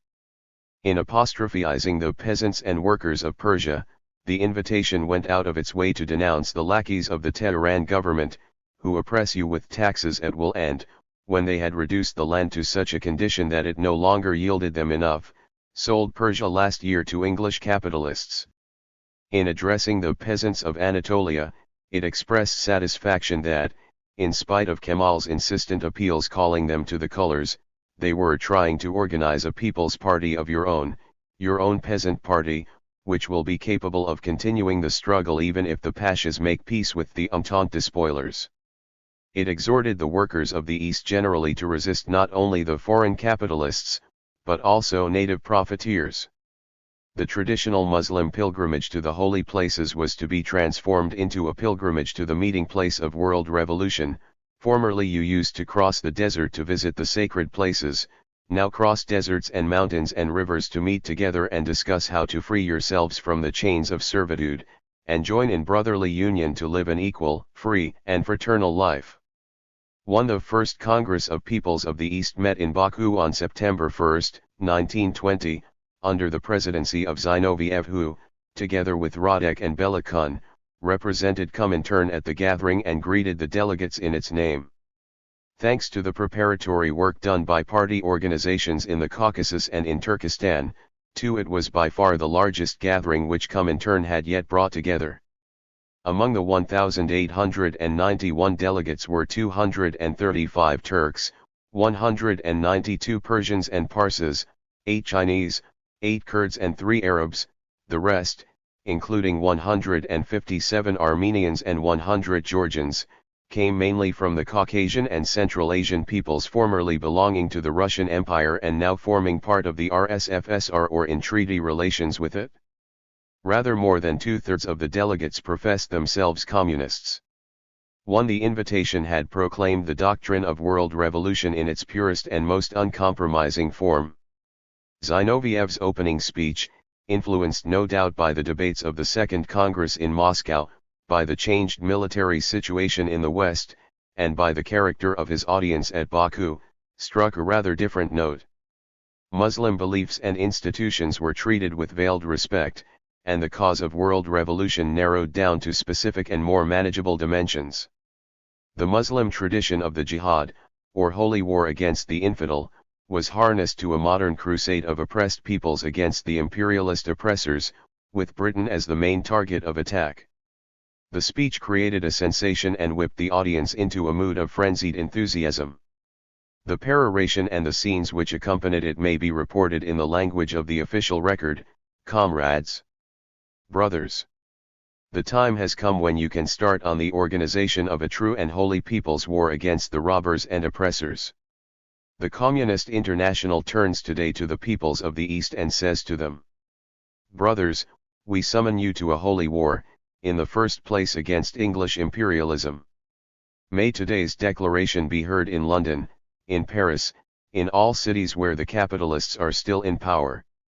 May they heed the solemn oath, taken by the representatives of tens of millions of the toilers of the East, that in the East the might of the oppressors, of the English, the capitalist yoke which weighs on the toilers of the East shall be no more. Long live the brotherly union of the peoples of the East with the Communist International. Down with capital, long live the Empire of Labor." More than one later speaker recalled with enthusiasm this opening scene of the Congress at which swords, daggers, and revolvers had been bared for the fight against imperialism. 2. It does not appear that the Congress in its subsequent proceedings ever quite recaptured this first uncritical frenzy. A multinational assembly nearly 2,000 strong is not a working body, and the real business was transacted behind closed doors by 2 fractions or committees representing respectively the party and non-party members of the Congress. The mere task of translation made the proceedings laborious. Russian, Azerbaijani Turkish, and Persian were recognized as the official languages. Standard Turkish was apparently not understood by some of the Azerbaijani and Uzbek delegates, who from time to time demanded translations in their own tongues, and mention is made of translations into Kalmyk, Chechen and other languages. In spite of these handicaps, the Congress heard speeches not only from Radek and Belikun, but from the delegates of a score or more of Eastern peoples. Radek was clearly concerned to remove any suspicion that the friendship of Moscow might prove fickle and short-lived. A permanent peace between the country of the workers and the exploiting countries is impossible. The Eastern policy of the Soviet government is thus no diplomatic maneuver, no pushing forward of the peoples of the East into the firing line. In order, by betraying them, to win advantages for the Soviet Republic. We are bound to you by a common destiny. Either we unite with the peoples of the East and hasten the victory of the Western European proletariat, or we shall perish and you will be slaves. One and later another delegate from Moscow, Pavlovich, repeated the significant admission made by Lenin at the Second Congress of Comintern, and explained that with the help of the leading proletarian countries the backward peoples can pass over to the Soviet system and through a definite stage towards communism while avoiding the capitalist stage of development. 2. The Congress was not, however, free from its embarrassments. The skillful joinery which Lenin had effected in Moscow between the destinies of the oppressed proletariat of Europe and of the oppressed peoples of Asia was less convincing in the variegated assembly at Baku. The awkward issue of religion was shelved. 3. But even so, it was difficult to establish, either in practice or in Marxist doctrine, a permanent equation between the revolutionary proletariat of the West and the peasantry of the East. The leaders of Comintern and the Eastern peoples found common cause in a common hatred, based on different though not incompatible grounds, of English imperialism. What united them was, first and foremost, the prospect of a joint campaign against a common enemy. The Baku Congress met at a moment when belief in imminent world revolution had been fanned to its highest point. The Congress itself was a product of that belief. If that hope was realized, all would be well. Mudashev, a delegate from the Caucasus, voiced it in regard to Turkey. Mustafa Kemal's movement is a national liberation movement. We support it, but, as soon as the struggle with imperialism is finished, we believe that this movement will pass over to social revolution. No delegate to the Congress was craven enough to ask what would happen if this belief were not realized. The potential contradiction between alternative policies of support for bourgeois movements of national liberation seeking the alliance of the RSFSR or of support for local communist parties in revolt against a national bourgeoisie had not been resolved in the discussion of Lenin's and Roy's theses at the Second Congress of Comintern. The same contradiction, which could easily be represented as a choice between revolutionary expediency and a rigid revolutionary internationalism, was in no way allayed at Baku. On the contrary, an unforeseen and unrehearsed incident of the Congress gave a foretaste of the practical dilemma which was soon to confront Soviet policy in other fields, the choice between neglecting an apparent national interest and taking action difficult to reconcile with revolutionary principle. The conversations between Radek and Enver in Berlin in 1919 had planted in Enver's mind a firm determination to utilize Soviet Russia as a springboard for his own rehabilitation and for revenge on his major enemy, Great Britain. When he arrived in Moscow in the summer of 1920 to offer his services to the Soviet government, his credentials were his considerable military and administrative talents and his firm undying hatred of Great Britain, the conqueror of his country and the source of his own misfortunes. What passed in the ensuing conversations is unknown. But there is ample evidence of his friendly welcome in Moscow, and the report that he was received by Lenin is plausible. 1. He was regarded with sufficient favor as a potential ally in Eastern policy to be allowed to appear as a visitor at the Baku Congress of Eastern Peoples. 2. Here, however, the difficulties began. The Young Turk Revolution of 1908 was primarily nationalist in character, and therefore anti-imperialist. It might by some stretching of language be called bourgeois. But it was in no obvious sense democratic, and it was not a revolution of the workers, whether proletarian or peasant. Nothing in Enver's flamboyant record suggested a champion either of the proletariat or of oppressed nationalities. He was one of the authors of the notorious Armenian massacres, and there was a large Armenian delegation at the Congress. On the hypothesis that the Congress was a meeting ground for those who on whatever pretext hated British imperialism, Enver Pasha was an honored guest. On any other hypothesis he was the declared opponent of almost everything the Congress professed to stand for. Worse still, Enver was the sworn enemy of Kemal, and was not unjustly suspected of an ambition to dislodge him from the seat of authority in the new Turkey. The Turks at Baku detested British imperialism and were for the most part faithful to the national revolution which Kemal had carried out in Turkey, but they wanted no truck with Enver. Hence the principal sponsor of Enver at Baku was Zinoviev himself. Nor was this as paradoxical as it might appear at first sight. Enver was a potential asset of Soviet policy, but he could not easily be regarded as a supporter either of national liberation or of world revolution, except in the sense in which Soviet policy could be automatically identified with these two causes. A compromise was reached. Enver did not appear in person in the Congress Hall. But a declaration was read from the platform, not without noise and protests from the floor, in which he regretted having been compelled to fight on the side of German imperialism, argued that, if present-day Russia had then existed and had been fighting for her present aims, he would have been wholeheartedly on her side, and, finally, claimed to represent a union of the revolutionary organizations of Morocco, Algiers, Tunis, Tripoli, Egypt, Arabia, and Hindustan. This was followed by the reading of a declaration of the representative of the Angora government, who was also in Baku as an observer and tactfully stressed the close friendship between the new national and revolutionary government of Turkey and revolutionary Russia. Then Belakan presented a resolution on behalf of the Presidium, and Zinoviev from the chair, ignoring loud requests for a discussion, hastily declared it carried. After some general reflections on the Turkish Revolution, it issued a warning against those leaders of the movement who in the past led the Turkish peasants and workers to the slaughter in the interests of an imperialist group, and summoned such leaders to redeem their past errors by action in the service of the working population.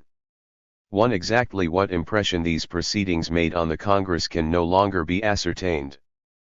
But the story of Enver as a champion of world revolution at Baku went the rounds in socialist circles in Europe, and 6 weeks later Zinoviev, when challenged at the Halle Congress, had some difficulty in defending even the slightly garbled version of the resolution which he read to the delegates.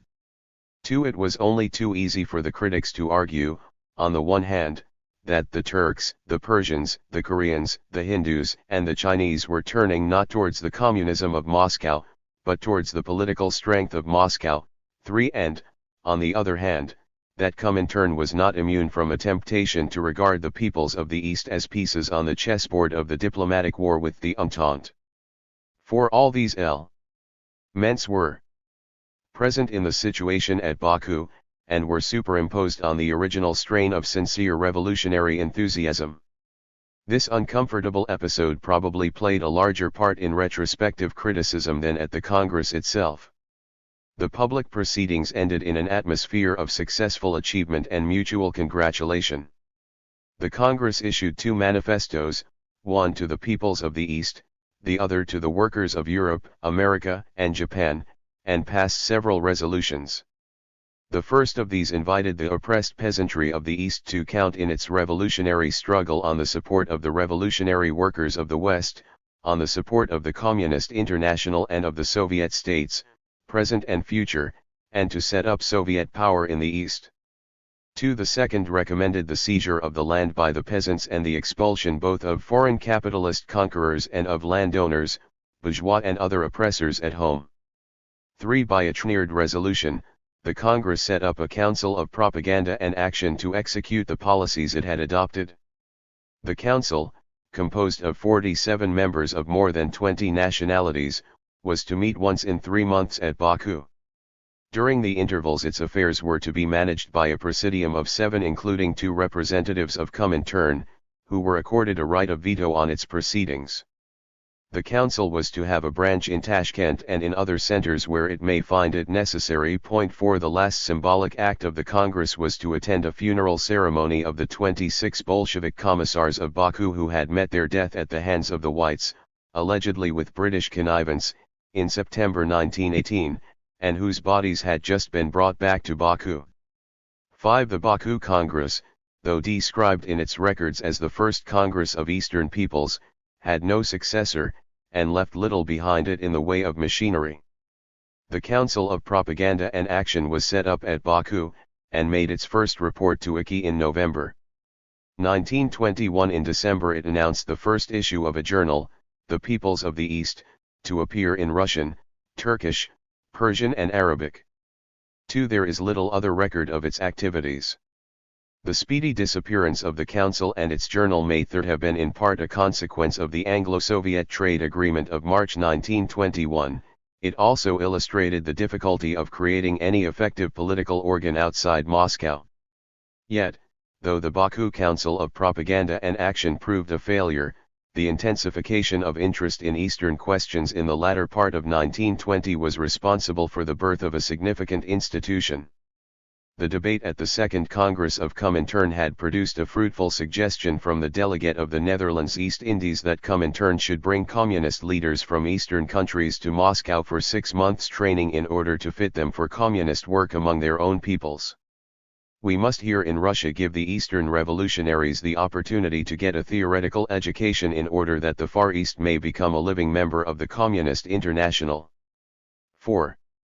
Even earlier a propaganda school had been established in Tashkent, where promising young members of Eastern nations, whether within or beyond the confines of the RSFSR, were trained to become propagandists and revolutionary leaders in their respective countries. 5. In the autumn of 1920 a new Institute of Oriental Studies was created on the foundation of the former Lazarevsky Institute of Eastern Languages, and the function was assigned to it of providing instruction for those preparing themselves for practical activity in the East or in connection with the East. 6. Then in April 1921, by decree of VTSIK, a communist university of toilers of the East was established, in which, in order to prepare persons without mastery of the Russian language for political work, instruction was to be given in the native languages of the students.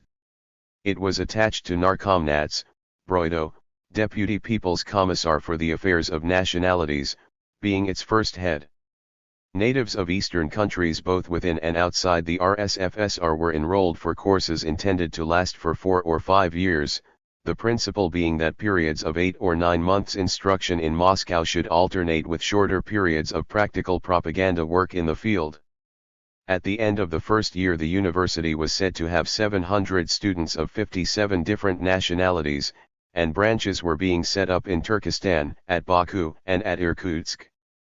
2. At the end of 1921 an attempt was made to mobilize existing expert knowledge in Russia on Eastern questions by creating a scientific society of Russian Orientalists with a solid and often learned journal, Novaya Vostok, under the editorship of Pavlovich, which successfully combined the revolutionary and traditional Russian attitudes to the Asiatic peoples, and remained for some years an authoritative organ of official opinion. Thus, while the simple faith in world revolution simultaneously embracing the Western industrial nations and the Eastern colonial peoples which had originally inspired the Baku Congress soon faded, what was left was a stout conviction of the importance of Asia both in revolutionary and in national policy and of the need to draw strength from the East in order to confront the hostile world of Western capitalism.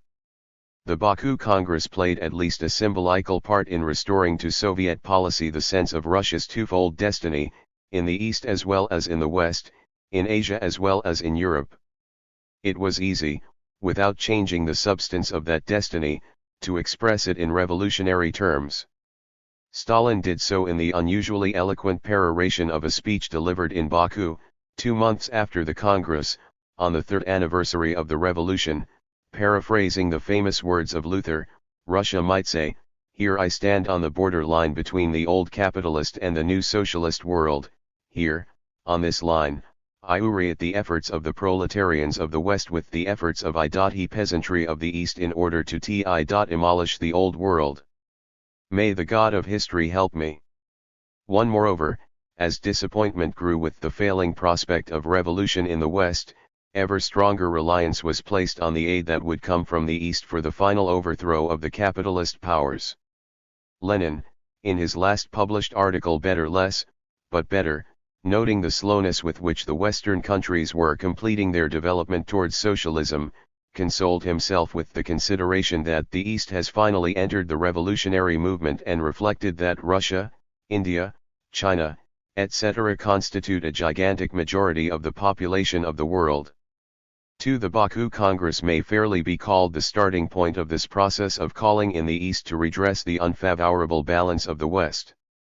Whether Soviet foreign policy was to follow revolutionary lines or to shape itself in a traditional mold of national interests, full recognition of the importance of the role of the East in determining its course may be said to date from the winter of 1920 to 1921. Chapter 27.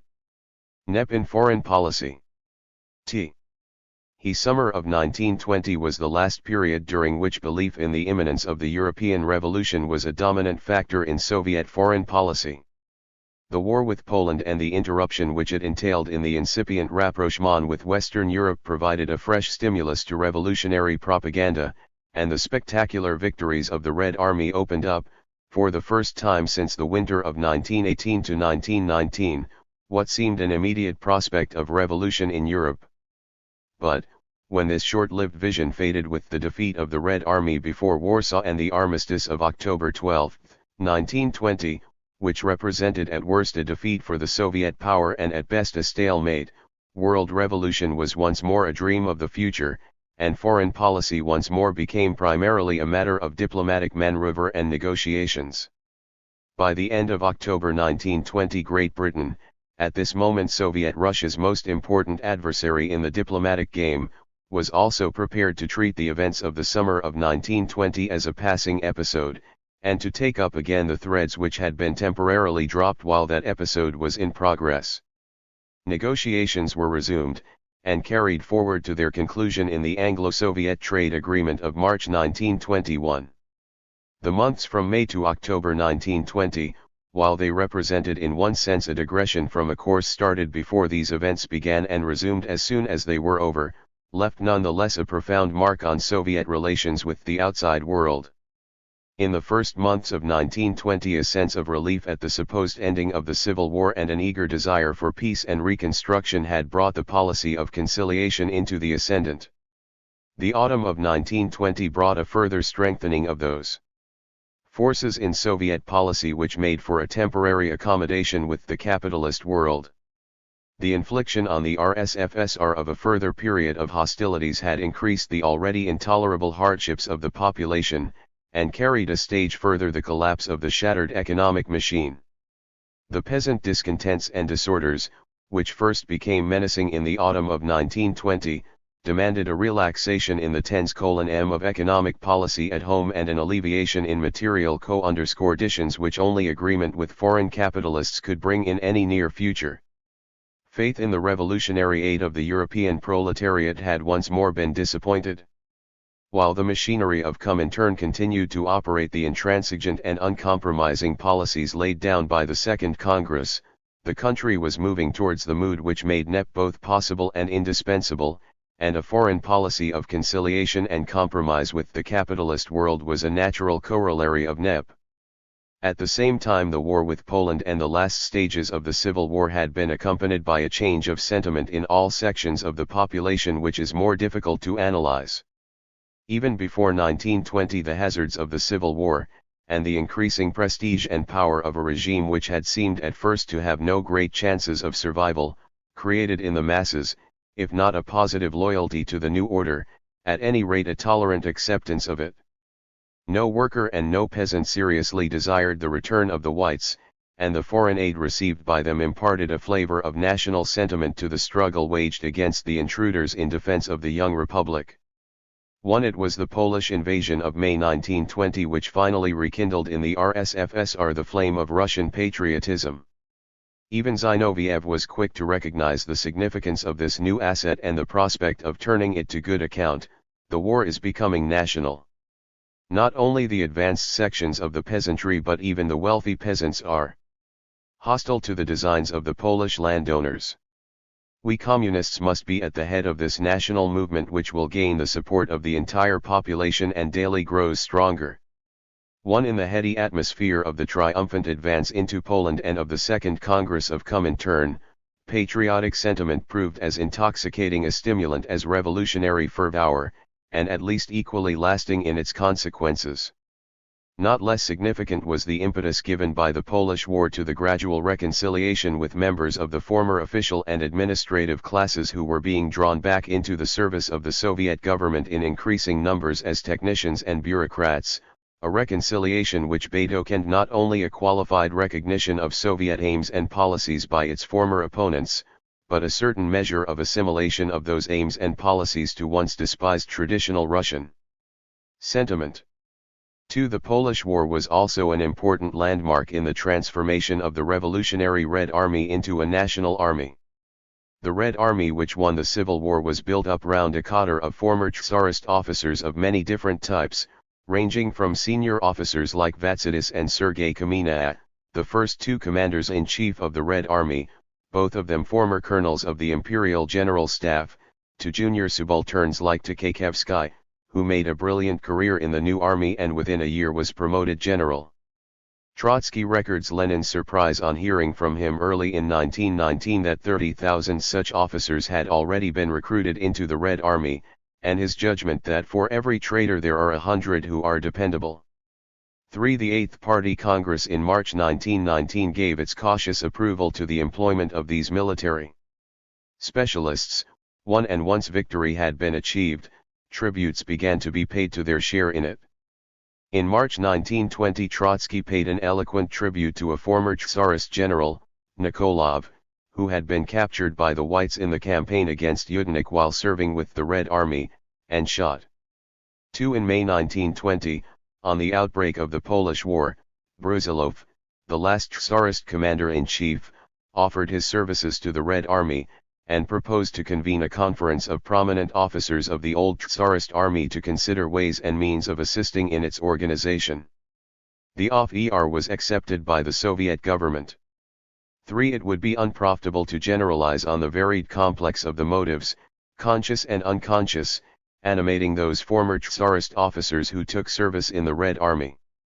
But, by the spring of 1920, national loyalty to what was after all the established government of their country had come to play an important part, and this evolution was completed by the opportunity of participating actively in war against one of Russia's most persistent traditional enemies and invaders, the Poles.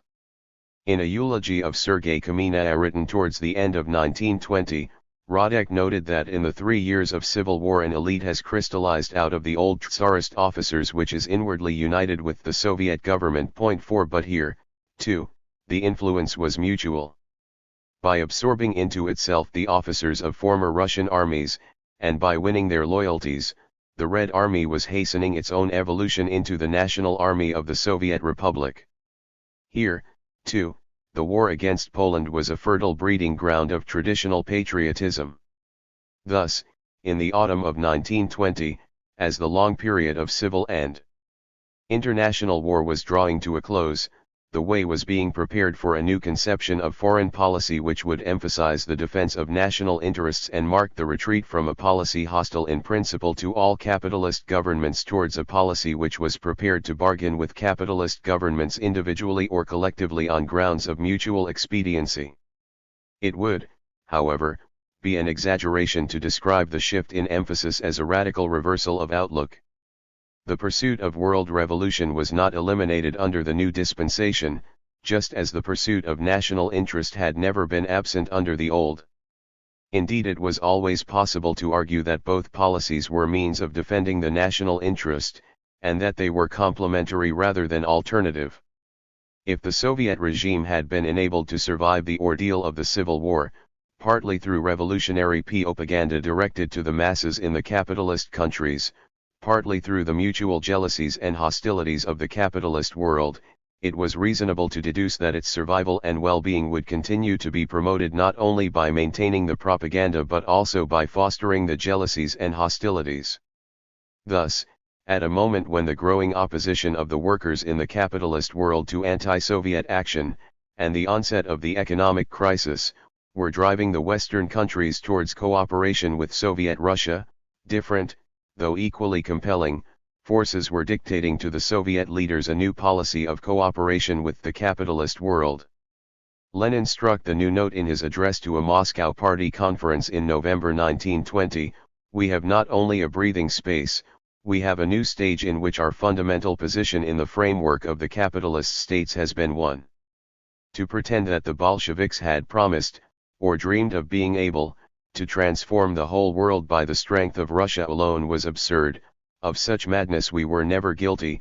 We always said that our revolution will conquer when it is supported by the workers of all countries.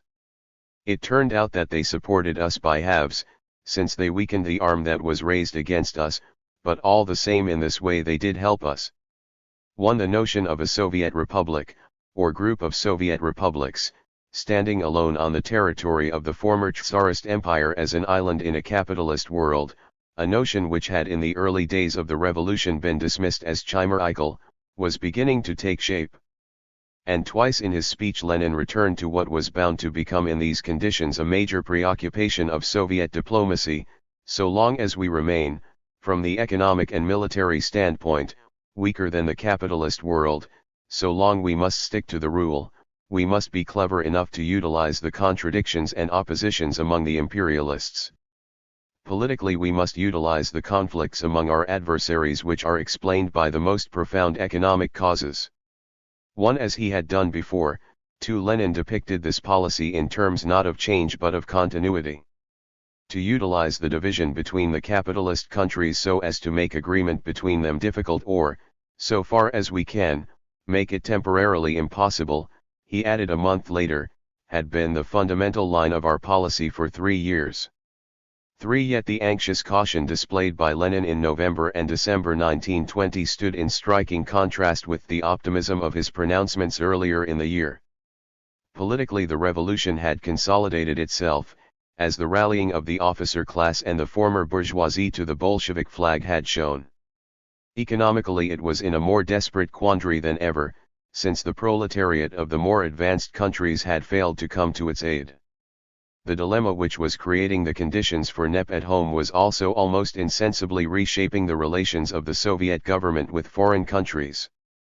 When Lenin now contemplated the necessity of coming to terms with the capitalist states, he was thinking primarily and specifically of agreements calculated to relieve economic difficulties and uncertainties by encouraging a flow of foreign imports to meet desperate needs, locomotives and machinery being the most urgent items. We must be clever enough, by relying on the peculiarities of the capitalist world and exploiting the greed of the capitalists for raw materials, to extract from it such advantages as will strengthen our economic position, however strange this may appear, among the capitalists. 1. So far as this end could be achieved by comprehensive negotiations with capitalist countries, the informal Swedish agreement of May 15, 1920, to remain the sole achievement up to date. In the later stages of the Polish War, the treaty concluded with Estonia in the previous February was supplemented by treaties with Lithuania, Latvia, and Finland. 3. But these opened channels for trade rather than provided the substance of it. In September 1920, Litvinov went to Oslo and conducted prolonged trade negotiations with the Norwegian government, but without result. 4. Above all, the vital negotiations with Great Britain had been brought to a complete standstill by the Polish dispute. When Kherson, after a month's absence, returned to London early in August, this time accompanied by Kamina, he found the atmosphere wholly changed. Lloyd George was interested only in the saving of Poland. Political circles hostile to Soviet Russia were once more in the ascendant. Prejudices irrelevant to the Polish issue were invoked to prevent a resumption of the trade negotiations, and on September 10, 1920, Kamina was requested to leave the country, the charges against him being that he had been concerned in the sale of Russian crown jewels, that he had been the channel for passing subsidies to the Daily Herald, that he had had relations with the Subversive Council of Action, and that he had misled Lloyd George a month earlier on the terms offered to Poland. 6. A week later, Kherson issued a statement disclaiming responsibility for Kamina's activities. It was an unreal situation in which a delegate could disavow the alleged actions of a colleague and the disavowal be accepted as satisfactory. But by this time the Red Army was in full retreat, and Rgel had opened his offensive in South Russia. For a brief moment the wishful thinking of the summer of 1919 once more took command of British policy. A few weeks earlier, fears of an overrunning of Europe by the Red Army fighting under the banner of world revolution had ruled out any possibility of resuming negotiations with Kherson. Now hopes that the Soviet regime was about to succumb to the combined assaults of Pilsudski and Rgel had exactly the same result. In Kherson's words, Lloyd George was waiting to see whether the Soviet power would not collapse under the blows of the Polish legions. 1. The interruption of the summer of 1920 was prolonged well into the autumn.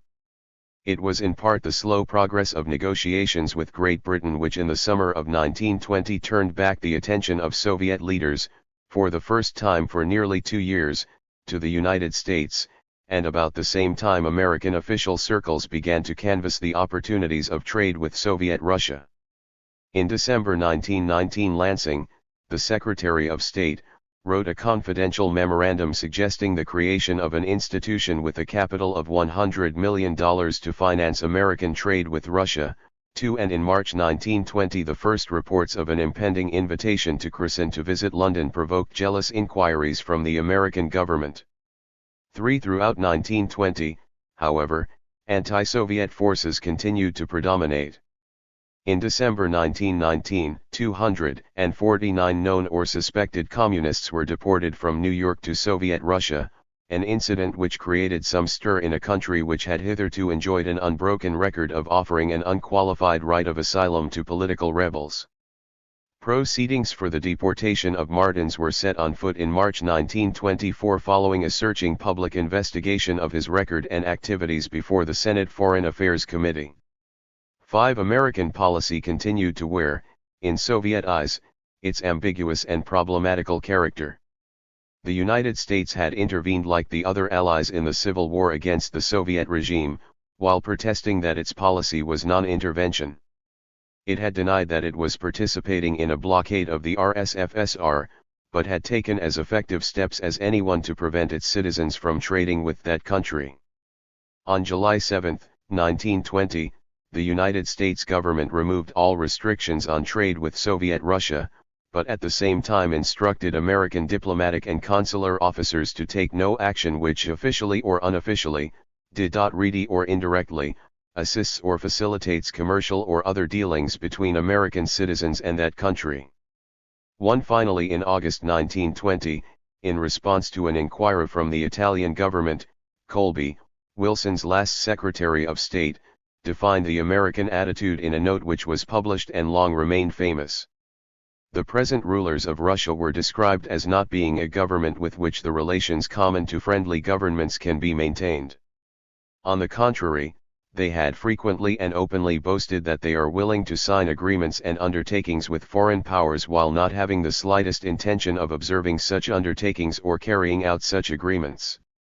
Moreover, they had proclaimed the opinion that the very existence of Bolshevism in Russia, the maintenance of their own rule, depends, and must continue to depend, upon the occurrence of revolutions in all other great civilized nations, and made it plain that they intend to use every means, including, of course, diplomatic agencies, to promote such revolutionary movements in other countries.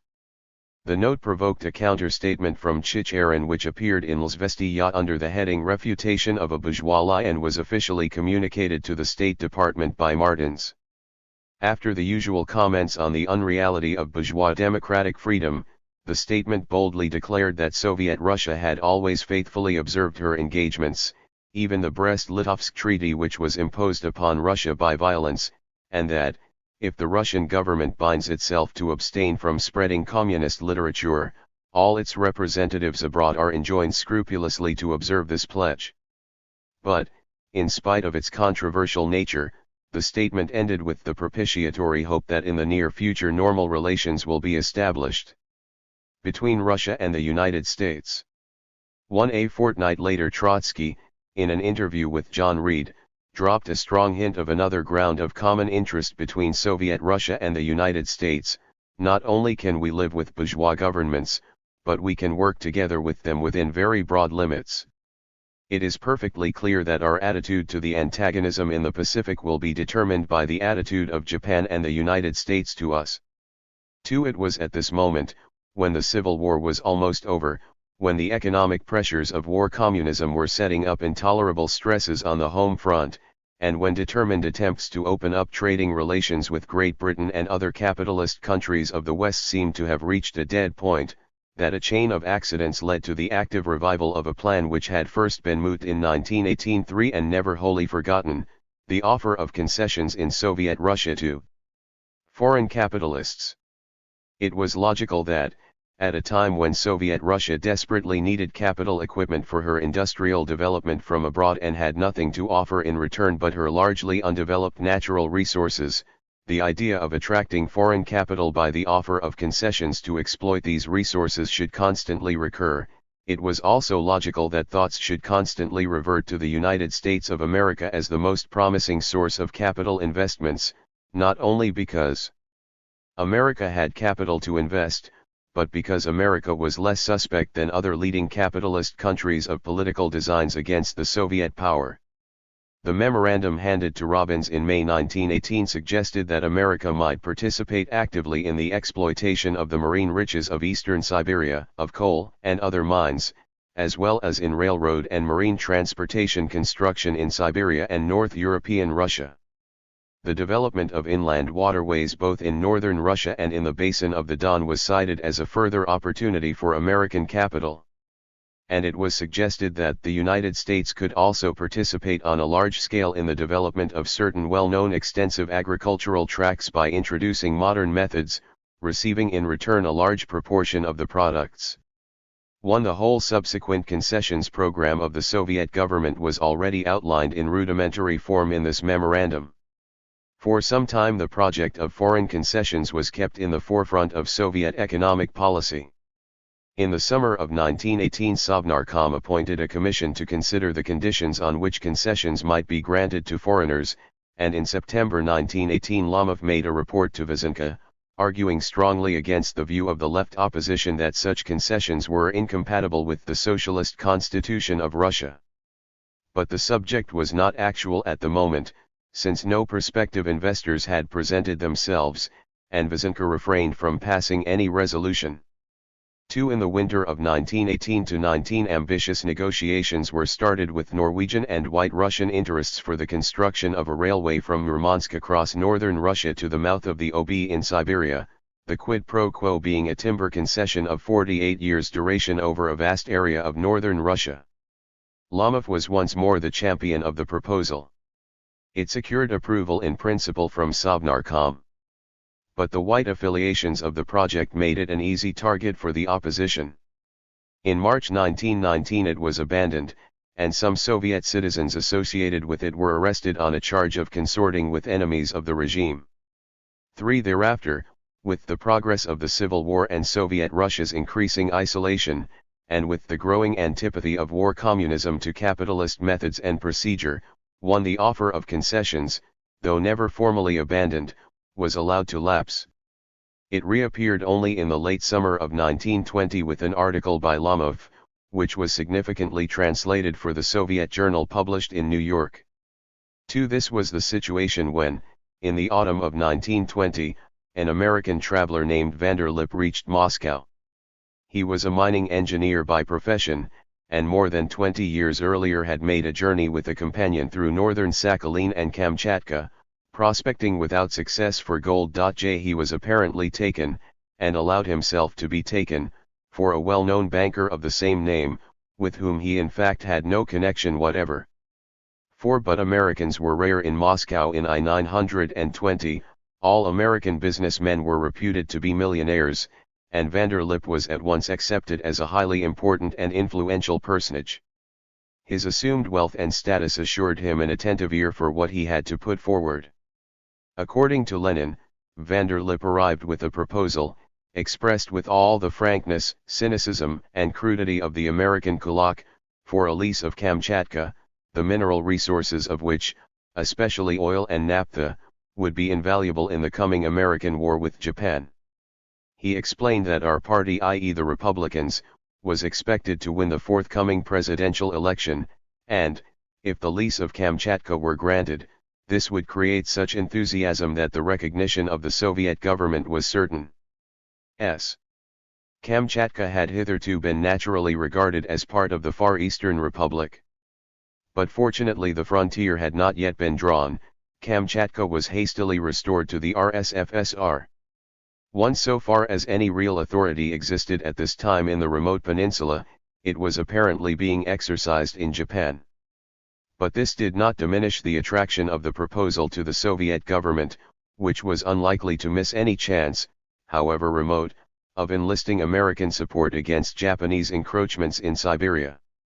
Before Vanderlip left Moscow he had an interview with Lenin and a contract was signed, and this agreement was the immediate inspiration of an important decree on concessions adopted by Sovnarkom on November 23, 1920. The decree noted that the rate of recovery of the Russian economy could be increased many times over by bringing in foreign firms or institutions for the exploitation and development of the natural riches of Russia, and that, on the other hand, a shortage of raw materials and an excess of capital existed in some European countries and especially in the United States. This had led to concrete proposals having already been made to the Soviet government for concessions for foreign capital. Such concessions could in principle be granted to solid and reliable foreign concerns, which would receive by way of remuneration a proportion of the products of the enterprise under concession with the right to export them. Concessions of sufficient duration would be granted to ensure an adequate return with a guarantee against nationalization or confiscation. Soviet workers could be employed under the conditions prescribed in the Soviet Labor Code. A list was appended to the decree of 72 items available for concessions to foreign capitalists. These comprised timber concessions in northern Russia and in Siberia, mining concessions in Siberia and agricultural concessions in southeastern Russia. 3. The decree, which was an anticipation of NEP in the field of foreign policy, and was regarded with mistrust by many party stalwarts, bore no immediate fruit. Though the main condition laid down in the van der Lip Agreement, a Republican victory at the American presidential election, was quickly realized, the project went no further, and Lenin, who remained suspiciously convinced that all this story played a certain role in the policy of the imperialists, felt aggrieved when Harding, the newly elected president, issued a statement that he knew nothing of any van der Lip concessions. 2. But for Lenin, the van der Lip Agreement and the concessions decree meant more than a clever stroke to play off the United States against Japan, more even than the prospect of some alleviation of present economic distresses. It meant a recognized place for Soviet Russia in a capitalist world economy, a basis of future relations with capitalist powers. If you read and reread attentively the decree of November 23 on concessions, you will see that we underline the importance of world economy. We do this deliberately. This is an incontestably correct standpoint. For the restoration of world economy, the utilization of Russian raw material is essential. He says that it is necessary to count on Russia. And now Russia comes forward in front of the whole world and declares, we take on ourselves the restoration of world economy, that is our plan. 1. It was a long-term view, and Lenin was to use the same argument with effect at a later date. But for the present, and with war communism still dominating Soviet economic policy, the new approach was premature, and the concessions decree had been born out of due time. 6 months later, Lenin had to confess that not a single concession had yet been granted because no sufficiently serious proposals had been received from foreign capitalists. 2. While the changing fortunes of the Soviet-Polish War and the campaign against Communist 3 prolonged the standstill in Anglo-Soviet trade negotiations in London well into the autumn of 1920, the period of political ostracism and official idleness had not been wholly wasted by Kherson. He quickly took his bearings in the industrial world of Great Britain, and could exploit his advantage as the only big businessman who ever occupied a leading position in the Soviet hierarchy. During the dead period when official negotiations were in suspense, Kherson opened tentative discussions with a large number of British firms. He himself mentions 3 examples: discussions with the Slough Engineering Works for the supply of 500 automobiles, with the Marconi Company for the formation of a British-Russian company for trade with England, and with Armstrongs of Newcastle for a regular contract for the repair of Russian locomotives. At a time of increasing slump and unemployment, the offer of substantial orders was a powerful magnet. Kherson cast his net wide. He claimed that the result of his activities was pressure from several industrial circles on the Foreign Office and on Lloyd George, and that when negotiations were resumed, the Russian delegation had behind it a fairly strong group in the English city. Certainly the aggravation of the economic crisis during the past 6 months had strengthened the hand of those who argued that an expansion of trade with the RSFSR would help to relieve British economic difficulties. The emphasis, which a year earlier had been on Russian supplies, had now shifted to Russian markets, and Kherson skillfully held out prospects of substantial Russian orders to influential British firms. In October 1920, a Soviet trading company was registered in London under the name of Arcos. During the first 3 months of its existence, it placed orders in Great Britain for goods to a total value of nearly £2 million. 2. In November 1920, the way was once more clear for official negotiations. The Soviet armistice with Poland in October had been followed a few weeks later by a complete victory over W range. British policy, though alarmed by the threat to Poland, had never looked with favor on Polish military adventures under French aegis in Eastern Europe, and the unimpressive Virgil had failed to revive, even in British military and conservative circles, the enthusiasm once felt for Denikin and Kalkak. The British government refused to follow France in recognizing Rgel's government in August, and, when 2 months later his armies were already in retreat, the British forces still in the Black Sea refrained from assisting the French in the work of rescue. 3 The Lloyd George policy which had brought Curzon to London in the previous May now re-emerged. The ball was set rolling again by a note from Curzon to Curzon of November 6, 1920, protesting against the interminable delays. For on November 18, 1920, Lloyd George told the House of Commons that the Cabinet had worked out a draft which was about to be sent to the Soviet delegation. It was handed to Curzon 10 days later. From this moment discussions moved with reasonable rapidity, turning far more on the subsidiary condition of the agreement that the Soviet government should refrain from propaganda against the British Empire, especially among the peoples of Asia, than on actual questions of trade. At one moment the British government desired to include Asia Minor and the Caucasus among the regions in which the Soviet government would undertake to refrain from anti-British propaganda, but eventually agreed to abandon any specific enumeration of the peoples of Asia, except for India and the independent state of Afghanistan. On the Soviet side, the two main difficulties were the danger of legal proceedings by former owners of Soviet merchandise imported into Great Britain and the so-called gold blockade. The Soviet delegation asked for legislation to protect Soviet property in Great Britain against claims by alleged former owners, but was assured that a statement from the British government that the conclusion of the agreement constituted de facto recognition of the Soviet government might be expected to constitute an effective bar to such claims. Should the courts rule otherwise, the British government undertook to find other means of resolving the difficulty.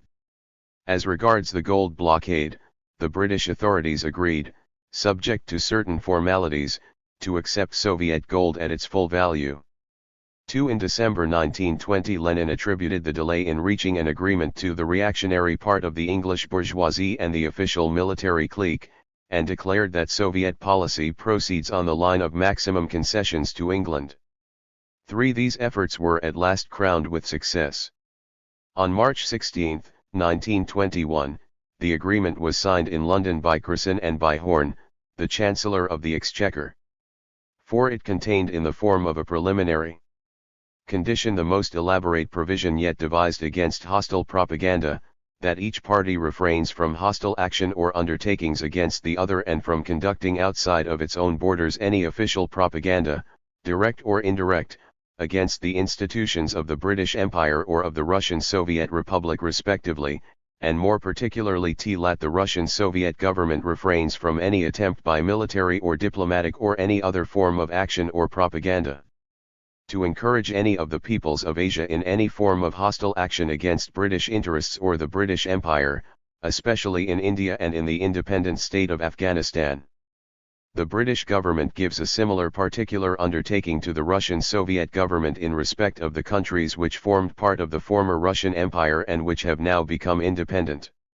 Great Britain undertook not to attach or take possession of any gold, funds, securities, or commodities exported from Russia. Should any court make an order for such attachment, the Soviet government could terminate the agreement forthwith. The Soviet government recognized in principle its liability to pay compensation to private firms who have supplied goods or services to Russia for which they have not been paid.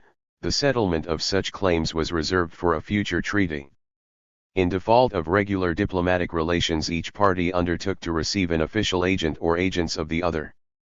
Simultaneously with the signature of the agreement, a letter signed by Horne was handed to Curzon containing a series of elaborate and detailed reproaches against activities on the part of the Soviet government in the regions of India and Afghanistan which are incompatible with the stipulations in the agreement. This served as a reminder of the principal quid pro quo which Great Britain hoped to gain from it. The Anglo-Soviet trade agreement was signed just a week after Lenin had announced to the 10th Party Congress the proposals for the tax in kind on agricultural products which was the basis of the new economic policy. Like NEP, it could be regarded from different points of view as a step in a process either of stabilization or of retreat. A year later a resolution of ICI justified NEP as the expression of the solution of the task of incorporating the proletarian state in the chain of international relations. 1. The same words would have been more aptly used to describe the purpose of the Anglo-Soviet Agreement of March 16, 1921. The Anglo-Soviet Trade Agreement was what Chicherin called it, a turning point in Soviet foreign policy, in the same way and for the same reasons as NEP was a turning point in domestic policy.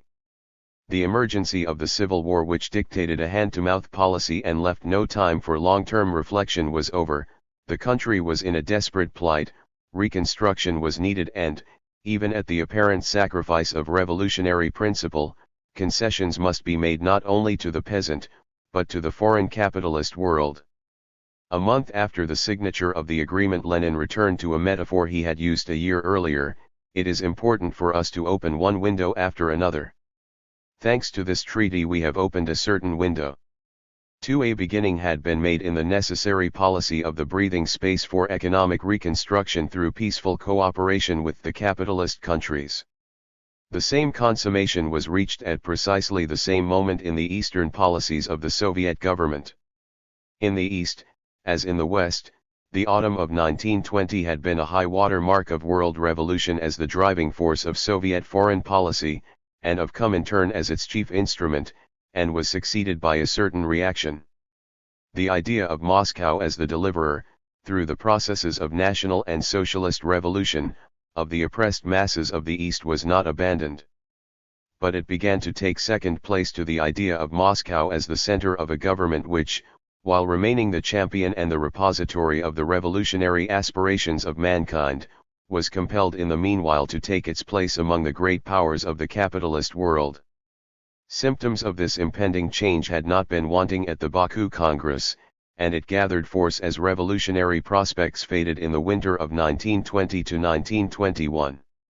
The forces which led in internal affairs to the new economic policy and in European affairs to the Anglo-Soviet trade agreement culminated almost simultaneously in a series of agreements with Eastern countries, with Persia on February 26, 1921, with Afghanistan on February 28, and with Turkey on March 16. It was a further stage in the process by which relations between Moscow and the outside world were placed predominantly on a governmental basis.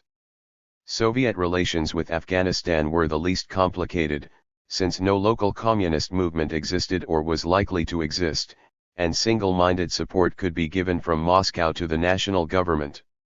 Early in 1920 Surats arrived in Kabul to succeed the murdered Brevin as Soviet representative. More important, Cemal Pasha, one of the young Turk leaders who, like Talat and Enver, had taken refuge in Germany after the defeat in 1918 and subsequently found his way to Moscow, was invited to Kabul by King Amanullah as his political advisor, a step probably taken at Soviet instigation. At any rate it fitted in well with the ambition of the Soviet government to foster an anti-imperialist Muslim bloc in Asia, and Cemal seems to have played an important part in dispelling Afghan suspicions of Moscow. British apprehensions of Soviet activities in Afghanistan and of threats to the vulnerable frontier of British India were at this time acute. On the other hand, Soviet-Afghan relations were not without their embarrassments. Disquiet was inevitably felt in Moscow when in September 1920 the dispossessed Amir of Bokhara, driven from his capital by a Bolshevik-sponsored Young Bokhara movement, took refuge in Kabul as the guest of the Afghan government. Friction on this and perhaps other issues arising from supposed Afghan designs on Soviet territory in eastern Turkestan seems to have delayed the signature of a Soviet-Afghan treaty, which is said to have been accepted in draft as early as September 1920. In January 1921 Cemal left Kabul on a visit to Berlin, never to return, and in the same month a new and active British minister arrived in Kabul. This may well have seemed to presage a revival of British pressure and to have convinced the Afghan government of the urgency of seeking a counterweight on the other side, and it coincided with the increasingly strong desire in Moscow to stabilize Soviet foreign relations, in Asia as well as in Europe. On February 28, 1921, the Soviet-Afghan Treaty was signed in Moscow, and was followed on the next day by the signature, also in Moscow, of a Turkish-Afghan Treaty of Alliance. The Soviet-Afghan Treaty established formal diplomatic relations between the two countries, thus clearly establishing the status of Afghanistan as an independent state. Afghanistan was also to have 7 consulates in the RSFSR, the RSFSR 5 in Afghanistan. The parties declared themselves in agreement on the liberation of the peoples of the East, and Soviet Russia undertook to return to Afghanistan, subject to plebiscites, territories ceded by Afghanistan under duress to Russia or to Bokhara in the 19th century. Promises of technical and financial assistance were also given. From the Afghan standpoint, the treaty was a noteworthy advance towards formal independence in international relations, and was well calculated to strengthen the hands of the Afghan government in future dealings with Great Britain. From the Soviet standpoint, it marked a further stage in the recognition of Soviet power and prestige in Central Asia, and provided fresh opportunities for offensive and defensive action against Great Britain. The British government felt that the proposed Soviet consulates in eastern Afghanistan could have no other function than the conduct of anti-British propaganda, suspected that one of the unwritten clauses of the treaty was an undertaking to allow the transit of arms across Afghanistan to Indian tribesmen, and regarded the whole proceeding as an attempt to secure facilities for attacks through Afghanistan against the peace of India. While some of these charges may have been inaccurate or exaggerated, and while no organized campaign against India was within the scope of Soviet policy, the essence of that policy was at this time to denounce British imperialism and to stir up trouble for British authority wherever it was asserted on Asiatic soil. What was significant in all this was not the extension of propaganda for world revolution but the succession of Soviet Russia to the traditional Russian role as Britain's chief rival in Central Asia. Events in Persia moved more slowly and haltingly along the same road of compromise and consolidation. The hesitation of Soviet policy in the summer of 1922 was not immediately dissipated. The ambiguous Kukik continued to enjoy Soviet support in Jilin. Nevertheless, in the autumn of 1920, the policy of rapprochement between Moscow and Tehran began to gain the upper hand. 3. A curb was put on the not very serious activities of the Persian Communist Party. The Central Committee of the party was induced on October 22, 1920, to declare that revolution in Persia would be possible only when the full bourgeois development had been completed, and this paved the way for an alliance with the rising Persian bourgeoisie which might hope to oust and replace the foreign capitalist. A few days later the Persian delegate arrived in Moscow to open negotiations for a Soviet-Persian treaty. These continued throughout the winter. The question of Jilin proved the most serious stumbling block, and Karakan made a declaration on January 22, 1921, that Soviet troops would be withdrawn when, but only when, British troops had left Persian soil. In February 1921 a coup d'état in Tehran brought to power Reza Khan, the Persian counterpart of the Turkish Kemal and the Afghan Amanullah, who quickly revealed himself as a nationalist dictator applying radical principles against the survivors of the Ancien Regime, but unswervingly opposed to anything that smacked of socialism or communism, and a relentless persecutor of local communists. The coup did nothing to interfere with negotiations in Moscow which had at this moment reached their climax. The Soviet-Persian Treaty was signed on February 26, 1921. 3. The Soviet-Persian Treaty was the most detailed of the 3 Eastern treaties concluded at this time, a tribute to the vital place of Persia in the foreign concerns of Soviet Russia. Much of it was occupied with a recapitulation of former declarations. The Soviet government declared void all previous treaties concluded to the detriment of the rights of the Persian nation, expressed its disapproval and detestation of the former policy of the Tsarist government which consisted in making agreements with European powers about Asiatic countries contrary to the desire of the interested nations, and, under pretext of guaranteeing their independence, ended by taking possession of the country which was the object of the agreement, and repeated its renunciation of all privileges, concessions, and property of the Tsarist government on Persian soil on the understanding that these should remain the possession of the Persian people and not be transferred to any other foreign power. In return for the satisfaction thus accorded to Persian interests and Persian pride, only one special right was granted by the treaty to the Soviet government. Should a third power intervene with armed force on Persian territory, or attempt to create there a center of action for attacking Russia, and should the Persian government not be strong enough to repel the danger, then the Soviet government would have the right to bring Soviet troops into Persia for this defensive purpose. The clause was perhaps not wholly distasteful to the Persian government, being manifestly directed against Great Britain.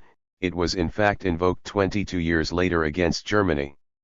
The Treaty of February 26, 1921, while it did not solve all difficulties, put Soviet-Persian relations on a new footing. In the following month the Central Committee of the Persian Communist Party, established safely in Baku, exhorted local party committees to struggle against both English colonial imperialism and the government of the Shah. But the experiments of toying with indigenous Persian communism, or with such separatist movements as that of Kukik, which had been conducted without a plan and without any consideration of local conditions and possibilities, too were now abandoned in favor of consolidation of relations with the Persian government. In April 1921 the arrival of Rothstein in Tehran as Soviet representative introduced a new and active period of Soviet diplomacy. Developments in Turkey were more complex than in Afghanistan or Persia, but led up to the same climax of treaty making at approximately the same moment. The incident with Enver at Baku, whatever its other implications, registered the decision of the Soviet government to make friendship with Kemal rather than with Enver the keystone of its Turkish policy. But much had still to be done. The first condition of stable relations between Moscow and Angora was to end the indeterminate status of the small Transcaucasian republics, the unwanted outcrop of Western military intervention, that still lay across the path of direct land communications between them. The fate of Azerbaijan, which had already been sealed in April 1920, served as a prototype. On September 26, 1920, the Turkish government announced to the world that it was about to take energetic measures against the Armenian government in order to put an end to the persecution of the Muslim population.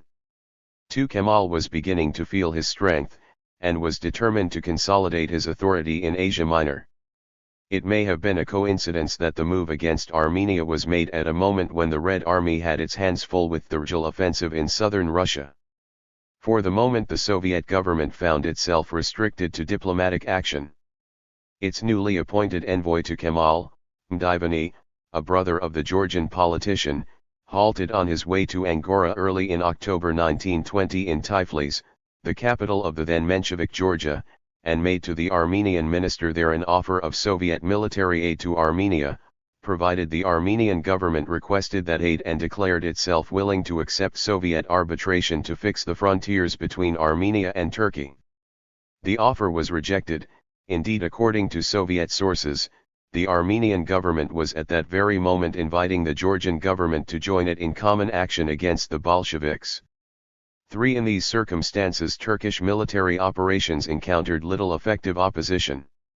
The Armenian government was already suing for an armistice, in negotiations which seemed to have been deliberately protracted from the Turkish side, when the Soviet mission proceeded from Tiflis to Yerevan. The anxieties felt in Moscow at the turn of events were now evident, and a statement was issued dissociating the Soviet government from the Turkish attack and proclaiming its friendly feelings for the Armenian people. Meanwhile, a Soviet mission had arrived in Angora, and its acting head, Upmal by name, was received on November 9, 1920, as the first official Soviet representative to Kemalist Turkey. The course of the discussions which must have followed his arrival is unknown, though Chicherin is said to have repeated his offer of mediation, this time to the Turkish government, and to have begged for a cessation of the Turkish advance. On November 20 Lenin anxiously contemplated the possibility that war may be forced on us from one day to the next. But within a few days the die was cast for peace. On November 29, a fulsome telegram was addressed by Kemal to Chicherin, once more referring to Chicherin's note of June 2 and expressing admiration for the magnitude of the sacrifices which the Russian nation has accepted for the salvation of the human race. The telegram ended with a significant passage: "I am deeply convinced, and my conviction is shared by all my compatriots, that, on the day when the workers of the West on the one hand, and the enslaved peoples of Asia and Africa on the other, understand that at the present time international capital is using them to annihilate and enslave one another for the exclusive benefit of their masters, and on the day when consciousness of the wickedness of a colonial policy penetrates the hearts of the toiling masses of the world, the power of the bourgeoisie will end. The high moral authority of the government of the RSFSR among the toilers of Europe and the love of the Muslim world for the Turkish nation give us the assurance that our close alliance will suffice to unite against the imperialists of the West all those who have hitherto upheld their power through a subservience based on inertia and ignorance. 5. This cunningly drafted outline of an alliance between Soviet Russia, as the champion of the workers of Europe, and Turkey, as leader of the oppressed Muslim peoples of Asia, contained the scarcely veiled implication of a bargain that neither ally would encroach on the preserve of the other. On this basis an agreement could easily be reached. On the same day on which this communication was sent, and while Turkish-Armenian negotiations were actually in progress in Alexandropol, a successful coup was contrived in Yerevan. On November 29, 1920, a revolutionary committee set up on the Soviet frontier under the aegis of a detachment of the Red Army proclaimed an independent Soviet Armenia.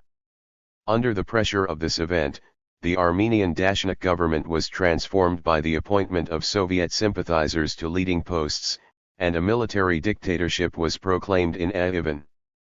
On December 2, 1920, two treaties were signed. The first, signed in Yerevan by the reconstituted Armenian government with the RSFSR, recognized Armenia as a socialist republic, and, pending the constitution of an Armenian Congress of Soviets, entrusted all power to a military revolutionary committee composed of 5 communists and 2 Dashnaks. Pending the formation of this committee, the military dictatorship would continue. The second treaty was a treaty of peace with Turkey signed in Alexandropol by the delegation of the former Armenian government, and constituted a complete surrender to Turkish territorial and other demands. This treaty was at the outset indignantly repudiated by the new regime in Yerevan and by its Soviet patrons. But the two treaties taken together formed the ultimate basis of a compromise which was to find expression in the Soviet-Turkish Treaty of the following March. The result was a settlement which in its territorial aspects was highly favorable to Turkey, but secured Turkish approval for the existence of a small and compact Armenian SSR with its capital at Yerevan. The elimination of an independent Azerbaijan and an independent Armenia was a common interest of Soviet Russia and of Turkey, and paved the way to the much-desired agreement between them. The cognate case of Georgia would be dealt with by the same methods. But an embarrassment of a different kind still lay across the path, the existence of a small but vigorous Turkish communist movement. The movement was made up of 3 different strands: a Turkish communist movement created and organized by Turkish prisoners of war in Russia, and operating in and from Soviet territory, a Turkish communist movement which apparently owed its origin to returned exiles from Germany trained in the Spartakist movement, and comprised before the end of 1919 separate and independent groups in Constantinople and Angora, and various indigenous movements throughout Asia Minor not strictly communist in doctrine or organization, but professing vague sympathy for communism and for the Soviet form of government. The first 2 categories were from the first regarded by Kemal with hostility, and suppressed or reluctantly tolerated as expediency demanded. The third category was composed of ardent supporters of the national movement and for some time enjoyed Kemal's encouragement and support. The most important figure in the Soviet-sponsored Turkish communist movement was Subhi, the Turkish socialist who, having fled from Turkey to Russia in 1914, spent the greater part of the war in internment in Russia and took part in the International Revolutionary Meeting in Petrograd in December 1918. He performed the task of creating communist groups from Turkish prisoners of war in Russia and preparing them for work in their own country.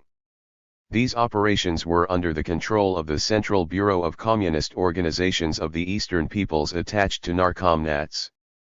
The claim made in the spring of 1920 that partisan groups numbering 8,000 men in all had been organized and dispatched to Turkey was no doubt exaggerated.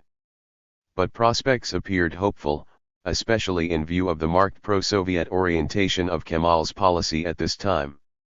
In May 1920 Subhai transferred his headquarters, and the Turkish newspaper edited by him, Yeni Dünya, from Moscow to Baku, and at the Second Congress of Comintern 2 months later the representative of the Turkish section of the Bureau of Communist Organizations was Ismail Hakkı, whose brief speech as reported in the records of the Congress struck an exclusively nationalist note. J. Subhai was a member of the Presidium of the Baku Congress of Eastern Peoples in September 1924, and in the same month presided at a conference of Turkish communists, also at Baku, for the purpose of organizing party activities in Turkey itself.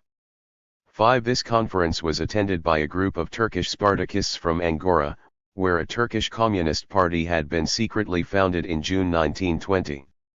6. In November 1920, apparently counting on the comparative toleration recently shown by Kemal, Subhai entered Turkey openly with several comrades in the company of the official Soviet mission.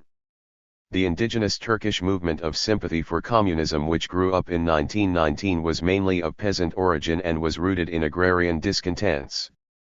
Its overt expression was the creation of a multitude of local Soviets which became for a time the effective organs of local government. 7. The movement was fostered by Kemal, partly because its loyalty to the nationalist cause was fervent and unquestioned, and partly because an outlet was required for the real social and agrarian discontent represented by it. In the spring of 1920 it took organized shape in the creation of a Green Army which, recruited from the small and landless peasants, formed a major part of the national forces. The principal sponsors of the movement at this time, Hakkı Beyik and Hikmet, were Easterners in respect of Turkish foreign policy and are both said to have been convinced Marxists. A somewhat farcical sequel of these proceedings was an officially sponsored Turkish Communist Party bearing the name of the Green Apple. Hakkı Beyik was its leader, and according to a subsequent statement of a Turkish delegate to Comintern it was composed mainly of high officials and intellectuals. 3 Meanwhile the most successful leader of the Green Army was Edhem, a soldier of fortune who, while professing allegiance to Kemal, threatened to become a Turkish Makhno. 4. The Green Army reached the summit of its success in the summer of 1920. But in September 1920, the same month in which action against Armenia was decided on, Kemal felt strong enough to put his house in order by removing a potential source of rivalry or insubordination, and issued a decree dissolving it. The order was not obeyed, and Kemal temporized. In November he appointed as Turkish representative in Moscow Ali Fuad, an army commander whom he wanted to get out of the way, and made an offer to Edhem to accompany the mission. Edhem refused, and in December, when the campaign against Armenia had been successfully concluded, Kemal finally decided to take action against the Green Army. On January 6, 1921, Edhem was routed and fled to the Greeks, and what was left of his movement was then quickly mopped up. The suppression of Edhem was immediately followed by drastic steps against the Turkish communists. Subhai was seized by unknown agents at Erzurum, and on January 28, 1921, together with 16 other leading Turkish communists, thrown into the sea off Trebizond, the traditional Turkish method of discreet execution. It was some time before their fate was discovered. Chicherin is said to have addressed inquiries about them to the Kemalist government and to have received the reply that they might have succumbed to an accident at sea. 2. But this unfortunate affair was not allowed to affect the broader considerations on which the growing amity between Kemal and Moscow was founded. For the first, though not for the last, time it was demonstrated that governments could deal drastically with their national communist parties without forfeiting the goodwill of the Soviet government, if that were earned on other grounds. During the winter of 1920 to 1921 opinion in Moscow was moving in favor of the projected deal with Kemal. 1. In December 1920 the official journal of Narkomnats argued that friendly relations with nationalist Turkey would make a good impression on the Muslims of the Caucasus. 2. At the 8th All-Russian Congress of Soviets in the same month Lenin, dwelling once more on the coincidence of fundamental interests among all peoples suffering from the oppression of imperialism, spoke of the impending treaty with Persia and the strengthening of relations with Afghanistan and still more with Turkey. At the same Congress, Dan accused the Bolsheviks of pursuing in the Caucasus a policy which calls for unity among the nationalists of one oppressed country, for example, Turkey, and for collaboration with the military enterprises of these nationalists against others who perhaps are also nationalists oppressed by the imperialism of other countries. And the Mensheviks submitted a resolution demanding a breach with Kemal. But an attitude so plainly inspired by the desire to serve the cause of a Dashnik Armenia and a Menshevik Georgia was unlikely to make any impression on Soviet policy. On February 18, 1921, the Turkish delegation for the negotiation of a Soviet-Turkish treaty arrived in Moscow. Thereafter events moved rapidly.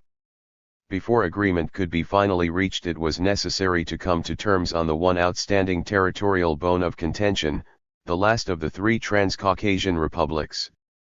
Both sides proceeded to stake out their claims.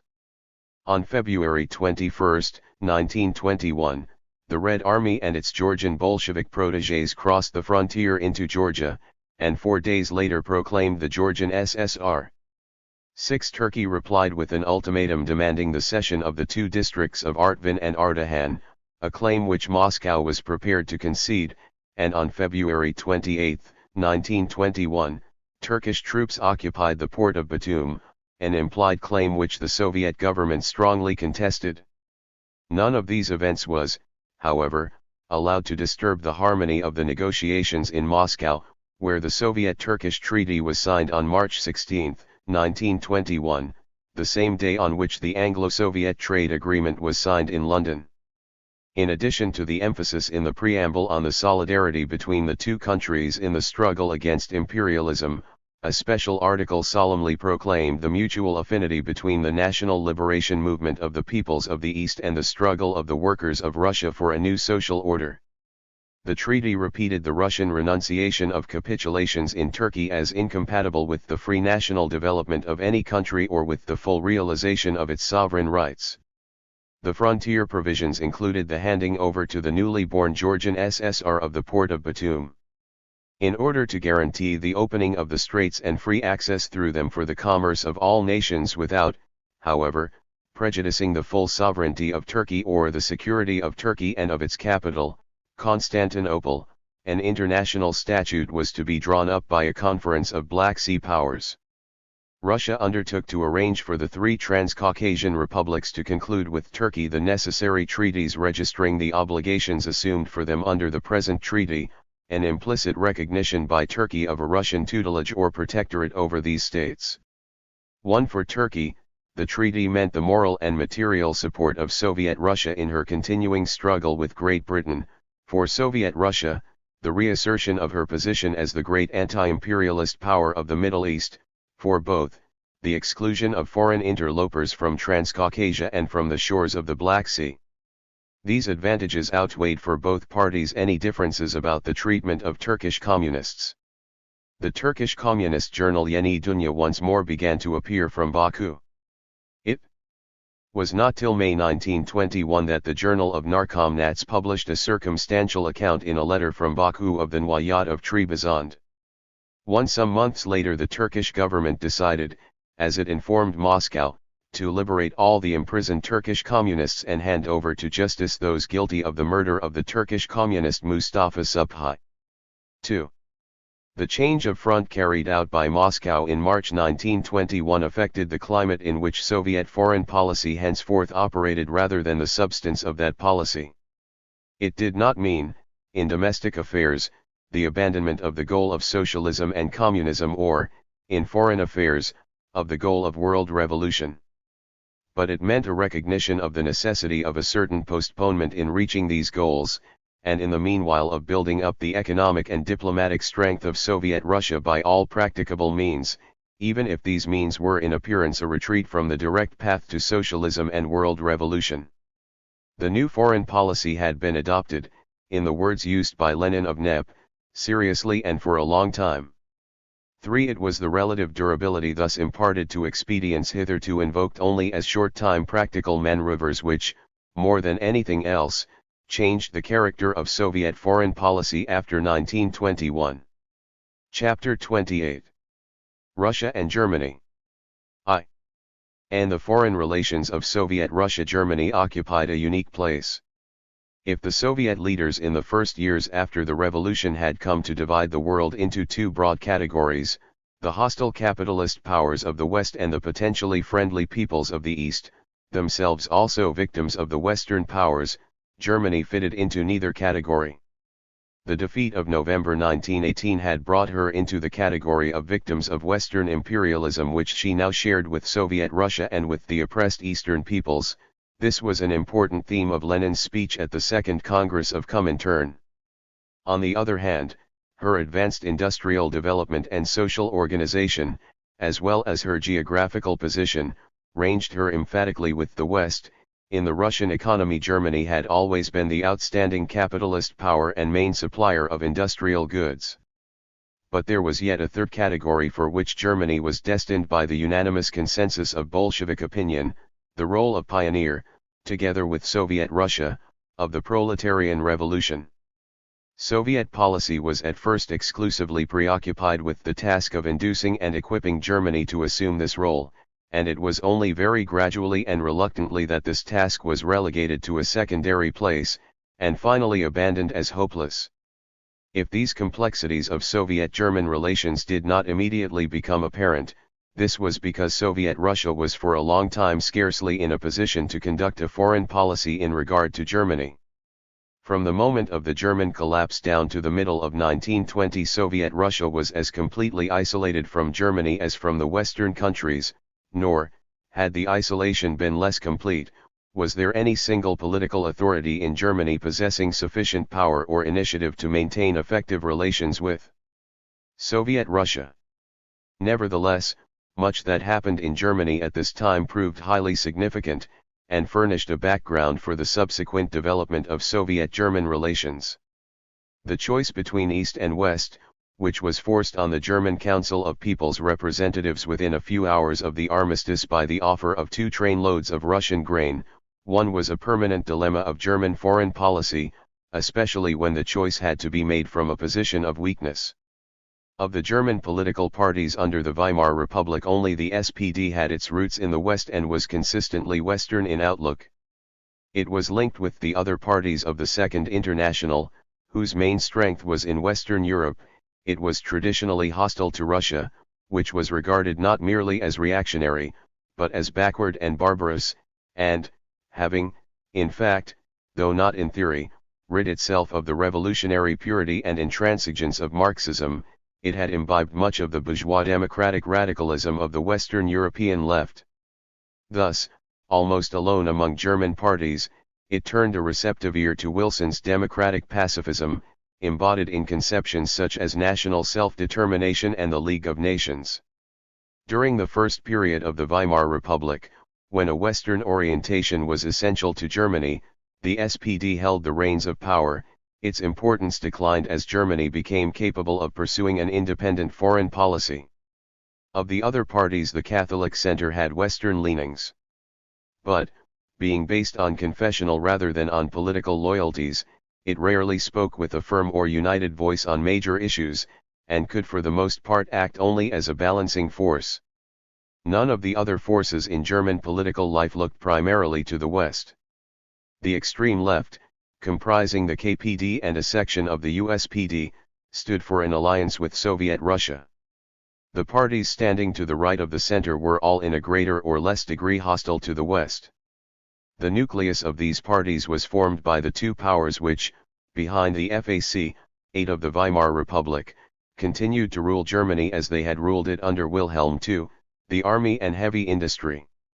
The officer class of the defeated army nourished almost to a man the long-term ambition of avenging itself on the West, and for this an alliance with the East would be indispensable. Heavy industry, excluded from Western and overseas markets, could find an outlet nowhere but in the East. The forces favoring an Eastern orientation were already powerful in the Germany of 1919, even though they had few means of giving effect to their views and their ambitions. 2. It is significant that the first occasion on which the Weimar Republic openly defied the Allies on an issue of foreign policy was the refusal to participate in the blockade of Soviet Russia, and that this decision was endorsed with varying degrees of warmth by every party in the Reichstag. 3. While, however, future cooperation with Russia was the goal of all the most influential forces in Germany, the goal seemed in 1919 infinitely remote and difficult to attain, and opinion was hopelessly divided about the way by which it might ultimately be reached. Broadly speaking, ideological conceptions still dominated the issue. The left was unable to imagine cooperation with Russia except through a communist revolution and the establishment of a communist regime in Germany. The right was unable to imagine it except through the overthrow of the Bolsheviks and the restoration of monarchy in Russia. By the spring of 1919 the prospects of revolution in Germany were fading. But hopes of a Russian restoration were still widely entertained in many countries. In Germany these hopes took practical form in the continued presence in Russia's former Baltic provinces of substantial German forces, the last organized remnant of the Imperial German Army, under the command of General von der Goltz, who had triumphantly come to the aid of the Whites in the Finnish Civil War in the spring of 1918.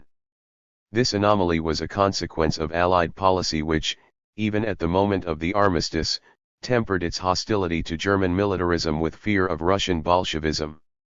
By Article 12 of the Armistice of November 11, 1918, Germany was bound to evacuate all former Russian territories as soon as the Allies shall think the moment suitable, having regard to the internal situation of those territories. 1. It was intimated that the moment for evacuation of the Baltic had not yet come. In the first months of 1919 von der Goltz consolidated his position, recruited strong reinforcements from the German colonies in the Baltic countries and from White Russian refugees, as well as from demobilized Germans and Russian prisoners of war in Germany, and proclaimed himself the leader of an anti-Bolshevik crusade. These proceedings were little to the taste of the Allied governments, which, having partially recovered from their fear of the spread of Bolshevism, began to be haunted by the bogey of an alliance between Germany and a Russian monarchy restored under the banner of von der Goltz. The policy of supporting the independence of the Baltic states to form a barrier, together with Poland, between Germany and Russia was taking shape. On May 3, 1919, an order was given by the Allied Armistice Commission for the evacuation of the Baltic countries. The order was ignored. On June 18, 1919, it was repeated by the Allied governments to the German government. 2. It was still ignored, and, though the Social Democratic government in Berlin professed its anxiety to comply, 3. The Social Democratic governor of East Prussia, Winnig by name, was working hand in glove with von der Goltz. The armies of von der Goltz stood their ground, fighting intermittently both against the Bolsheviks and against the Latvian and Estonian troops which were receiving Allied support. Before long, however, other currents of opinion appeared in Germany itself. The Allied governments, in insisting on the complete disbandment of the old imperial army, had sanctioned the creation of a new German army, of limited size and recruited on a voluntary basis, the Reichswehr. This had been brought into existence by a decree of March 15, 1919. The organization of the Reichswehr in the summer of 1919 was in the hands of an exceedingly shrewd group of former staff officers. The shrewdest of them was General von Seeckt, who had ended the war as German military advisor to the Turkish General Staff. This group now attempted a cool appraisal of the situation both in Germany and in Russia, and in both cases they reached conclusions diametrically opposed to those of the vast majority of German officers, who saw in von der Goltz a new national hero. In Germany, men like Ludendorff and von der Goltz were irreconcilably opposed to the Weimar Republic, and sought a return to some kind of monarchical or authoritarian regime. Seeckt was ready to accept the Weimar Republic as the most practicable and convenient instrument of his policy, at any rate until such time as German military strength had been recreated. In Russia, Ludendorff and von der Goltz were unable to conceive of any policy except an out-and-out offensive against Bolshevism. Seeckt, noting that the Bolshevik regime was now nearly 2 years old and that confident predictions of its downfall had been continually disappointed, began to suspect that it had come to stay. But, if so, then von der Goltz's armies in the Baltic were building not, as was said, a bridge to Russia one but a wall against her. If the Allied governments were bent on making Soviet Russia their implacable enemy, Germany had nothing to gain by following their example. In August 1919 the Reichswehr decided that the Allied demand for the withdrawal of von der Goltz should be complied with. The order was issued, and after some delay von der Goltz himself returned to Germany. The bulk of his army remained, and took service under a White Russian adventurer, said to be of Caucasian origin, called Ivalov Bermond. Official sources of revenue having been cut off, the new venture was financed by German heavy industry, which still believed in the policy of overthrowing the Bolsheviks to open the Russian market, and was unconvinced by Sieck's subtler reasoning. With this support, Ivalov Bermond held his ground through the winter. By the spring of 1920, thanks to failing finances or to Allied hostility, most of his forces had melted away. It is easy to see in retrospect how clearly and inevitably the argument of Sieck and his colleagues in the Reichswehr pointed to an ultimate alliance between Bolshevik Russia and a Germany of the right. Assuming that the Bolshevik regime survived, such an alliance would give the Reichswehr what it would one day need, a free hand against the West. It would also give German heavy industry its indispensable market. By January 1920 Sieck had accepted a future political and economic agreement with Soviet Russia as an irreversible purpose of our policy, while at the same time proclaiming that we are ready to form a wall against Bolshevism in Germany itself. Sieck was perhaps the first German in high office to realize that there was nothing incompatible in these two policies. But few Germans in the winter of 1919 to 1920 were able to see the future in such stark, unshaded colors. In the confused welter of opinion which had marked German political thinking since the hour of defeat, the need was felt to establish some ideological, as well as a political, link with the great Eastern neighbor. The Russian Revolution exercised a fascination on vanquished Germany which went far beyond the narrow circles professing sympathy with Bolshevik doctrine, and was felt on the nationalist right as well as on the communist left. For many Germans whose tradition was wholly of the right, including German officers, it seemed in 1919 that the only path to salvation for Germany lay through revolution. The mood of sheer despair counted for much in this vision of destruction. The German Samson in the hour of defeat and humiliation would call the dark powers of Bolshevism to his aid to pull down the pillars of the temple and cheat the Philistines of their triumph. But the vision also had its positive sides, which would not necessarily clash with the aims of the Russian Revolution. The blow would be directed against the West and against liberal democracy. It would be authoritarian, but would recognize the new power of the urban proletariat, and its aim would be the revival of German national military power. Thus an alliance between nationalist Germany and Bolshevik Russia might be sealed by a common hatred of the West, determined by ideological antipathies as well as by conflicts of interest with the Western powers.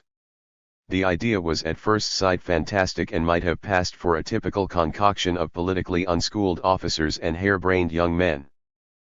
But it had its counterpart on the extreme left. Laufenberg and Wolfheim, the leaders of the left group expelled from the KPD at the Heidelberg Congress in October 1919, were sponsors of a doctrine which came to be called National Bolshevism, and invited German communists to proclaim a revolutionary people's war against the Versailles Treaty and thus win the support of German nationalists for the proletarian revolution. Radek attacked them in his open letter to the Congress for wanting to start a war against the Entente and for vainly seeking to make peace with the bourgeoisie, which would, if faced with the choice, prefer a total foreign occupation to a dictatorship of the proletariat. About the same time an anarchist intellectual, Elzbacher, wrote a pamphlet entitled Bolshevism and the German Future, in which he argued that Germany could obtain deliverance from the slavery of the Versailles Treaty only by accepting Bolshevism, which would then sweep over Western Europe and destroy it. For this end he was prepared to reckon with disorder, terror and hunger. In a confused argument the themes of ideological and political union with Russia became indistinguishable.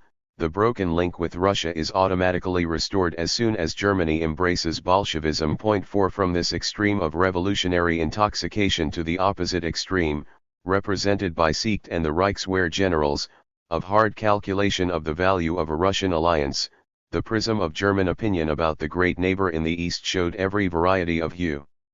What was common to all these groups was hatred of the West, admiration, sometimes enthusiastic, more often grudging and reluctant, of Russian power, and the hope and belief that this power could somehow be enlisted in the struggle against the victors of Versailles.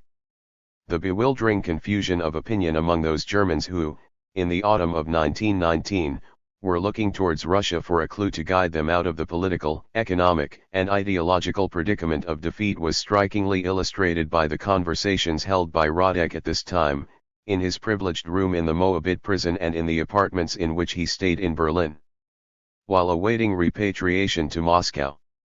The influences that intervened in his favor one can hardly have been unconnected with the new trend of opinion among the Reichswehr generals.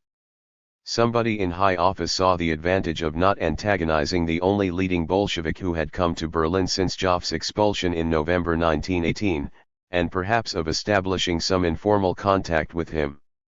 Available information about those whom Radek saw at this time comes almost exclusively from Radek himself, and has no claim to be exhaustive. He records no contact, direct or indirect, with any German official quarter, and it is perhaps unlikely that important Reichswehr officers would in 1919 have risked compromising themselves by any direct approach to Radek. 2. But the bold ideas about Turkey moot in Radek's conversations with Talat and Enver III also had their application nearer home in Germany, and it is conceivable that Enver, who had been closely associated with Siecht in Turkey during the war, may have passed on some of these ideas to his old comrade in arms. Enver, wrote Radek, was the first to explain to German military men that Soviet Russia is a new and growing world power with which they must count if they really want to fight against the Entente.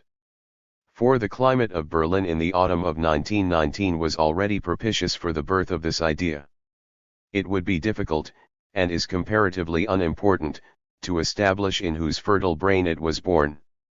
The first and most regular of Radek's recorded contacts with German military circles was with a retired general, Reibnitz by name, one a former intimate of Ludendorff, from whose rabid anti-Bolshevik views, however, he now emphatically dissented.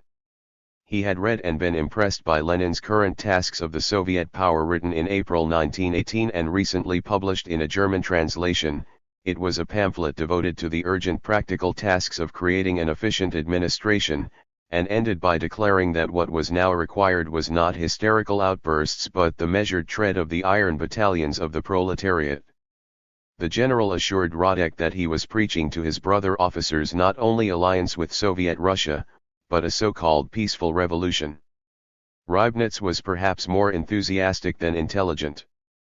But it was in his apartment that Radek lived during the first weeks after his release from prison, and here further contacts were made with other spokesmen of similar views.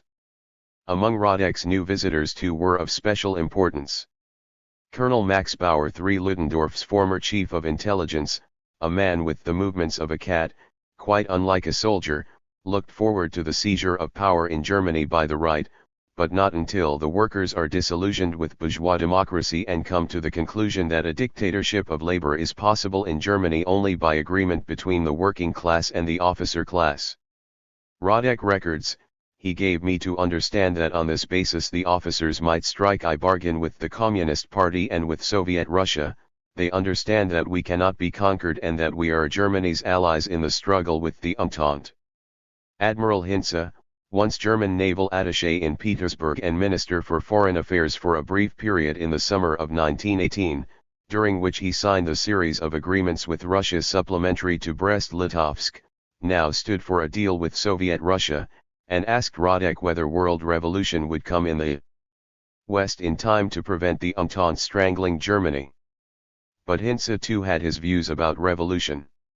From talking to the workers on his Salchion estate, who were Catholics, he had been convinced that the revolution consisted in the refusal of the workers to work any longer for the capitalist, that the bourgeoisie was hated, and that Germany will hardly be able to rise again without a change of regime. Radek's most distinguished German visitor was, however, Walther Rathenau, son of the founder of the Great German Electrical Combine, the AEG, and creator in the First World War of the Raw Materials Division of the German Ministry of War, the counterpart and forerunner of the British and French Ministries of Munitions. The impression was mixed. Radek not unfairly detected in Rathenau a great abstract intelligence, an absence of any intuition, and a morbid vanity. A Jew of keen and inquisitive mind, but of strongly marked temperamental instability, Rathenau was a perfect representative of that sector of German industry which, having retained financial and commercial links with the West, was unable to share the unqualified Eastern orientation of the great iron and steel magnates, and was condemned to a halting and ambivalent attitude on major issues of policy. In an open letter to the victorious Allies in December 1918, Rathenau had argued that, if vindictive terms were imposed on Germany, one of the formerly strongest props in the European structure will be destroyed, and the boundary of Asia will advance to the Rhine. But Rathenau's emotional aversion from the East was matched by a strong intellectual fascination. He was apparently the promoter of an industrial mission which went to Moscow in the summer of 1919 to study industrial conditions, and he was the prime mover in setting up in Berlin early in 1920 a small group of industrialists as a study commission on Russian affairs. He now came to Radek without any preliminaries, settled himself comfortably, one leg crossed over the other, and for more than an hour developed his view of the world's situation. Here too a solid political argument, the need for economic cooperation between the two countries, was set in an ideological and quasi-revolutionary context. Rathenau admitted that there could be no return to capitalism, and claimed to have propounded in his writings a constructive socialism, the first scientific step in advance of Marx, who had given only a theory of destruction. The workers might destroy, but for construction the leadership of the intellectual aristocracy would be required. There would be no revolution in Germany for long years, since the German worker was a Philistine. Reverting to Russia, Rathenau added, probably in a few years' time I shall come to you as a technician, and you will receive me in silken garments. Radek deprecated the idea that Bolsheviks would ever wear silken garments. But the pregnant offer of the services of German technicians started new trains of thought. The habit of looking east had set in fast even among the most Western of German industrialists. One Radek's only contribution to the conversation recorded by himself was to read to Rathenau Lenin's article on the achievement of the Subotniki in Moscow which had reached him via the Scandinavian countries, a brave attempt to develop a philosophy of voluntary labor under socialism. Rathenau paid Radek a second visit, this time no longer in the prison but in Reibnitz's apartment, bringing with him Felix Deutsch, the general manager of the AEG. But Deutsch was married to the daughter of an American banker, and represented those German financial circles which were most closely affiliated to the West. In the following year one of the first American loans to Germany since the armistice was secured by Deutsch for the AEG.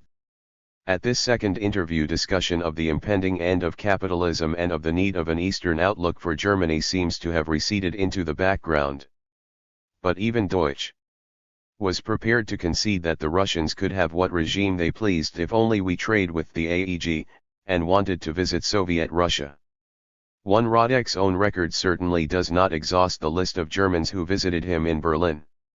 He apparently saw Otto Hotzsch, a professor of Russian history, later a member of the Reichstag and the expert of the German National Party on Russian affairs. What passed between him and Radek is unknown. Hotzsch later became a consistent advocate of a German-Russian alliance based on grounds of pure power politics, irrespective of ideology.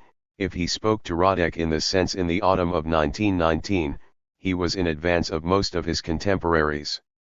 Radek himself mentions the visit of Maximilian Harden, the radical journalist who had won fame both before 1914 and during the war as an opponent of the imperial system of Wilhelm II, and for whose journal Die Zukunft he promised to write an article. The immense variety of professional and political affiliation among Radek's visitors is evidence of an almost desperate eagerness in Germany to find some kind of meeting place with the rising power in the East.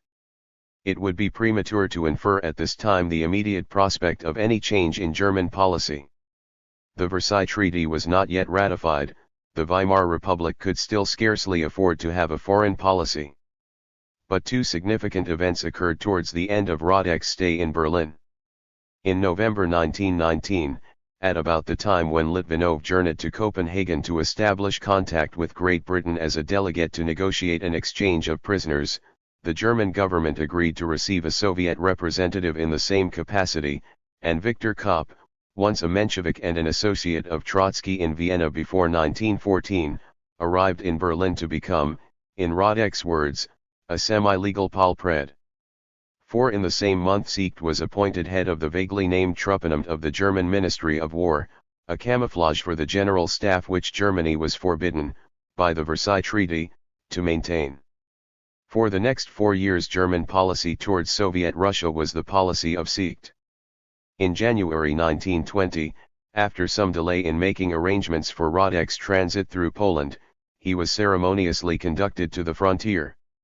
The journey across Poland was slow, and it was nearly the end of January before he reached Moscow.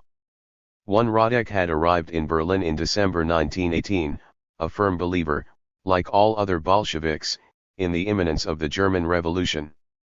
At the founding Congress of the KPD in December 1918 he had offered his German audience the hope of liberation from the consequences of defeat through a proletarian revolution. There is no other way of making Germany defensible and protecting her against the yoke which the Entente seeks to impose on her than to make the German workers masters of Germany. The lords of the Entente fear nothing so much as letting their armies come into contact with workers who know what they want. But this was a mere repetition of the old illusions of Brest-Litovsk.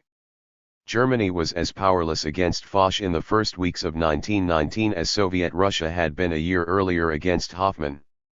Radek soon began, as has already been seen, to take a pessimistic view of the immediate future of the German Revolution, and even of the prospects of survival of the Russian Revolution.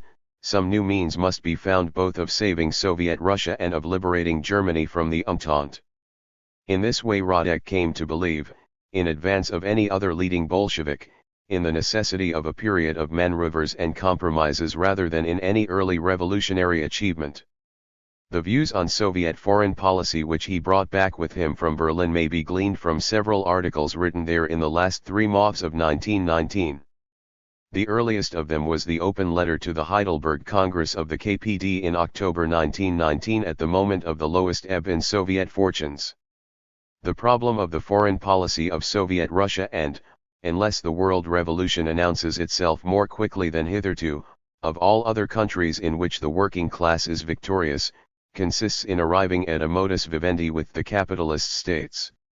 The possibility of peace between capitalist and proletarian states is no utopia. 1.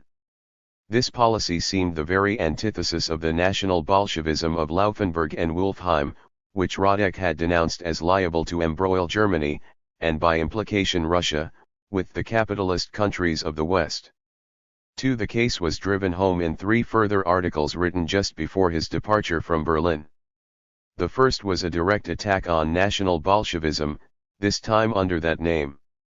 The problem of the foreign policy of Soviet Russia, repeated Radek, consists in attaining a modus vivendi with the capitalist states.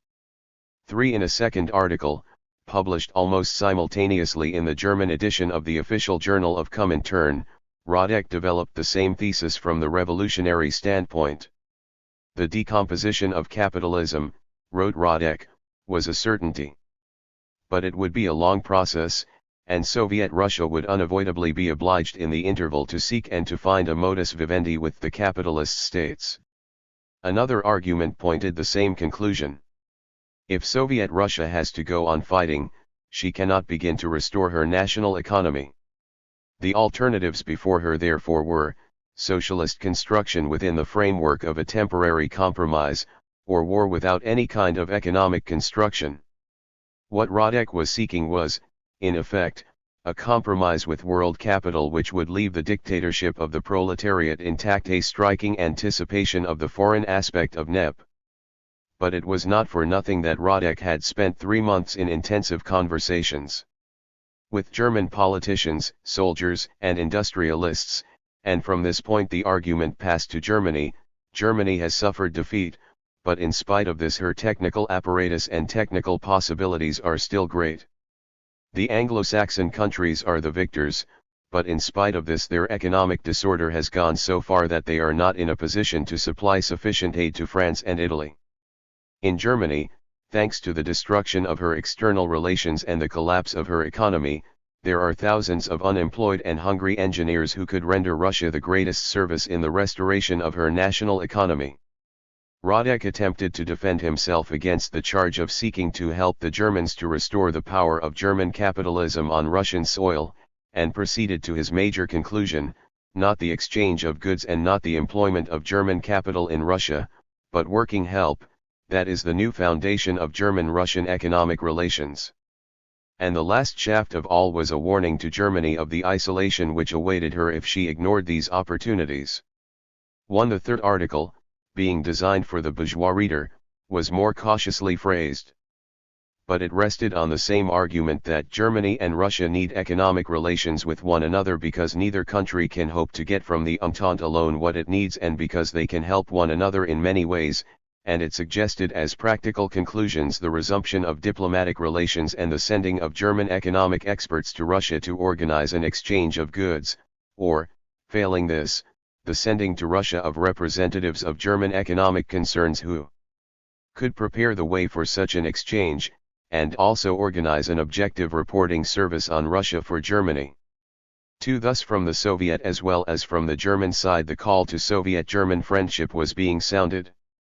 But while the German interest was from the outset largely political and military, the Soviet interest at this stage was exclusively economic. In the chaotic conditions of 1919 conversations with Radek committed nobody, this was no doubt one of their attractions on the German side. On the Soviet side Radek was playing a lone hand, insofar as it was possible to speak of any recognized Soviet foreign policy at this time. He was certainly not its authorized exponent. But his influence can hardly be excluded from the many factors which contributed to the change of course set at the beginning of 1920. The crucial argument for compromise in Soviet policy towards the capitalist world was the prospect of prolonged delay in the maturing of the European Revolution, and on this point Radek was an emphatic first-hand witness.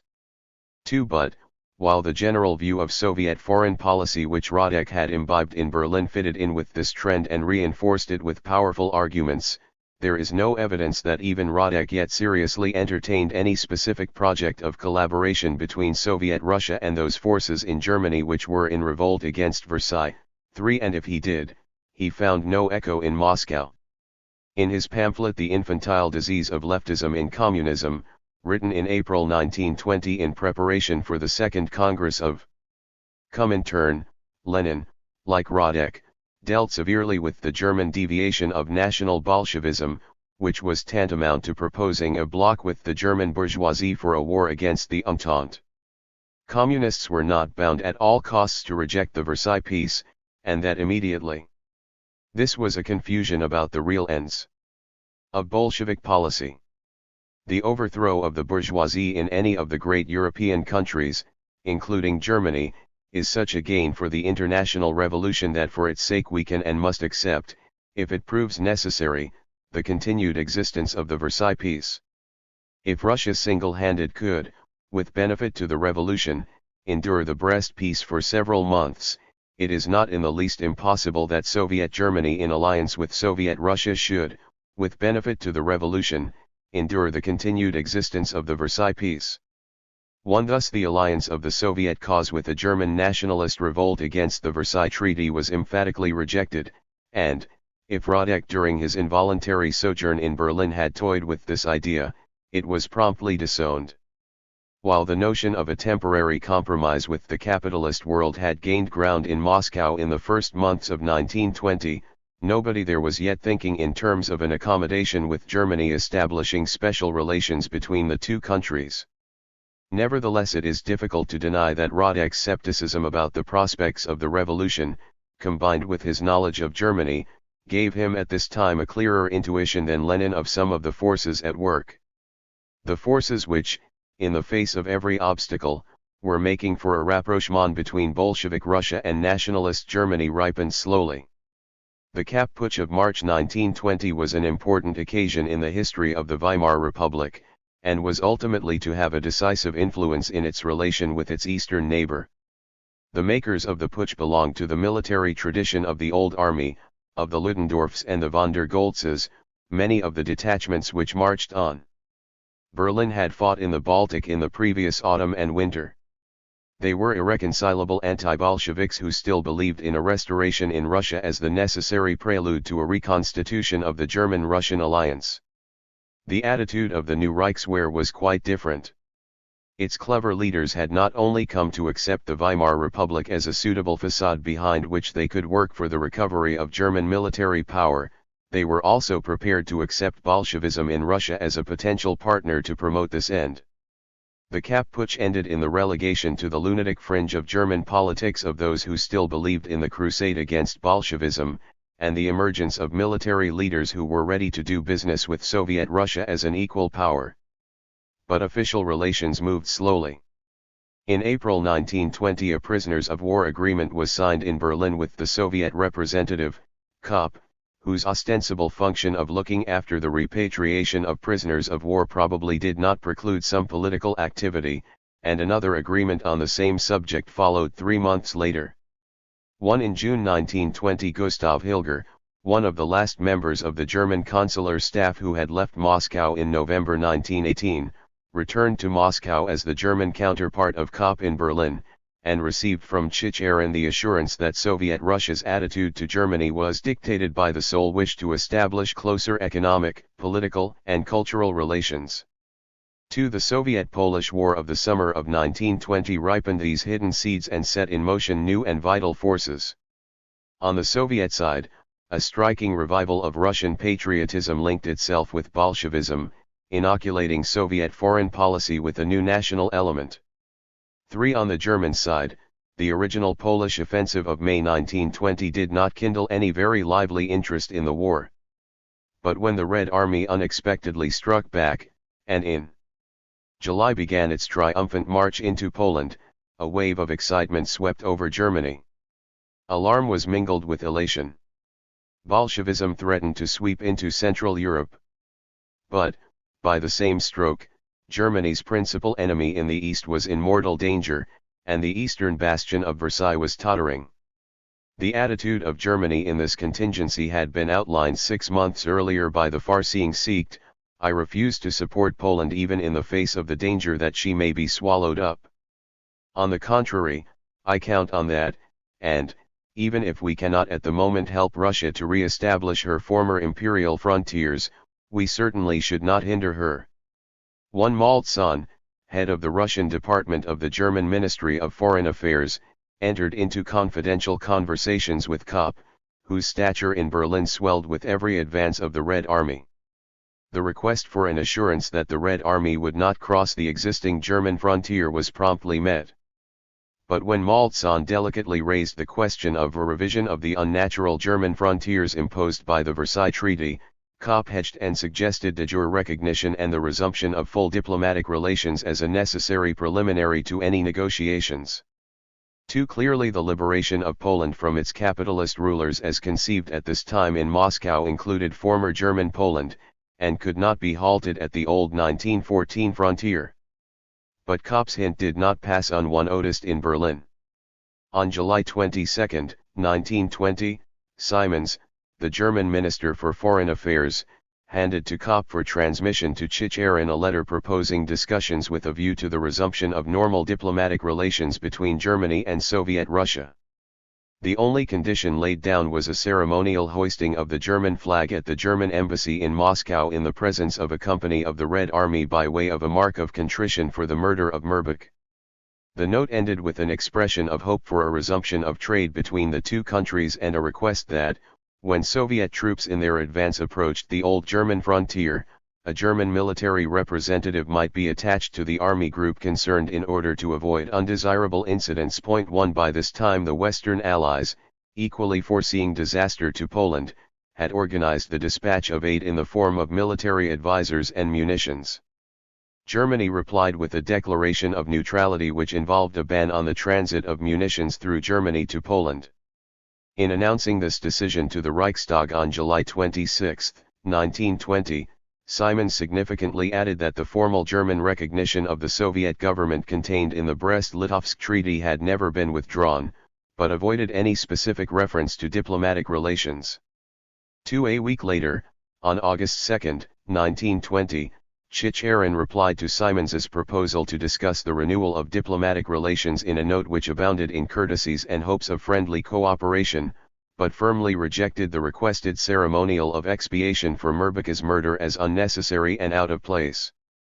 3. At a moment when hopes of military victory and the spread of revolution to the west were at their highest, any compromise with a bourgeois German government may well have seemed superfluous. These cautious official exchanges, however, by no means exhausted the significance of the advance of the Red Army for Soviet-German relations. A wave of popular enthusiasm for Soviet Russia swept over Germany.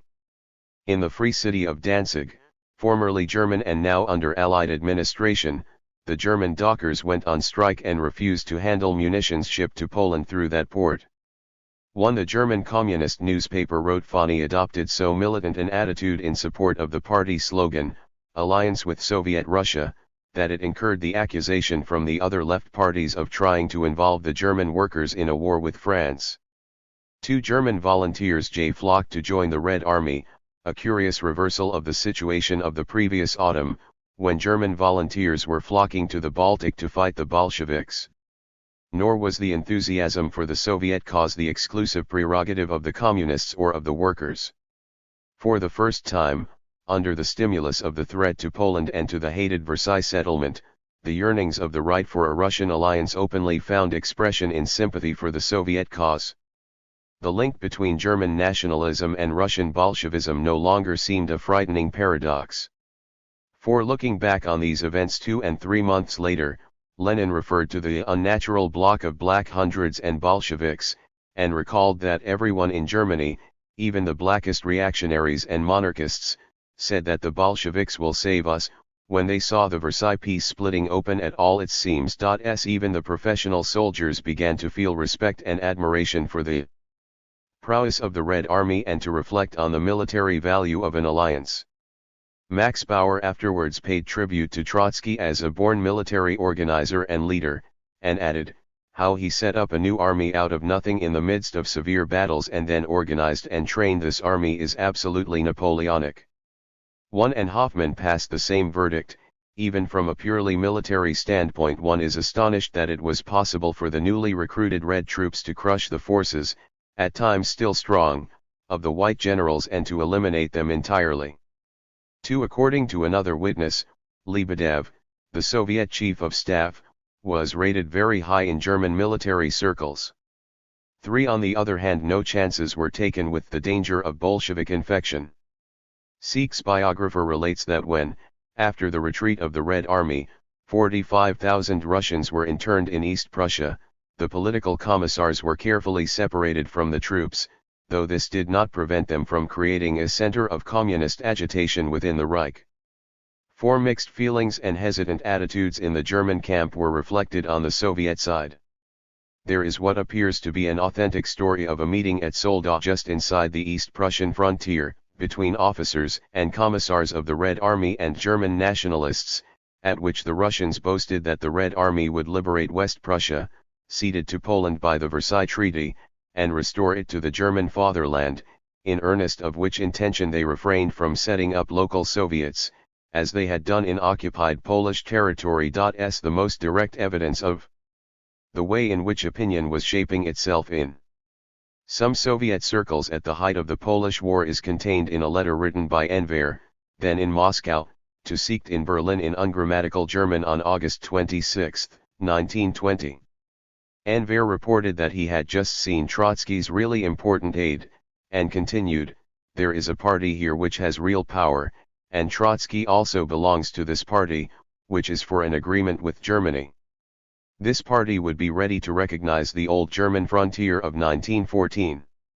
And they see only one way out of the present world chaos, that is, cooperation with Germany and Turkey. In order to strengthen the position of this party and to win the whole Soviet government for the cause, would it not be possible to give unofficial help, and if possible sell arms? I think it important that you should come to an understanding with their representatives in order that Germany's position also sliold be clear and certain. To help the Russians one can, in the corridor or in some suitable place, bring into being a volunteer army or an insurrectionary movement. If these recommendations could not be put into execution, it may be surmised that the spirit in which they were offered, and Enver's report of opinion in influential circles in Moscow, helped to confirm designs that were already shaping themselves in Siecht's mind. In the revolutionary mood of 1920, a diplomatic deal to recognize the old German frontier of 1914, i.e. to support the return to Germany of German territory ceded to Poland under the Versailles Treaty, might still have seemed too cynical a move to be seriously contemplated in Moscow.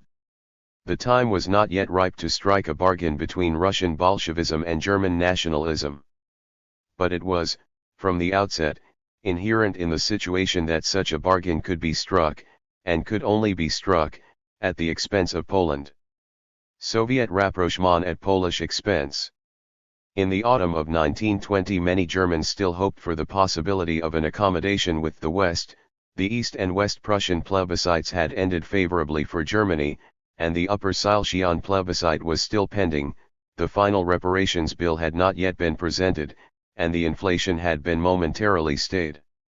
The premature and exaggerated faith of the past summer in military salvation from the East was followed by a reaction in which even the survival of the Soviet regime seemed once more seriously in doubt. A growing coolness spread over official relations between the two countries. When Simons, the Minister of Foreign Affairs, in October 1920 defended the refusal of the government to extend the visas of Zinoviev and Lazovsky, it was noticed that he ended his speech with expressions of friendship for the Russian people but not for the Soviet government, and another deputy of the center, the future Chancellor Fehrenbach, congratulated himself that Germany had not been misled into intervening in the Russian-Polish War. About the same time Maltson, who had been an ardent advocate of recognition of the Soviet government in the previous summer, was transferred from the Ministry of Foreign Affairs to a foreign post.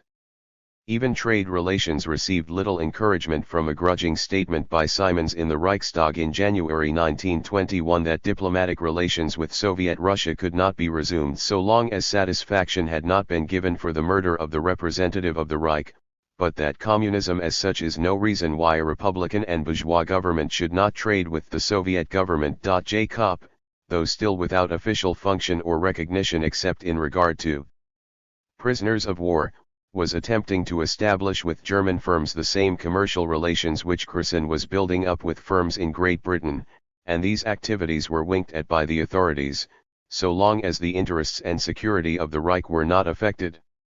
Kopp, who went on leave to Moscow in January 1921, even told Izvestia that there was a prospect of opening trade delegations in Berlin and Moscow, respectively, in the near future. But such hopes were premature. Extreme caution still governed German official policy, and it was not till the ice had been broken by the Anglo-Soviet trade agreement that the German government decided to follow suit. Official lukewarmness did not, however, complete the picture.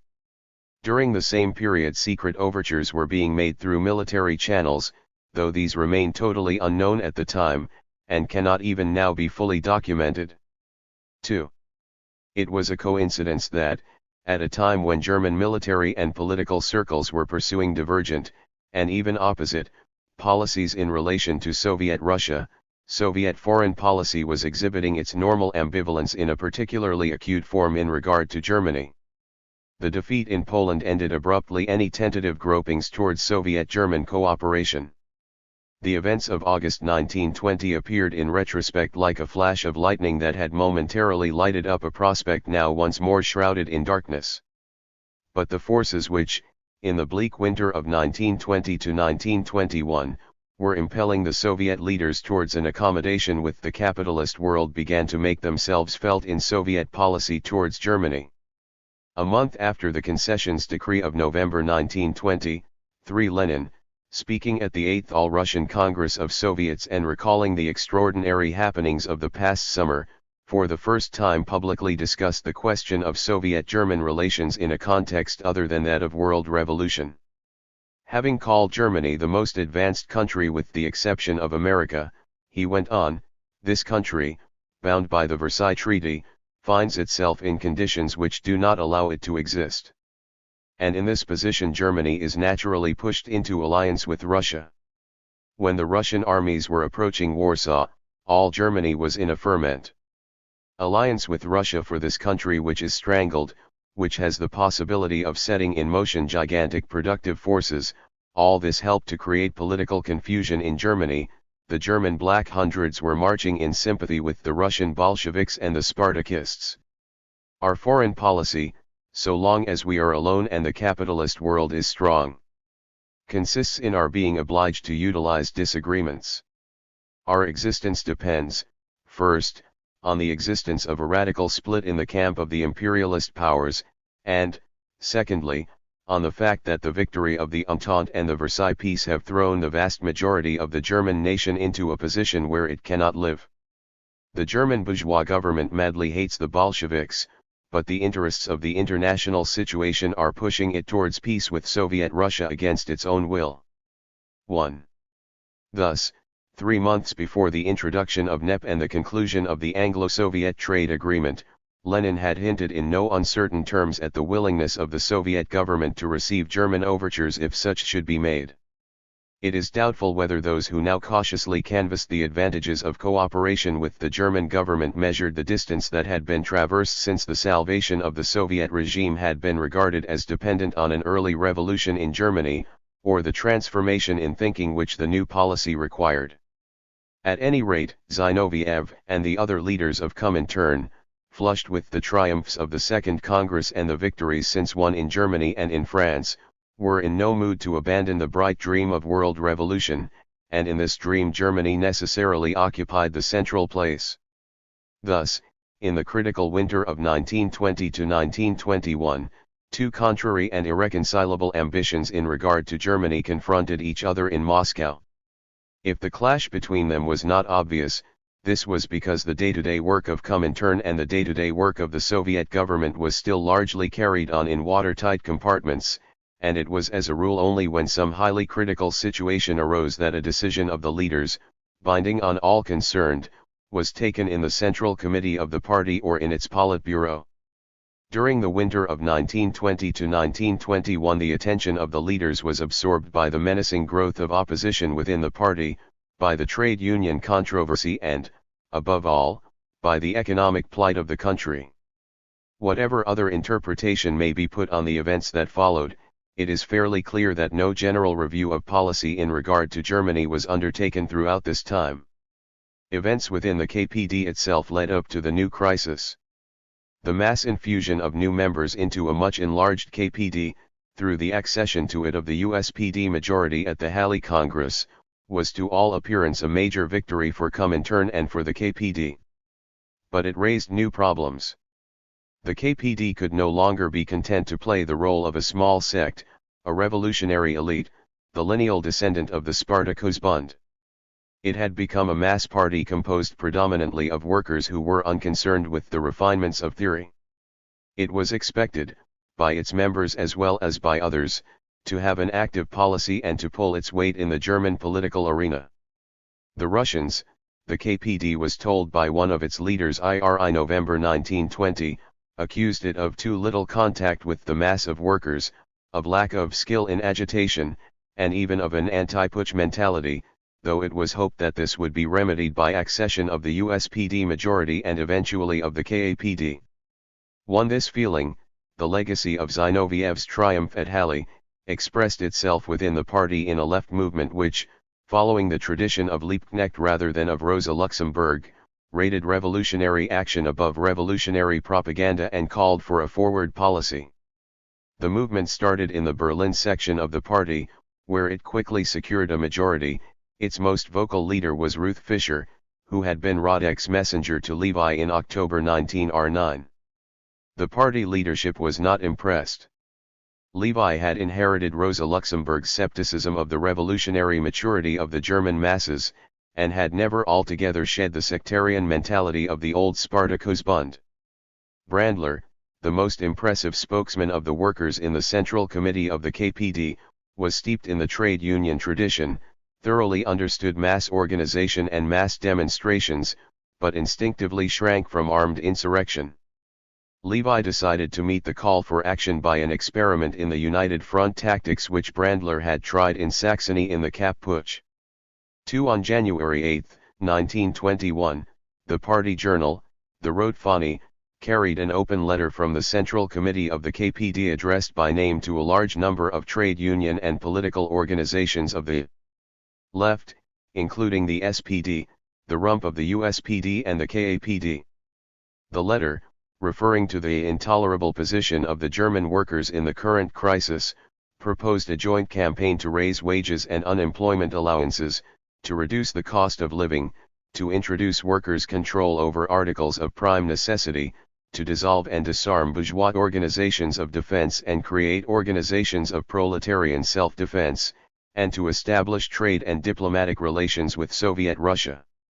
The KPD recognized that these measures cannot radically improve the wretched situation of the proletariat, and did not renounce for one moment the struggle for the dictatorship, but, after this ceremonial genuflection to party doctrine, it renewed its appeal for a joint struggle for the demands set out above. One in the Reichstag, Levi, who was one of a small handful of communist deputies, drew out the international implication of the doctrine of the United Front. This is a turning point in world history. The oppressed of the whole world stand against the oppressors of the whole world, and the leader of the oppressed of the whole world, the power which today gathers together and leads the oppressed of the whole world, is Soviet Russia. The moral was clear: as the communists would champion the oppressed workers of whatever party, so Soviet Russia was the champion of oppressed nations of whatever political complexion. No German in L92L doubted that Germany was an oppressed nation. Radek, ever since his sojourn in Berlin in 1919, had shared Levi's pessimistic estimate of the revolutionary potentialities of the KPD, and was an enthusiastic supporter of the new line, if not its original instigator. The open letter is said to have been drafted jointly by Levi and Radek. Zinoviev, on the other hand, still nourished the dreams of world revolution which had seemed so near to realization only 6 months before.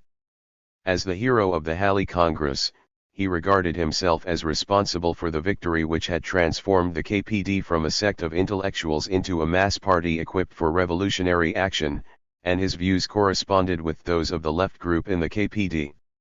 When therefore Radek first moved in the project of the open letter, Zinoviev vigorously opposed it and was joined by Bukharin, still the self-appointed custodian of revolutionary orthodoxy. Lenin, who had recently swung over to the policy of temporary accommodation with the capitalist world, intervened in favor of Radek, and the open letter was approved. 1. It fell completely flat, meeting with no response from any influential organization of the left. It was emphatically rejected by the SPD and by the rump of the USPD, which would have no truck with the KPD, as well as by the KAPD, which denounced it as sheer opportunism. In Moscow, where the leaders had more serious problems nearer home, the rebuff was scarcely noticed. In the KPD it had the effect of discrediting Levi's leadership and strengthening the hand of the left group in the party. When, a month after the issue of the open letter, Levi left for Leghorn as delegate of the KPD to the crucial Congress of the Italian Socialist Party too, he may well have supposed that the approval just given from Moscow implied a new mood of leniency towards other left parties and groups which were not prepared to accept the full rigor of communist doctrine. It was true that a distinction could be drawn between cooperation with other parties of the left in pursuit of specified common aims and cooperation with heretics within the ranks of a professedly communist party. But this distinction was less familiar at the beginning of 1921 than it afterwards became. At Leghorn, Comintern policy was in the hands, not of Radek, Hud of Rákóczi and Kabachev, who were nominees of Zinoviev, and were mindful of the distinction between a temporary tactical cooperation with other parties and the toleration of unorthodoxy within the party itself. When the full rigors of the 21 conditions were pressed against Seredy, Levi rallied to his support and encouraged his resistance. Levi's open opposition to the policy of the accredited delegates of Comintern clearly created an intolerable situation, and gave a handle to his enemies in the KPD. When therefore Rákóczi and Kabachev came to Berlin on their way back to Moscow, and demanded a vote from the Central Committee condemning Levi's action, they found many supporters and the vote was carried by a rather narrow majority. One Levi, Clara Zetkin, and 3 others resigned from the Central Committee. The deposition of Levi was regarded in the party as a victory for a forward policy. The men who succeeded to the leadership of the party, Ernst Mayr, Brandler, Thalheimer, and Fröhlich, though they did not belong to the left wing of the party, had been converted to the so-called theory of the offensive and agreed that the time had come to pass from revolutionary propaganda to revolutionary action. It was at this moment that Belikon, together with another Hungarian named Pogany and a Pole Guralski, arrived in Berlin from Moscow as emissaries of Comintern. A year earlier Belikon had been among the first and strongest critics of the passivity of the KPD during the Kapp Putsch. As a member of Zinoviev's immediate following in Comintern, he was probably opposed to the open letter, and believed that Levi's eviction from the leadership provided an opportunity for a more active policy. He may have had instructions from Zinoviev to that effect.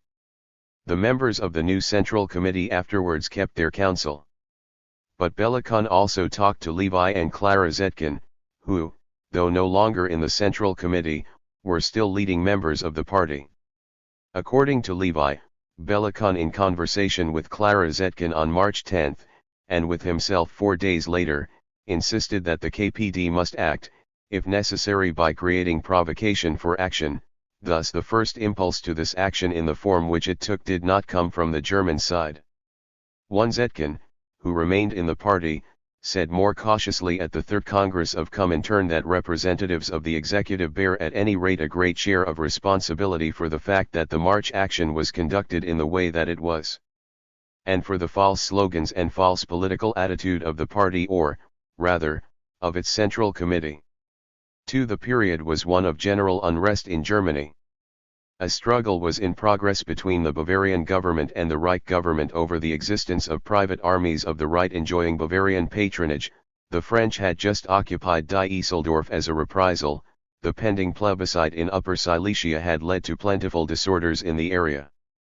Riots occurred with or without specific encouragement from Berlin, in the Mansfeld mines in central Germany, a well-known communist stronghold, and on March 16, 1921, the police and the Reichswehr decided to occupy the area and disarm the workers. This provoked armed resistance, which spread to other centers of central Germany. On the following day the Central Committee of the KPD called the workers to arms and proclaimed open insurrection against the government, and a communist deputy in the Reichstag announced defiantly that the German proletariat would fulfill its historical mission and carry the proletarian revolution from east to west. 3 desultory clashes occurred in several places. Fighting was severe only in the regions of central Germany where the trouble had begun. A week later, when the rising had begun to fizzle out, the Central Committee announced a general strike. But this only aggravated the disaster, leading communist strikers into fights, not only with the police, but with the mass of workers who preferred to stick to their jobs. On March 31, when the defeat of the Communists was complete with many casualties and thousands of arrests, the Central Committee called off the whole action.